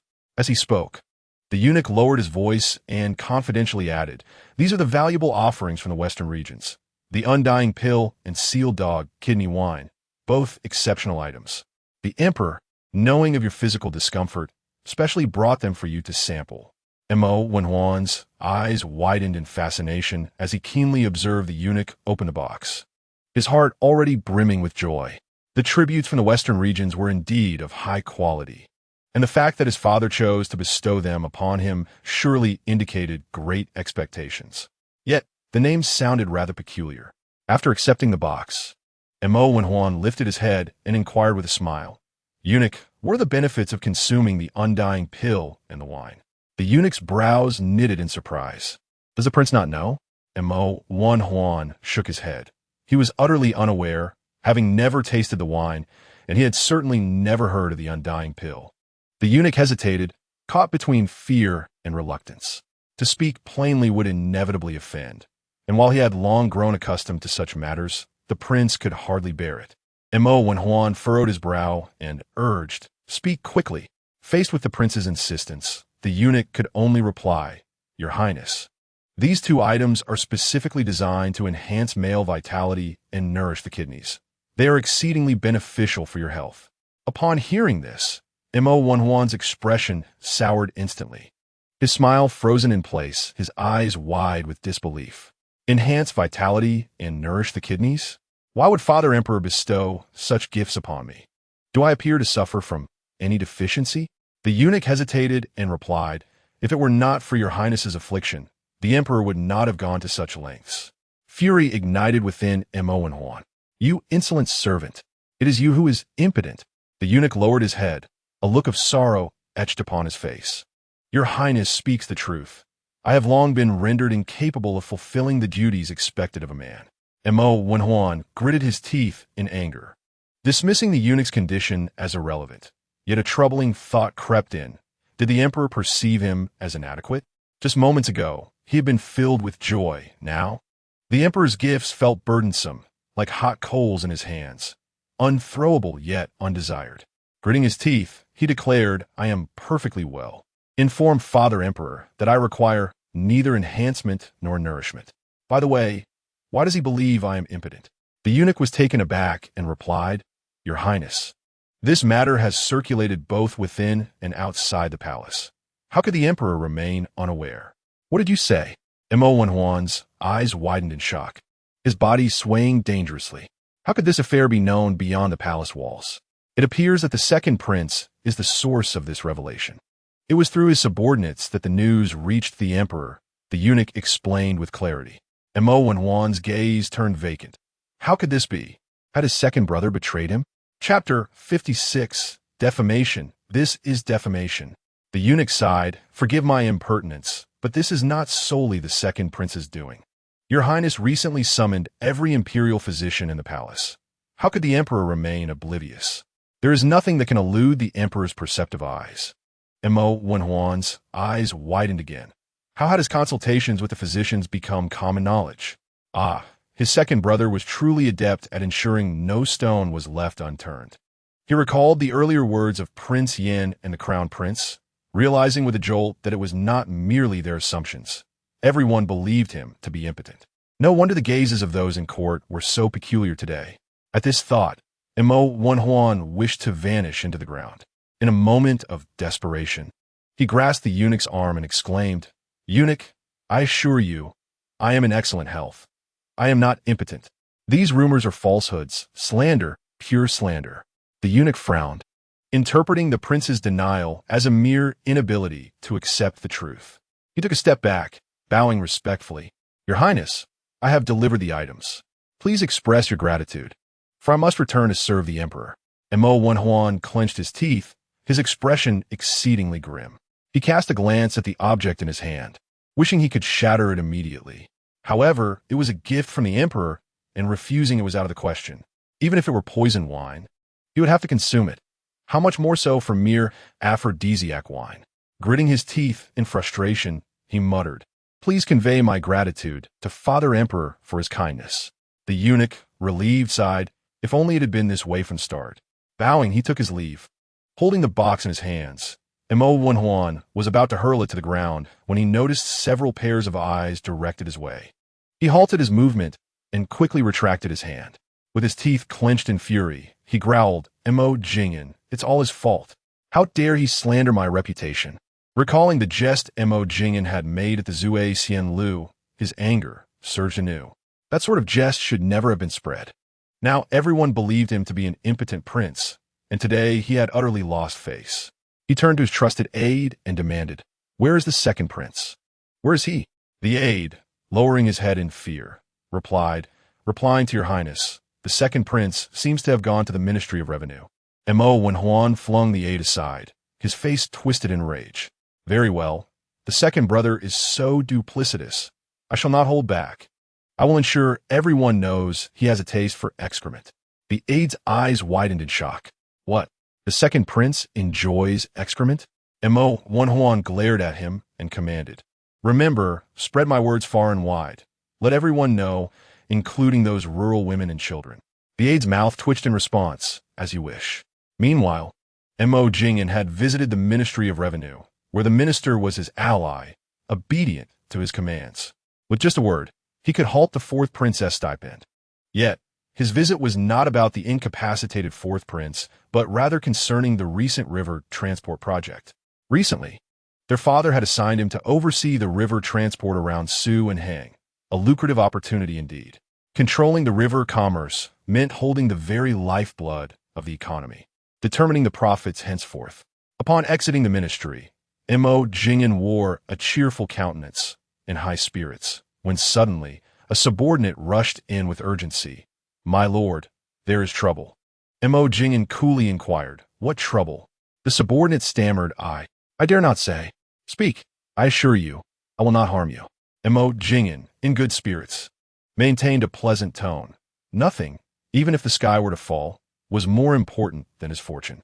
Encouraged, the subordinate finally spoke.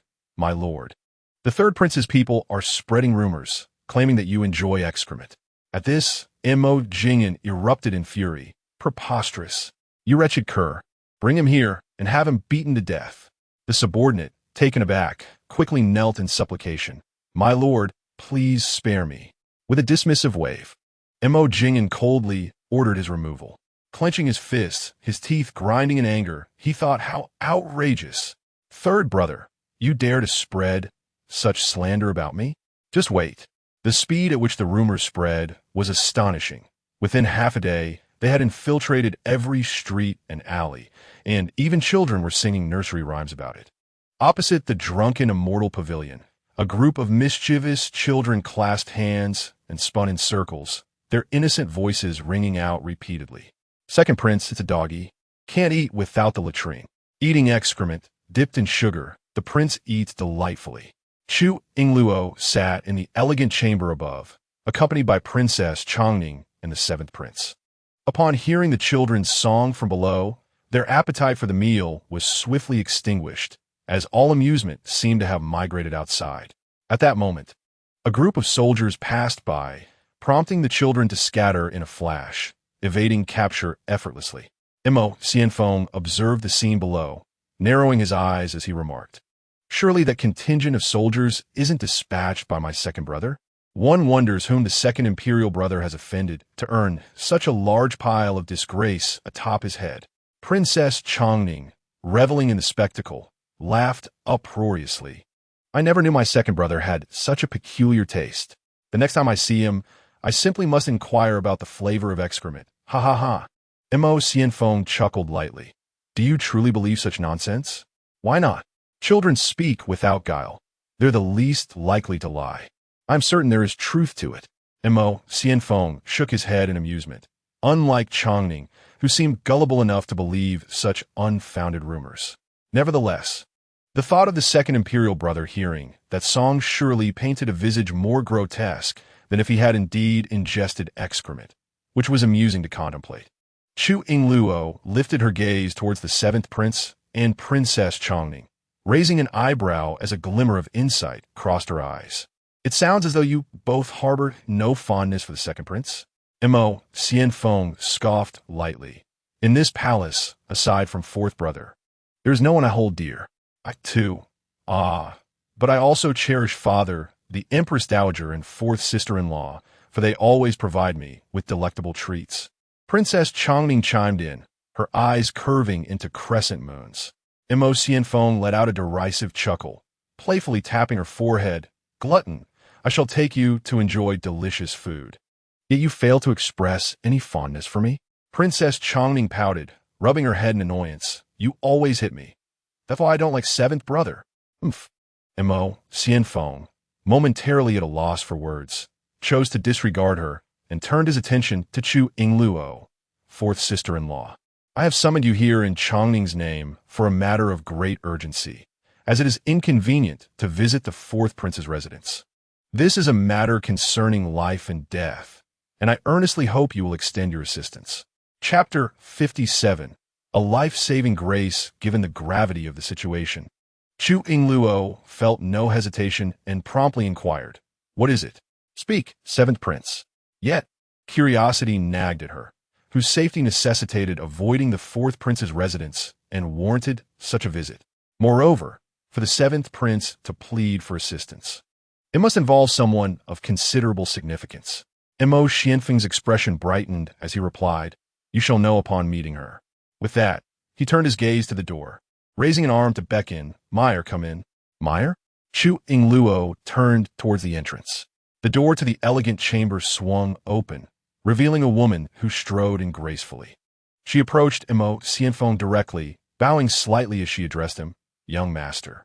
She moved with a graceful elegance, resembling a delicate willow swaying in the breeze, speaking in soft, hushed tones. However, when she lifted her gaze, her beauty was striking yet not seductive. Her brows and eyes held a hint of aloofness, as if concealing a myriad of untold stories, her countenance untouched by the ravages of time, exuding an air of cold, ethereal beauty. Mo Xianfeng slightly curved his lips, introducing her to Chu Yingluo, fourth sister-in-law. "This is Shun Meyer. Meyer, this is my fourth sister-in-law." Shun Meyer turned to Chu Yingluo and gracefully bowed, saying, "I have the honor of meeting you, fourth sister-in-law." Chu Yingluo, taken aback as she did not recognize her, merely nodded politely. "You may call me Chu Yingluo." Shun Meyer pressed her lips together, offering a gentle acknowledgement without directly addressing her by name. Princess Changning, however, seemed unfazed upon seeing Shun Meyer. Yet, the moment Shun Meyer entered, her expression soured.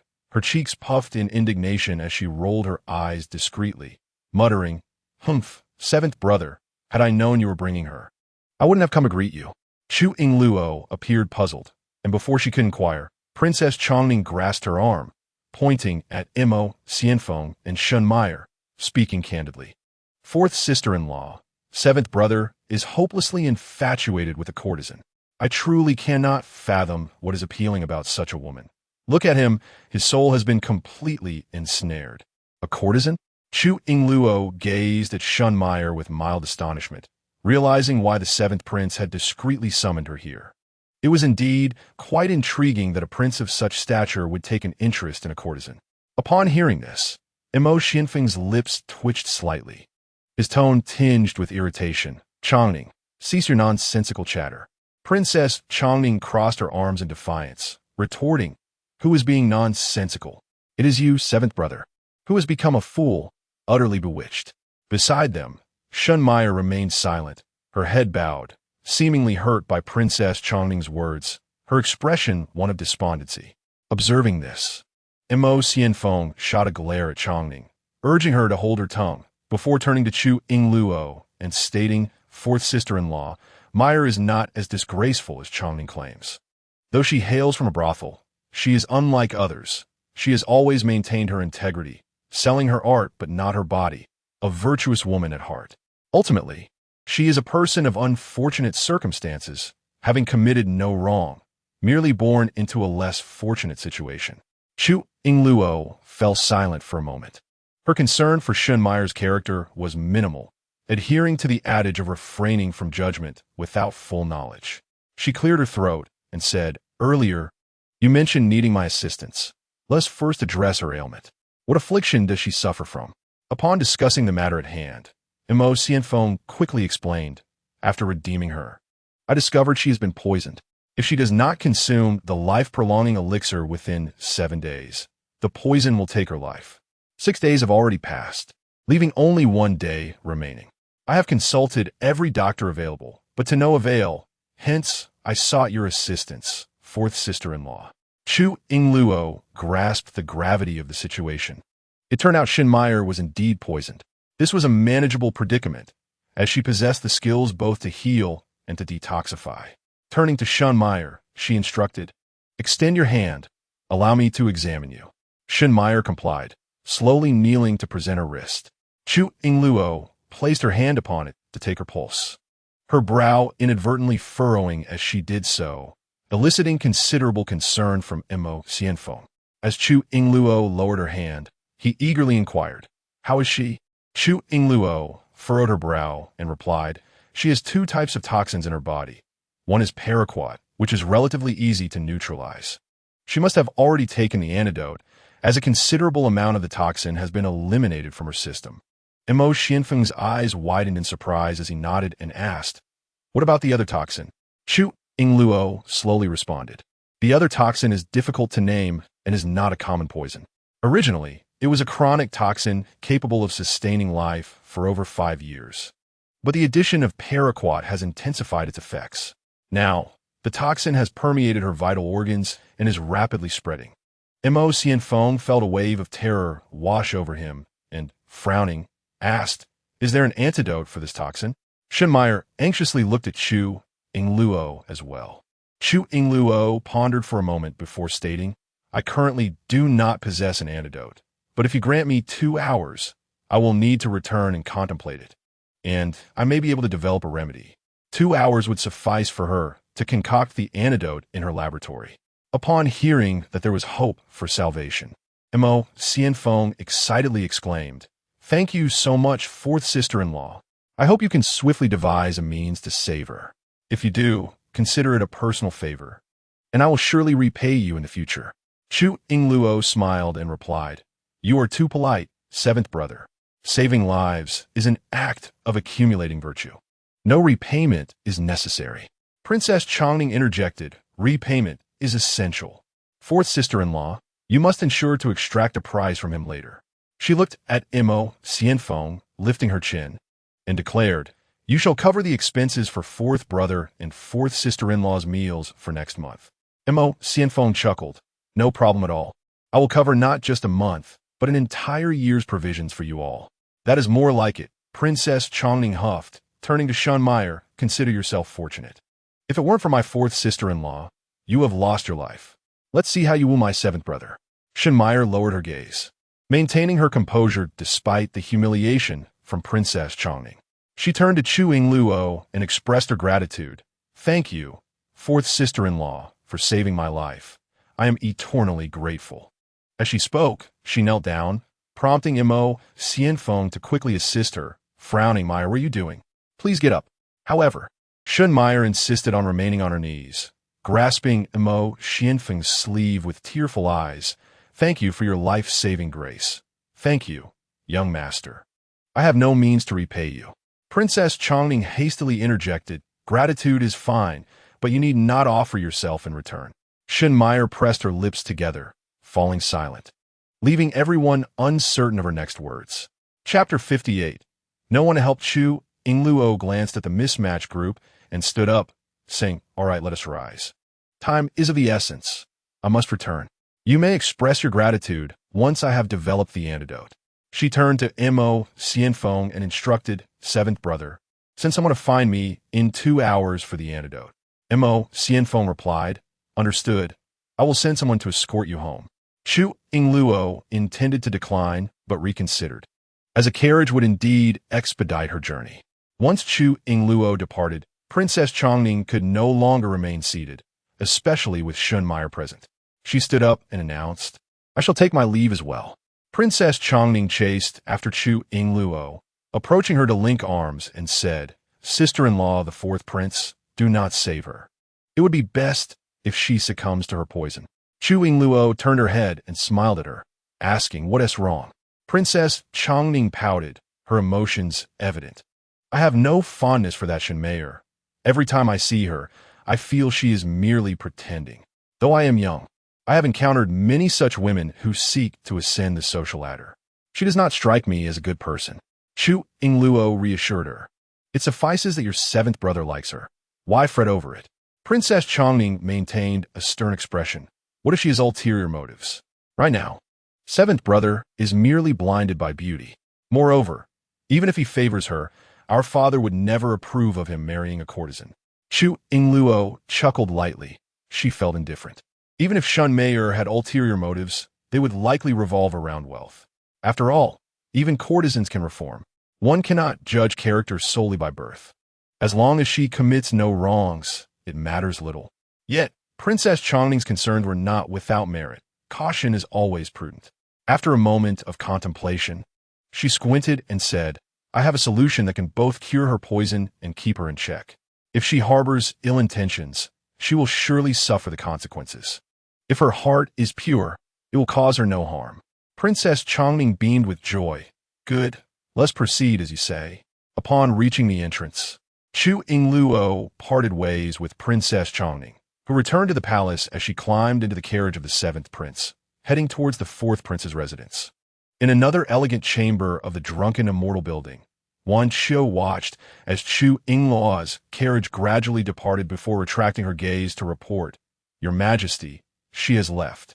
The Empress Dowager replied softly, "It matters not. She is in haste. We shall seek her again next time."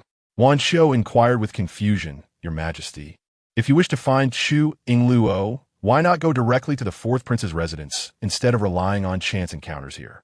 Furthermore, after encountering her, you seemed hesitant to approach due to Princess Chongning and the seventh prince being present, which is rather puzzling." The Empress Dowager chuckled gently. "I do not wish to reveal my identity just yet. It is rare to find someone unafraid of me and who also appeals to my sensibilities. I am curious to see what kind of person this daughter-in-law of the fourth prince truly is." Wan Qiu was momentarily taken aback, then lowered her head with a faint smile. "Your Majesty truly has good intentions."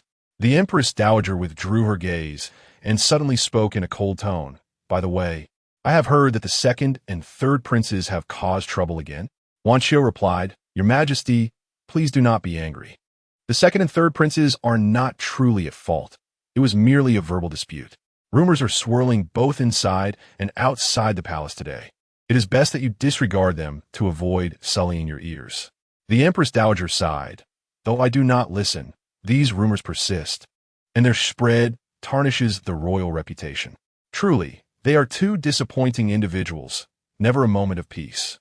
The fourth prince lies incapacitated, and the seventh is reckless, indulging only in feasting and merriment.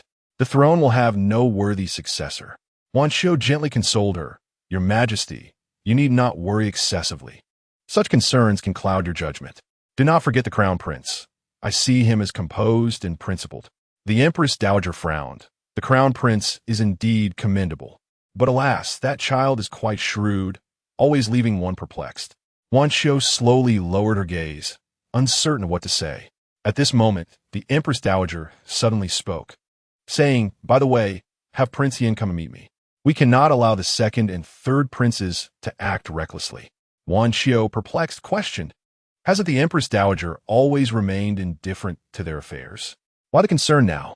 The Empress Dowager had always been an observer, never showing favoritism. When it came to the struggle for imperial power, she neither assisted nor intervened, quietly watching the brothers contend with one another, rarely displaying such concern as she did at this moment. After a brief contemplation, she spoke with profound meaning. I did not say I would support anyone, but when necessary. I need Prince Yin to step in and provide assistance, to serve as a reminder.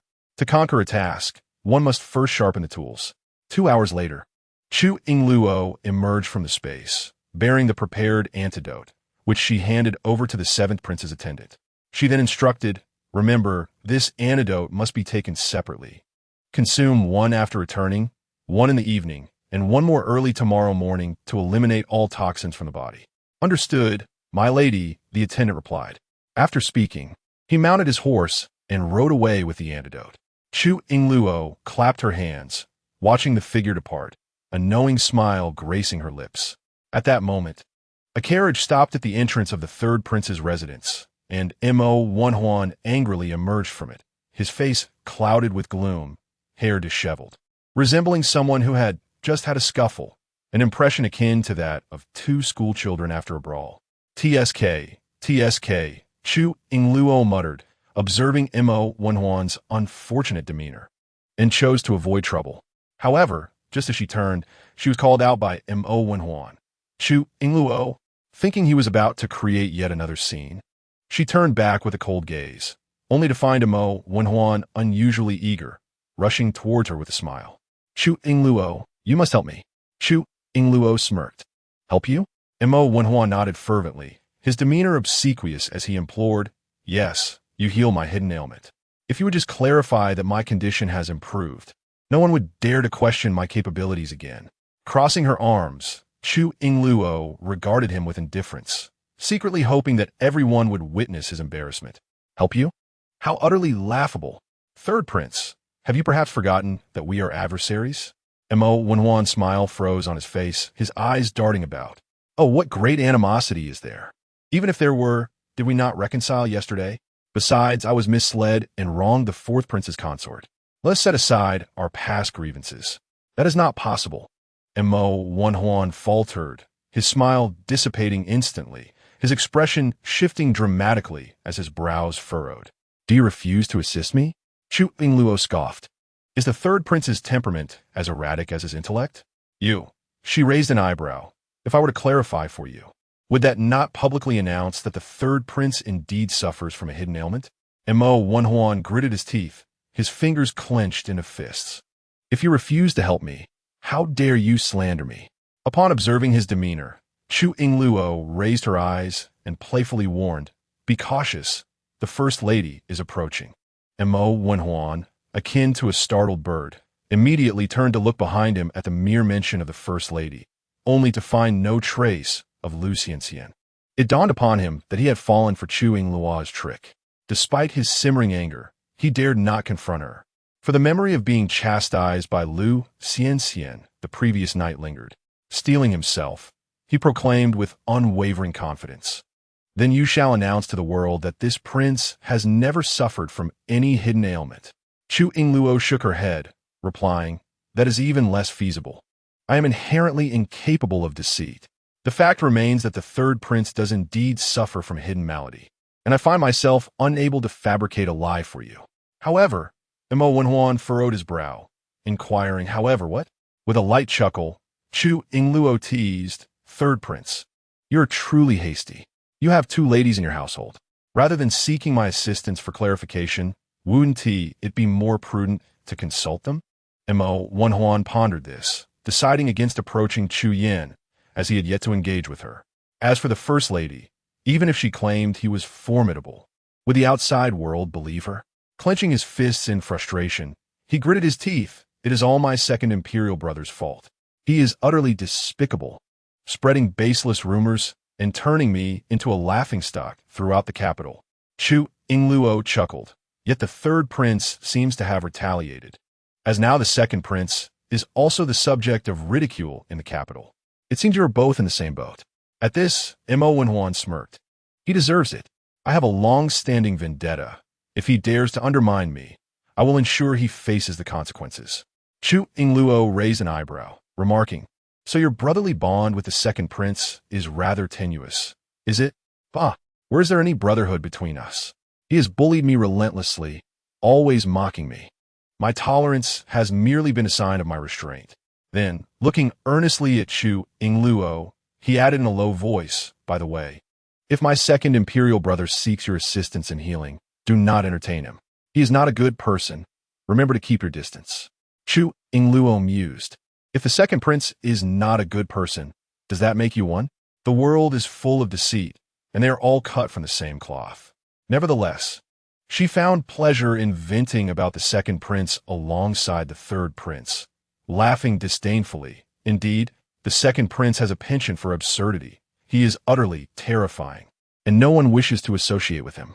Ha ha ha, I share your sentiment. Mo Wenhuan laughed, reveling in his small triumph, and merrily returned to his residence. As soon as he left, Chu Yingluo scoffed. What a fool.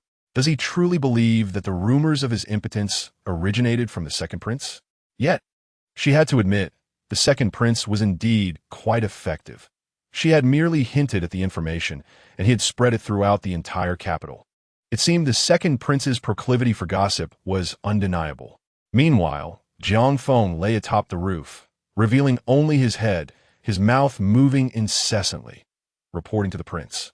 Today the second and third princes engaged in a brawl at the entrance of the Prince Anne's residence due to some rumors. Unfortunately, before a victor could be determined, they were interrupted by others. As for the princess, she visited the drunken fairy pavilion to meet the seventh prince and Princess Chongning. It is said that the seventh prince is enamored with a courtesan, yet it appears that she has been poisoned, named by cacao. Beizhi furrowed his brow, interrupting him. You need not relay every trivial detail. I am solely concerned with what the princess has done. Jiang Feng immediately replied, Oh. The princess delivered the antidote to the seventh prince's attendant, presumably to save that woman. Beizhi calmly closed his eyes and replied, Understood. Upon acquiring the antidote, Xianfeng's first action was to administer it to Shenmeier. He kept the remaining 2 doses, intending to follow Chu Yingluo's suggestion to give them to Shenmeier later that night, the following morning. Due to Shenmeier's unique status, Xianfeng refrained from taking her to his residence, instead bringing her to one of his private abodes. Moreover, Shenmeier was yet unaware of his identity as the seventh prince and of his royal lineage. Meyer, this is the courtyard I have arranged for you. From now on, this shall be your home. Additionally, I have assigned a maid to attend to your needs, who will assist you with laundry and meals. Shenmeier expressed her gratitude. Thank you, young master. You are truly kind to me. Xianfeng offered a faint smile and led her inside. Though it was merely a private dwelling, inferior to an official residence, the courtyard was spacious, and the furnishings within were well appointed. The presence of a maid made it a suitable arrangement, comparable to that of a typical noble lady. Shenmeier surveyed her surroundings, suppressing her delight, then looked up at Xianfeng and softly inquired, Young master, will you stay with Meyer tonight? To her surprise, Xianfeng shook his head. No, this space is intended solely for you. I shall not reside here. Remember to take the antidote on time. I will return to see you tomorrow. With that, Xianfeng placed the antidote in her hands. As Shenmeier accepted the antidote, a flicker of doubt crossed her mind.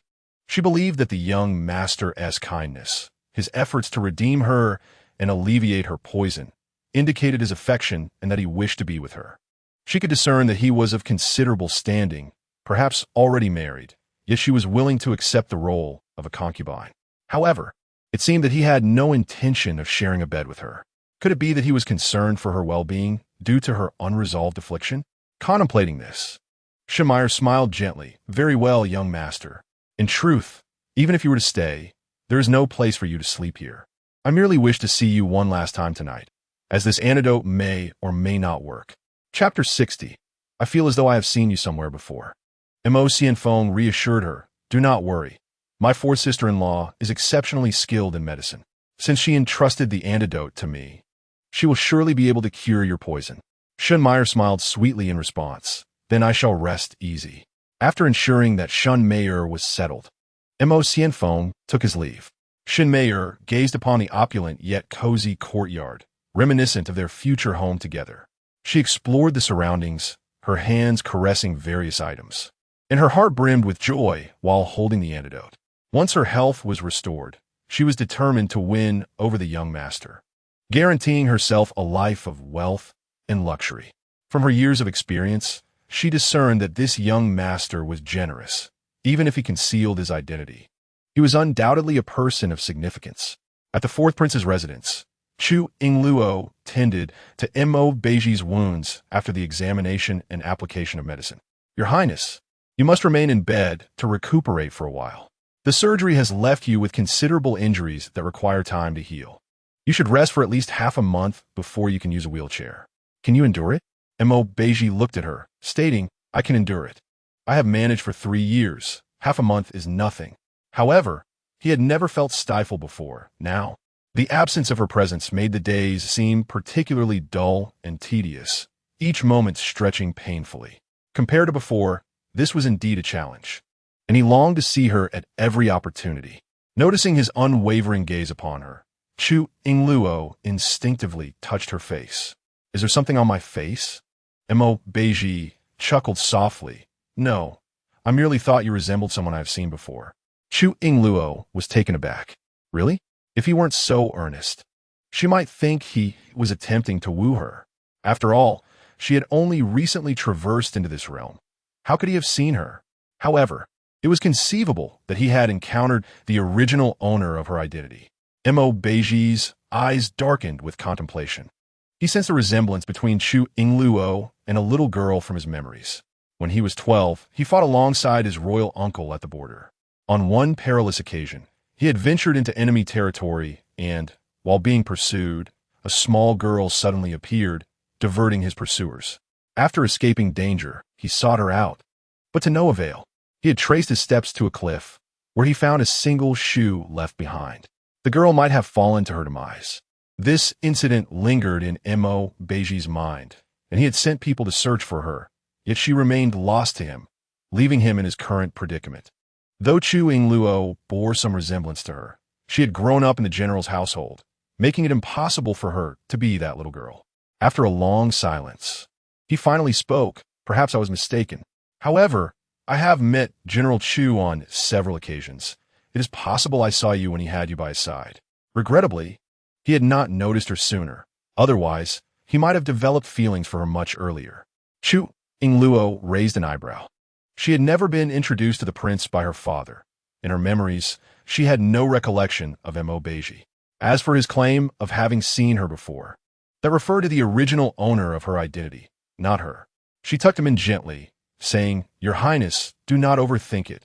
Focus on your recovery. By the way, do you still feel any pain? No pain, he replied. Chu Yingluo smiled.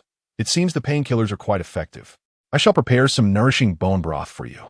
With that, she turned and exited the room. Mo Beizhi gazed at her retreating figure, a tumult of emotions swirling within him, guilt, admiration, and predominantly joy. When she first entered the manor, her temperament seemed rather unsatisfactory. However, as time passed, he came to appreciate her forthright nature, her genuine honesty. She was always so considerate of herself, which only made him more reliant on her. In the kitchen, Chu Yingluo was preparing soup when Wu Jiaojiao hurriedly rushed in from outside, exclaiming loudly, Princess, something's wrong.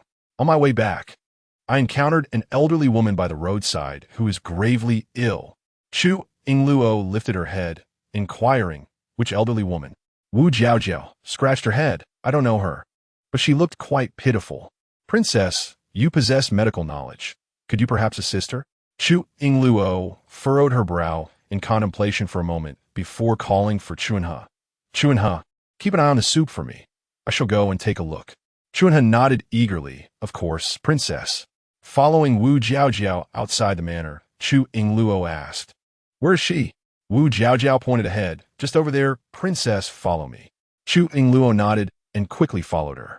Moments later, Wanqiu saw Wu Jiaojiao leading the elderly woman over and joyfully supported the Empress Dowager, saying, Empress Dowager, please hold on. The fourth princess has arrived. You wish to keep your identity a secret from her, so I summoned her. Good.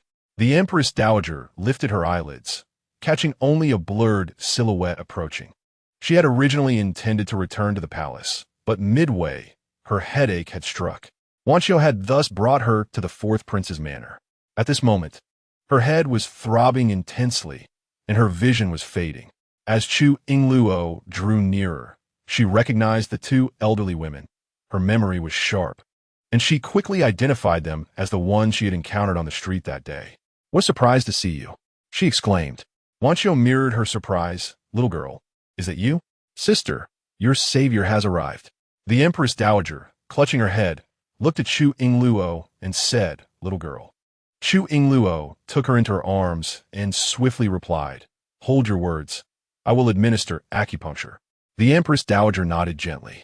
Wanqiu, relieved, entrusted the Empress Dowager to Chu Yingluo, murmuring, Little girl, ever since you administered that acupuncture to my sister last time, her headaches have improved significantly. I never expected it to strike again today. Thankfully, we encountered you once more. You truly are a benefactor to my sister. After Chu Yingluo administered a needle, she turned to Wanqiu and remarked, Her condition has been long-standing. It cannot be resolved with just a few needles. Acupuncture can only provide temporary relief from the headache, but it cannot cure it. Wanqiu inquired, What should we do then? Chu Yingluo pondered before responding, If she experiences discomfort again, come and find me in advance. This ailment requires preventive treatment. I will then prepare a herbal remedy for her to brew and consume. After a few courses, her headache symptoms should gradually subside. After resting for a moment, the Empress Dowager felt considerable alleviation from her headache and slowly opened her eyes, her gaze settling on Chu Yingluo's face as she softly expressed, Thank you, little girl. You're most welcome. How do you feel now? Chu Yingluo asked with genuine concern. The Empress Dowager smiled and replied, I feel much better now. My head no longer aches.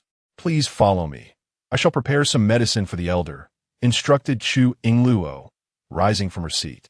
She turned to Wu Jiaojiao and said, Jiaojiao, kindly assist me by carrying the elder back to our residence. Of course, my lady, Wu Jiaojiao said, rolling up her sleeves, preparing to lift the Empress Dowager on her back. Witnessing this, Wanqiu gasped in alarm.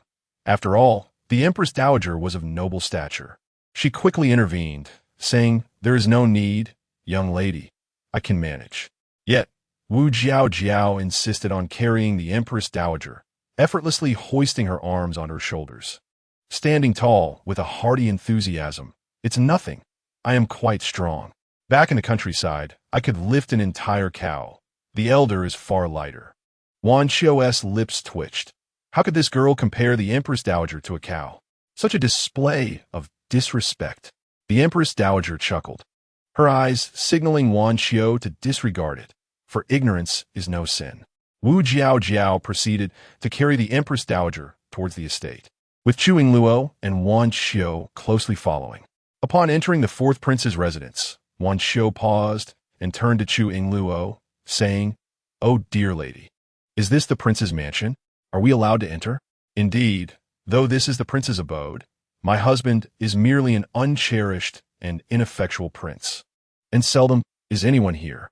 It is just us few, so your presence is welcome, replied Chu Yingluo.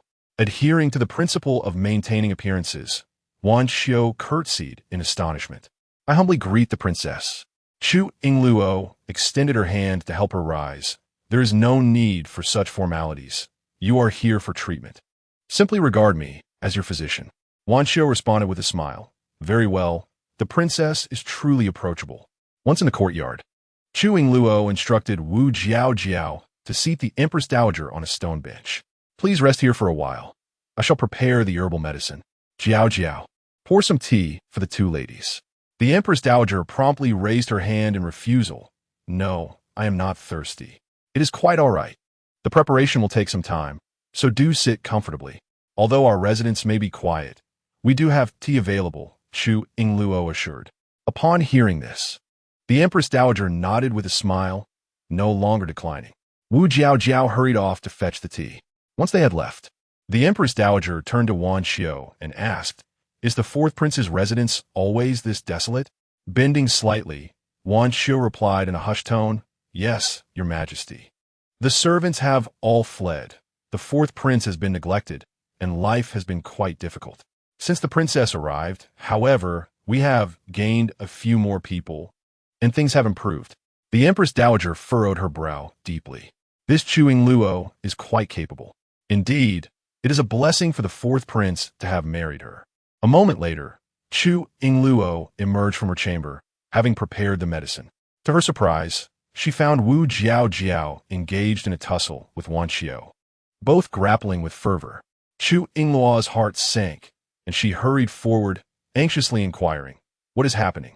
Why are you two fighting?" Seeing her approach, they ceased their struggle. Wan Xiu stepped forward with a smile. "Do not be alarmed, my lady. I merely noticed her extraordinary physique and wished to spar with her." Wu Jiao wiped the sweat from her brow and chuckled. "Indeed, your highness, I was merely sparring with my mother-in-law." Chu Yingluo let out a sigh of relief. It was simply a friendly contest, and she had feared there was a conflict between the two. She relaxed and, with a furrowed brow, advised Wu Jiao, "Your mother-in-law is quite advanced in years. You ought to show her some consideration."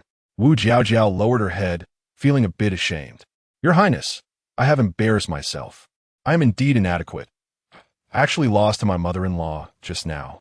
Upon hearing Wu Jiao's confession, Chu Yingluo was taken aback.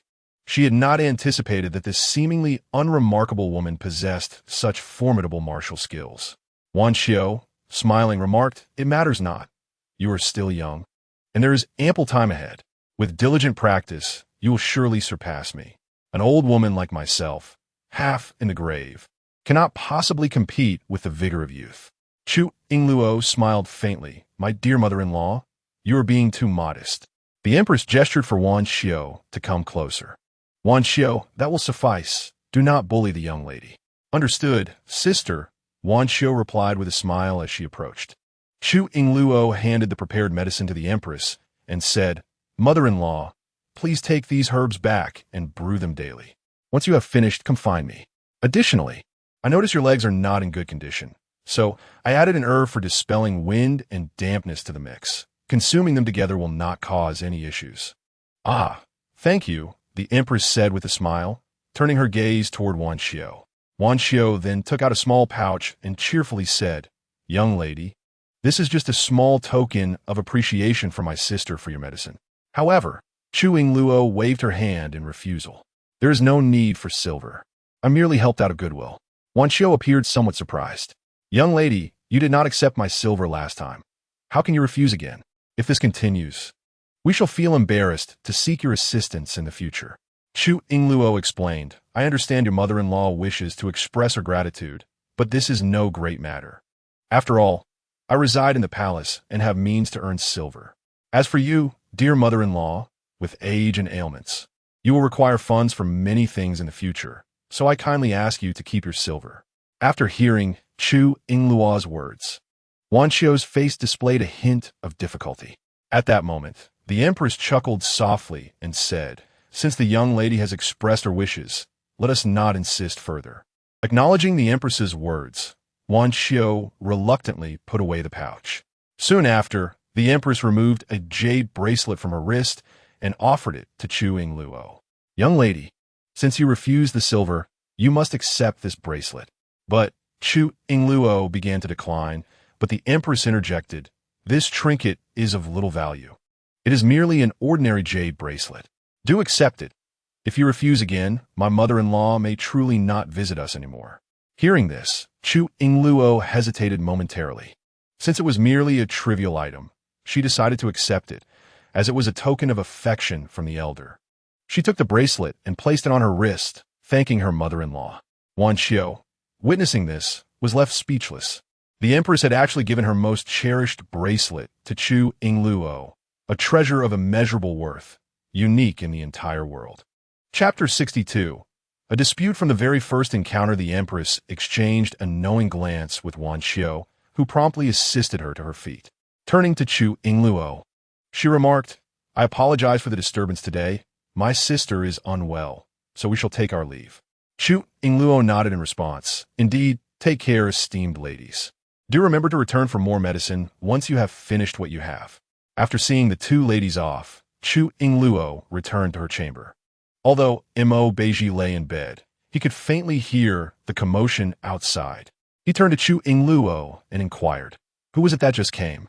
While fiddling with the jade bracelet on her wrist, Chu Yingluo casually replied, "Oh, it was an elderly woman who fainted outside our residence.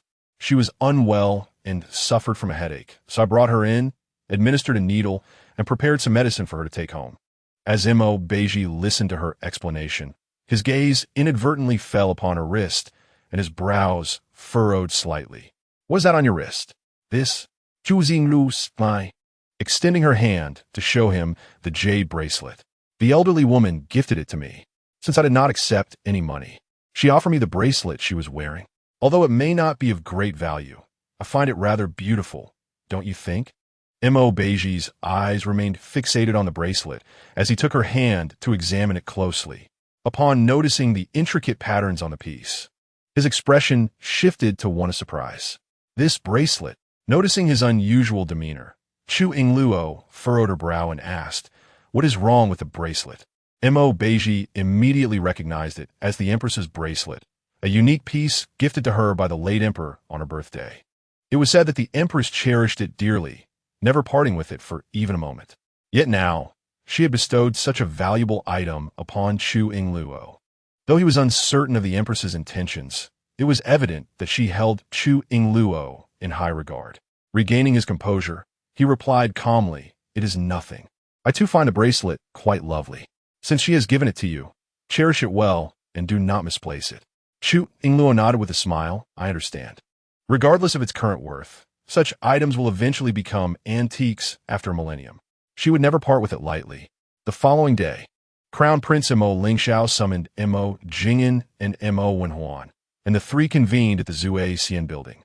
To their dismay, the moment Mo Jingyan and Mo Wenhuan met, they began to bicker.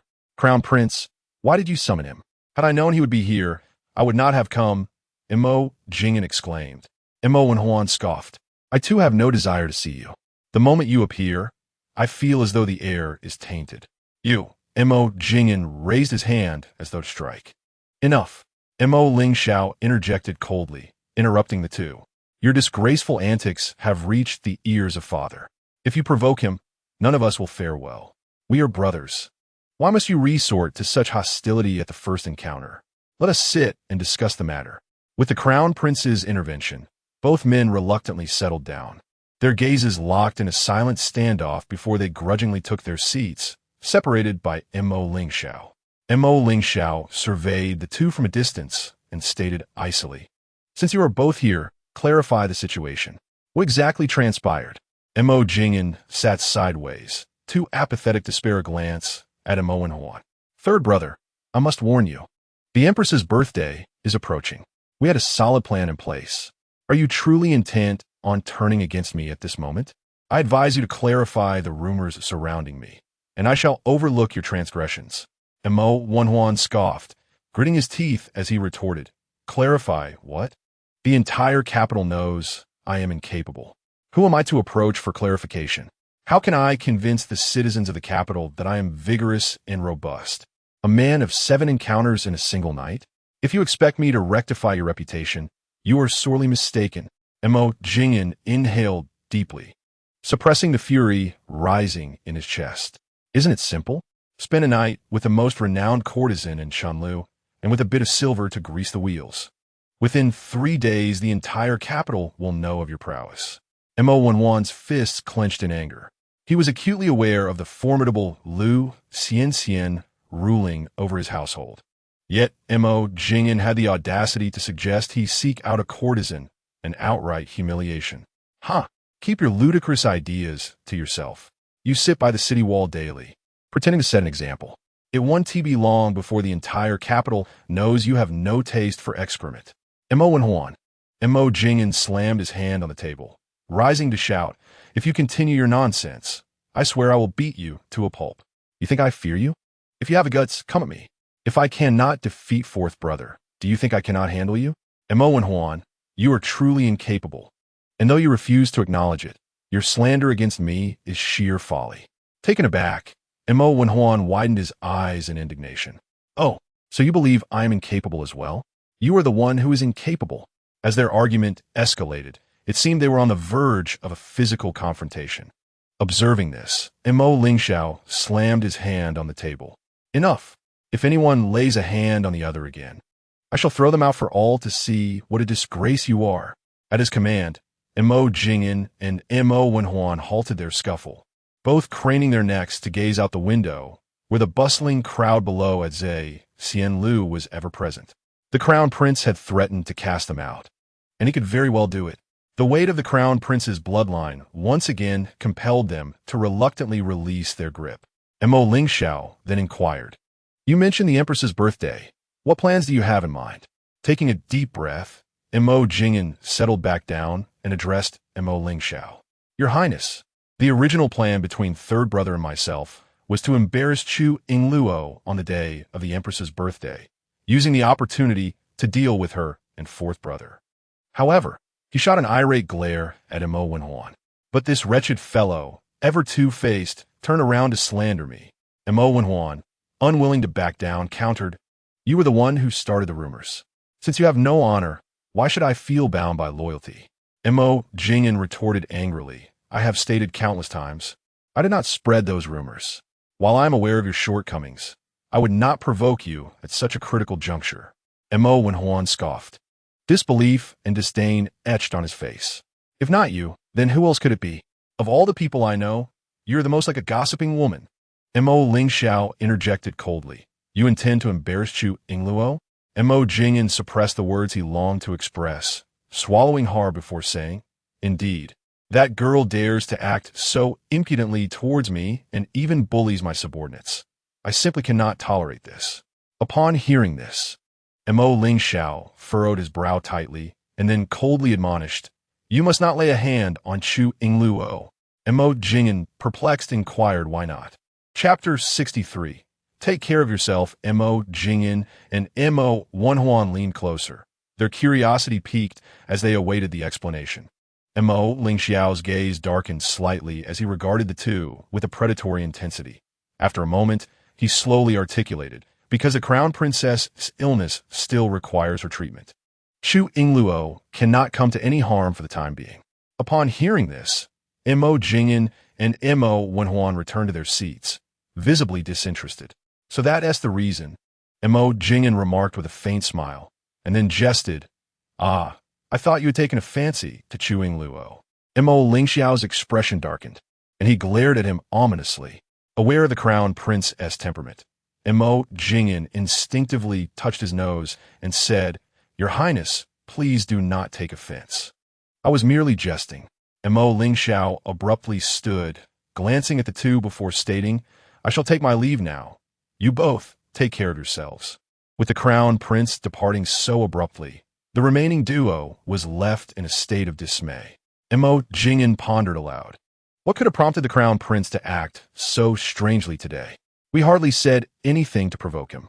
Montauk Vinhuan scoffed.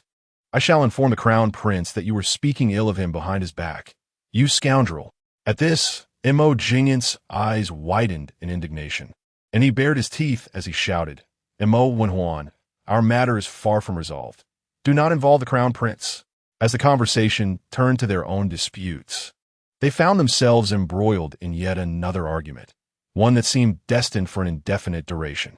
After a moment, Mo Wenhuan's face flushed with anger as he exclaimed, "Second brother, do you dare swear to the heavens that the rumors of my impotence were not spread by you?" Mo Jingyan retorted vehemently, "Of course not. I swear by all that is sacred, if I were the source of such gossip, may lightning strike me. Mo Wenhuan stared at him in shock.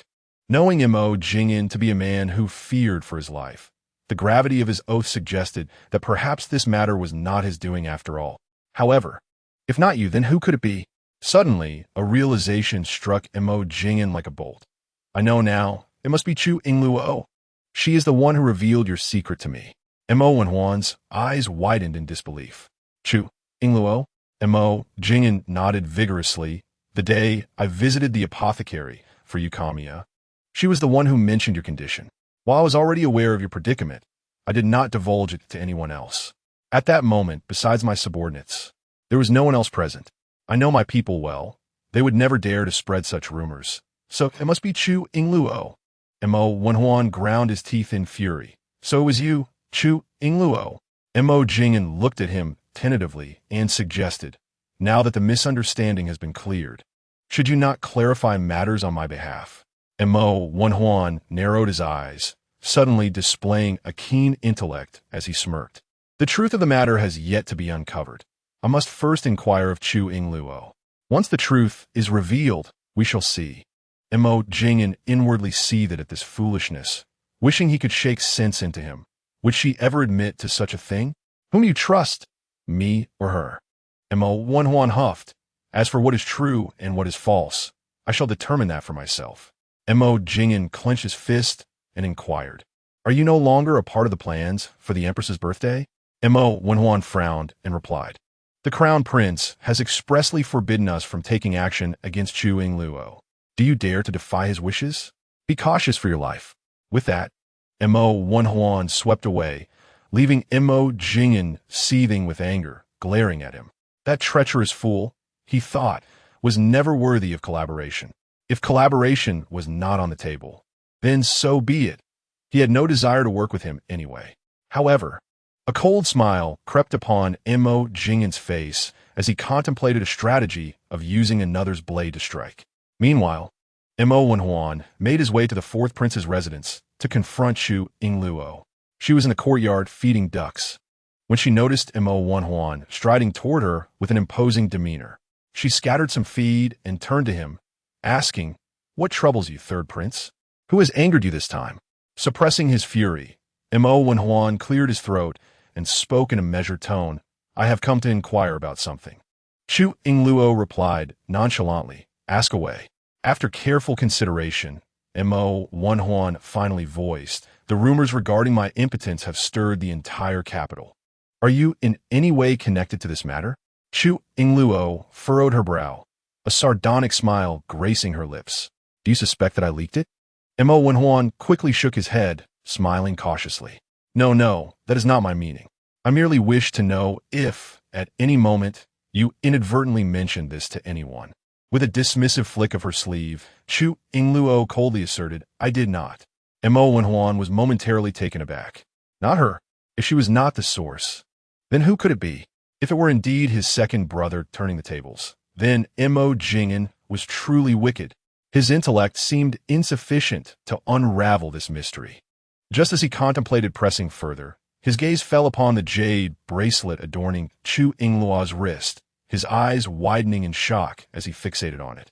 Trembling, he asked, Chu Yingluo, where did you acquire this jade bracelet? Chu Yingluo glanced at the bracelet and retorted, why should I tell you?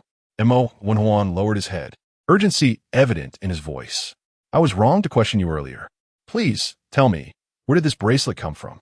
Though uncertain as to why he was so fixated on the bracelet, Chu Yingluo was determined to keep its origin secret. The more he pressed, the less she felt inclined to reveal. With a deliberate vagueness, she replied, I cannot disclose who gifted it to me, but rest assured, it is from someone of great significance. At her words, Mo Wenhuan trembled, stepping back in fright as a cold sweat broke out on his back. Indeed, this bracelet had been bestowed upon Chu Yingluo by the Empress. With the Empress siding with Chu Yingluo, it became clear that she was not to be trifled with. Even if Chu Yingluo were the one to spread the rumors, he would find himself unable to take any action against her. Upon recognizing the situation, Mo Wenhuan's intellect surged, and he inhaled deeply before forcing a smile, remarking, The fourth princess consort is truly beautiful and kind-hearted. This jade bracelet complements you splendidly, enhancing your allure." At his words, Chu Yingluo felt a wave of nausea wash over her, nearly retching the remnants of her last meal. "I acknowledge my beauty, but there is no need for such flattery from your lips. It is quite disconcerting. I've got goosebumps." She couldn't help but clean her ears, stating, "Third prince, you ought to save such words for your two wives. Jiao Jiao, please escort our guest out." With that, Chu Yingluo scattered the last of the duck feed, clapped her hands, and turned away. Chapter 64. Time will tell. Mo Wenhuan wished to say more, but upon hearing a call, Wu Jiao dashed over, leaping in front of him and exclaiming, "Third prince, please." She pretended to reach out to pull him along. Upon seeing her, Mo Wenhuan's face contorted with disdain, and he flicked his sleeves, retorting, "I shall walk on my own." After encountering such disdain from Chu Yingluo, Mo Wenhuan returned to the third prince's residence in a foul mood. He glanced at Lu Xianxian's courtyard, still haunted by the memories of that night, but ultimately decided to sneak into Chu Yan's Haitang garden instead. It had been a while since he had paid her any attention, and it was high time he did. At that moment, Chu Yan sat idly by the window, tearing the petals from a rose bush, leaving it stark and bare. She bore a look of despondency, feeling utterly disillusioned. Initially, she had harbored hopes of being cherished by Mo Wenhuan, yet now she was thoroughly resigned. She never anticipated that the third prince would be incapable. "Oh, why is my fate so cruel? After finally marrying into the third prince's residence, I discover he is impotent. Had I known this, I would never have consented to the marriage." Clenching a petal in her hand, she furiously tore it to shreds, gritting her teeth as she proclaimed, "It must be that fat pig, Lu Xianxian, who has rendered the third prince useless. Consider this. Mo Wenhuan had fathered an heir, which indicates he was once capable. But now he is not. Surely Lu Xianxian is to blame." Just as her words settled, Chu Yin spotted Mo Wenhuan approaching her courtyard with his hands clasped behind his back. Her spirits lifted momentarily as she prepared to greet him, but then she hesitated, reminding herself that the third prince was incapacitated. What was the point in offering him a warm welcome? It seemed she was destined to remain a widow within the third prince's residence. Why should she grant him any kindness? With that thought, she rolled her eyes, dismissing Mo Wenhuan entirely. When he entered, he was greeted by the sight of a beautiful concubine steeped in melancholy, which instantly brightened his mood. His visit to Haitang Garden seemed fortuitous. He approached with a smug expression, raising an eyebrow. "What troubles you, Yin? Have my few days of absence left you longing for tea and food?" With a self-satisfied flick of his sleeve, he settled beside Chu Yin, reaching for a delicate hand. However, to his surprise, she withdrew her hand and shifted away, as if he were a contagion she wished to avoid. She replied coldly, "How considerate of the third prince to remember me." Umph. That disdainful sound, when it reached Mo Wenhuan's ears, was a charming complaint from a beloved concubine, causing him to chuckle heartily. One hand caressed her face tenderly as he smirked. "Is my dear Yinner upset that I have neglected you? Did I not come to find you today?" With that, Mo Wenhuan leaned in to kiss her. Just as his lips were about to touch her, Chu Yin hurriedly raised her hand to cover his mouth, gazing at him with astonishment. "What are you doing, third prince?" She had heard that men with certain peculiarities often indulged in abnormal behaviors to bolster their pride. Was he truly taking advantage of her? Resistance was evident in her eyes. Mo Wenhuan's expression darkened instantly. "What do you mean? Is it not permissible for me to show you affection? Why do you persist in refusing?" With a disdainful snort, he pushed her away. Chu Yin furrowed her brows, biting her lip as she said plaintively, "Your Highness, it is not that I do not wish for your affection, but the world is rife with rumors claiming that you are impotent." Upon hearing this, Mo Wenhuan slammed his hand on the table, rising in fury. "How dare you?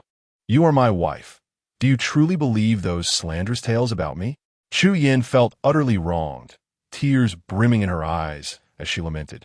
"Why must you treat me so harshly? Since I entered the third prince's residence, you have not favored me at all. How could I possibly know if you are capable?" In that instant, Mo Wenhuan realized the misunderstanding, and seeing her weep pitifully, he was filled with regret. He quickly knelt down and said, It seems I have wronged you. Humph, the prince only knows how to bully me. You cannot perform yet blame me. When did you ever dare to speak to the first lady in such a manner? Angered, Chu Yin turned away, her heart boiling with indignation. Mo Wenhuan's eyes widened in disbelief. How dare she suggest he was incapable? He could not tolerate such words, and a decisive thought formed in his mind. He scooped up the still sobbing Chu Yin and carried her towards the bed. Let me show you whether I am capable or not.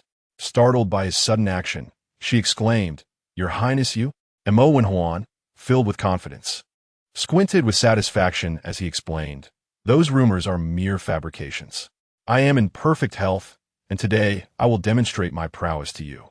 You will not even be able to leave the bed. At his words, Chu Yin was taken aback, her heart racing with disbelief as she stammered, Really? Your Highness? He placed her on the bed, then stood up and removed his outer robe, a sly smile creeping across his lips. You shall see for yourself.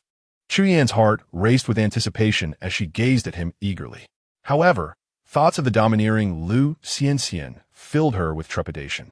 Biting her lip, she softly inquired, Third Prince, are you not afraid of the First Lady?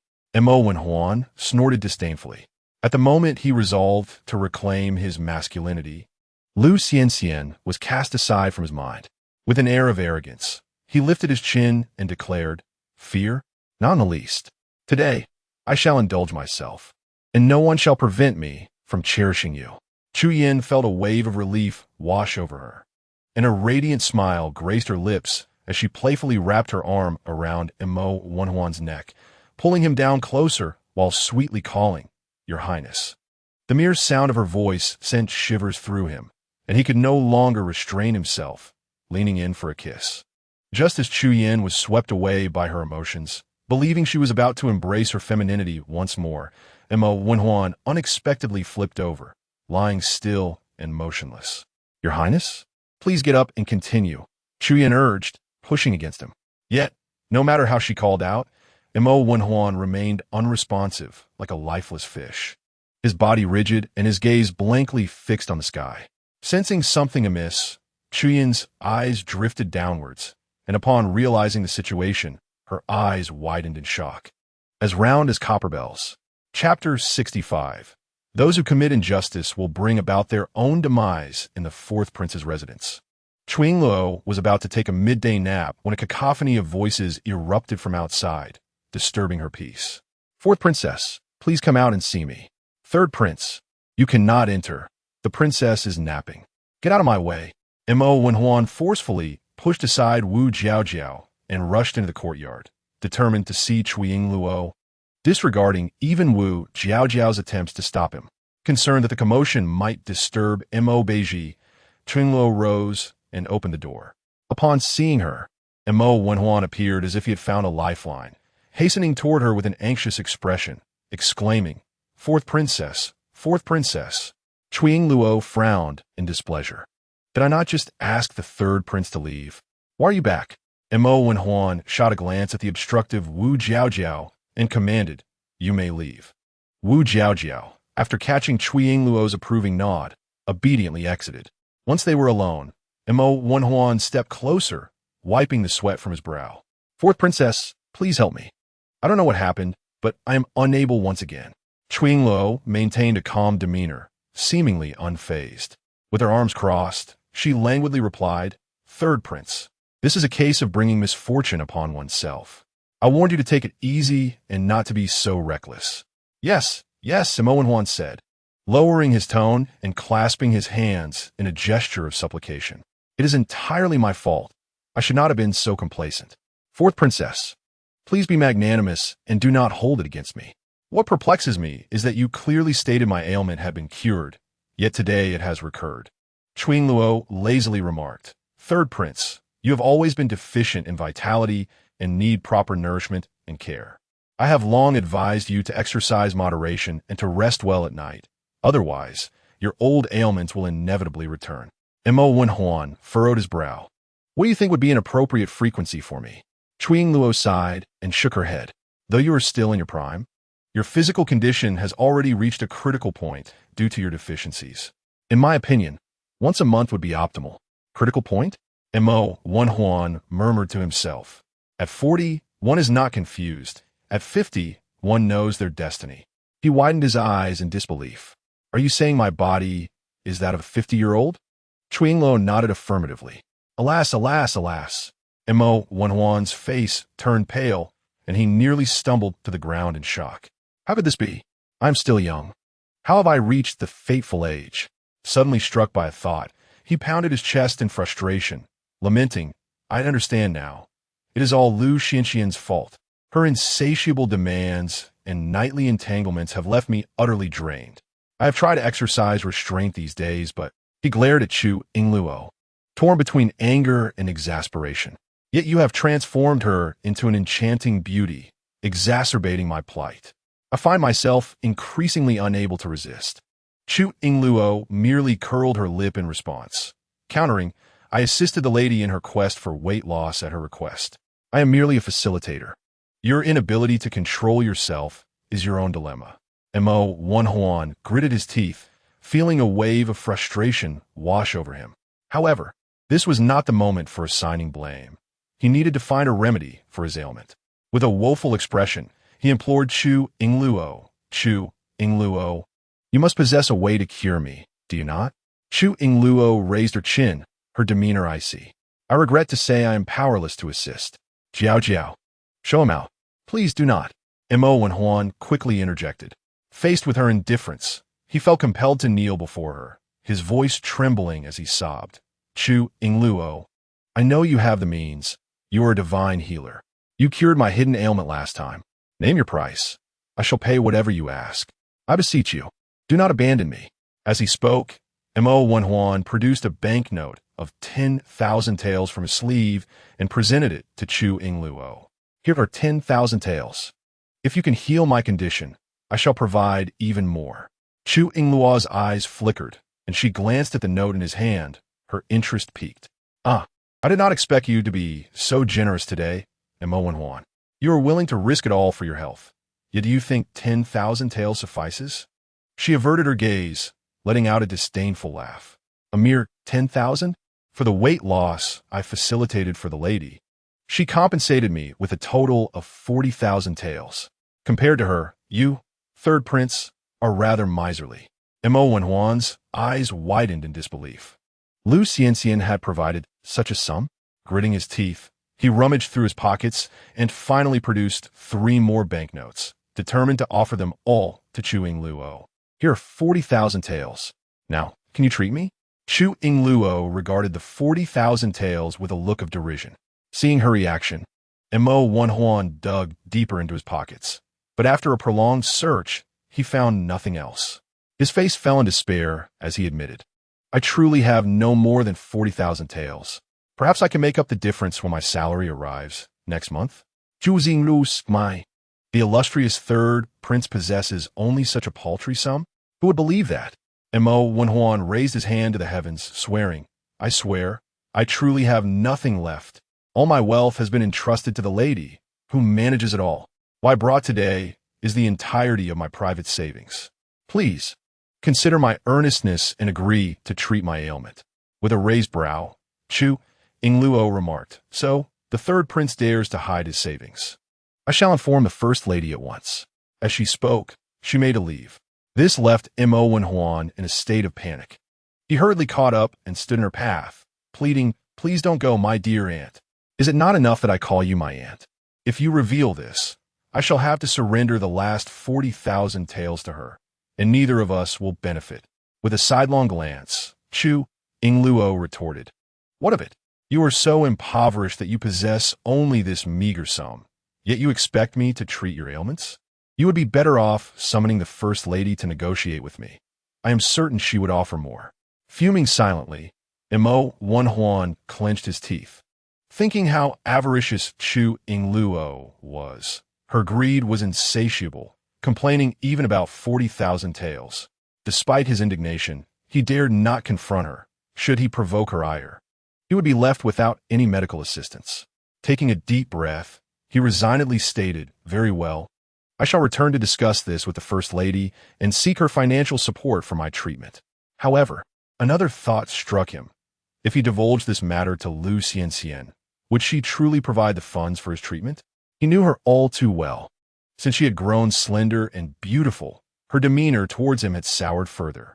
If she were to discover his impotence, she might very well kick him out and seek a younger, more handsome suitor. No, he could not allow himself to be humiliated in such a manner. Reflecting on this, Mo Wenhuan turned to Chu Yingluo and inquired, "Is there truly no alternative? Perhaps I could return home and see if there are any valuable treasures to offer you in exchange for my treatment. Let us settle this matter privately. The fewer who know, the better." Chu Yingluo cast him a disinterested glance, her hands clasped behind her back, and raised an eyebrow. "I will treat you, but on one condition." Mo Wenhuan was taken aback, his eyes brightening with hope. Chu Yingluo smirked and continued, "However, we must establish 3 rules. Aside from the 40,000 taels, you must bring me any valuables from your home as tribute. Furthermore, you must obey my commands.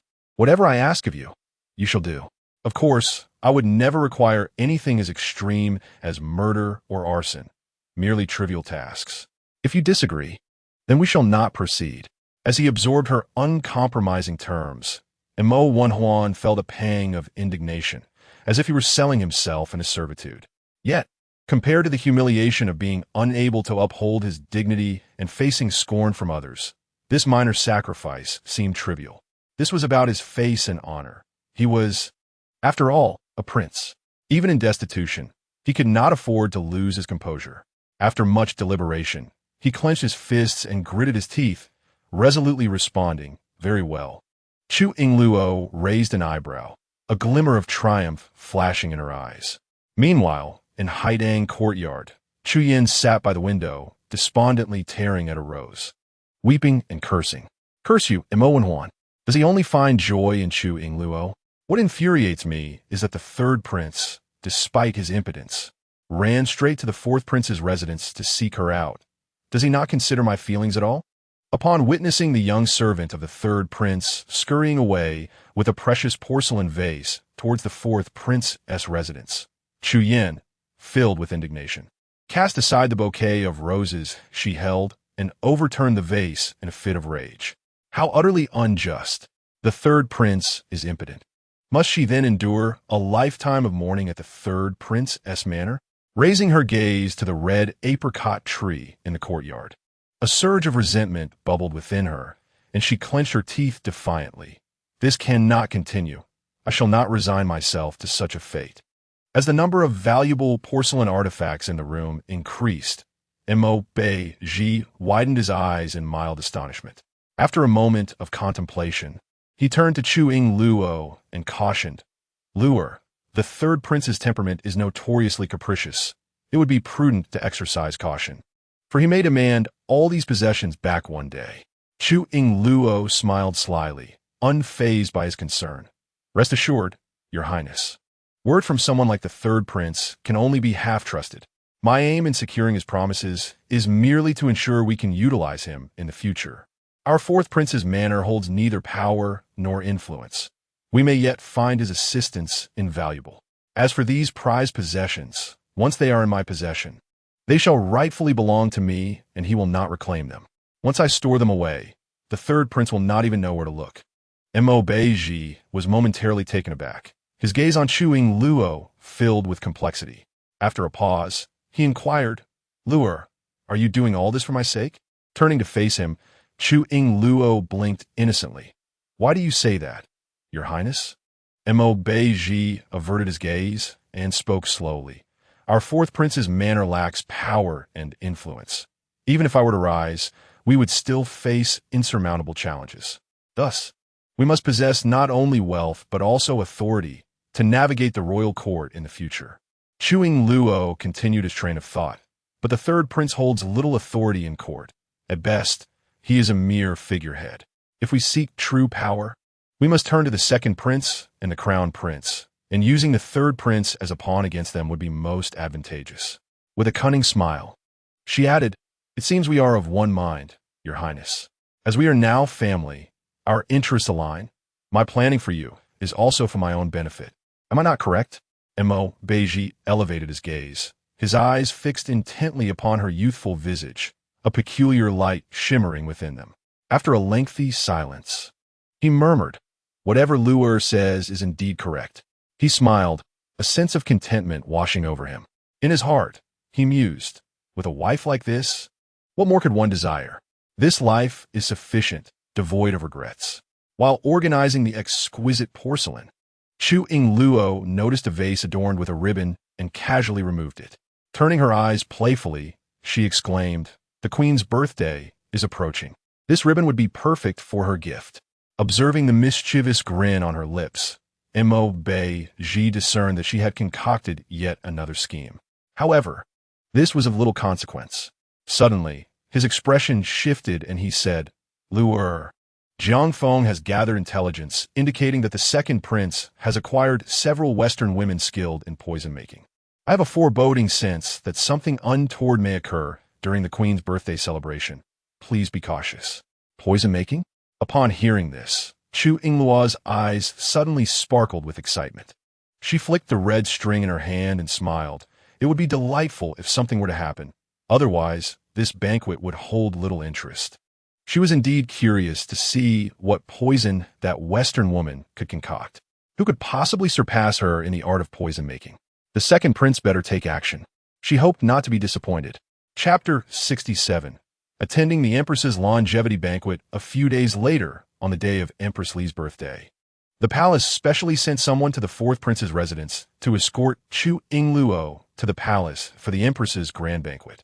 Holding the prepared gift, Chu Yingluo boarded the carriage destined for the palace. Just then, Lu Xianxian appeared from the opposite direction. Rushing towards her carriage, "Sister, wait for me. I shall accompany you." Chu Yingluo lifted the curtain and, upon seeing Lu Xianxian, smiled gently. "Sister, please join me." At this moment, Mo Wenhuan hurriedly approached Chu Yingluo's carriage, calling out, "Wait for me." However, before he could board, Lu Xianxian kicked him away, exclaiming, "Return to your own carriage. I wish to have a private conversation with my sister." Mo Wenhuan unceremoniously shoved off the carriage, turned a shade of green, and, feeling rejected, retreated to his own carriage. In an effort to salvage his dignity, he cleverly flicked his sleeves and cheerfully approached Chu Yinyin, boasting, "Yinyin, fortunately, I still have you. Let's share this carriage and enjoy a lovely chat along the way." A sly smile crept onto his lips, as he anticipated that Lu Xianxian's jealous nature would surely provoke her ire, perhaps even causing her to return in a huff. However, Lu Xianxian remained unfazed, while it was Chu Yinyin who became incensed. Observing Lu Xianxian and Chu Yingluo laughing and conversing in the carriage, her frustration mounted. Whenever she saw the two growing closer, her anger flared. Their concerted efforts to undermine her were painfully evident. What was even more infuriating was that Lu Xianxian, upon discovering that the third prince was impotent, had discarded him as if he were trash. Once clinging to him, she had now cast him aside like a worn-out shoe. How utterly pragmatic.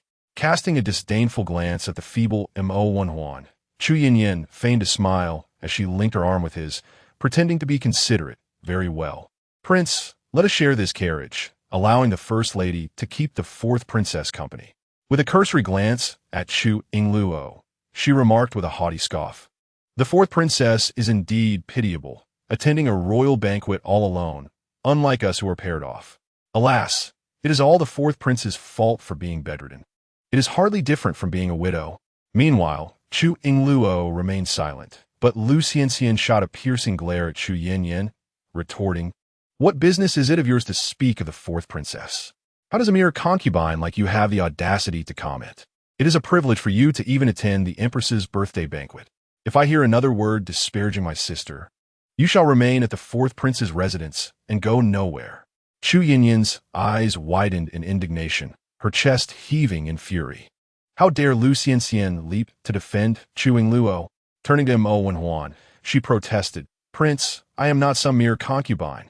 To her surprise, Mo Wenhuan, more intimidated by Lu Xianxian than she, scowled at her, commanding, "Enough of this foolishness, get in the carriage." Fuming, Chu Yin clenched her teeth and reluctantly boarded the carriage. Chu Yingluo glanced at the irate Chu Yin, a subtle lift of her brow revealing her amusement. Today, she and Lu Xianxian had adorned themselves in understated attire, mindful not to overshadow Her Majesty, the Empress, during her grand birthday celebration. Additionally, they were wary of inciting the jealousy of that old witch, who could easily turn them into thorns at her side. In stark contrast, Chu Yin was dressed extravagantly. One might mistake her for the birthday girl herself. However, Chu Yingluo chose not to intervene. For those intent on self-destruction, the best approach was to offer no resistance, even to lend a hand in their folly. Thus, she waved her hand at Chu Yin with a casual farewell. "Travel safely. I shall not see you off." In response, Chu Yin coldly huffed and, lifting her flowing skirts, turned to ascend into the carriage. The vehicle began its slow journey toward the palace. Inside, the two conversed merrily, laughter echoing between them. Lu Xianxian, her curiosity piqued by the large box in Chu Yingluo's hands, inquired, "Sister, is this your birthday gift for Her Majesty?" Chu Yingluo raised an eyebrow and replied, "Indeed. I was uncertain of what to present, so I simply instructed the maidservants to prepare something." Lu Xianxian's eyes widened in surprise. "You had the maidservants prepare it?" She thought to herself that her own lack of effort was regrettable, but Chu Yingluo's indifference surpassed her own. Chu Yingluo then smiled playfully. "I was merely jesting. Of course, I directed the maidservants." Hearing this, Lu Xianxian laughed again. "That is a relief." She glanced at her own small box and sighed, "Alas, I too struggled to decide on a gift and settle on a pair of jade rui. I hope Her Majesty will find them pleasing. But sister, what delightful treasures lie within that large box of yours?" With a gleam in her eye, Chu Yingluo chuckled. "You shall find out soon enough. It must remain a secret for now." Lu Xianxian laughed along. "I am truly looking forward to it." Meanwhile, in another carriage, taking advantage of Lu Xianxian's absence, Mo Wenhuan sought to grow closer to Chu Yin, eager to test the effects of his recent acupuncture treatments. To his dismay, Chu Yin exhibited little interest, her face marred with disdain and reluctance. Mo Wenhuan, unable to do anything but embrace her, ignited her passions without the means to extinguish them, leaving her exceedingly vexed. She pushed him away, saying, "Your Highness, please refrain. You are ruining my makeup. How shall I face Her Majesty?" Unaware of her distaste, Mo Wenhuan grinned with pride. Very well. We shall enjoy ourselves properly once we return home. I shall find the right moment to let you experience the ecstasy of delight." Chu Yin could not help but scoff inwardly. Ecstasy? There was little pleasure to be found upon a decorative pillow stuffed with straw. She responded apathetically, "Very well, Your Highness. I shall await your return." Before long, the carriage arrived at the imperial palace. Today, many had gathered to partake in the Empress's grand birthday celebration. The Emperor had arranged a lavish feast, and the palace buzzed with activity. Upon disembarking, Chu Yingluo spotted her friend's doppelganger, Su Luyan, closely accompanying the crown prince. Their harmonious demeanor suggested a couple deeply in love. Additionally, the second prince had arrived, Mo Jingyan, who, despite boasting dozens of concubines, had chosen to bring only his principal wife with him today. The esteemed consort of Mo Jingyan is named Li Zhaodi.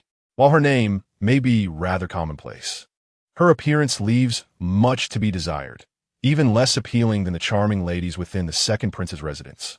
Nonetheless, her distant kinship with Empress Li secures her position as the principal consort, fortified by the Empress's unwavering support. Mo Lingxiao and Su Luyan were the first to take notice, making their way directly towards Chu Yingluo.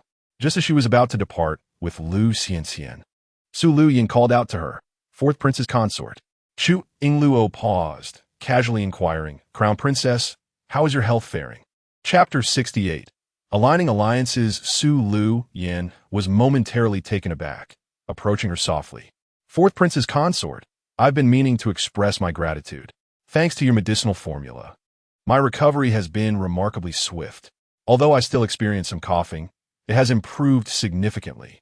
I had intended to thank you sooner, but alas, I missed you last time and was subsequently preoccupied with family matters." The Su Luyan before her resembled a close confidant, yet unlike her true friend, who would never speak so gently. Their exchanges were typically filled with playful banter and mutual teasing. Bringing her thoughts back, Chu Yingluo smiled and replied, "That is wonderful news. There is no need for thanks. Crown Princess, you must continue taking the medicine. In time, your cough will completely resolve." Though she was merely a substitute, Chu Yingluo's prescription was genuine, and she sincerely wished for Su Luyan's health. A wave of gratitude washed over Su Luyan, and for reasons unknown, she felt an unusual warmth towards Chu Yingluo. Perhaps apart from the crown prince, Chu Yingluo was the second person in her life who genuinely cared for her well-being. At that moment, Mo Lingxiao interjected, "Fourth prince's consort, should you succeed in curing the crown princess, I assure you that I will reward you handsomely in due course." Chu Yingluo cast him a sideways glance, bemused by his tardy offer of gratitude. Did he fear she might inadvertently harm the crown princess? Indeed, he was a prince of considerable cunning. Were it not for her friendship with his substitute, she would have dismissed him entirely. "Very well," she replied. "With the crown prince's assurance, I shall endeavor to cure the crown princess. Given her significance in your heart, I trust the reward will be substantial." Mo Lingxiao smiled slightly. That goes without saying. The prospect of a forthcoming reward thrilled Chu Yingluo, prompting her to respond with a cheerful, "Then I thank you in advance, Crown Prince." Just then, Mo Jing'an approached, saying, "Let us set aside personal matters for later. We must not linger. We shall be late for Her Majesty's grand banquet." With that, he cast a lingering gaze at Chu Yingluo. She returned his glance, narrowing her eyes slightly. Su Luyan observed Chu Yingluo and declared, "Fourth prince's consort, I shall accompany you." Surprised by Su Luyan's disinterest in the crown prince, Chu Yingluo raised an eyebrow. "Very well, let's go together." Mo Jing'an patted Mo Lingxiao on the shoulder. "Crown prince, we should also be on our way." However, as he turned, he noticed the crown prince staring vacantly at a figure in the distance, seemingly oblivious to his words. Mo Jing'an followed his gaze and, with a hint of mischief, asked, "Crown prince, are you gazing at the crown princess or the fourth prince's consort?" Upon hearing this, Mo Lingxiao turned to glare at him, speaking in a low voice. "I am naturally observing the crown princess." Mo Jing'an responded with a drawn-out "oh," his disbelief evident as he poked at his cheek with his tongue, a knowing smile tugging at the corners of his mouth. Leaning in closer, he whispered, "As long as it's not for Lu Xianxian, it's fine. As for the fourth princess, if you fancy her, just take her." His hushed words lingered in the air, akin to bewitching whispers, igniting a spark in Mo Lingxiao's heart. Instantly, his brows knitted together, and he cast a sinister gaze in his direction. "Do not speak nonsense. How could I possibly have feelings for the fourth woman?" Mo Jing'an instinctively touched his nose, wary of further provoking him. Yet, based on his understanding of the crown prince, he discerned that the latter's gaze had unmistakably revealed affection for Chu Yingluo. The usually stoic crown prince had even smiled at her. He could deceive others, but not him. Mo Wenhuan, overhearing their furtive conversation, recognized that Mo Jing'an could never utter anything commendable and approached them with a cold demeanor, hands clasped behind his back. "Were you two discussing?" Mo Jing'an turned to glance at him, retorting, "None of your business." Mo Wenhuan clenched his fists in frustration. "I just heard you discussing Chu Yingluo. You wouldn't dare to act out during the Empress's birthday banquet, would you?" "Of course not," Mo Jing'an replied evasively. Then gritted his teeth. "I am indeed speaking of Chu Yingluo. Do you fancy her too? Are you planning to protect her?" Mo Wenhuan instinctively glanced at Lu Xianxian and immediately retorted, "My heart belongs solely to my wife. How could I possibly like another?" Mo Jing'an scoffed, "That is not certain. Though I despise the fourth, I must admit that the fourth princess is the most beautiful among all the royal women in the palace." Unbeknownst to him, this statement reached Li Zhaoti's ears, igniting her fury. How could Mo Jing'an, with dozens of concubines at home, still covet the fourth princess and proclaim her the fairest in the palace? Taking a deep breath, Li Zhaoti retrieved a small jade vial from her pocket, rubbing it thoughtfully. During her time at the prince's residence, she had eavesdropped on Mo Jing'an's conversation with his subordinates. This vial was a gift from a Western woman to the second prince. She knew it contained something intended for Chu Yingluo to drink, but its purpose had eluded her until now. It dawned on her that Mo Jingyan desired this object to satiate his carnal desires. Fortunately, she had swapped the vial early on. That day, when Chu Yingluo had snatched her Yukamiya, causing her a night of dental agony, she could now settle both old and new scores. Jealousy can distort one's appearance and even strip away reason. Chu Yingluo walked ahead with Lu Xianxian and Su Luyan, while the third and second princes remained together, whispering to the crown prince. Chu Yan, feeling isolated, sought out Li Zhaodi. "Second princess, may we go together?" To her surprise, Li Zhaodi merely shot her a disdainful glance and asked, "Are you the third prince's concubine?" "I am not," Chu Yan attempted to clarify, but Li Zhaodi interrupted her. "I detest concubines. Do not accompany me." With that, Li Zhaodi strode away, solitary and indifferent to those around her. Chu Yan watched Li Zhaodi's arrogant figure retreat, her frustration boiling over as she stamped her foot. What if you're the primary consort? The second prince has numerous concubines. It is likely that you will not have a turn even once a year. The countenance of a resentful woman is truly detestable. As Achio and Chu Yingluo strolled into the imperial garden, she suddenly sneezed. Was someone criticizing her? Upon hearing this, Lu Xianxian inquired with concern, "What is it, sister?" Similarly, Su Luyan asked, "Have you caught a cold?" Chu Yingluo rubbed her nose and shook her head. "No, it's merely an itch in my nose." Lu Xianxian teased, "Could it be that someone is thinking of you?" Chu Yingluo's eyes widened. Someone was thinking of her? How outrageous! Which scoundrel dared to covet her in secret? She would shatter his skull.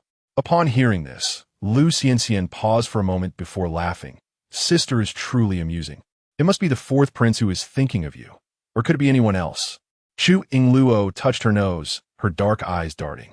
Could it be Mo Beizhi? In chapter 69, why are you entangling this princess in your palace intrigues? Chu Yingluo's gaze wandered around the imperial garden. Upon spotting the lilies, she wrinkled her nose so that while my nose itched, it was them. Thus, it was not that someone was thinking of her. Following her line of sight, Lu Xianxian remarked, "Sister, are you allergic to lilies?" Chu Yingluo shook her head. "Not exactly an allergy. It is merely that the fragrance of the lilies is overpowering and pungent. Compared to lilies, I prefer orchids, especially the butterfly orchid, which has a subtle scent." Seeing the flowers in full bloom, Chu Yingluo reached out to pluck a handful of the nearest butterfly orchids. Su Luyan's eyes widened in surprise, and just as she was about to speak, a sharp reprimand echoed from nearby. "Impudent! How dare you pick flowers from the imperial garden? Do you wish to be executed?" Chu Yingluo turned to see several women approaching, each exquisitely adorned, accompanied by palace maids and eunuchs. Her eyes brightened as she squinted to scrutinize them. Could these be the ladies of the harem? Indeed, the emperor's taste was commendable, for the beauties of the harem were exquisite, each younger and more beautiful than the last. Truly, the emperor was a fortunate man. While Chu Yingluo admired the beauties, Su Luyan and Lu Xianxian had already paid their respects. They greeted the Yufei, Xianfei, Shufei, and Huapin. Su Luyan slightly bowed and softly said, "Yufei, the fourth prince's consort is visiting the palace for the first time and is unaware of the palace's rules. I hope you will forgive her and not hold it against her." The one who had just reprimanded them was indeed Yufei, the most enchanting among the four consorts. She stepped forward, her demeanor radiating arrogance. "Ah, I thought it was someone significant. It turns out to be the fourth prince's consort. The flowers in this imperial garden may only be picked by the emperor. Anyone else who dares to do so shows contempt for the emperor and deserves execution. I have heard that the fourth prince's consort is soon to accompany him in death. No wonder you are so audacious. Is it because you fear nothing in the face of death?" Chu Yingluo concealed the tumult within her eyes and smiled gently. "Your Highness, the desire for beauty is inherent in all. I merely wish to take back a flower that bloomed so splendidly, unaware that the blossoms of the imperial garden are not to be plucked at will. I hope your Highness can forgive me. Moreover, with 3,000 beauties in the harem, even the most exquisite flowers of the imperial garden cannot compare to your grace. To pluck them would be trivial. If left here, they would only tarnish your enchanting visage." The favored consort, Yufei, curled her lips in a cold smile. "Ah, you are quite the silver-tongued charmer." Chu Yingluo pressed her lips together in a faint smile. I speak nothing but the truth. Your Highness, you are indeed captivating, and while orchids possess their elegance, they pale in comparison to the resplendent and noble peony. I believe only the peony is worthy of you, and as you can see, I refrain from plucking one, for the peony is far more esteemed than this orchid. Yu Fei turned her gaze to the vibrant peonies, a pleased smile gracing her lips. That is undoubtedly true. The peony is a national treasure, and naturally, only I am deserving of it. Lost in her self-admiration, Yu Fei forgot her irritation, allowing Chu Yingluo to discreetly tuck an orchid into her sleeve. Just as she thought the matter had passed, the painter consort, Hua Pin, persisted, whispering to Yu Fei, Your Highness, will you truly allow her to take the flowers from the imperial garden? This matter is significant and cannot be overlooked. Otherwise, who knows how many will repeat such an offense? If one person comes to pluck a flower, will the imperial garden not be stripped bare? Chu Yingluo furrowed her brows. Did Hua Pin harbor a grudge against her? Why was she so eager to gossip? Would it not be better for everyone to coexist peacefully, having never met? Fortunately, at that moment, a graceful lady spoke on her behalf. Zhuang Xianfei glanced at Chu Yingluo, then turned to Hua Pin, speaking softly, Sister. Today marks the Queen Mother's grand celebration. It would be unwise to let trivial matters cause a stir. With so many flowers in the imperial garden, the absence of one bouquet is inconsequential. However, if this news reaches the emperor and delays the Queen Mother's birthday, it may incite his wrath. Hua Pin shot her a glare, her tone brimming with arrogance. Do not invoke the emperor to intimidate us. In this harem, besides the Queen Mother, the emperor's favor lies primarily with Yu Fei. Whatever Yu Fei does is right, and even if the Queen Mother learns of this, she will side with us. Yu Fei raised an eyebrow, aware that she and Zhuang Xianfei were long-standing rivals. She sought to assert her dominance and remind everyone who truly held power here. With a commanding tone, she remarked, Hua Pin is correct. The Queen Mother bears the weight of the harem's management. The Emperor has entrusted me to assist her with these matters. This trivial incident can be resolved without reaching the Emperor's ears. However, considering this is the first offense, let us administer 10 strikes to the palm as punishment. Chu Yingluo's eyes widened. Strikes to the palm? Surely not. What business did this palace intrigue have with her? Were these ladies so idle in the court? And that insufferable Hua Pin, did she think Chu Yingluo had plucked her flowers? How dare she meddle? Seeing Yu Fei's imposing demeanor, Hua Pin couldn't help but smile with delight. Your Highness is indeed wise. Suddenly, Zhuang Xianfei leaned in, cupping her hands around her mouth, and whispered to the two, Do you see the adornment on her hand? It is the Empress Dowager's jade bracelet. Are you not afraid of the Emperor? Do you not fear the Dowager's wrath? Upon seeing the jade bracelet adorning Chu Yingluo's wrist, Yu Fei and Hua Pin exchanged wide-eyed glances. Initially suspecting Zhuang Xianfei was deceiving them, only to discover the truth. Chu Yingluo indeed wore the jade bracelet bestowed by the Empress Dowager, marking her as one of the Dowager's favored. Instantly, Yu Fei and Hua Pin wilted, losing their earlier bravado. After a moment of contemplation, Yu Fei chose to defuse the situation, saying, Forget it, this trivial matter is hardly worth my concern. Let us proceed to the Empress's grand banquet. Hua Pin swallowed nervously and added, Very well, let us go. With that, she linked arms with Yu Fei, and they hurriedly departed. Watching the two hastily retreat, Chu Yingluo furrowed her brow, feeling perplexed. What had transpired? Just moments ago, they had threatened to strike her palm, and now they fled? She turned to Zhuang Xianfei, uncertain of what had been said, yet knowing it was inconsequential since this beautiful sister had come to her aid. Thus, Chu Yingluo smiled and expressed her gratitude. Thank you for your assistance, Your Highness. Zhuang Xianfei offered a gentle smile in return. It is of no consequence. In the future, should you encounter them, simply take a detour. Chu Yingluo lowered her gaze, dismissing the advice inwardly. She had no intention of avoiding them. If the opportunity arose again, it would be they who should tread carefully. She had memorized the faces of Yu Fei and Hua Pin. At that moment, the previously silent Xiao Shufei could no longer contain herself and remarked scornfully, "Humph, they are nothing but bullies, mere lapdogs of the Empress. Do they truly believe that with the Empress's backing, they can flaunt their power in the harem? Do they presume the Emperor genuinely loves the Empress? How laughable! If the imperial noble consort were still here, there would be no need for an Empress at all. They have truly overestimated their significance." Zhuang Xianfei glanced at her and interjected, "Enough, my sister.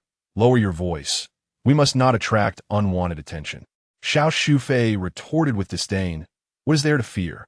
With the emperor and the dowager present, they would not dare to act against us." In contrast to Xiao Shufei's candor, Zhuang Xianfei exhibited a more cautious demeanor. She addressed Chu Yingluo and the others. "The banquet is about to commence. Shall we join together?" The onlookers, having just witnessed the unfolding drama, regained their composure. Chu Yingluo nodded affirmatively. "Certainly, let us proceed." As they traversed from the imperial garden onward, they approached the palace of the Empress. Upon exiting the garden, Chu Yingluo detected a scent of lilies emanating from Zhuang Xianfei, which struck her as odd. Glancing at Zhuang Xianfei's slightly protruding abdomen, an unsettling thought crossed her mind. Out of goodwill and in gratitude for Zhuang Xianfei's earlier assistance, she quietly inquired, "Your Highness, are you perhaps with child?" In response, Zhuang Xianfei tenderly caressed her belly and smiled softly. "Indeed, I am 3 months along." Chu Yingluo furrowed her brow and leaned closer to whisper a reminder, "Your Highness, upon your return, it will be prudent to inspect the cosmetics and potted plants within palace. I detected the fragrance of lilies on you. And while lilies do not directly induce miscarriage, their potent aroma contains a peculiar irritant that, if inhaled for an extended period by a pregnant woman, may stimulate the nerves and lead to fetal restlessness, posing a risk of miscarriage."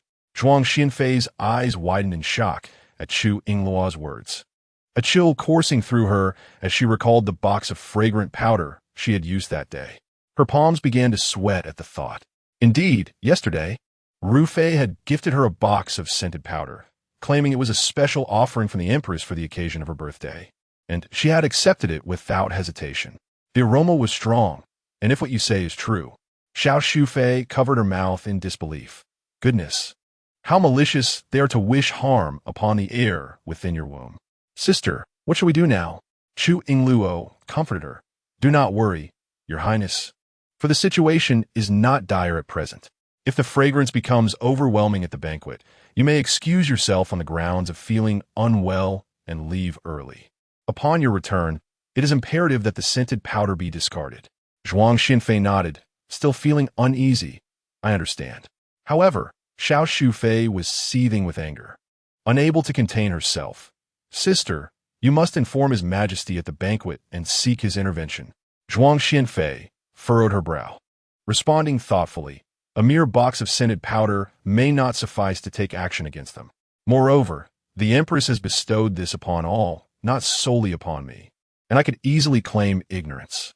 Had it not been for the 4th princess warning, I would have remained oblivious to the dangers of lily fragrance for pregnant women. Must this matter simply be overlooked? In my opinion, we should proceed with caution and not alert the snakes in the grass. Let us attend the Empress' birthday banquet first. And remember, do not utter a word about this. With that, Zhuang Xianfei cast a grateful glance at Chu Yingluo. 4th princess, thank you for today."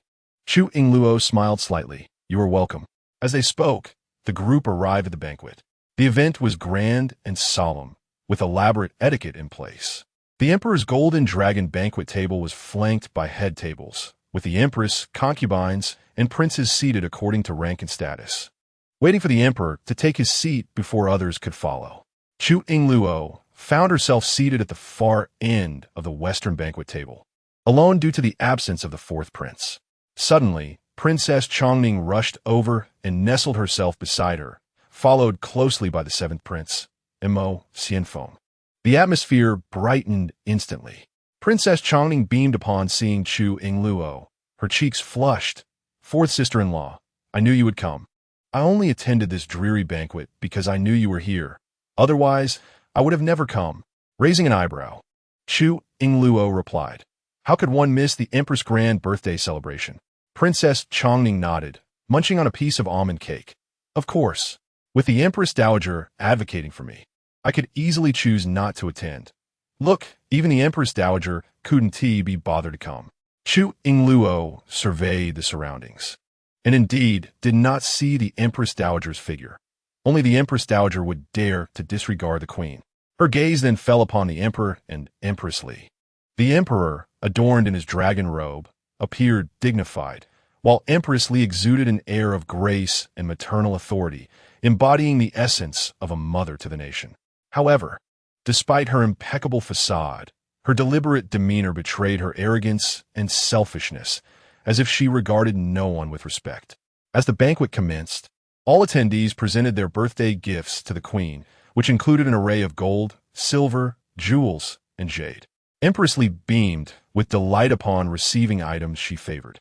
Yet when confronted with cosmetics or anything displeasing, she would not even spare a glance, leaving those present in a state of anxiety, fearful of incurring her displeasure. Nonetheless, with the emperor in attendance, the empress refrained from voicing any objections, directing her servants to accept all offerings. The noble consort Zhuang presented a pair of jade gourds. Whether by forgetfulness or design, Empress Li did not allow the pregnant consort Zhuang to rise, instead inquiring, "Consort Zhuang, what is the purpose of your gourd gift? I have heard that common folk like to pierce gourds and fill them with spices to ward off miasma and evil spirits. Do you believe I am plagued by malevolence, requiring such a talisman?" In response, Consort Zhuang merely raised her brows and replied softly, "Your Majesty misunderstands.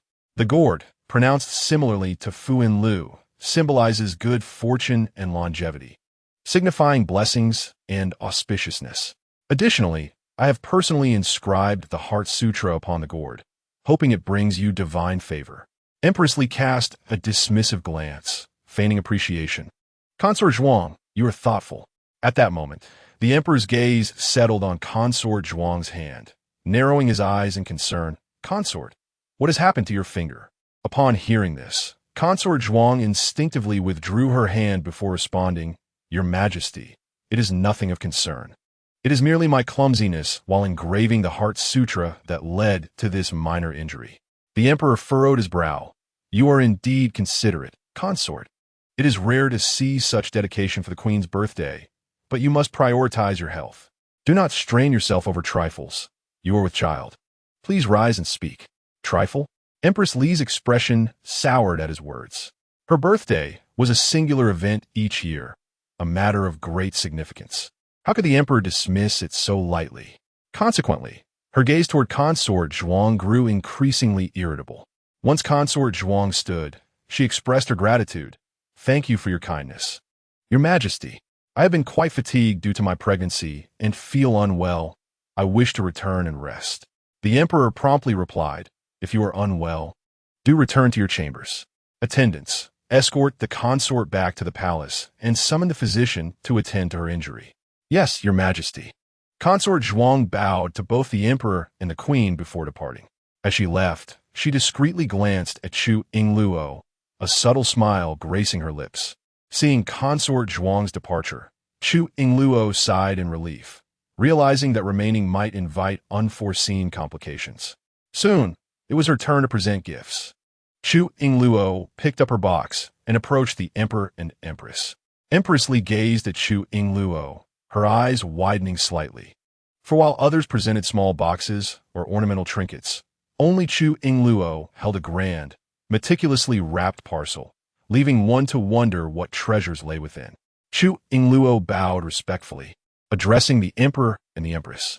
Unable to contain her curiosity, Empress Li inquired, "Princess of the Fourth, what might be contained within the box you have brought for me?"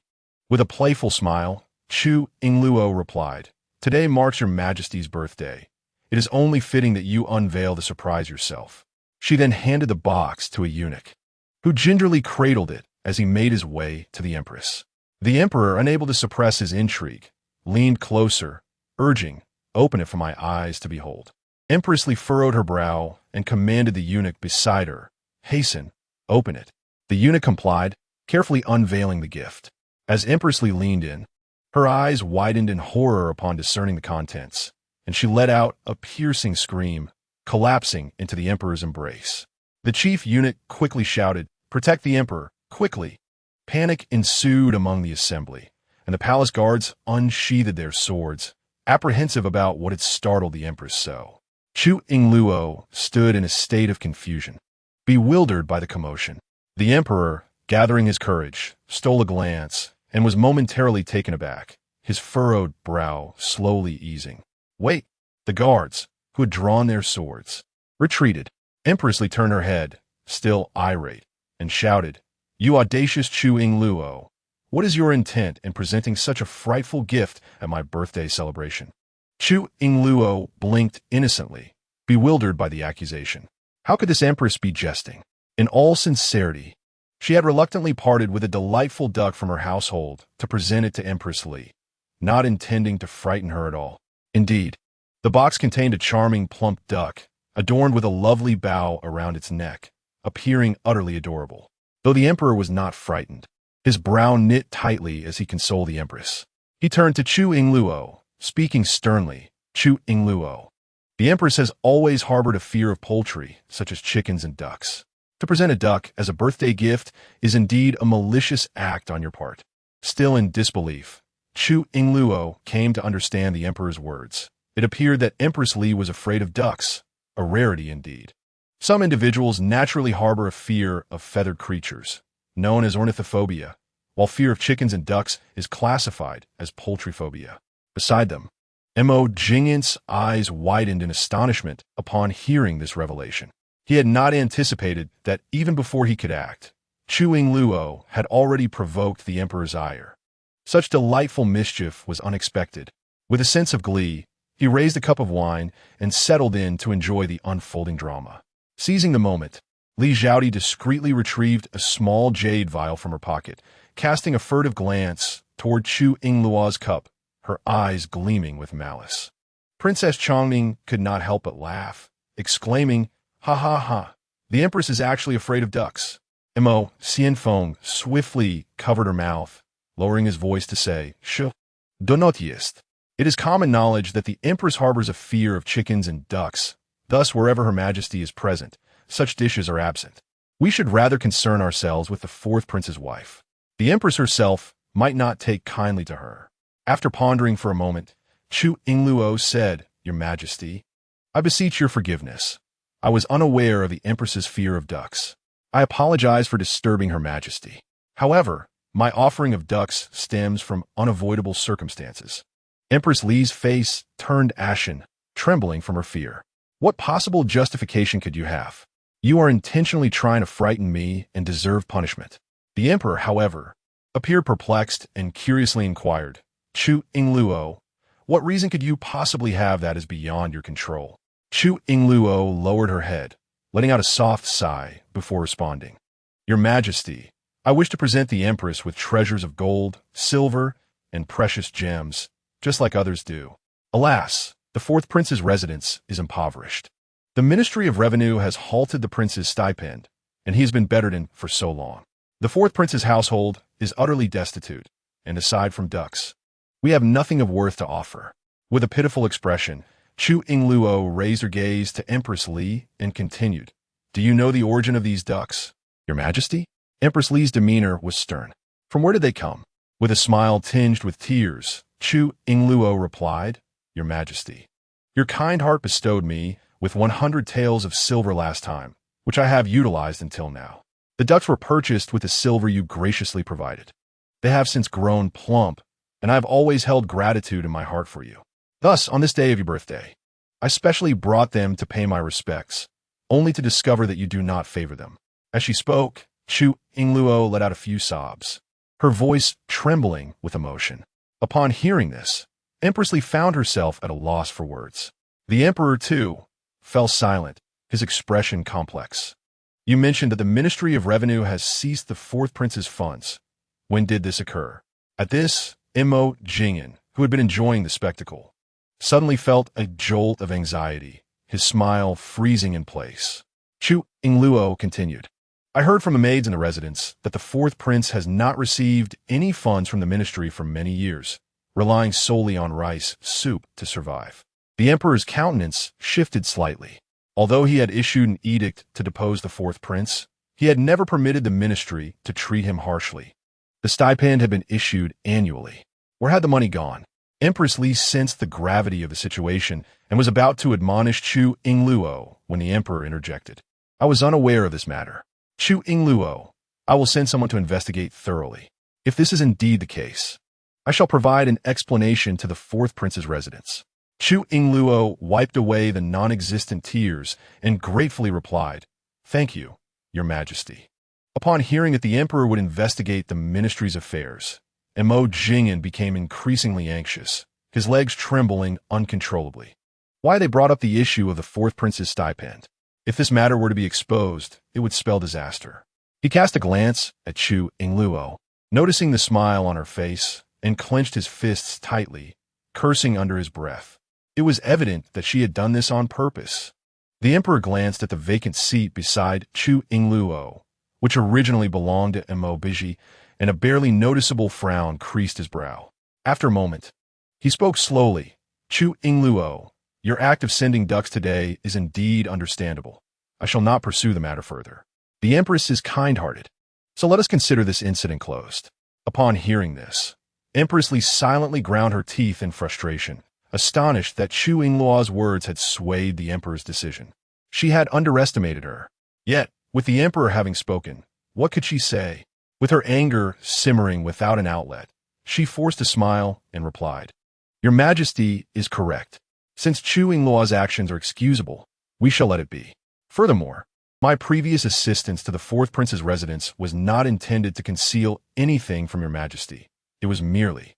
The emperor gently patted the empress's hand, offering comfort. No matter, I understand. The empress has always been benevolent, a blessing to the subjects of the realm. Empress Li responded with a gentle smile. The chief eunuch discreetly removed the duck, but to everyone's surprise, the slumbering duck suddenly awoke, quacking incessantly, which startled Empress Li into a shriek, causing her to convulse again. The emperor waved his hand. Quickly take it away. Yes, the chief eunuch replied, hastily carrying the duck away. Chu Yingluo observed the duck being taken and shook her head in regret. It was a pity, for old duck soup was highly nourishing. She wondered how the palace would handle it. Chapter 72. The emperor's startled countenance beside her, and Mo Wonhuan furrowed his brow, muttering in confusion. How could Chu Yingluo be short on silver? Did I not just give her 40,000 taels? Lu Xianxian abruptly turned to inquire. When did you give my sister 40,000 taels? I was unaware. Upon realizing he had inadvertently revealed too much, Mo Wonhuan grew anxious. My lady, you must have misheard. It was not. His evasive demeanor clearly indicated guilt. Lu Xianxian, unconcerned about the money, was more perturbed that Mo Wonhuan had kept something from her. She promptly seized his ear and scolded. Oh, Mo Wonhuan, how dare you hide matters from me? Just wait until we return. I shall teach you a lesson. My lady, be gentle. There are many people here. We could discuss this later, he pleaded. After the emperor decided not to pursue the incident, Chu Yingluo returned to her seat. As the climax of the event, the emperor waited until all gifts had been presented before unveiling his birthday gift for the empress.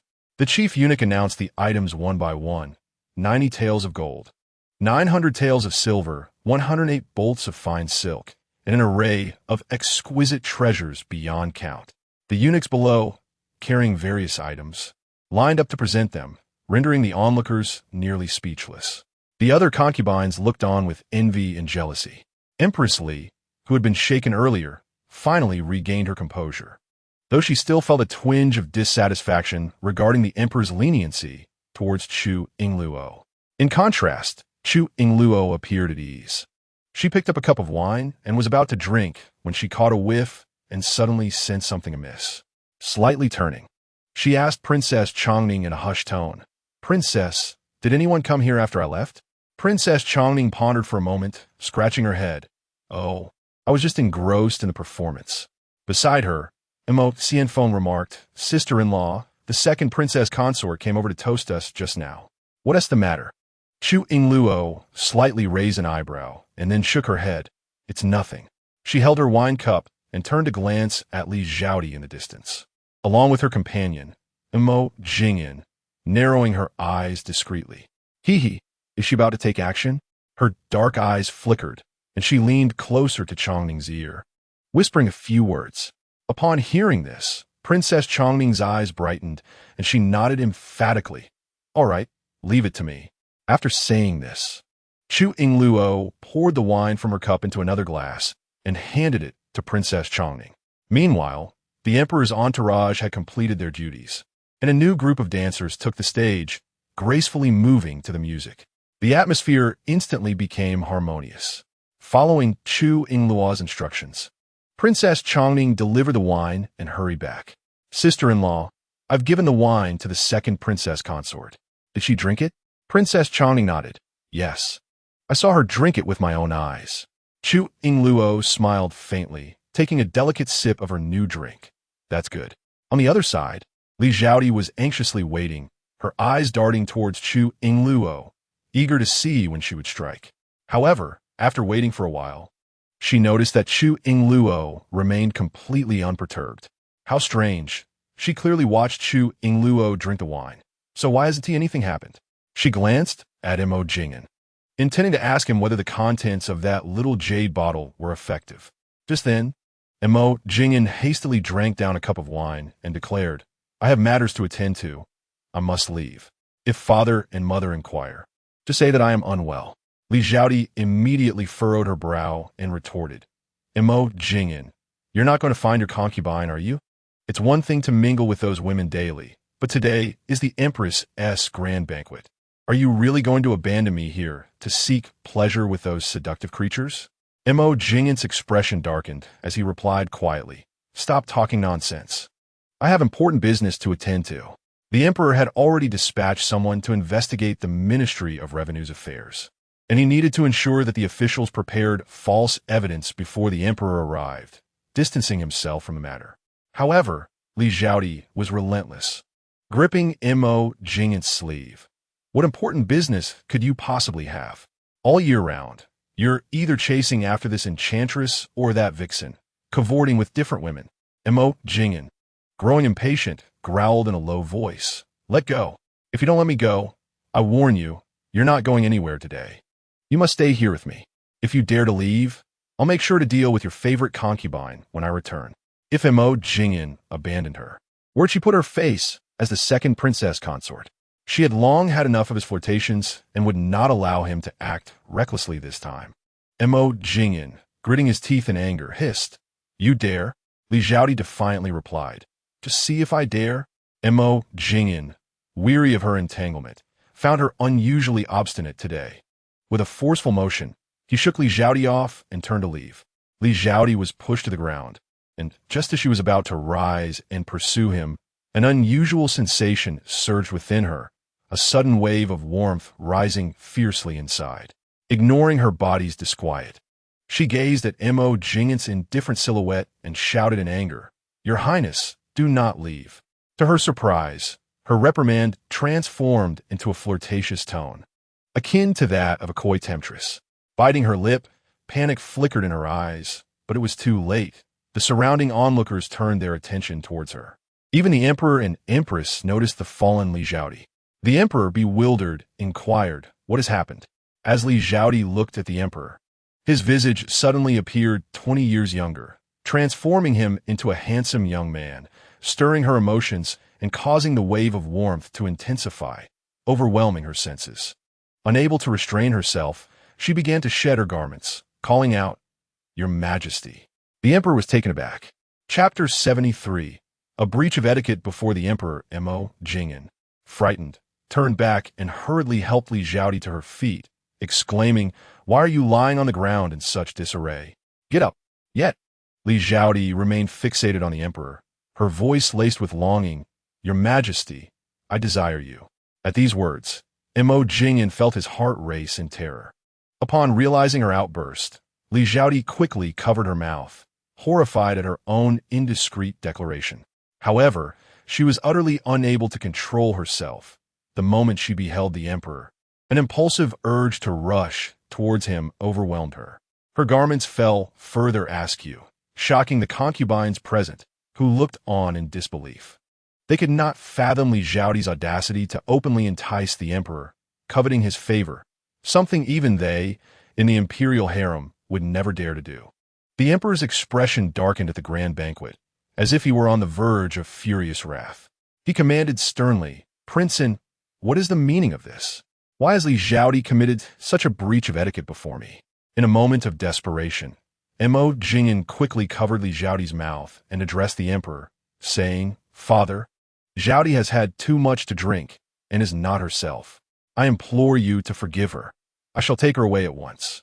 Mo Jingyan attempted to lead Li Zhaodi away, but to his dismay, she resisted fiercely, shaking off his grasp.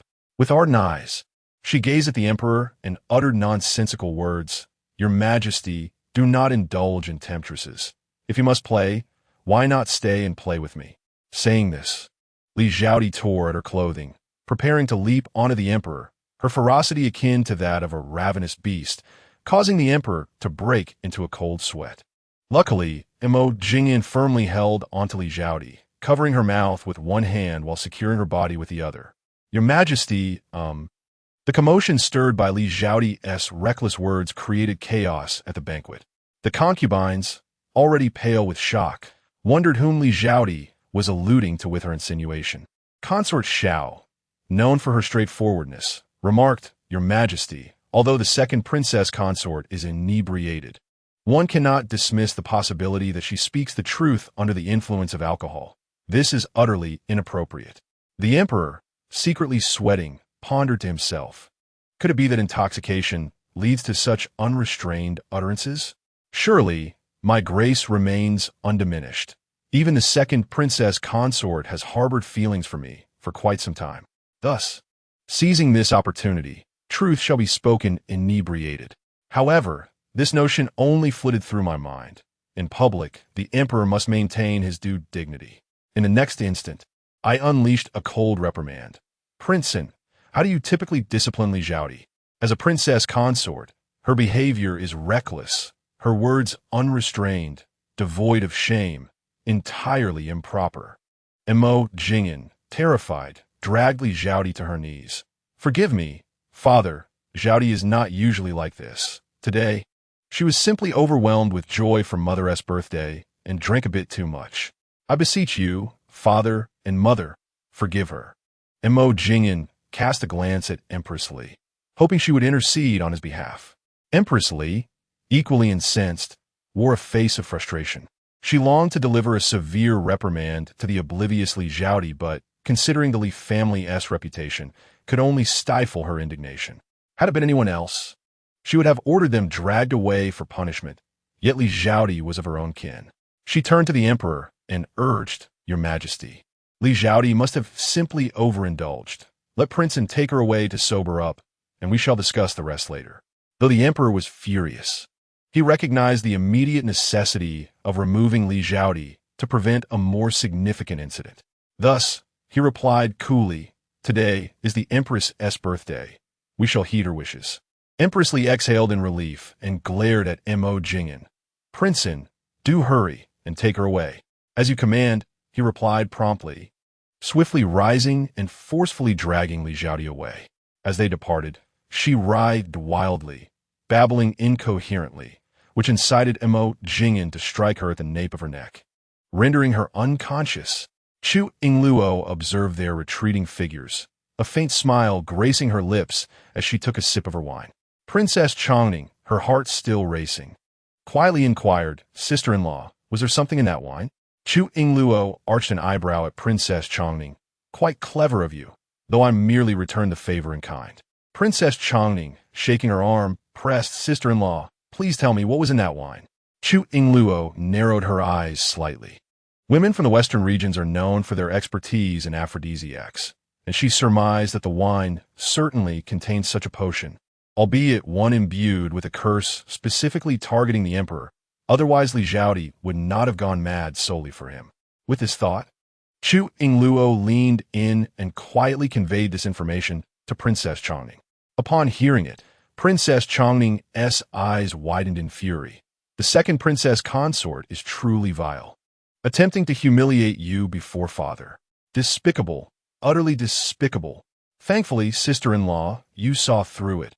Otherwise, you would have borne the brunt. But fret not. She will reap what she sows. Father will not let her off lightly. Chu Yingluo raised an eyebrow slightly, hoping that was indeed the case. Li Xiaodi deserved it, but it should not benefit Mo Jingyan, as he was the true mastermind behind it all. Meanwhile, the concubines, too, whispered amongst themselves. Someone quietly remarked, "The second princess consort has displayed a lack of decorum before the emperor, showing disdain for royal authority, which is decidedly against propriety. It is regrettable that His Majesty has chosen to pardon her, perhaps out of respect for the empress." Xiao Shufei, who has always held a disdain for the empress, could not resist embellishing the tale. "I have heard that Li Xiaodi is a distant relative of Her Majesty. Given the empress's connection to Li Xiaodi, one wonders if she might not be inclined to show favoritism." Hua Pin, unable to tolerate such slander, retorted, "The disrespect shown by the second princess consort has nothing to do with the empress. After all, Li Xiaodi is the rightful wife of Prince N. How she is dealt with should naturally depend on Prince N's wishes." At that moment, the emperor unexpectedly inquired, "Hua Pin, do you also believe the second princess consort has acted disrespectfully?" Startled by the emperor's address, Hua Pin quickly donned a smile and eagerly responded, "Of course, Your Majesty. Your wisdom and martial prowess are unparalleled. How could a mere princess consort dare to covet such greatness?" The emperor then asked Hua Pin, "What do you believe Prince and should do regarding Li Xiaodi?" Upon hearing this, the empress felt a pang of anxiety. Chapter 74.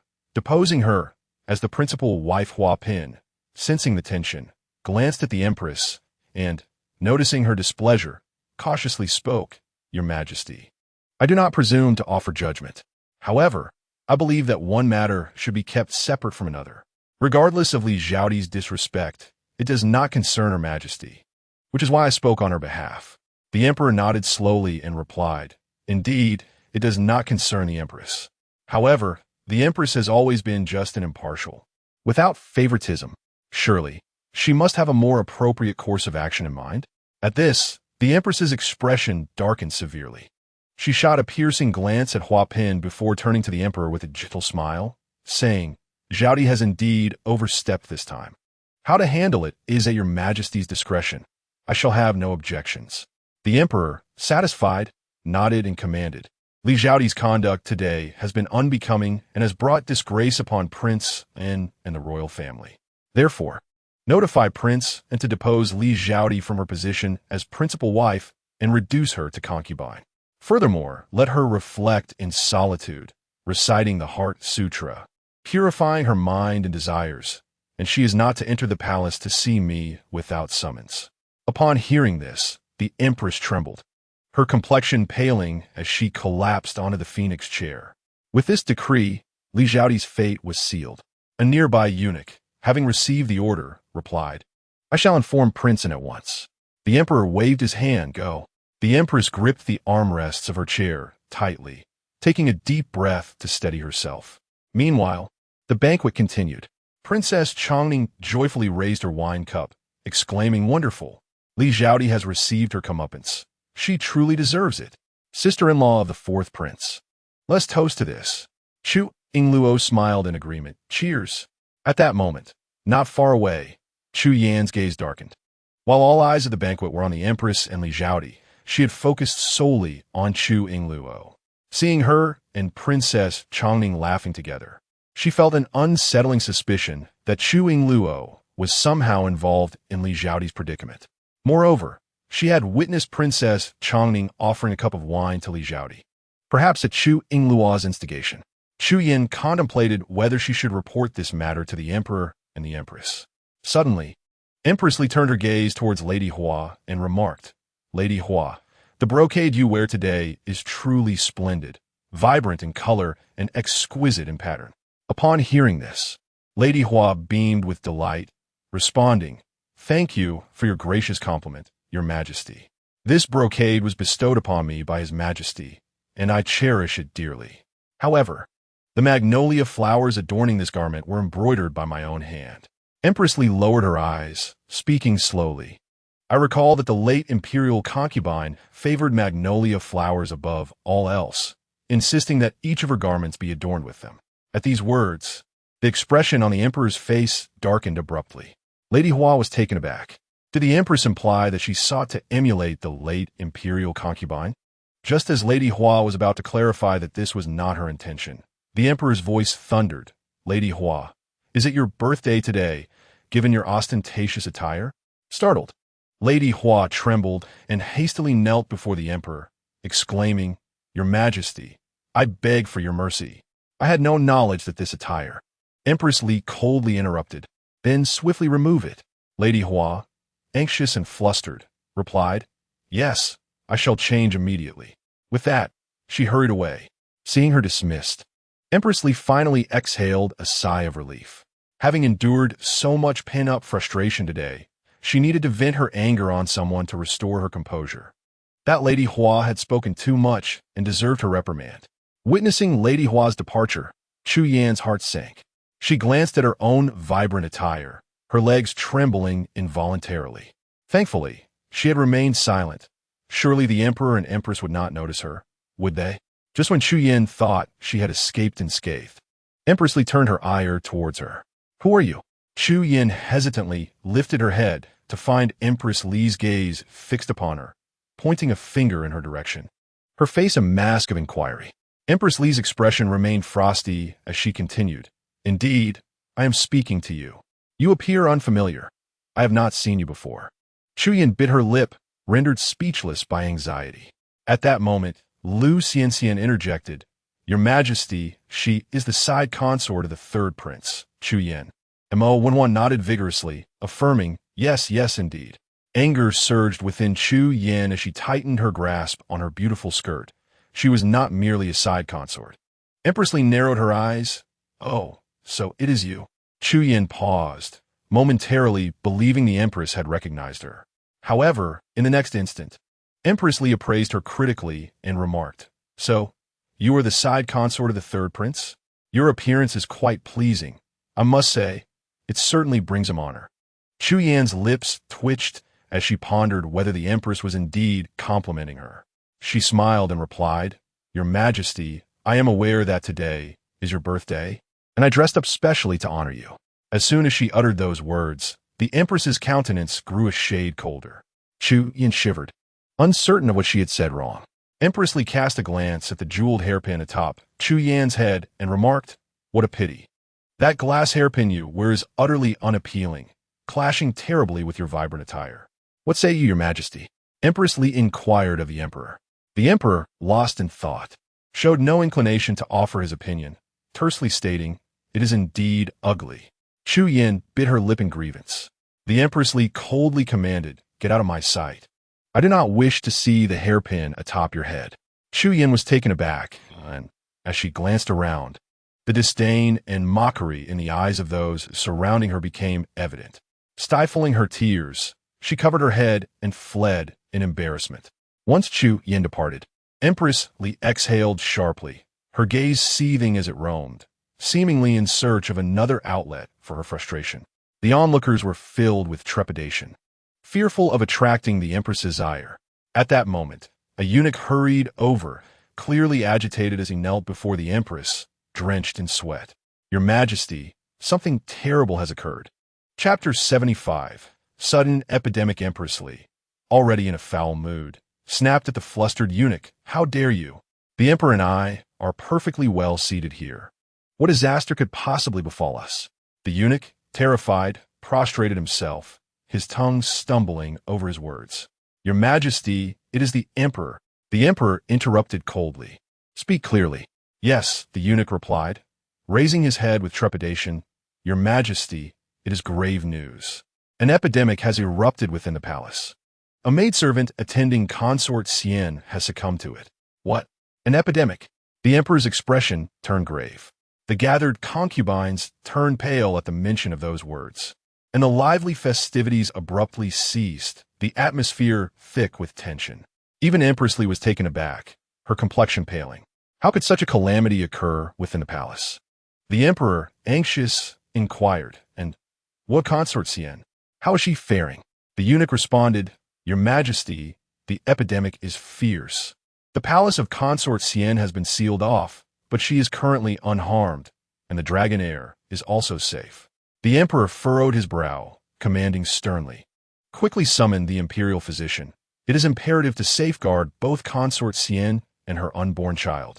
As the emperor's anger subsided, physician Jiang arrived in haste. With such a significant incident unfolding, the Qinshou banquet could no longer proceed. The urgent matter was to disperse the crowd to prevent further contagion. The emperor issued a decree. "The Qinshou banquet is hereby concluded. Everyone may return to your quarters." Having spoken, the emperor hurriedly made to leave. Empress Li, anxious, questioned, "Where are you going, your majesty?" The emperor replied coldly, "I must check on Consort Xian. Given the gravity of the situation, she must be frightened." Hearing this, the concubines urgently urged, "Your majesty, please reconsider. The epidemic is fierce. Your health is paramount. I am well aware of my own limits. There is no need for your concern," the emperor retorted, sweeping out of the hall with determined strides. The concubines were left in a state of panic, unsure of what to do. At that moment, Empress Li took charge of the situation, addressing the crowd. "Everyone, return to your respective quarters. Remain there and do not wander about unnecessarily." "Yes," they replied, and with that, Empress Li, vexed, departed as well. This was meant to be her grand celebration, yet it had been marred by such misfortune. Upon hearing of the epidemic, the others hastily made their way back to their palaces, while the guards remained behind to manage the crowd and escort the royal family out of the palace. In the midst of the chaotic crowd, only Chu Yingluo maintained an air of calm. Throughout history, plagues have posed a significant challenge to humanity, commonly referred to as infectious diseases. These ailments spread rapidly from person to person through various means, often resulting in substantial loss of life.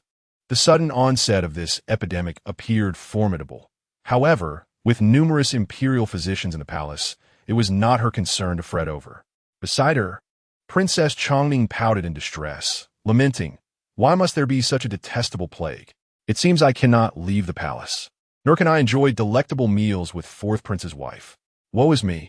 Mo Xianfeng lightly tapped her on the head, chiding, "In such times, you still think of food? Hurry back to check on the Empress Dowager." At the mere mention of the Empress Dowager, Princess Chongning's expression shifted to one of concern. "Yes, I must visit Xinang Palace to see how the Empress Dowager fares.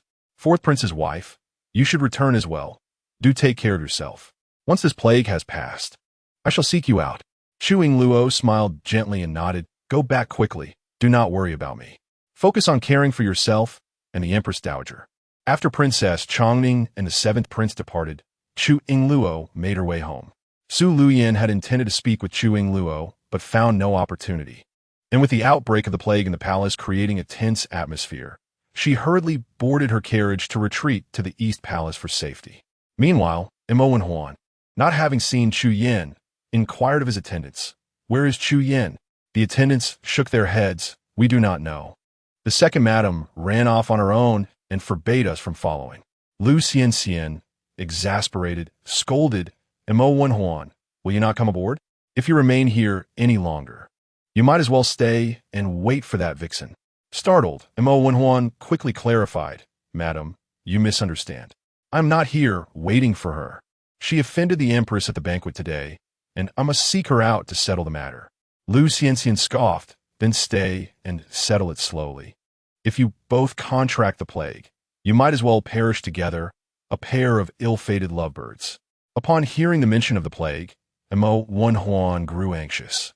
The situation in the palace was dire, and this was not a place to linger.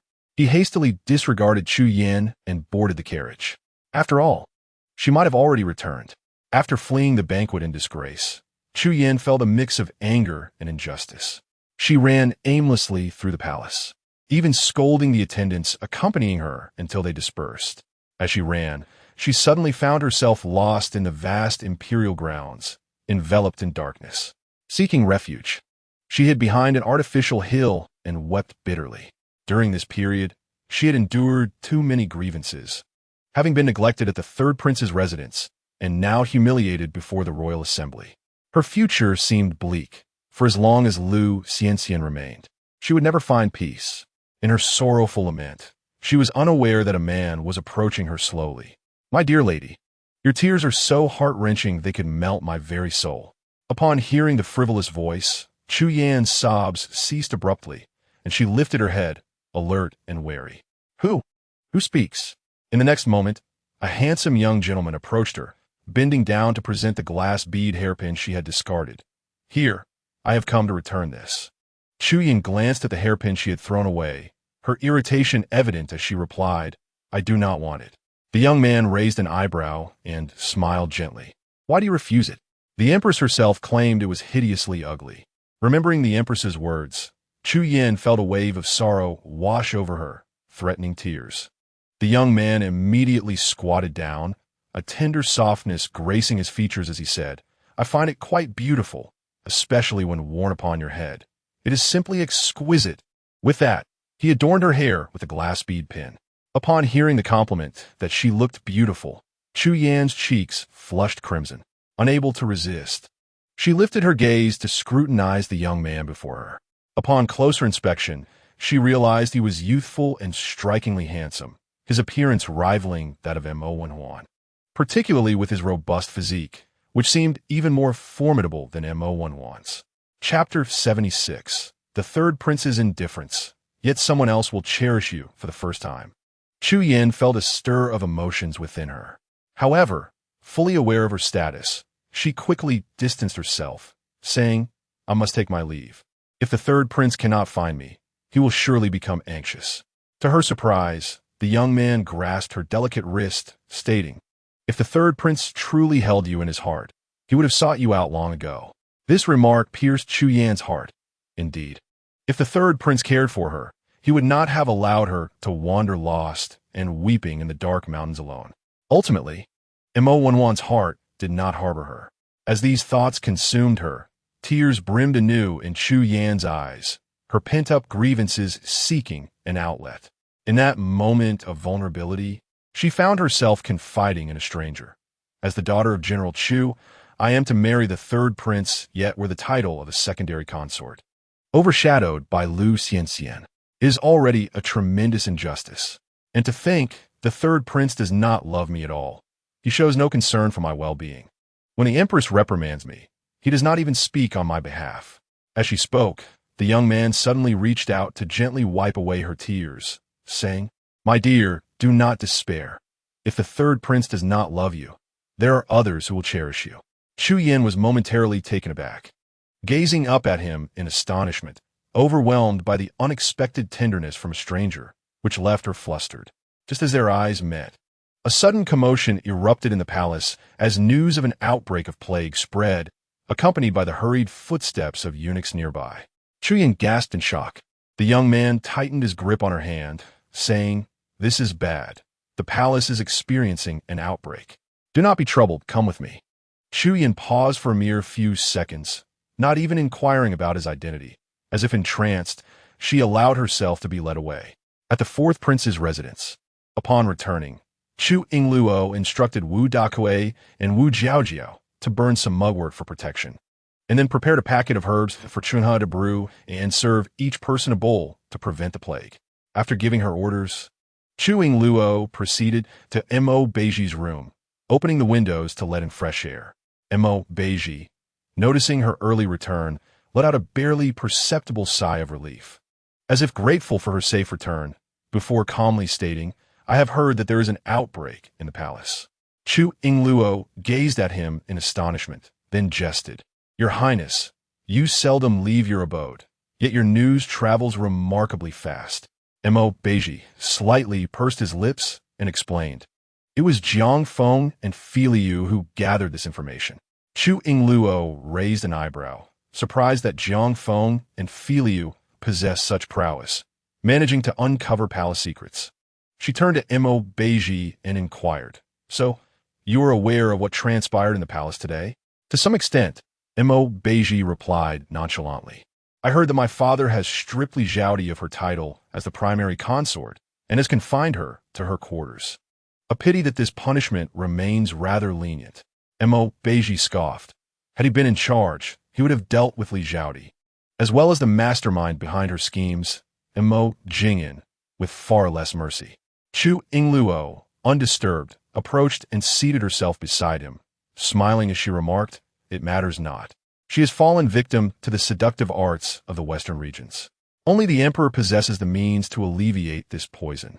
Without his intervention, Li Zhaodi will remain in a state of madness. And this time, Mo Jingyan has certainly lost face." As Mo Beizhi regarded her charming smile, his anger gradually subsided. He felt an immense relief that she had escaped peril at the banquet. As long as she was unharmed, he could rest easy. At that moment, he noticed a bouquet of flowers peeking from her sleeve and inquired, "Lua, what flowers do you have hidden in your sleeve?" Recalling the orchids she had casually plucked from the imperial garden, she produced them and said, "These are orchids I gathered from the imperial garden. They are called butterfly orchids." Mo Beizhi's eyes brightened as he looked at her. "Do you favor butterfly orchids, Luo?" Chu Yingluo lifted the butterfly orchid to her nose and inhaled its fragrance, exclaiming, "How beautiful!" Unbeknownst to her, her casual remark struck a chord deep within Mo Beizhi's heart. Setting the butterfly orchid down on the table, she heard him let out a soft sigh. Turning to him, she noticed a hint of melancholy in his expression, sensing something amiss. "What troubles you, your highness? Have you grown sentimental?" Mo Beizhi's gaze deepened as he watched Chu Yingluo arranging the bouquet, the image of a long-lost figure surfacing in his mind, evoking bittersweet memories. Although he had no intention of delving into the past, her question prompted him to speak slowly. "It is nothing. I merely recalled my mother. She adored magnolia flowers during her lifetime." Startled, Chu Yingluo replied, "Your mother cherished magnolia flowers?" Reflecting on the birthday banquet for Empress Li, she recalled the words spoken there. The imperial consort favored magnolias above all, insisting that every garment be adorned with them. Realizing this, Chu Yingluo couldn't help but ask, "Was your mother the imperial consort?" Chapter 77. "If you dare to marry another, I shall dare to divorce you." Mo Beizhi fell silent for a moment before nodding. "Indeed, during my mother's lifetime, she enjoyed the emperor's utmost favor, being elevated to the rank of imperial consort, second only to the empress. Alas, the empress could not abide her, and my mother departed this world far too soon." Chu Yingluo furrowed her brow. "Is your mother's demise also related to the empress?" The light in Mo Beizhi's eyes dimmed slightly, a layer of sadness evident in his expression. When his mother passed away, she was 5 months pregnant, and the Imperial Medical Institute had confirmed that the fetus was healthy. However, after she visited the Queen's palace, the fetus tragically became stillborn. During the induction, his mother suffered a severe hemorrhage, resulting in the loss of both her life and that of the child. He paused momentarily before continuing, stating that all the palace maids present insisted that his mother had accidentally fallen and struck her abdomen, leading to the child's demise. His father, in a fit of rage, executed all the maids, yet regrettably, there was no evidence to prove that the queen was involved in his mother's death. He had always felt that the sudden misfortune that befell his mother was inextricably linked to the queen. Chu Yingluo furrowed her brows, acknowledging the complexity of the matter. The events had transpired so long ago, and evidence would only become more elusive.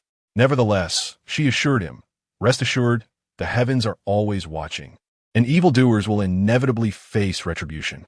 Mo Beizhi scoffed lightly. "I once believed the same, yet here I am, reduced to this state. But let's not dwell on that. Now that I have you, everything is different." Upon hearing this, Chu Yingluo smiled gently. "That is indeed the right attitude. Maintaining a positive and optimistic mindset will significantly aid in your recovery.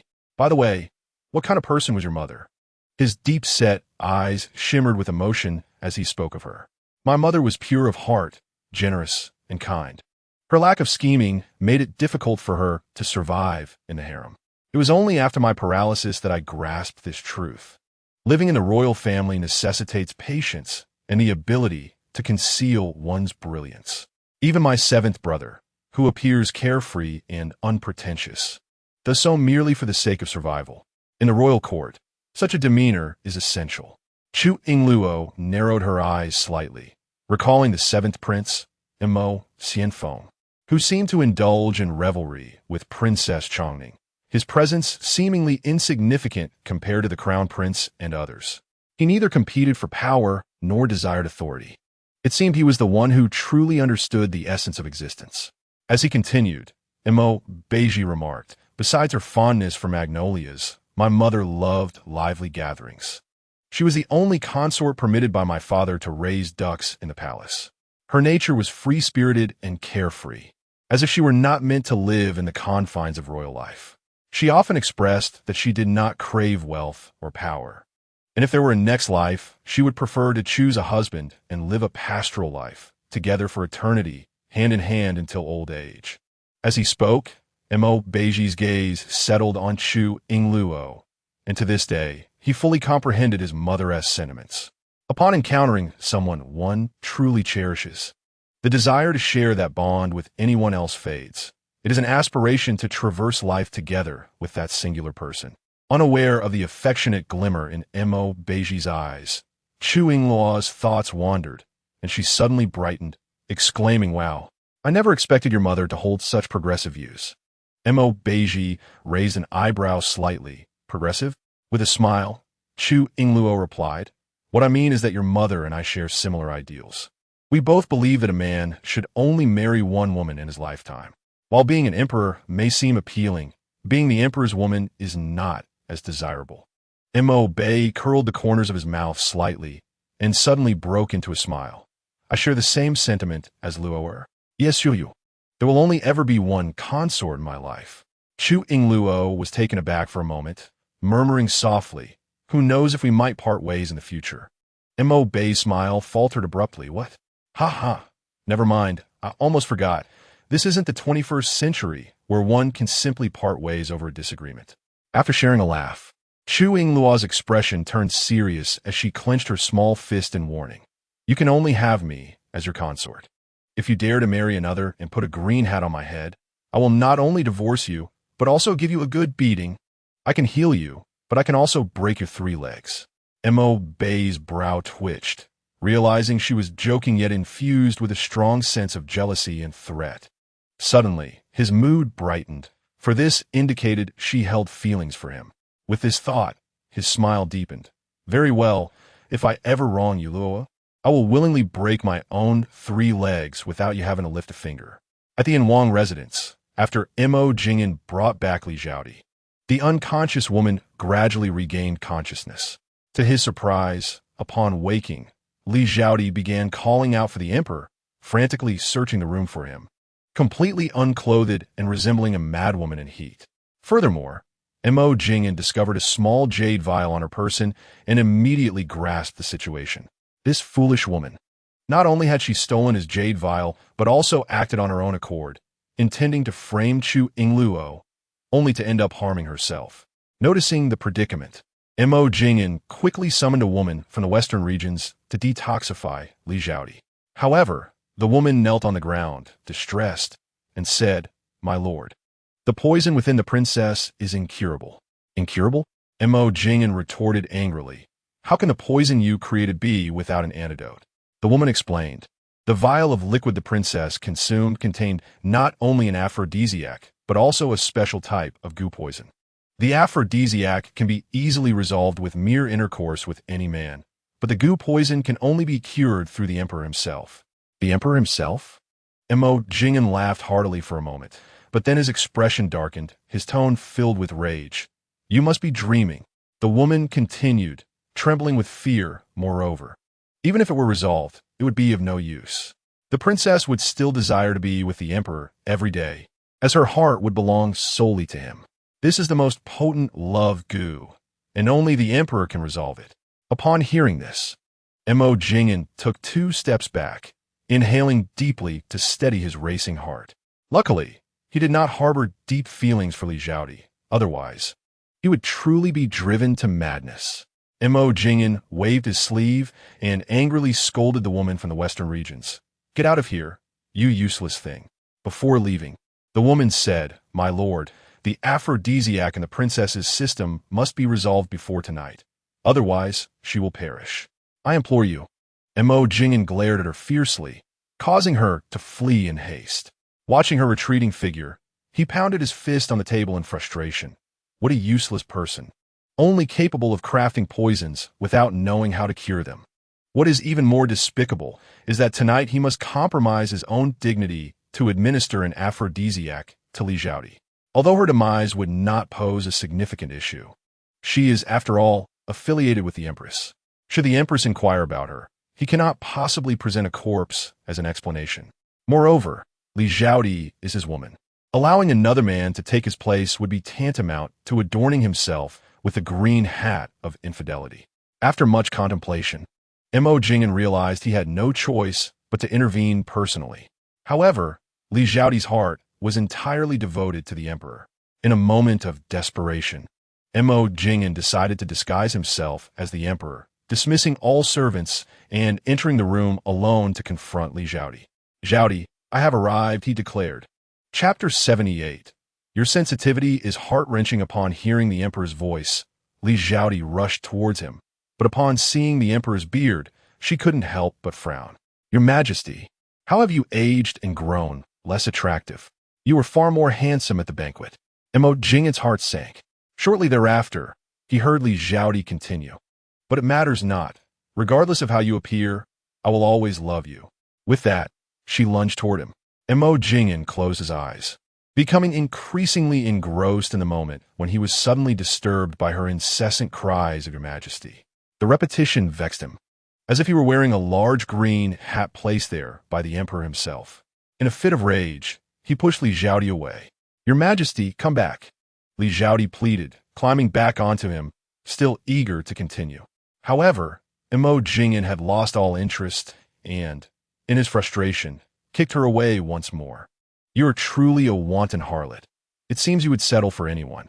With that, he turned and left the room, summoning a servant to impersonate the emperor, tasked with the daily duty of accompanying Li Zhaodi to administer the antidote.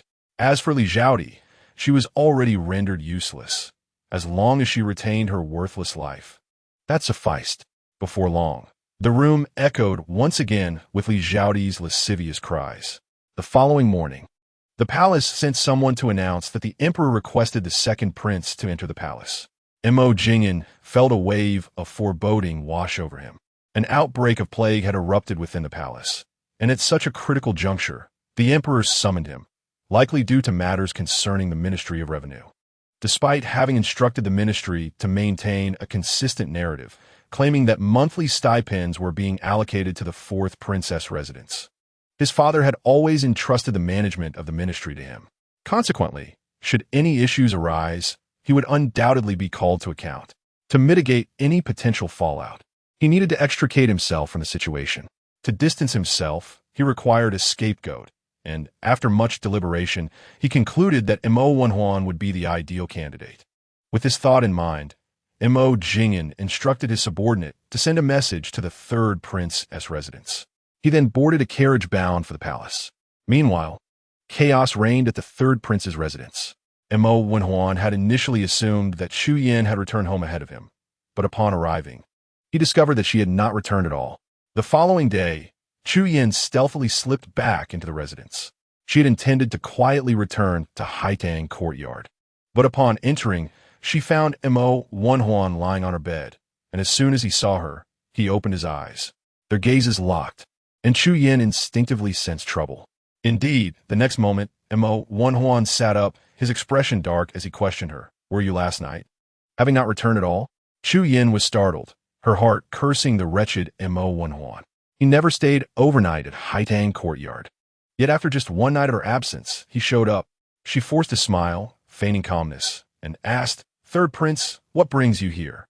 Mo Wenhuan snorted, his voice icy as he questioned, "This is my residence, and you are my woman.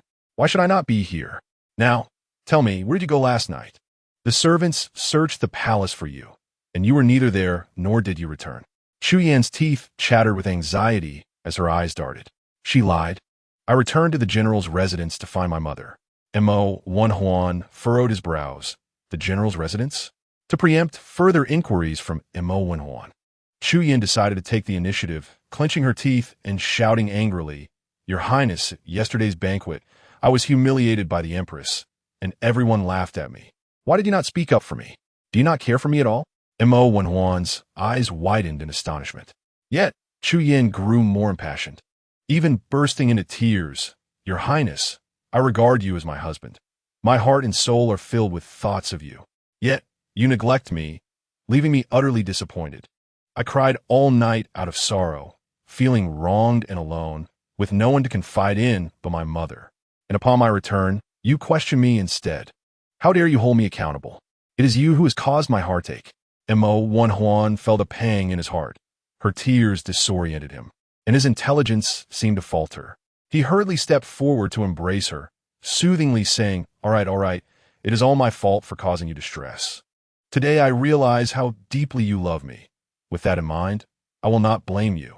Chu Yin playfully retorted, Humph. Your Highness had no right to blame me in the first place. Just as Mo Wenhuan was about to comfort her further, a servant entered to announce that the emperor summoned him to the palace. Mo Wenhuan was taken aback and anxiously asked, with the plague rampant in the palace, why would they summon me now? Reluctant to go for fear of catching the illness, Chu Yin urged, Your Highness, this is a matter of importance. You must go see the emperor. I do not need you by my side. As long as you hold me in your heart, I will be content. As she spoke, tears glistened in her eyes, presenting a pitiable sight. Mo Wenhuan felt a stirring in his heart and replied with tenderness, Yinner, you are so understanding it pains me. Rest well, I shall return shortly. Chu Yin nodded, fully aware of her role. Once Mo Wenhuan departed, she sighed in relief. Recalling the wildness of the previous night with the stranger, her cheeks flushed and her spirits soared like the vibrant spring of April. However, this was not the time for triumph. She needed to hurry to the general's residence to align her story with her mother. Meanwhile, in the emperor's study, Mo Jingyan knelt on the floor, enduring the emperor's reprimand. Prince Sin, how have you managed the Ministry of Revenue? Why has the fourth prince's stipend been cut off? The emperor cast a pile of evidence before him, startling Mo Jingyan, whose eyes filled with confusion and panic. He had not anticipated the officials of the Ministry of Revenue to be so careless. They had failed to record the name of the fourth prince in the expenditures concerning his salary, despite his admonitions to the ministry the previous night. That incompetent group had still faltered in their duties. Striving to regain his composure, Mo Jingyan exclaimed, Father, please calm your anger. I truly had no knowledge of this matter. It is audacious of the ministry to privately cut off the fourth prince's salary and embezzle the funds. I shall ensure that the officials are duly punished and provide an explanation for the fourth prince. The emperor snorted coldly. There is no need for you to administer punishment. The officials have already confessed. They were instructed not to disburse the fourth prince's salary. The ministry is under your jurisdiction, Wang'an. What further excuses do you have? Fury clenched Mo Jingyan's fists as he realized that those scoundrels had readily confessed. However, from the emperor's tone, it seemed the Minister of Revenue had not revealed his name, indicating there was still hope. He raised his tearful gaze and said, Father, I am wronged. I have never instructed the ministry to cut off the fourth prince's salary. Seeing him stubbornly deny the truth, the emperor's anger flared. Then tell me, who orchestrated this affair? Mo Jingyan picked up the ledger from the ground, scanning it swiftly. As he read, he declared, Father, whoever has received an excessive salary is the one responsible. Moments later, a spark of excitement lit his eyes. Father, I have found it. Look, it is the third prince. Just as Mo Jingyan accused him, Mo Wenhuan had arrived at the door of the study. Father, the third prince receives a salary greater than others every month. It appears he has instructed the officials to embezzle the fourth prince's funds. Incensed, Mo Wenhuan burst through the door. Mo Jingyan, you are speaking nonsense. Chapter 79. Are you two plotting rebellion? Upon seeing Mo Wenhuan enter, Mo Jingyan's eyes gleamed with malice, and he retorted sarcastically. What business do you have interrupting my conversation with Father? Is it that you're incensed at being exposed? Furious, Mo Wenhuan advanced, pointing at him and shouting, Mo Jingyan, you utter unfounded slander. When have I ever embezzled the fourth prince's funds? Do not falsely accuse me. Mo Jingyan furrowed his brow and questioned, I am your elder brother. Yet you address me so disrespectfully. Not only do you call me by my name, but you also spew foul language before Father. Do you truly disregard your elder brother and exhibit such arrogance? Are you next to show disrespect to father? At this, the emperor's voice thundered, impudent. Immediately, Mo Jing'an ceased his retort. Mo Wenhuan trembled in fear, kneeling to the ground. Realizing the emperor's wrath, he recognized that he had fallen into Mo Jing'an's trap. He should not have acted impulsively. Now, he had lost all the goodwill he had built up with the emperor. Anger surged within him as he shot a fierce glare at Mo Jing'an. The emperor's expression darkened, his gaze sharp and cold. You two, bickering before me. What sort of decorum is this? Do you wish to incite rebellion? I would not dare, father. Please do not be angry. I was merely provoked upon hearing myself falsely accused by my second brother. I spoke out of turn, and I acknowledge my fault. I shall not do so again. Mo Wenhuan pleaded, bowing his head to the ground. Mo Jing'an retorted, both testimonial and material evidence are at hand. When have I ever slandered you? The officials from the Ministry of Revenue have already confessed. Someone has secretly instructed them to withhold the fourth prince's salary, conveniently coinciding with the fact that your monthly stipend surpasses that of others. What do you have to say for yourself? Mo Wenhuan lifted his head, glaring intently at him. Where is the evidence? I do not believe it. Mo Jing'an tossed the ledger he held towards him, snorting, see for yourself. Mo Wenhuan hastily accepted the ledger and began to peruse it. Indeed, the line detailing his monthly salary was greater than that of others, even exceeding that of the crown prince and Mo Jing'an. Mo Wenhuan couldn't help but furrow his brows, utterly perplexed by the situation, a cold sweat breaking out on his back. He quickly set the ledger down and looked up at the emperor, pleadingly asserting, Father, it cannot be. This ledger must be erroneous. The amount I receive each month. He paused, momentarily unable to recall the exact sum, as every time the palace distributed salaries, they were directly taken by Lu Xianxian. The emperor, with a stern countenance, inquired, How much do you receive each month? Mo Wenhuan struck the floor in frustration, his face a mask of despair as he explained, Father, I do not know. My monthly salary is entrusted to Lu Xianxian for safekeeping. Yet, I would stake my life that the third prince's residence has never taken a single extra coin. I am wronged. Mo Jing'an interjected mockingly from the side, You, a prince, cannot even keep track of your own salary. Even if entrusted to the third princess, you must have some idea, right? Could it be that you wield no authority in the royal residence, unable to manage even a woman? Mo Wenhuan turned to glare at him, baring his teeth. What do you know? This is merely my affection for my wife. Affection for your wife? Mo Jing'an continued with his biting sarcasm. From my perspective, third brother, you are simply henpecked, unable to speak of it with any semblance of dignity. Do not attempt to evade responsibility. Mo Jing'an interrupted him, then turned to the emperor.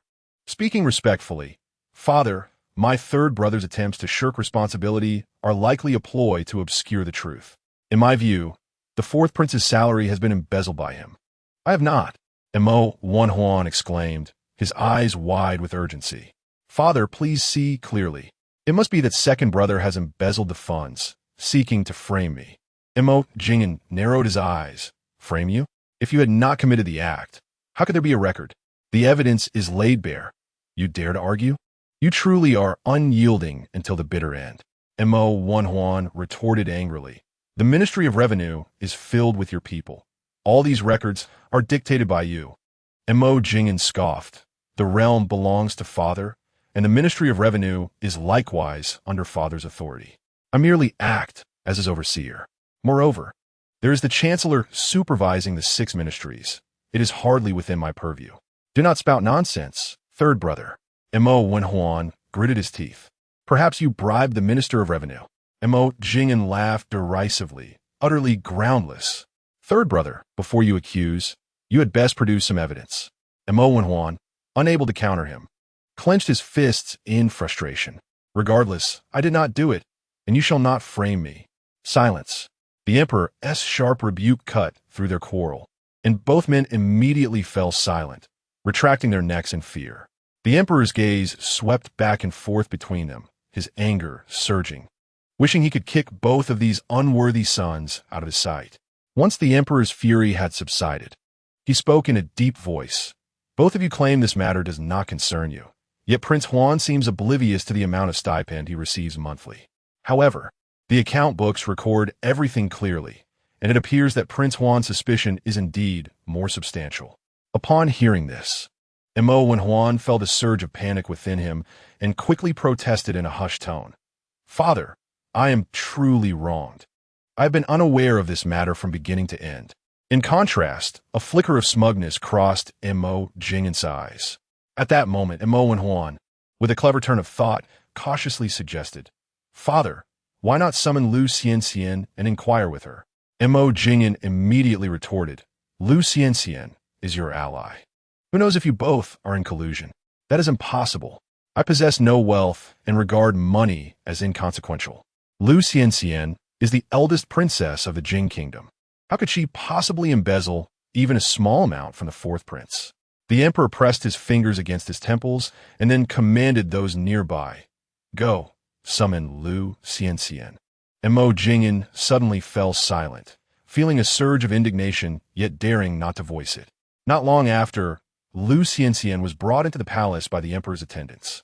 Upon learning that the inquiry pertained to the stipend of the third prince, she brought along all the account books from the royal residence. In the imperial study, the emperor ushered the two aside and personally questioned Lu Xianxian. "Lu Xianxian, the Prince Huan claims that the Ministry of Revenue entrusts you with the management of the monthly stipends. Is that true?" Lu Xianxian glanced at Mo Wenhuan and replied honestly, "Your Majesty, that is indeed the case." The emperor continued, "Then do you know the amount disbursed by the ministry each month?" "Your Majesty, the prince's annual stipend is 10,000 taels of silver, which amounts to 833 taels monthly." The emperor nodded and then handed her the account book from the ministry. "If that is the case, why does the ministry's expenditure exceed what you have stated by a factor of 2? Lu Xianxian took the account book and examined it closely. Soon, she comprehended the situation. It appeared someone had tampered with the ministry's records, altering the third prince's monthly stipend. No wonder Mo Wenhuan wore a mournful expression. He had been framed. "To reply to your Majesty, the third prince's monthly stipend is uniformly disbursed by the ministry. Indeed, 833 taels, not a single coin more. As his wife, I manage the funds each month, meticulously recording every expenditure." As she spoke, Lu Xianxian presented the account book she had brought, continuing, "Your Majesty, this document outlines the expenditures of the third prince's residence over the past 6 months. Every income and expense is meticulously detailed for your Majesty's perusal."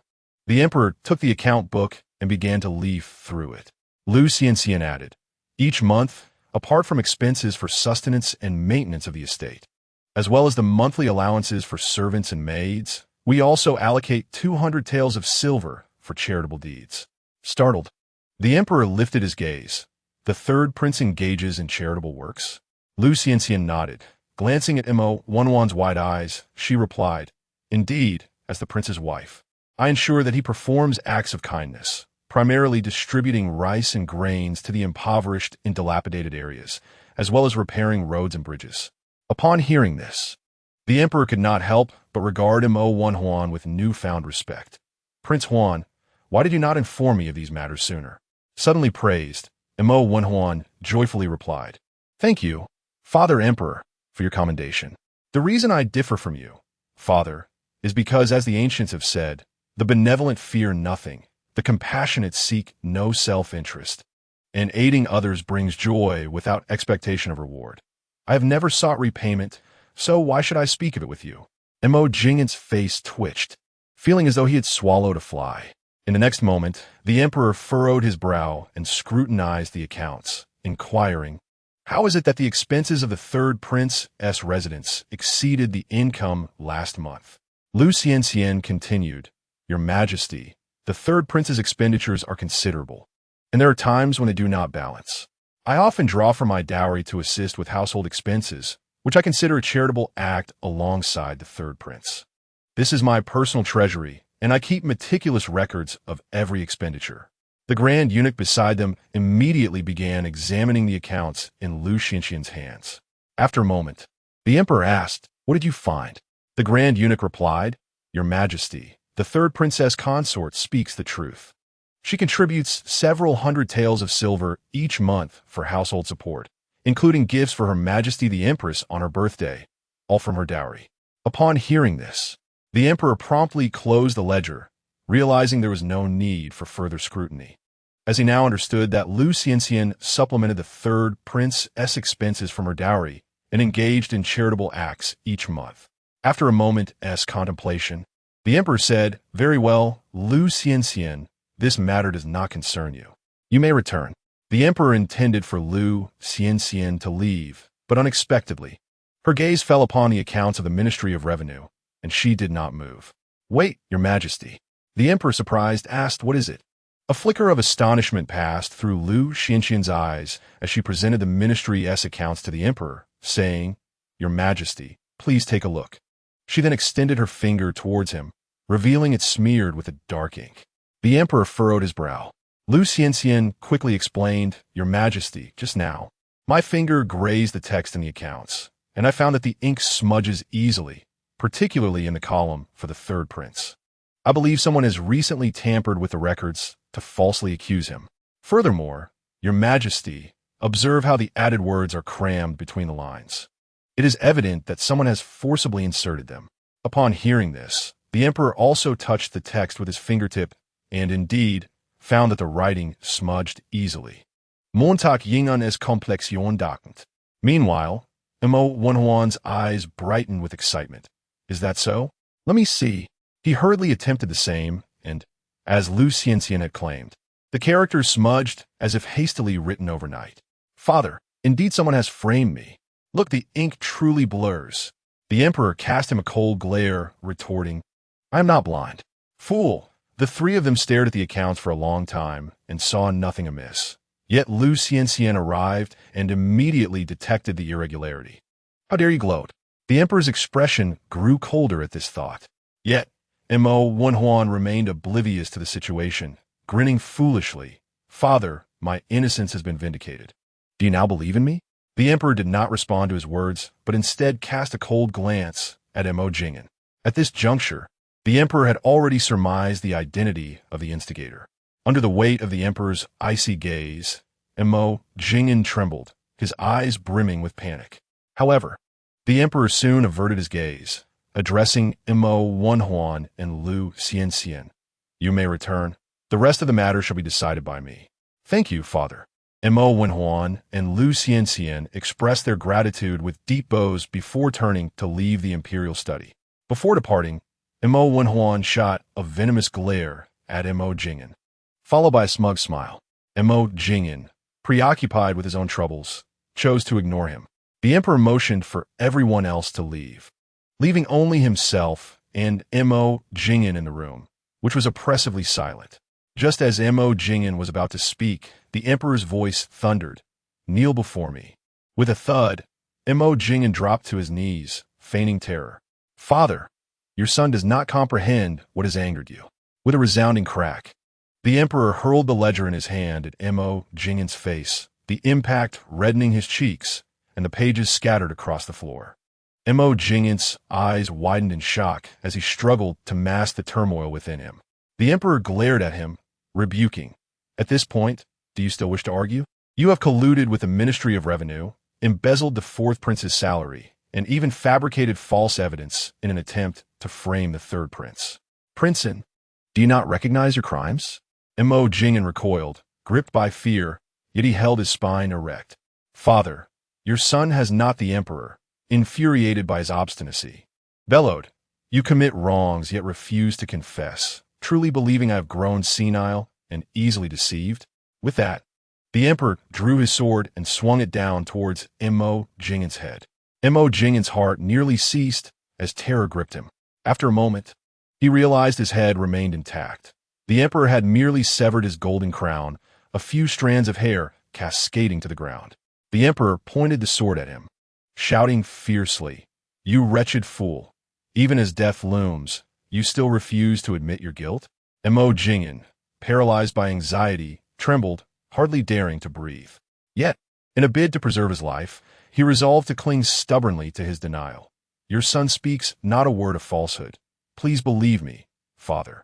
The emperor shook his head in disappointment, his eyes filled with profound disillusionment. You have utterly disappointed me. I shall grant you one final opportunity.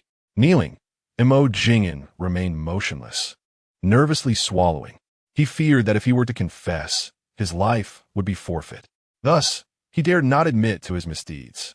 Overcome with emotion, he wept. Your son has done nothing wrong. I am wronged. Upon hearing this, the emperor's eyes narrowed slightly as he observed him, stating, regardless of your admission, the Ministry of Revenue is under your management. Now that a crisis has arisen, you cannot absolve yourself of responsibility. The Minister of Revenue has already been executed by my decree, and as for you, Mo Jing'an swallowed hard, anxiety coursing through him. In the very next moment, the emperor sheathed his sword, a faint smile gracing his lips as he retracted his earlier harsh demeanor. Raising an eyebrow, he remarked, I perceive that you possess the bearing of a sovereign. What? Mo Jing'an was momentarily taken aback. Beads of sweat trickled down his forehead. How could his father declare him to embody the essence of a ruler? This revelation left Mo Jing'an utterly perplexed. Almost immediately, the emperor continued, remember the words you spoke today. A monarch is never in the wrong, and a ruler must never concede fault to anyone. Should you lower your head in supplication, I shall only deem you unworthy. Mo Jing'an's eyes widened in astonishment, a tempest brewing within, yet his heart secretly rejoiced. Unexpectedly, his steadfast denial had garnered his father's approval. Truly, the heart of a monarch is as elusive as a needle in the ocean. He had indeed stumbled upon a fortunate turn of events. However, his elation was short-lived. The emperor suddenly narrowed his eyes and spoke in a grave tone. I am aware of your transgressions. I spare your life solely because you are my son. However, he is also my son. Remember, I permit some discord between you, but wrongdoings must be faced and dishonesty warrants punishment. Do you comprehend my intent? Mo Jing'an swallowed hard, responding with fervor, your son understands. The emperor regarded him coolly. Do you truly understand? Mo Jing'an hastily nodded, his head bobbing earnestly. I truly understand, and I am willing to accept any punishment. The emperor let out a cold laugh and continued, if that is the case, I shall impose upon you the penalty of compensating the fourth prince's salary, in addition to 3 years' forfeiture of your own stipend as punishment. At this, Mo Jing'an's expression stiffened. What? 3 years? The emperor's face darkened. What? Is that too little? No. Mo Jing'an quickly shook his head. I willingly accept the punishment, and I thank my father for his magnanimity. The emperor waved his hand dismissively. Do not be so hasty in your gratitude. I have not finished speaking. Mo Jing'an felt his heart race, beads of sweat trickling down his forehead as he implored, Father, please punish me as you see fit. As long as you grant me the chance to atone, I shall not balk. Seeking an opportunity, is it? Mo Jing'an nodded earnestly, yes. The emperor furrowed his brow, inhaling deeply before continuing. Coincidentally, a sudden epidemic has arisen in the palace, and the Imperial Medical Bureau is at a loss. This matter has caused me great distress. If you can assist in resolving this significant predicament, I shall grant you the opportunity to atone. Otherwise, I shall not spare you. An epidemic? Mo Jing'an's eyes widened in shock. How could he possibly find a solution to a crisis that even the Imperial Medical Bureau could not manage? Meeting the emperor's icy gaze, Mo Jing'an swallowed the words he had intended to voice. Bowing his head and gritting his teeth, he replied, I shall obey. The emperor nodded in satisfaction and then waved him away. You may leave. Upon receiving permission, Mo Jing'an hastily rose to his feet, only to stumble and fall due to his legs being numb from kneeling too long. The emperor turned with a frown, and fearing further ire, Mo Jing'an quickly added, Thank you, Father. Your son takes his leave. With that, he limped out, supporting his numbed legs. The emperor let out a soft huff, watching Mo Jing'an's retreating figure, his gaze profound, before returning to his desk to continue addressing official documents. As soon as Mo Jing'an stepped outside, he took several deep breaths, fear gripping his heart as he patted his chest. The wind blew, revealing his cold sweat. It was truly terrifying. He finally understood the meaning of being with the emperor is akin to being with a tiger. His father's keen eyes and profound thoughts made him a formidable opponent. Fortunately, he had stubbornly refused to confess, thus narrowly escaping disaster. Suddenly, an unguarded laugh escaped him, resembling the honk of a goose. Noticing the surrounding guards casting curious glances in his direction, he promptly quelled his amusement, clearing his throat. Recalling his father's praise of him possessing the demeanor of an emperor, Jingyan glanced at his dragon robe. A proud smile gracing his features as he turned to the guard beside him. Do I truly possess the bearing of an emperor? The guards regarded him in silence. Offering no response, Jingyan huffed, feeling a swell of pride as he tossed his hair back, only to remember that his golden crown had been confiscated by his father, leaving his hair disheveled and his appearance quite shabby. His expression darkened. What are you staring at? A bunch of sycophants. After berating them, he stormed away, his heart bleeding at the thought of his salary being penalized, not to mention the need to compensate for the fourth prince's wages. Tens of thousands of taels of silver, just like that, vanished.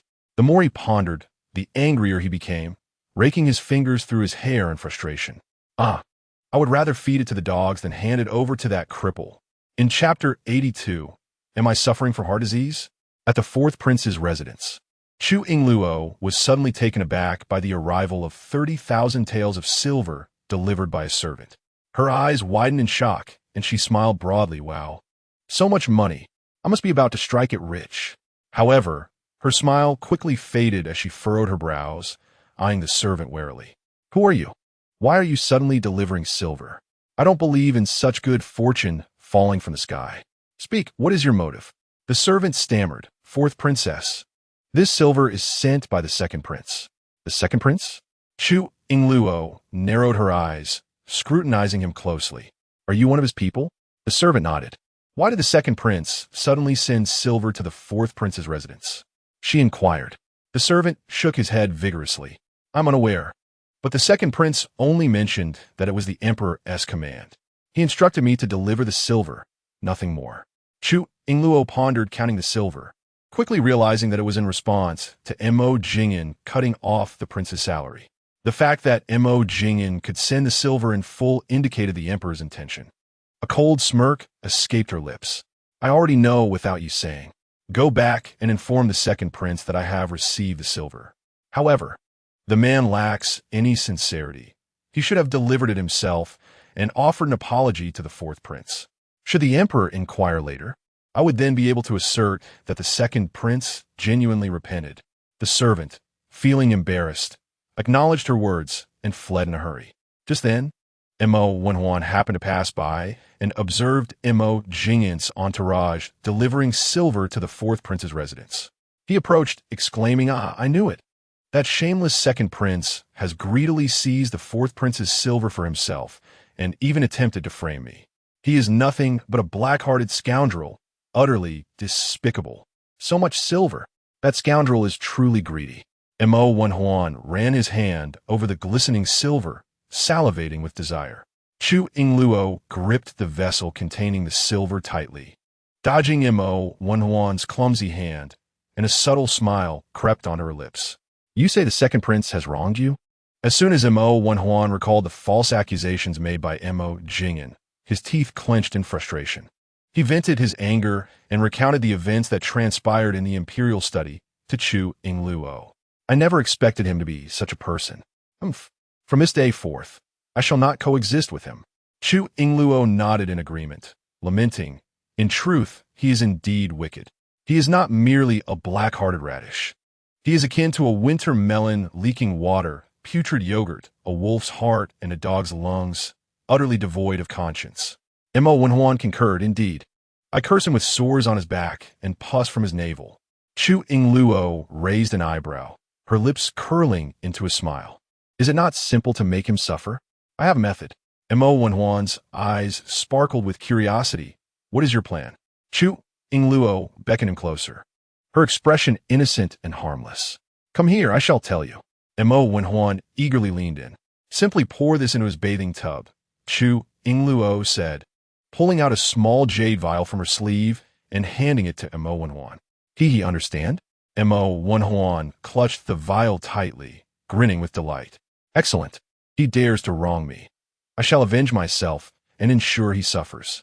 However, Mo Wonhuan furrowed his brow in distress. Now that I am at odds with him, how will I approach him while he bathes? Chu Yingluo raised an eyebrow, a smile blooming at the corners of her lips. That shall depend on your skills, third prince. With that, she cradled the silver and returned to the manor, humming a cheerful tune. Umph. Mo Jingen dares to poison her and embezzle the prince's salary. With old grudges and new grievances combined, she must teach him a lesson. She just wondered if Mo Wenhuan could manage to scatter the contents into Mo Jingen's bathing water. In the courtyard, Chuanha was sweeping when she heard the princess singing and asked with a smile, "Why has the princess so joyful today?" Chu Yingluo glanced at her, silver in hand. "Today, I have struck it rich, of course I am happy." Hearing this, Wu Jiaojiao, who was chopping firewood, rushed over. "Wow, so much silver." Chu Yingluo smiled and tossed a silver ingot to them. "Here, go buy some vegetables. Get whatever you want. Today we feast." "Understood, princess."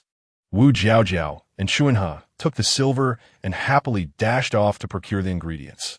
Meanwhile, the fourth prince's residence was abuzz with celebration. While Mo Jingen felt as restless as an ant on a hot pan, his father had entrusted him with managing the epidemic, yet a day had passed without progress. Just then, a subordinate rushed in to report, "Second prince, it is dire. The beloved Yunin in the palace has also contracted the epidemic. The emperor urges you to devise a solution swiftly. It is imperative to cure her." Mo Jingen turned, his expression tense as he asked, "What did the court physicians say?" "Half of the personnel at the Imperial Medical Institute have succumbed to the plague. Some have perished, while others are under quarantine. The institute is now severely understaffed and lacks any viable solutions. Noblewoman Yun lies on her bed, nearing death." Upon hearing this, Mo Jingen erupts in a furious tirade. "Incompetent doctors, nothing but charlatans." With a sweeping motion, he sends all the cups and dishes on the table crashing to the floor, shattering them into pieces. If the Imperial Medical Institute cannot cure anyone, what can this prince possibly do? Is my father intent on driving me to my doom? As the words leave his lips, he finds himself breathless, his throat constricting, and he gasps for air. His subordinate, alarmed, rushes to support him. "Your Highness, are you all right?" After a few labored breaths, Mo Jingen finally regains his composure, clutching his chest and murmuring anxiously, "Why do I feel as though, after being frightened by my father, my heart is now out of rhythm? Surely I cannot be afflicted with a heart ailment?" Chapter 83. Knowledge of the world without leaving one's abode as night falls. Chu Yingluo and Mo Beizhi are in their room, enjoying a hot pot. The small pot on the stove bubbles merrily, filling the air with steam. Since the prince is still recuperating and cannot consume spicy food, Chu Yingluo has thoughtfully prepared a yin-yang pot, one side filled with clear broth and the other with a spicy beef tallow concoction. Observing her sweat profusely as she eats, Mo Beizhi slowly raises his arm, attempting to wipe her brow with a handkerchief, but finds himself unable to rise, and thus reluctantly offers the cloth to her. "Quickly, wipe yourself." Chu Yingluo takes the handkerchief, but instead of wiping her sweat, she uses it to dab her mouth.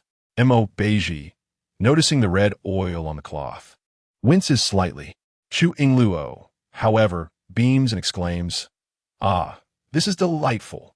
It tastes just like our Sichuan hot pot. Let's have some more spicy beef. Perfect."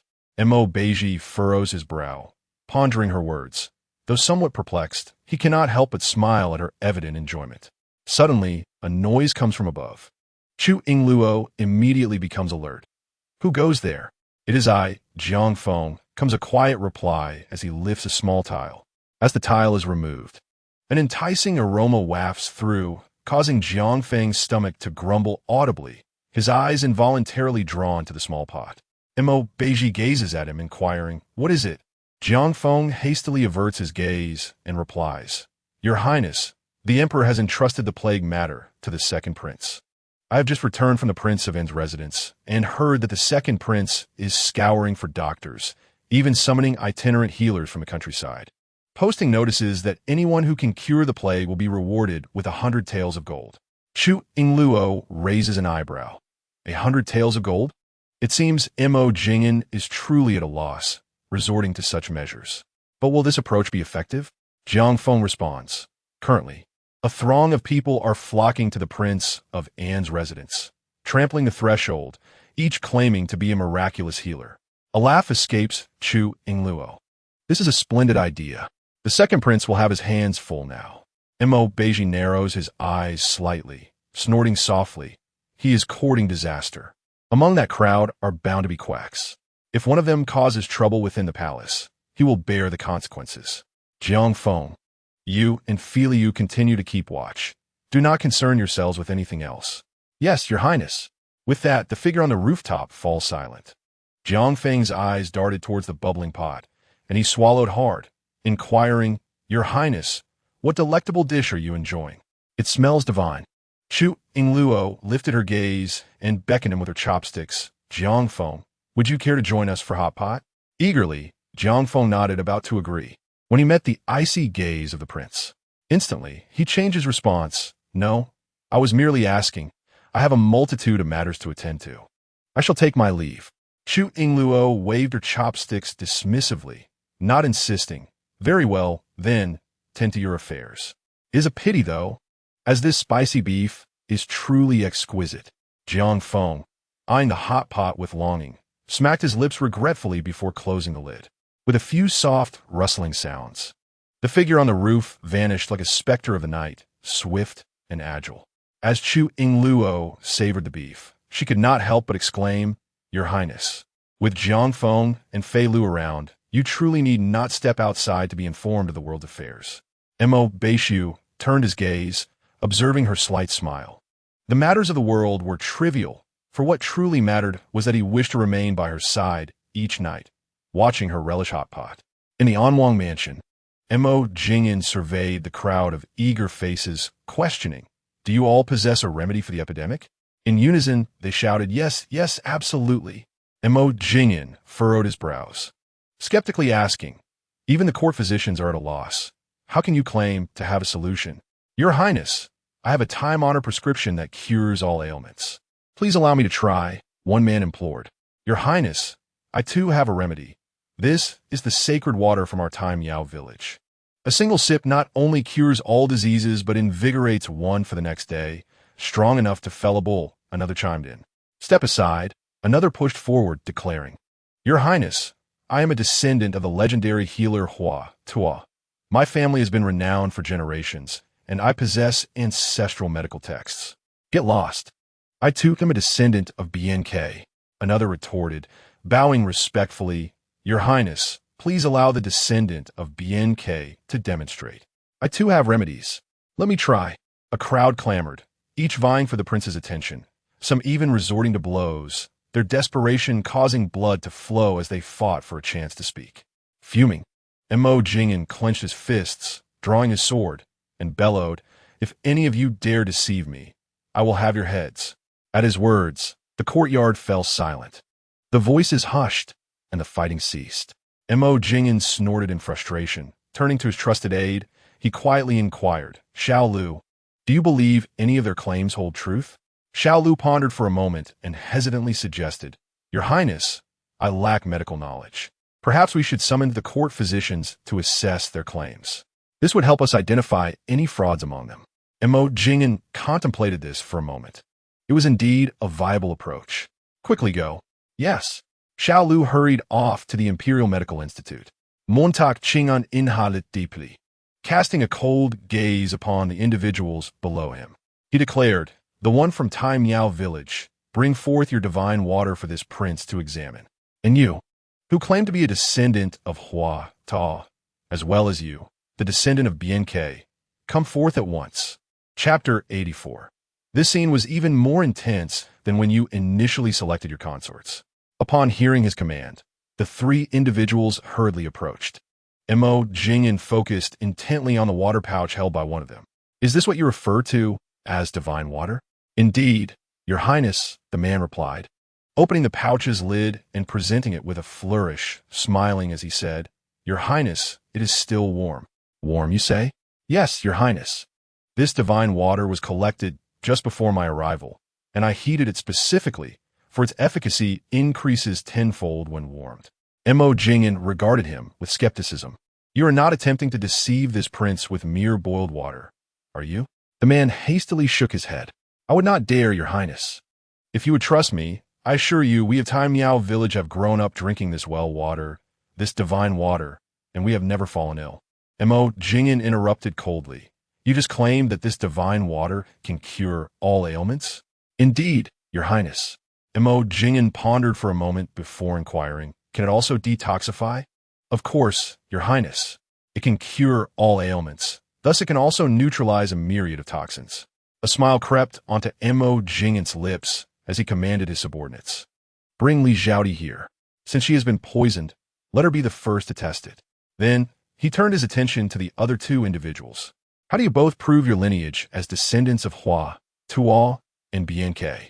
The man claiming to be Hua Tuo's descendant replied, Your Highness, I possess ancestral medical texts. Mo Jingyan narrowed his eyes, contemplating what all left behind medical texts. I was unaware. The man hesitated for a moment before retrieving a weathered medical book from his bosom. This is an ancestral heirloom, the only one of its kind in the world. Thus Your Highness is not acquainted with it. Mo Jingyan accepted the book and leisurely perused it while seated. However, after some time, he realized he could not decipher a single word. The text appeared as inscrutable as celestial scripture. He decided it best to await the palace physician's assessment. Setting down the teacup, he turned to the other individual, inquiring, And you? He possesses medical texts. What do you have? The man claiming to be Bianke's descendant raised his head and said, Your Highness, my surname is Bien, and my given name is Bien Dan. Mo Jingyan erupted with laughter, spitting tea across the man's face. He then raised his foot and kicked him, sending the man sprawling to the ground, crying out in pain. Mo Jingyan stood, gritting his teeth as he shouted, Do you take me for a fool? Just because your surname is Bien? You claim to be a descendant of Bianke?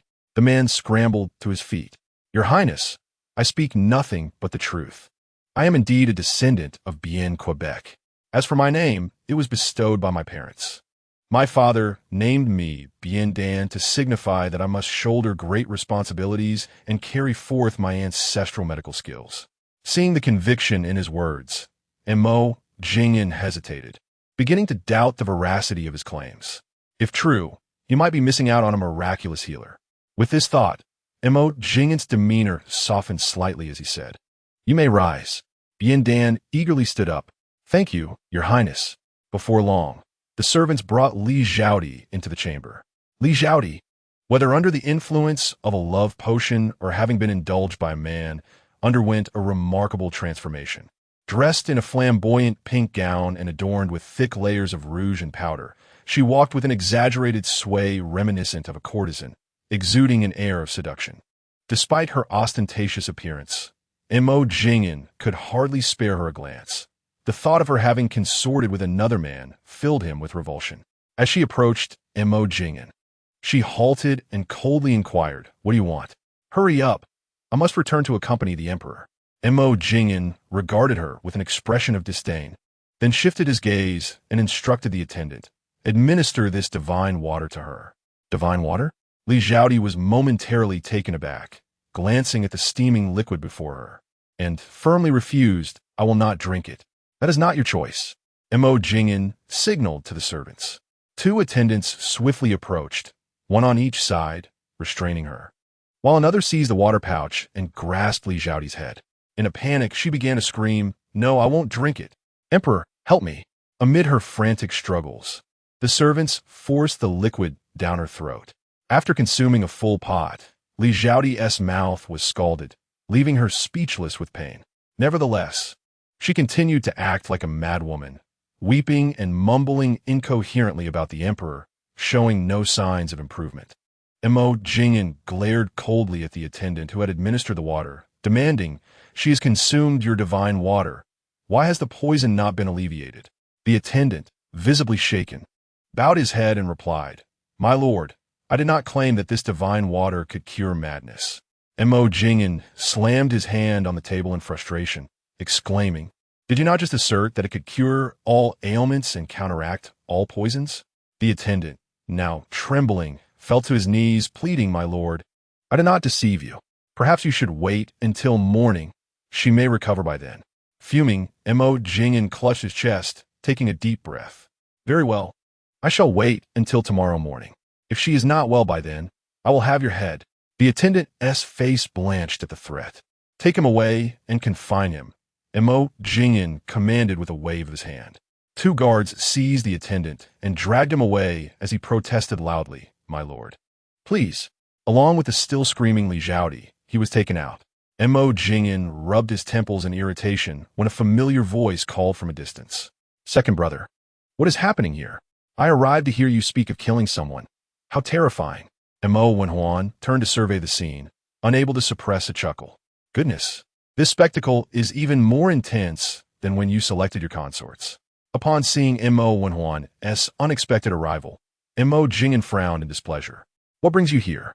He was already overwhelmed and did not wish to see Mo Wenhuan, who might simply be there to mock him.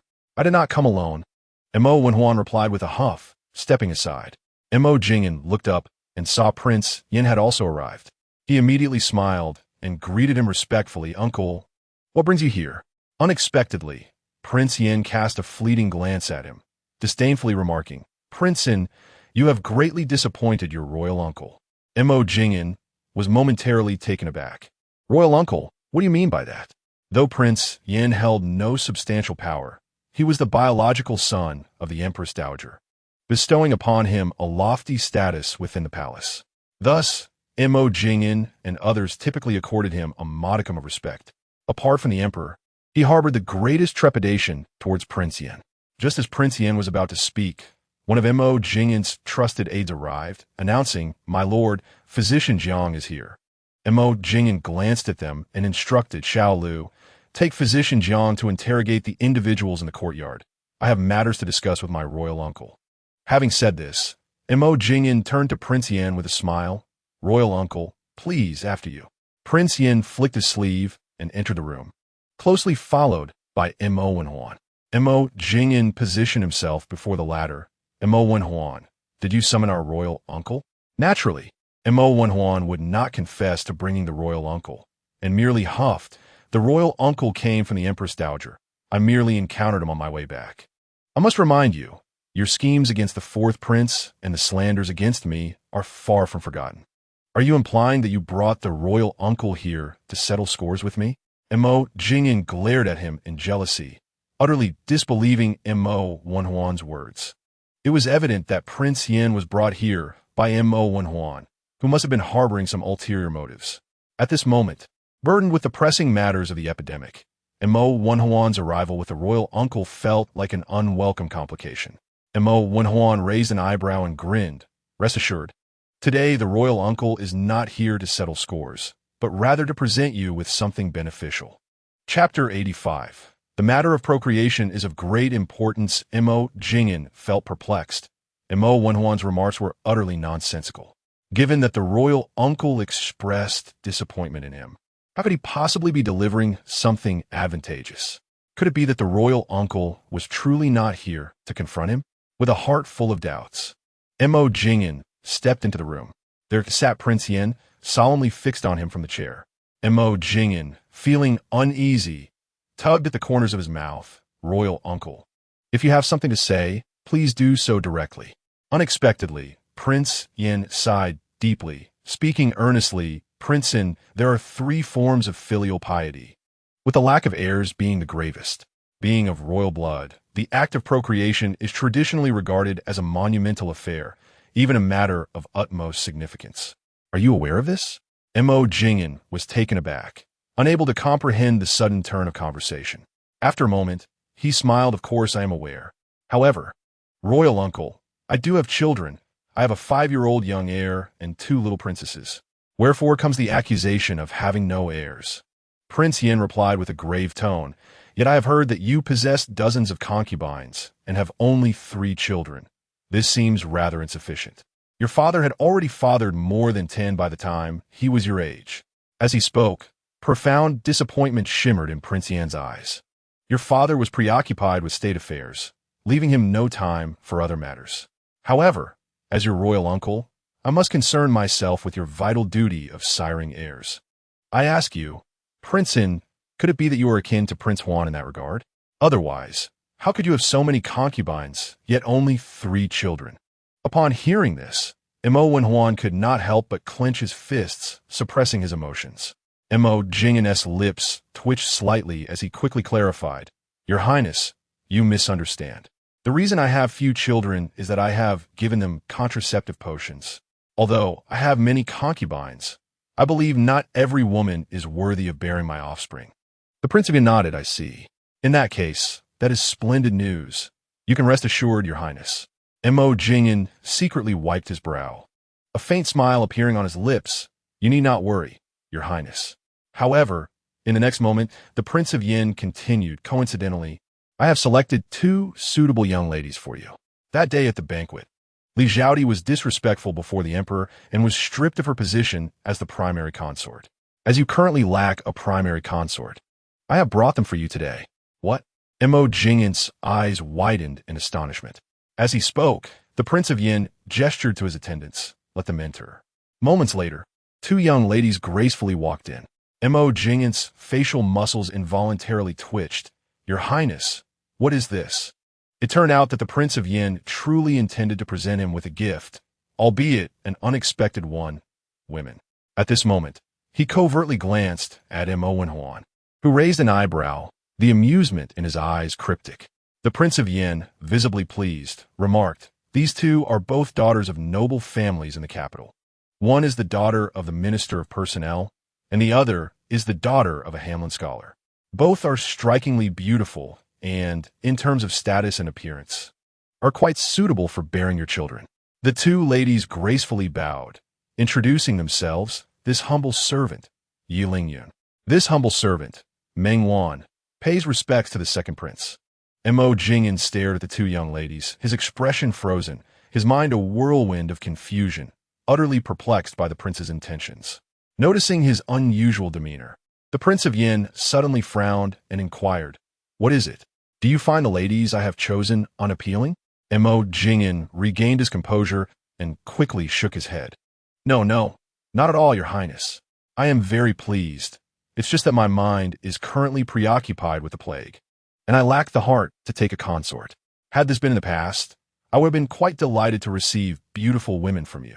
Upon hearing this, the Prince of Yin laughed heartily. That is good. Accept both of them. Whichever you prefer, designate her as your primary consort, and the other as a secondary consort. Mo Jingyin paused for a moment, resigned, and clasped his hands in gratitude. Thank you, Your Highness. After delivering the ladies, the Prince of Yin stood up, adjusted his robe, and prepared to leave. Well then, I have delivered the guests.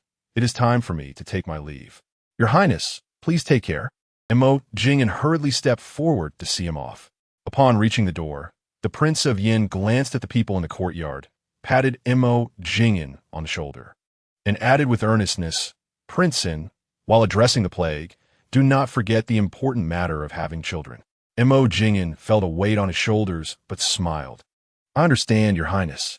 With that, the Prince of Yin waved his sleeves and departed. Mo Wenhuan followed closely behind and, as he left, did not forget to pat Mo Jingyin's shoulder, whispering, You have struck a lucky deal, 2 beauties, one dignified and graceful, the other lively and charming. Mo Jingyin snorted coldly. Shrugging off his hand, Mo Wenhuan remained unperturbed, cheerfully trailing behind Prince Yin. Upon reaching the estate's entrance, he assisted the prince into his carriage, not forgetting to flatter him. Your Highness, today must have been quite a journey for you. Prince Yin waved his hand and chuckled. Oh, it was no trouble at all. It's my duty as your uncle. I sincerely hope that you 2 brothers can reconcile. Mo Wenhuan grinned broadly. Of course, my second elder brother is rather stubborn, and I have long sought a way to mend our relationship. Thus, I thought to indulge him by sending a concubine. However, I doubt he will accept the woman I provided. Thankfully, your words carry weight.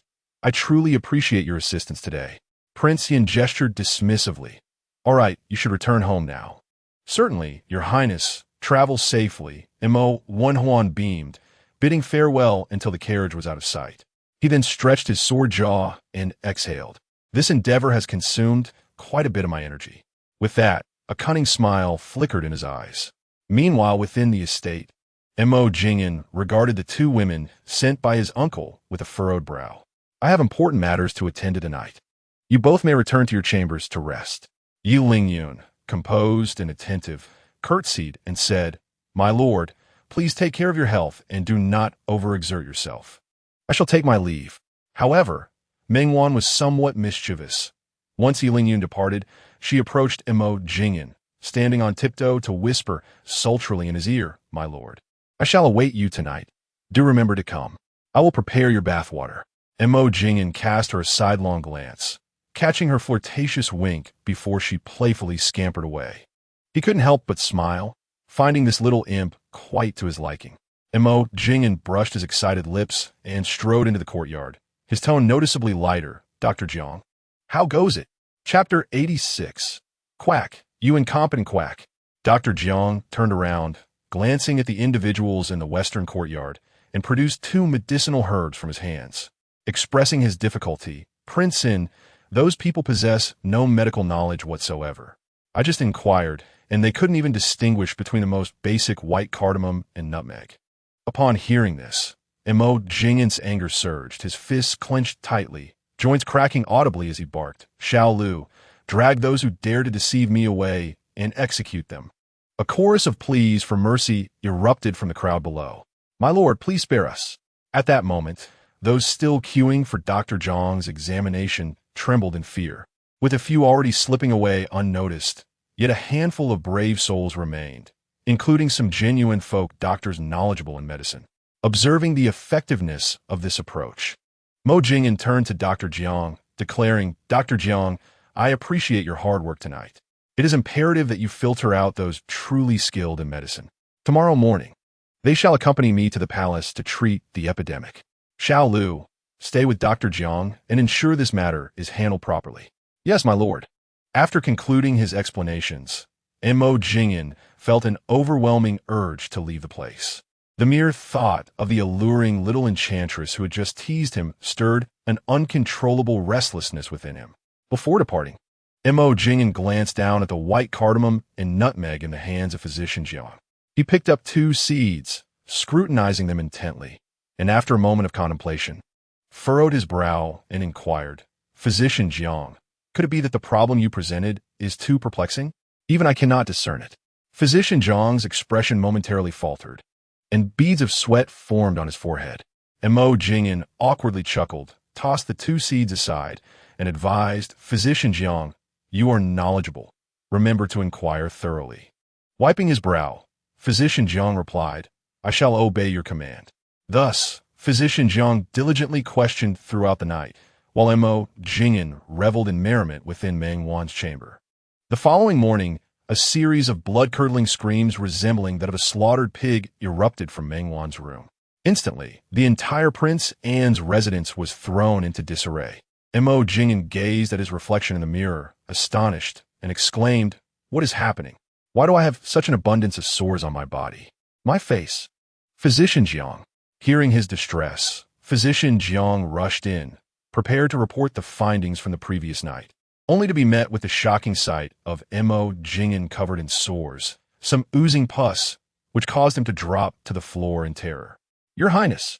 Fuming, Mo Jingyan stepped forward and lifted Physician Jiang by the collar, demanding, Physician Jiang, quickly assess my condition. Yes, of course. Physician Jiang scrambled to his feet and began to check Mo Jingyan's pulse. After a lengthy examination, however, he could not deduce the cause of Mo Jingyan's affliction. Mo Jingyan shouted, Speak, what on earth is this? Physician Jiang furrowed his brow, unable to contain his concern. Your Highness, my knowledge is limited. I truly cannot ascertain what illness you have contracted. Even chickenpox and hives do not resemble this. Enraged, Mo Jingyan shoved him aside, exclaiming, You are a quack, a charlatan. Kneeling on the ground, Physician Jiang implored, Your Highness, please do not be hasty. Allow me to finish. The appearance of sores typically results from bodily infection, compounded by your high body heat, leading to this condition. Think carefully. Did you consume anything unusual last night? Or come into contact with something unclean? I ate nothing. I merely spent the night with her. Mo Jing'an pointed at Meng Wan, questioning, could she also be something unclean? At that moment, the instigator, Meng Wan, lay innocently curled up in bed, covered by a blanket, trembling all over, her face a picture of fear and confusion. Indeed, the prince had been perfectly fine last night. Now, abruptly, he had transformed into this state. Physician Jiang shook his head slightly, then fell deep into thought. Meanwhile, Mo Jing'an was in a frenzy, as sores had erupted not only on his face, but also over his entire body, even on the soles of his feet. The incessant itch drove him to the brink of madness, prompting him to scratch uncontrollably. Physician Jiang hurriedly interjected, "Do not scratch, Your Highness. The more you do, the more pus will flow." Mo Jing'an, exasperated, retorted, "What do you propose I do, you inept physician, if I'm not a scratch? Do you wish for me to endure this torment indefinitely?" Dr. Jiang hastily offered words of comfort, saying, "Your Highness, allow me to prescribe some ointment to alleviate the itching. As for these boils, though they may appear alarming, they are not a grave affliction. A dose of Huanglian Jidu decoction should help to dispel the heat within you. I trust you shall recover in a few days." Mo Jing'an widened his eyes in disbelief and shouted through gritted teeth, "Not a grave affliction? My entire body is covered in boils. Pray tell, what constitutes a serious illness?" Dr. Zhang's throat constricted at the outburst. Mo Jing'an continued to clench his teeth, exclaiming, "A few days, you say? Does it mean I must forego seeing anyone today?" Dr. Jiang swallowed nervously and replied, "Your Highness, I understand your discomfort, but these boils may take time to heal. You must bear with it." "Bear with it? What nonsense!" Mo Jing'an tightened his fists, taking a deep breath. He pondered deeply, unable to discern where things had gone awry. Everything had been perfectly fine before his encounter with Meng Wan. After a single night's rest beside her, he awoke to this ghastly condition, leading him to suspect that she might be the source of his plight. Turning to Meng Wan, he approached her slowly. She looked up, fear evident in her eyes. "Your Highness." Mo Jing'an narrowed his gaze and suddenly inquired, "Could it be that you are ill?" Meng Wan was taken aback, then quietly replied, "Your Highness, I am not unwell." Mo Jing'an, however, scoffed, "Get out. I do not wish to see you again." Meng Wan, eager to comply, hastily climbed off the bed, donned her shoes, and fled. After her departure, she made her way to the third prince's residence to seek out Mo Wan. Upon seeing him, she approached with a quickened step, exclaiming, "Third prince, the task has been accomplished." Mo Wan's face broke into a grin at the thought of the second prince's frantic state, and he promptly handed her a golden bracelet, saying, "I knew I had not misjudged you." Overjoyed, Meng Wan took the bracelet, biting it lightly to confirm its authenticity, her smile widening as she exclaimed, "Thank you, third prince. Thank you." Mo Wan cleared his throat and, rummaging through his sleeve, produced a pair of gold earrings, cautioning, "Do not be too greedy. These two items, combined with the treasure I previously bestowed upon you, hold considerable value. Remember, this matter must remain secret from a second prince." Meng Wan quickly accepted the earrings, replying, "Thank you, third prince. I promise I will not let the second prince know." "Very well, off you go," he said, as she joyfully departed with her spoils. In truth, Meng Wan was not the daughter of a scholar from the Hamlin Academy, but merely a courtesan he had casually selected from a brothel. Mo Wan raised an eyebrow in satisfaction with the task accomplished. He thought to share the good news with Chu Yingluo. Chuckling with glee, he rubbed his hands together and strode confidently toward the fourth prince's residence. Upon entering the fourth prince's abode, he was immediately struck by a pungent, acrid odor that he had never encountered before, prompting him to wrinkle his nose in distaste. Scanning the surroundings, he soon discovered that the odor emanated from Wu Jiao, who was wielding a large bucket, spraying its noxious contents throughout the courtyard. Mo Wan immediately stepped forward, pinching his nose while scolding, "What are you doing, you reckless girl? Are you trying to poison me?" Upon hearing his voice, Wu Jiao quickly turned around, inadvertently directing the spray of water from the flower sprayer right at Mo Wan, drenching him entirely. Mo Wenhuan jumped in anger, exclaiming, "You little wretch, is this intentional?" Wu Jiaojiao hastily redirected the sprayer and performed a curtsy, explaining, "Third prince, my lady the princess, has instructed that due to the outbreak of plague outside, we must disinfect the premises daily. This is not poison, it is a disinfectant." She also mentioned that anyone entering the fourth prince's residence must be disinfected. With that, Wu Jiaojiao aimed the sprayer at Mo Wenhuan once more, circling around him as she thoroughly disinfected him. Drenched and furious, Mo Wenhuan shouted, "You insolent girl, you are courting death. Just wait. If I don't teach you a lesson today, then I shall not be called Apu. I will not spare you."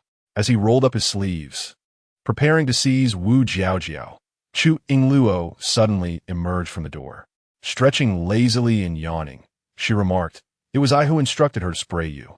Upon seeing Chu Yingluo, Mo Wenhuan quickly lowered his sleeves, forcing a smile.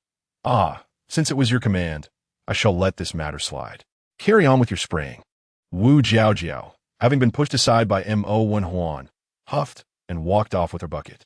Mo Wenhuan shot her a glare, thinking her quite infuriating, but soon masked his expression, turning to Chu Yingluo with a silly grin. "You're up quite early. Did you sleep with fourth brother last night?" Chu Yingluo turned back to close the door, casting him a disinterested glance, and asked, "Third prince, what brings you to the fourth prince's residence so early?" The thought of Mo Jingyan made Mo Wenhuan beam with delight. After glancing around, he leaned closer to Chu Yingluo and whispered about Mo Jingyan's affairs. Chu Yingluo raised an eyebrow. "You are quite clever, knowing how to curry favor. Mo Jingyan is a lecher, enamored first with wealth and then with women." "I am well aware of this," Mo Wenhuan added. "Oh, by the way, I have spent quite a bit of silver to win over that courtesan." Chu Yingluo narrowed her eyes suspiciously. "Didn't you say you were out of silver? That you had used your private funds for medical expenses?" Montak Vinhuan chuckled, a hint of pride in his eyes. "Without silver, I still possess treasures. Besides, a starving camel is larger than a horse. Even if I am poor, my estate is still of great worth. The fourth brother cannot compare. I still have plenty of jewels and ornaments." Suddenly, Chu Yingluo interrupted, "By the way, third prince, you need to settle next month's medical expenses. If you cannot provide silver, you may send some of your treasures over." Mo Wenhuan was momentarily taken aback, blinking in surprise, but Chu Yingluo, "Didn't we agree not to discuss financial matters? Moreover, I gave you so much last time. The silver from last time was for this month's medical expenses. Whether or not you wish to treat yourself is up to you." With that, Chu Yingluo turned and walked into the room, the door slamming shut with a resounding thud, effectively cutting off Mo Wenhuan's disgruntled voice from the outside. Gritted his teeth, torn between reprimanding and holding back, finally muttering under his breath, "Chu Yingluo, you are exceedingly greedy." With that, he turned away in a fit of exasperation, regretting ever mentioning his wealth to her. Now, he would lose a few treasures. Upon hearing his footsteps fade, a faint smile crept onto Chu Yingluo's lips. She then approached the bed of, "My lord, it is time to rise. The sun is already high." Lay in bed, having been awakened by the commotion outside. Glancing at the hazy sky, he inquired, "Luer, how fares the plague outside?" Chu Yingluo paused momentarily, her gaze drifting to the gloomy weather. Pressing her lips together, she replied, "Aside from within the palace, the plague has spread beyond its walls. The common folk are wailing in despair, yet our fourth prince's residence remains safe." In the court, the emperor was in a furious rage. "I commanded you to address the plague, and yet, how long has it been? The entire Imperial Medical Institute cannot cure a single epidemic. You incompetent quacks, do you think I sustain you merely to consume idle meals? Your Majesty, please quell your anger." The courtiers knelt in unison, and among them were the members of the Imperial Medical Institute and several officials, all at a loss for solutions. Is there naught but this to say? As the emperor's words fell, silence enveloped the hall. He glared at the assembly, seeing only a sea of bowed heads. Witnessing this, the emperor's fury intensified. The plague had lingered for far too long, and the Imperial Medical Institute had yet to devise a plan, delivering daily reports of the rising death toll. At this rate, all within the palace would perish. In a fit of rage, the emperor bellowed, "A pack of worthless fools. Should you fail to find a solution, I shall ensure the entire Imperial Medical Institute accompanies you to the grave." The courtiers trembled in fear. "Your Majesty, please calm your wrath. Silence. I wish to hear no more from you." The emperor sat upon the dragon throne, his chest heaving with anger, which triggered a throat ailment, causing him to cough violently. The chief eunuch hurriedly offered a cup of water, anxiously saying, "Your Majesty, please drink to soothe your throat." At that moment, the emperor had no mind for water. With a wave of his hand, he overturned the cup, spilling water across the floor, prompting the eunuch to hastily kneel. Just then, someone entered to report, "Your Majesty, the second prince has brought a physician into the palace, claiming to have a remedy for the plague." What? Upon hearing this, the emperor sprang to his feet, excitement coursing through him. "Quickly, lead them to Lady Yun. They must attend to her illness first." "Yes, Your Majesty." The messenger hurriedly exited. The emperor slumped back onto the dragon throne, feeling a wave of relief wash over him, his face reflecting contentment. "I did not expect the second prince to possess a solution." A chorus of sycophants began to flatter. "Indeed, the second prince is resourceful. The emperor can now rest easy." The emperor cast a cold glance at them. "Rest easy? With this band of incompetents, I shall never find peace." Chapter 88. The dreadful news there. Mo Jingyan escorted the two folk doctors selected the previous night to the Xiuhua Palace, where the noblewoman Yun resided. After a careful examination by imperial physician Jiang, it was revealed that these two men not only distinguished the medicinal herbs, but also possessed knowledge of the four diagnostic methods: observation, listening, inquiry, and palpation.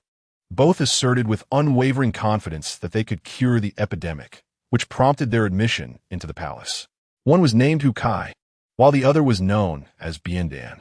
Mo Jingyan could not help but regard Biandan with newfound respect. "Biandan, are you truly a descendant of the legendary physician Bianke?" Biandan responded earnestly. "Indeed, if I speak even a word of falsehood, your highness may execute me." Satisfied, Mo Jingyan nodded and paused outside the Xiuhua Palace, instructing the two, "Since that is the case, you may enter. I shall wait outside." With that, Mo Jingyan adjusted the veil, covering his face, revealing only his eyes. Hu Kai suddenly halted, suggesting, "Your Highness, perhaps it would be prudent for Biandan to enter first. If we both attempt the treatment, and the noblewoman recovers, it would be unclear to whom the credit belongs. Should Biandan fail, I can still step in later." Biandan interjected urgently, "Of course, whoever cures her deserves the credit." Nevertheless, Hu Kai shook his head, wary of the ambiguity surrounding merit. "Without your highness present, who would discern the true source of the achievement? Such accolades are often elusive." Mo Jingyan pondered this reasoning and agreed to Hu Kai's proposal. "Very well, Biandan. You shall enter first to attend to the noblewoman." Biandan clenched his teeth, casting a cold glance at Hu Kai. "Rest assured, by the time you wish for an opportunity, it will be too late, for I shall not grant you one." With that, he raised his chin and strode confidently into the palace. As Biandan entered Xiuhua Palace, Missouri Jingyan remained outside, content to wait, wary of the ill fortune within, not wishing to contract the epidemic himself. Approximately 15 minutes later, a young maidservant, attending to the noblewoman, rushed out from the palace, only to be intercepted midway by the guard stationed at the entrance. In a state of panic, the maid cried out, "It's terrible! The noblewoman Yin has lost her breath. Quickly, summon the physician." Mo Jingyan's expression tightened as he hurried forward to inquire, "What has happened? What is wrong with the noblewoman?" "Isn't Biandan inside?" The maid sobbed. The noblewoman was stable just moments ago, but as soon as Biandan administered the needle, she simply ceased to breathe. Upon hearing this, Mo Jingyan's eyes widened in disbelief. "This cannot be. It is impossible. Was not Biandan a descendant of Bianke?"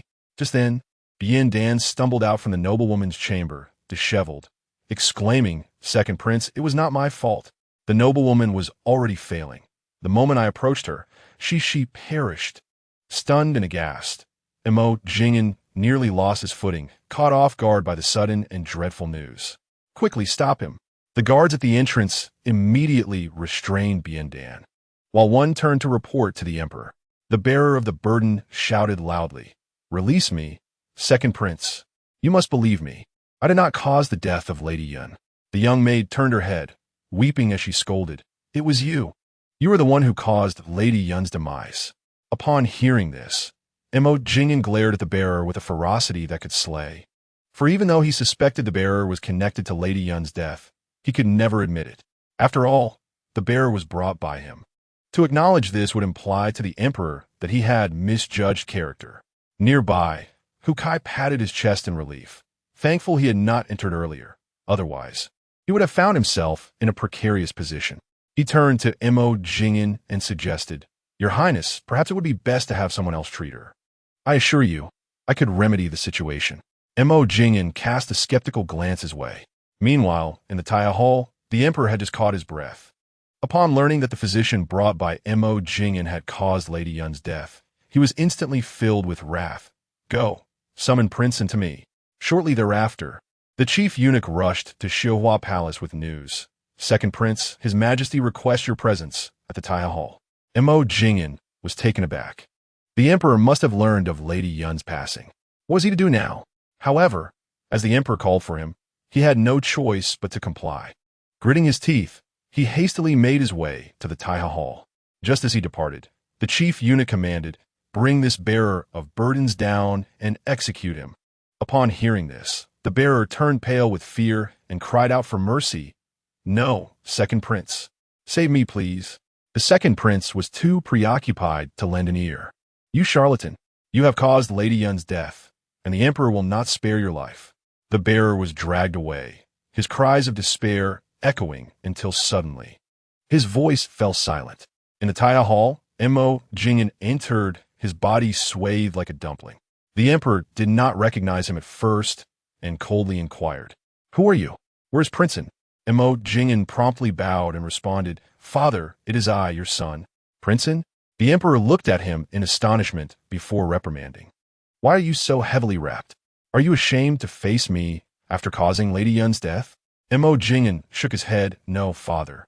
Last night, I came into contact with something unclean and developed an allergic reaction, causing my body to break out in rashes. I feared it would frighten you." The emperor regarded him with suspicion. "You haven't contracted the plague, have you?" Upon hearing this, the surrounding officials instinctively stepped back, distancing themselves from Mo Jingyan. Noticing their reaction, he quickly reassured, "No, father. Dr. Jiang has examined me. It is merely an allergic rash, not a plague infection." The emperor sighed in relief. But the thought of Lady Yun reignited his anger. "Princeton, you scoundrel! I entrusted you with the plague matter, and you brought a charlatan into the palace, resulting in Lady Yun's untimely death." Mo Jingyan, terrified, knelt and attempted to defend himself. "Father, the death of Lady Yun is not the fault of the bearer. He is a descendant of BNK. When he arrived to treat her, she was already beyond saving." "Silence!" The emperor interrupted, his voice laced with fury. "Lady Yun has perished under his care, and you still attempt to justify him?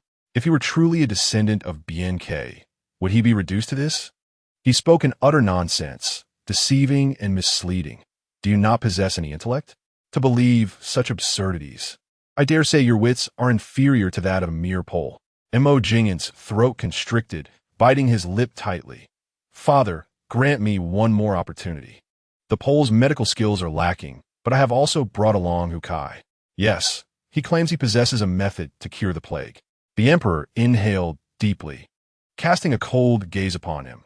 "Very well, I shall grant you another chance." Chapter 89. A city in mourning, the emperor commanded that Hukai be taken to the palace of Chun Chongzai to treat her for the plague.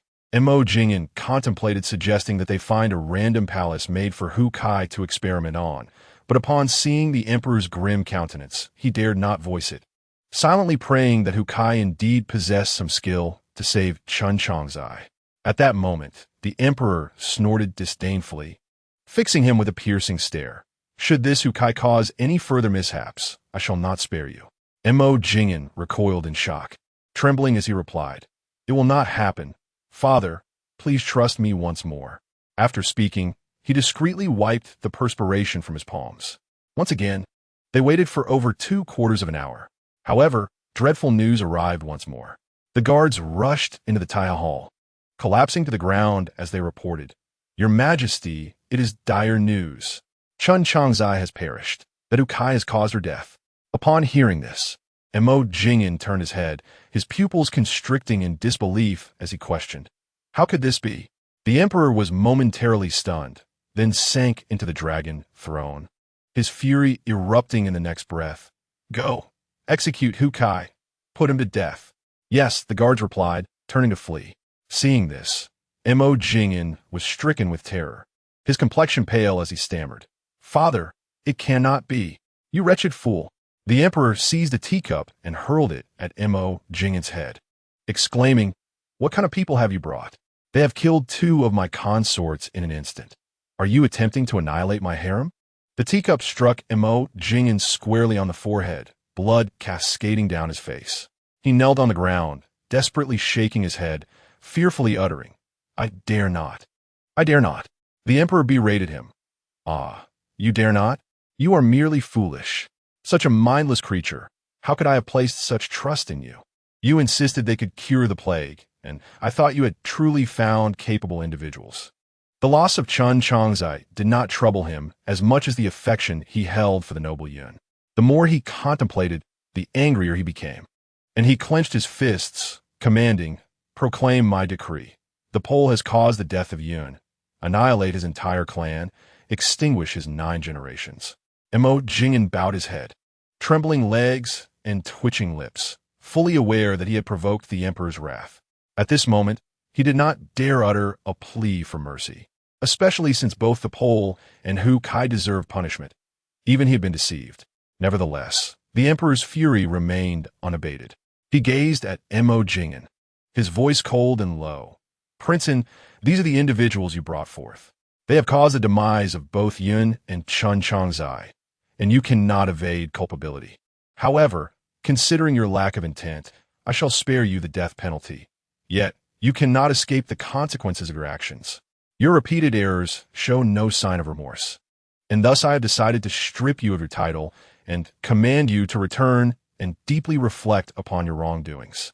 Upon hearing the decree of his title's revocation, Mo Jingyan, as if struck by a heavy blow, immediately raised his head in a plea. "Father Emperor, please do not strip your son of his title. I acknowledge my wrongdoing and beseech you to retract your command, granting me mercy this once." The emperor, coldly resolute, replied, "My words are as binding as iron. Once spoken, they cannot be retracted. Father Emperor, spare me. Have mercy." Mo Jingyan knelt and crawled forward a few steps, weeping profusely. In his frantic movement, the veil atop his head slipped, falling to the ground and revealing his visage. Instantly, a gasp filled the hall. His face was marred with festering sores, mingled with blood, causing all the courtiers to recoil in horror as though they had encountered a specter. The emperor, equally taken aback, trembled and quickly raised a hand to halt him. "Do not approach. Stay away from me." Mo Jingyan froze in place, hastily retrieving the veil to cover his countenance. Yet in his panic, he only succeeded in revealing more. Desperately, he continued to plead, "I implore you, Father Emperor, do not be angry. Forgive me just this once." Silence. The emperor, both alarmed and infuriated, pointed at him and shouted, "Leave. Get out. If you utter another word, it will be more than just the revocation of your title. Cough, cough, cough, begone from this hall." At this, Mo Jingyan, terrified into silence, dared not speak further, his eyes burning with indignation. He clenched his teeth and quickly placed the veil atop his head before hurrying out of the Hall of Supreme Harmony. Cough, cough, cough, cough, cough, cough. The emperor, gazing at his retreating figure, found his cough growing more severe. The court physician promptly stepped forward, saying, "Your Majesty, forgive my intrusion. Given your severe cough, may I take your pulse to ascertain if you have contracted the plague?" What? At the mention of possible infection, the emperor hastily suppressed the cough in his throat. "I am the son of heaven. I could never be afflicted by such a plague. Step back. Should you fail to devise a solution, I shall have the entire Imperial Medical Bureau accompany you to your graves." Cough, cough, cough, cough, cough, cough.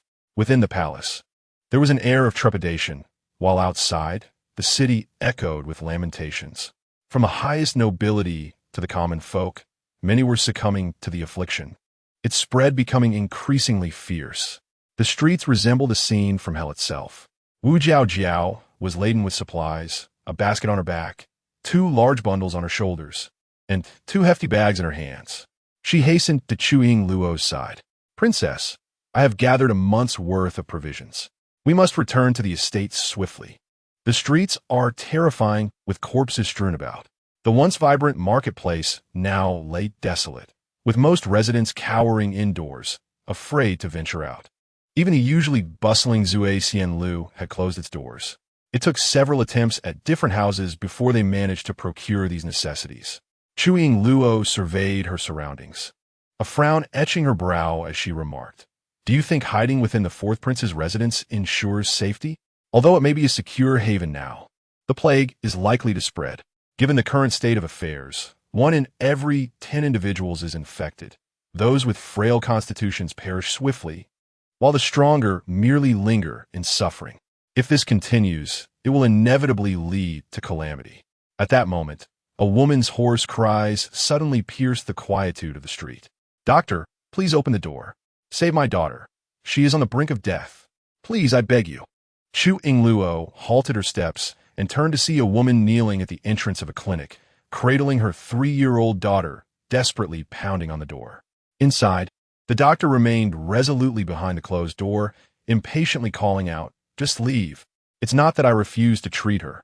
It's that there's nothing I can do. If she has contracted the plague, prepare for her demise. Go away and do not involve me." With no other recourse, the woman rose painfully, clutching her unconscious child as she staggered toward another clinic. Yet after only a few steps, her strength faltered and she collapsed to the ground, causing her daughter to tumble beside her. The little girl weakly opened her eyelids, calling out, "Mother." Struggling to her feet, the woman crawled toward her daughter, saying, "My dear, I am here. Do not be afraid."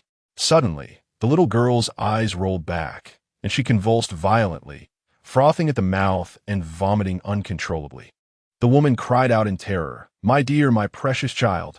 She held her daughter tightly, weeping, feeling utterly helpless. Witnessing this, Chu Yingluo swiftly approached the distressed pair. Seeing the princess approach, Wu Jiao shouted in alarm, "Your Highness, those 2 have contracted the plague. Are you not concerned for your own safety?" Realizing the princess had already moved forward, Wu Jiao hastily shed her burden and rushed after her. As Chu Yingluo reached the mother and daughter, she knelt beside them and implored the woman, "Hand your daughter to me." The woman looked up in astonishment, her cracked lips trembling as she choked out, "Who are you?" "My child is dying." Chu Yingluo responded quickly, "I am a doctor. Please let her down." Overwhelmed with a mix of fear and hope, the woman nodded tearfully, placing her daughter in the young girl's hands. Sensing the beauty and kindness in Chu Yingluo, the mother instinctively trusted this stranger. Carefully, Chu Yingluo laid the fragile child on the ground, tilting her head to one side to prevent choking on vomit. She began to press on the child's acupoints, alleviating the convulsions. Once the child ceased her spasms, Chu Yingluo produced silver needles, skillfully inserting them into specific acupoints to relieve the discomfort caused by the high fever. Gradually, the little girl regained consciousness, weakly calling out, "Mother, mother." Upon hearing her daughter's voice, the woman was overwhelmed with joy, tears streaming down her face as she grasped her child's tiny hand, responding, "My dear, I am here." Perhaps comforted by her mother's presence, the little girl began to calm down. After a while, Chu Yingluo withdrew the needles. Upon examination, she noted that the child's throat was swollen and red, accompanied by fever and fatigue. The damp toxins had invaded her lungs, and the earlier symptoms were a result of high fever-induced convulsions from the plague. Once these toxins infiltrated the lungs, they could lead to a deficiency in the spleen and lungs, causing toxic buildup within the body and damaging organs, which distinguished the plague from a common cold. In her past life, a widespread outbreak of an infectious disease had occurred, during which she dedicated nearly half a month in a laboratory to develop a novel remedy, ultimately saving countless lives. However, The current epidemic was of a significantly lesser magnitude than the one she had previously encountered, rendering it far easier to treat. Regrettably, her laboratory was devoid of the necessary medication to combat this illness, requiring some time for its preparation. Contemplating this, Chu Yingluo turned to the woman and said, "I possess a method to completely cure her, but you must wait a quarter of an hour. Do you trust me?" The woman, filled with surprise yet tinged with doubt, replied, "I trust you. But both my daughter and I are afflicted by this epidemic. Do you not fear it?" With a light chuckle, Chu Yingluo responded, "If I have a means to cure it, why should I be afraid?" To her, it was merely a slightly more severe version of common cold. In the midst of the woman's astonished gaze, Chu Yingluo rose while cradling the little girl and declared, "Follow me." She then turned to Wu Jiaojiao and instructed Jiaojiao, "Assist her." Wu Jiaojiao, equally wide-eyed in astonishment, nodded slowly, "Oh, all right." Observing the woman kneeling on the ground, she thought, "Since the princess is unafraid, what is there for me to fear?" Resolutely, Wu Jiaojiao stepped forward to help the woman up and hurried after the princess, not forgetting to gather the various supplies they had acquired with their hard-earned money. Chu Yingluo led them to the exterior of a deserted thatched hut, where she paused to instruct Wu Jiaojiao to stand guard outside before entering the hut herself. She needed a concealed location to access her spatial laboratory, as an abrupt disappearance would undoubtedly astonish them. The little girl was still running a slight fever, and the immediate priority was to reduce her temperature. She administered antipyretic medication to the child before proceeding into the laboratory. Approximately 10 minutes later, Chu Yingluo emerged from the hut, now equipped with a syringe, a vial of medicine, and several tablets.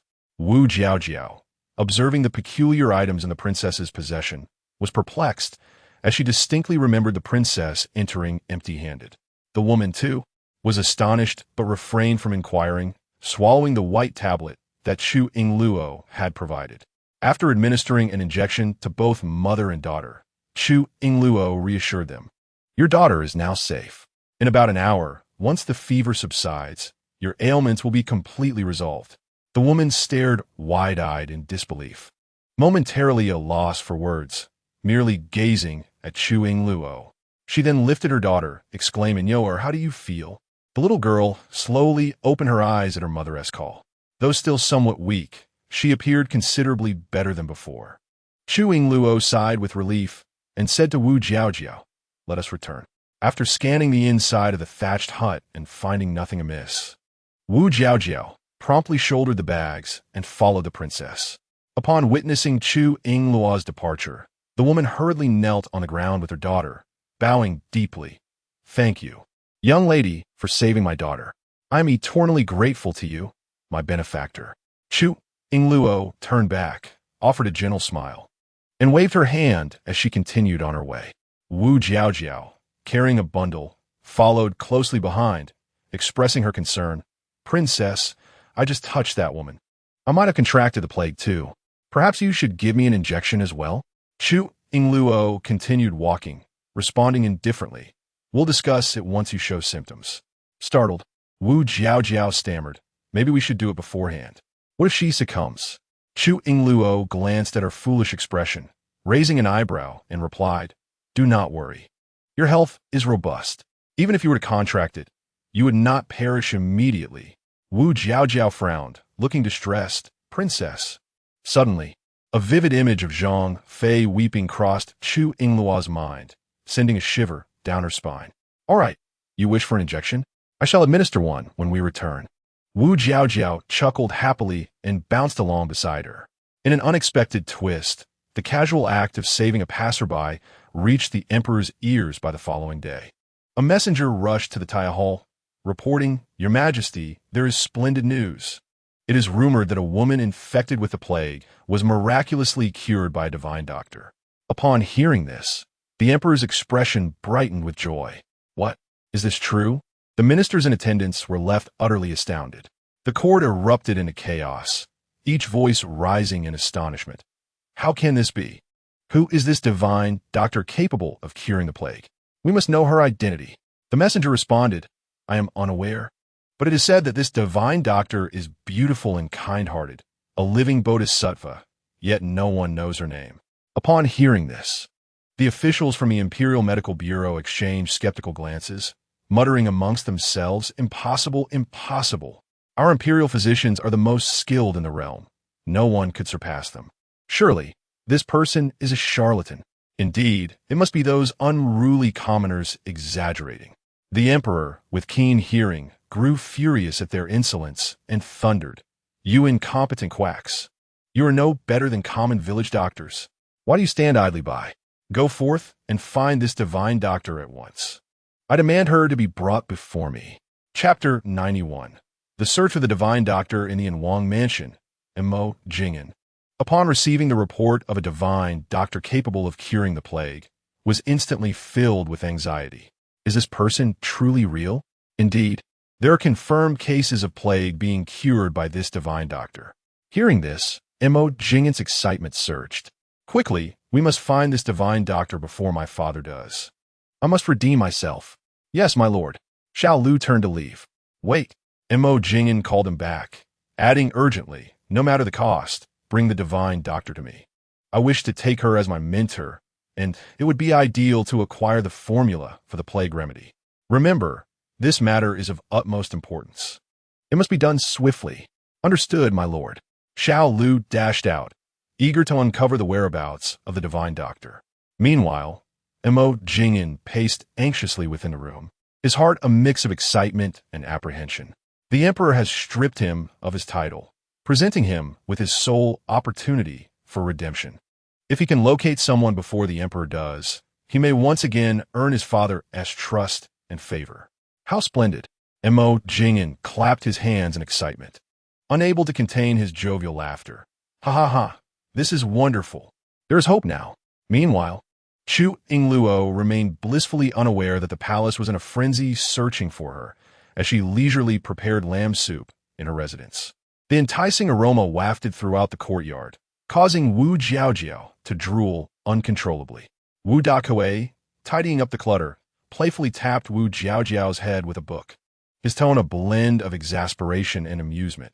Look at you, so unambitious, your gaze glued to the kitchen while doing chores. Wu Jiaojiao chuckled. The princess is not only beautiful and kind-hearted, but also remarkably skilled in the kitchen. Everything she makes is incredibly fragrant. I shall follow her for life, serving her tirelessly.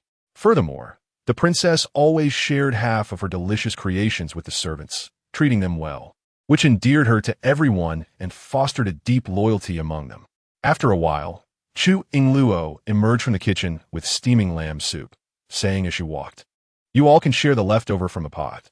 The prince and I cannot consume so much." Wu Jiaojiao's eyes sparkled with excitement as she hastily set down the axe she had been using to chop firewood and wiped her drool. "Thank you, princess." Chu Yingluo smiled and entered the room of Mo Beizhi, placing the fragrant soup on the low table beside his bed.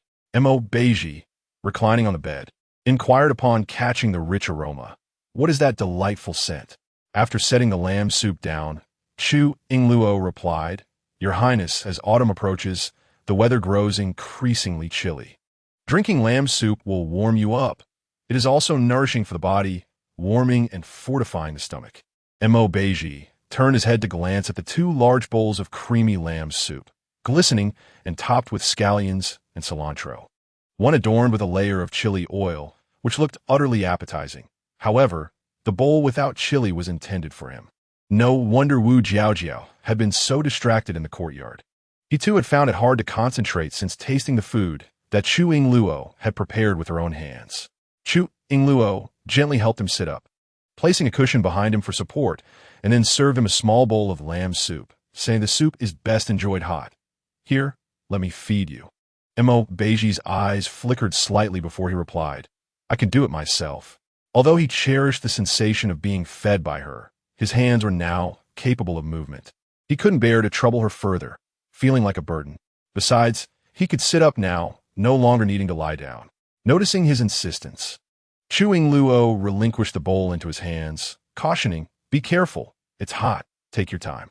Mo Beizhi nodded gently. He took a sip, the flavors exquisite. The lamb neither too fatty nor greasy, devoid of any unpleasant odor. He could not fathom how she had prepared it. But this lamb soup was the finest he had ever tasted. He lifted his gaze and cast a glance at her, only to see her cradling a bowl of spicy lamb soup and gulping it down eagerly, her petite face almost buried in the large bowl. Sensing his gaze, Chu Yingluo raised her face and smiled at him, then resumed her hearty slurping, her clear eyes sparkling with twinkling light. In Beizhi's profound gaze, a hint of warmth surfaced. Each time he beheld her, he felt a serene passage of time, warming his heart more than the soup itself. A cool breeze swept across the rooftop, causing shivers to run down spines. Feiliu halted Jiang Feng's hand, which was about to lift a tile. Wait. The prince has instructed that unless it is a matter of utmost urgency, we are not to disturb him and the princess. Reluctantly, Jiang Feng withdrew his hand, adjusted his thin clothing, and inhaled deeply, savoring the aroma wafting from within the house, satisfying his cravings. He then squatted on the rooftop, gazing at the sky with a melancholic expression. Ah, it is truly cold today. How I long for a bowl of lamb soup. Feiliu also crouched down beside him, both gazing at the same expanse of sky, his eyes deep. We have long since lost our home, living under the heavens and sleeping on the ground. We have grown accustomed to the cold. However, with the prince around, we have a home and hope. Jiang Feng shot him a perplexed look and shifted away slightly. Listening to you makes me feel even colder. Mo Jingyan had been restless all day. Has the divine physician not been found? His subordinate shook his head no. At this, Mo Jingyan, furious, kicked his subordinate, scolding, "What good are you if you can't even find a single person? Useless lot. Hurry and search, and do not return without the divine physician." "Yes, my lord." A succession of subordinates had been dispatched, yet all returned empty-handed. Meanwhile, the emperor's men were searching vigorously, forcing his own to search cautiously in the shadows. Mo Jingyan's face darkened, akin to an enraged lion pacing the room. Truly a bunch of incompetents. Were it not for his inability to meet anyone, he would have gone to search personally. Just as Mo Jingyan wore a frown of despair, Xiao Lu hurriedly brought back news. "My lord, there is news." Upon hearing this, a rare glimmer of delight crossed Mo Jingyan's face. "Have they found the divine physician?" Xiao Lu, panting, shook his head. "Not the divine physician." Before Xiao Lu could finish, Mo Jingyan, incensed, kicked him aside. "Not the divine physician? What are you doing here? Get out and continue the search." Xiao Lu scrambled to his feet and added, "My lord, although we did not find the divine physician, we located the woman and child who were healed by him." At this, Mo Jingyan's excitement surged, and he quickly stepped forward, grasping Xiao Lu's shoulders with joy. "Where are they? Have you brought them back?" Finding a patient is still better than not finding the physician at all. However, Xiao Lu's expression suddenly turned grave, his head drooping as he said, "My lord, they have already been taken away by the emperor's men. We were a step too late." Mo Jingyan's expression froze, his eyes widening in shock, his entire face turning a deep shade of crimson, nearly bursting with rage. Urgently and angrily, he shouted, "To the palace! Quickly stop them! He must intercept those two and find the divine healer before the emperor." Chapter 92. She appears to be a celestial maiden. Mo Jingyan donned her veil and hurriedly made her way to the palace in a carriage. However, despite her haste, she could only watch helplessly as the woman and child entered the Hall of Supreme Harmony. Mo Jingyan promptly alighted from the carriage and instructed her attendants. "Let's pause here." After speaking, she rushed to the entrance of the hall, worried that entering abruptly might anger the emperor, so she chose to eavesdrop from outside. "Commoner Yunyang and her daughter Nyoer pay their respects to your majesty." Yunyang knelt before the throne with her daughter, who obediently bowed her head.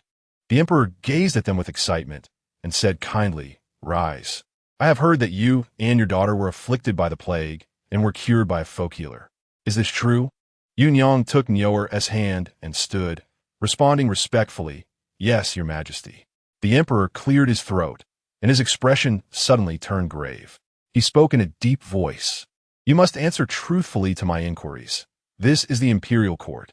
If you dare to speak falsely or misstate even a single word, I shall take your life."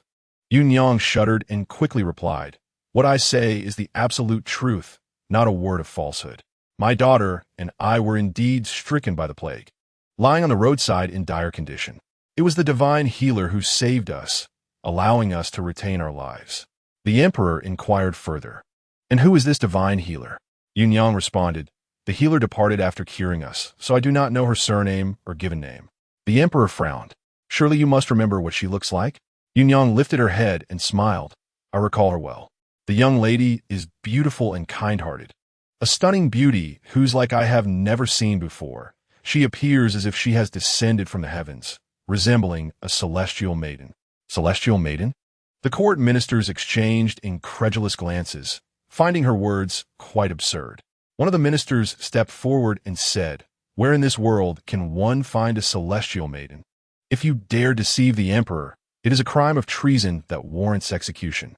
Yang was startled and quickly replied in fright, "What I have said is true. I would never dare to deceive your majesty, and my daughter is still young.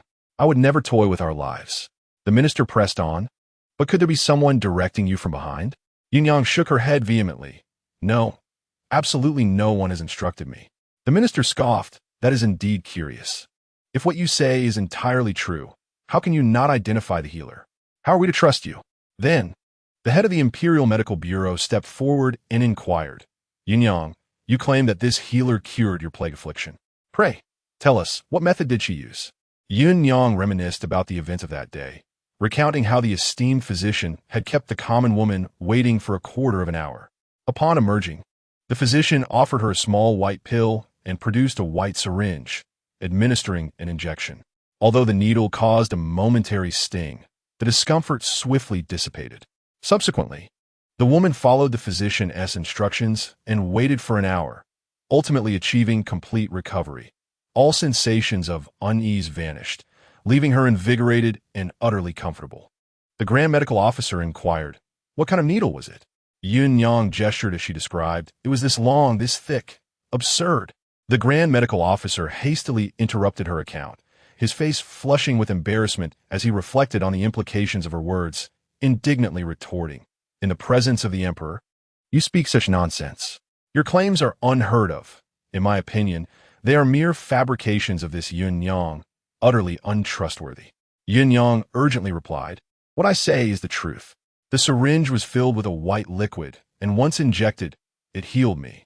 The courtiers shook their heads, some covering their faces in disbelief, others turning away, muttering about the shameful and disgraceful nature of her words. Yet, Yang remained oblivious to her misstep, kneeling before the emperor, fervently pleading for his belief in her account. The officials sought to press further, but the emperor's voice rang out, "Enough." The courtiers immediately bowed their heads, silenced. The emperor regarded Yang once more, asking, "Since you claim to have met this physician, you must remember what she looked like. If you were to see her again, would you recognize her?" Yang eagerly nodded. "I would recognize her. She is my savior, and I would never forget her." The emperor pondered for a moment, a plan forming in his mind, and swiftly commanded the grand eunuch at his side, "Go, find an artist." The courtiers exchanged bewildered glances, questioning whether the emperor truly believed this woman's words. They shook their heads. It appeared that the emperor, driven by the urgency of the epidemic, was willing to gamble on the words of a common woman. The grand eunuch obediently set off to find an artist. Outside the hall, Jingin, having overheard the conversation, quickly turned and slipped away. His perspective diverged from that of the courtiers. At this juncture, it was better to believe in the possibility than to dismiss it entirely. His father, known for his wisdom, would not err in judgment. Once back at the carriage, he promptly instructed his subordinates, "Quickly, gather all women in the capital who resemble a fairy and possess medical knowledge, and bring them to the Wang residence." With a smirk, Jing mused, "My father ultimately cannot match my swiftness." Chapter 93. Indescribable matters at the fourth prince's residence. Wu Jiao, enticed by a delightful aroma, rushed over to observe the milky concoction being stirred in Chu Yingluo's bowl. Unable to contain her curiosity, she asked, "Princess, what is this? I've never seen anything like it. It looks delicious." Chu Yingluo, mashing the cream in the porcelain bowl with a jade pestle, replied with a smile. This is not for eating. It is a facial cream for skincare. As autumn arrives, the weather begins to turn dry. The homemade cream she crafted, infused with the ethereal spring water, not only hydrates and whitens the skin, but also prevents frostbite during the winter, making it an essential for autumn and winter skincare. Should any blemishes or spots appear, application of this cream swiftly alleviates them. She prepared a generous batch, and any surplus could be sold for silver. Lu Xianxian had already reserved a box, and she intended to gift a bottle to Princess Chongning. If the feedback is favorable, the ladies of the palace will surely clamor to purchase it, as their coin is the easiest to earn. Thus, she has stumbled upon a promising path to prosperity. By the way, Jiao Jiao, once it's ready, I'll give you a bottle. You'll be fairer after using it, she remarked. Wu Jiao Jiao scratched her head and chuckled. Your Highness, it would be better to give it to Chunhe. After all, I already look like this. Even if I became fairer, it wouldn't change much. Unlike Chunhe, who may still have a chance to marry. Chunhe, busy sewing winter garments, blushed at this comment. What are you saying? I have no intentions of marrying. Chu Yingluo observed the two with a smile. Do not worry. Once you both encounter your ideal suitors, I shall ensure you are both wed. Chunhe, startled, quickly set down her work. Your Highness, I do not wish to marry. I intend to stay by your side for life, serving you and the prince. Chu Yingluo raised an eyebrow. And you, Jiao Jiao? Wu Jiao Jiao, with a silly smile, replied, I also have no plans to marry. However, I'm not concerned about that, as no man would ever fancy me. Chunhe interjected, that may not be the case. Wu Jiao Jiao rolled up her sleeves to showcase her biceps. He would need to be stronger than me, for sure. Beizhi, seated in his wheelchair, basked in the sun while listening to their conversation. Suddenly, he called out, Luo, come here. Chu Yingluo set down the cream and approached him, bending slightly to inquire, Your Highness, what is it? Beizhi's eyes flickered as he contemplated, dismissing Chunhe and Wu Jiao Jiao. Once they had departed, he lowered his head and cautiously retrieved an item from his sleeve. This is for you, he murmured. Chu Yingluo furrowed her brow in surprise. What is this? Beizhi's lips parted slightly. This is Lazadai, sourced from Persia, used for eyebrow drawing. Isn't that just an eyebrow pencil? Chu Yingluo questioned, taking the pencil in hand and examining it curiously. Why the sudden gift? Where did this come from? This Lazadai was procured by Fei Lu at my request. Beizhi averted his gaze, concealing his nervousness. I thought you would like it, so I discreetly instructed him to buy one. Chu Yingluo raised an eyebrow in surprise. It does seem intriguing, but I do not know how to use this Lazadai. Beizhi lifted his head. Shall I help you draw? Chu Yingluo gazed at him in astonishment. You could draw eyebrows? Beizhi nodded. Seeing this, Chu Yingluo smiled and handed him the eyebrow pencil, leaning slightly closer. All right, please draw for me. As she leaned in, the sweet, fragrant scent enveloped him, momentarily flustering Beizhi. He gripped the Lazadai tightly, taking a moment to steady himself before raising his hand to delicately outline her brows. Chu Yingluo gazed into his earnest eyes and suddenly inquired, Your movements are remarkably adept. Have you perhaps drawn the brows of other young ladies before? Beizhi's hand trembled slightly, nearly skewing his work.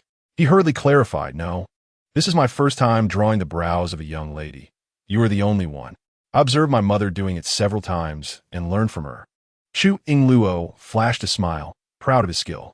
Beizhi chuckled lightly, completing the brows and adding a butterfly orchid at the center.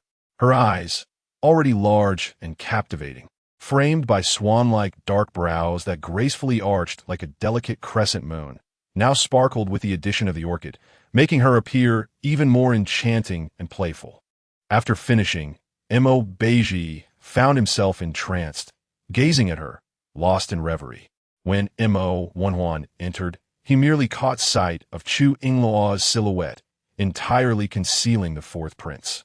From a distance, it appeared as though their faces were intimately close, as if engaged in something indecorous. Clearing his throat with a few coughs, Wanhuan remarked, In broad daylight, must you two indulge in such private matters outdoors? Surely it would be better suited within the confines of a room. without the fear of prying eyes? Upon hearing this, Chu Yingluo immediately stood and turned to face him. Mo Wenhuan shot an indignant glance at Mo Beizhi, thinking this idle prince, as soon as he was able, has begun to act unruly. Has he been cooped up for too long that he no longer cares for propriety? Every time the third prince barges in without knocking, it is even more discourteous, Chu Yingluo retorted coldly. Mo Wenhuan then turned his gaze toward her, and upon seeing the flower adorning her brow, he was momentarily speechless, utterly captivated. After a pause, he finally exclaimed, "No wonder the fourth prince is unable to restrain himself." Mo Beizhi's expression darkened as he retracted the brush and replied in a cold tone, "What brings you here?" Mo Wenhuan quickly averted his gaze, saying, "I heard that Mo Jingyan is searching for someone. He has captured all the beautiful women in the city who possess medical knowledge and taken them to the prince's residence. I came to see if the fourth princess has been taken." Chu Yingluo regarded him with a sidelong glance, folding her arms and scoffing. "How could I possibly be captured when I am quite well here in the manor?" Mo Wenhuan furrowed his brow, suddenly realizing something, and widened his eyes, asking, "Chu Yingluo, could it be that Mo Jingyan is looking for you?" Chapter 94. Gloating Mo Wenhuan deemed this possibility highly plausible. Chu Yingluo, resembling a celestial being and possessing medical knowledge, fit the profile of what Mo Jingyan sought perfectly. Chu Yingluo frowned. "What does he want with me?" "Indeed, what does he want with you?" Mo Wenhuan mumbled, then suddenly smacked his thigh, declaring, "I've figured it out. That lecher must be overwhelmed with desire, seeking to entice young ladies.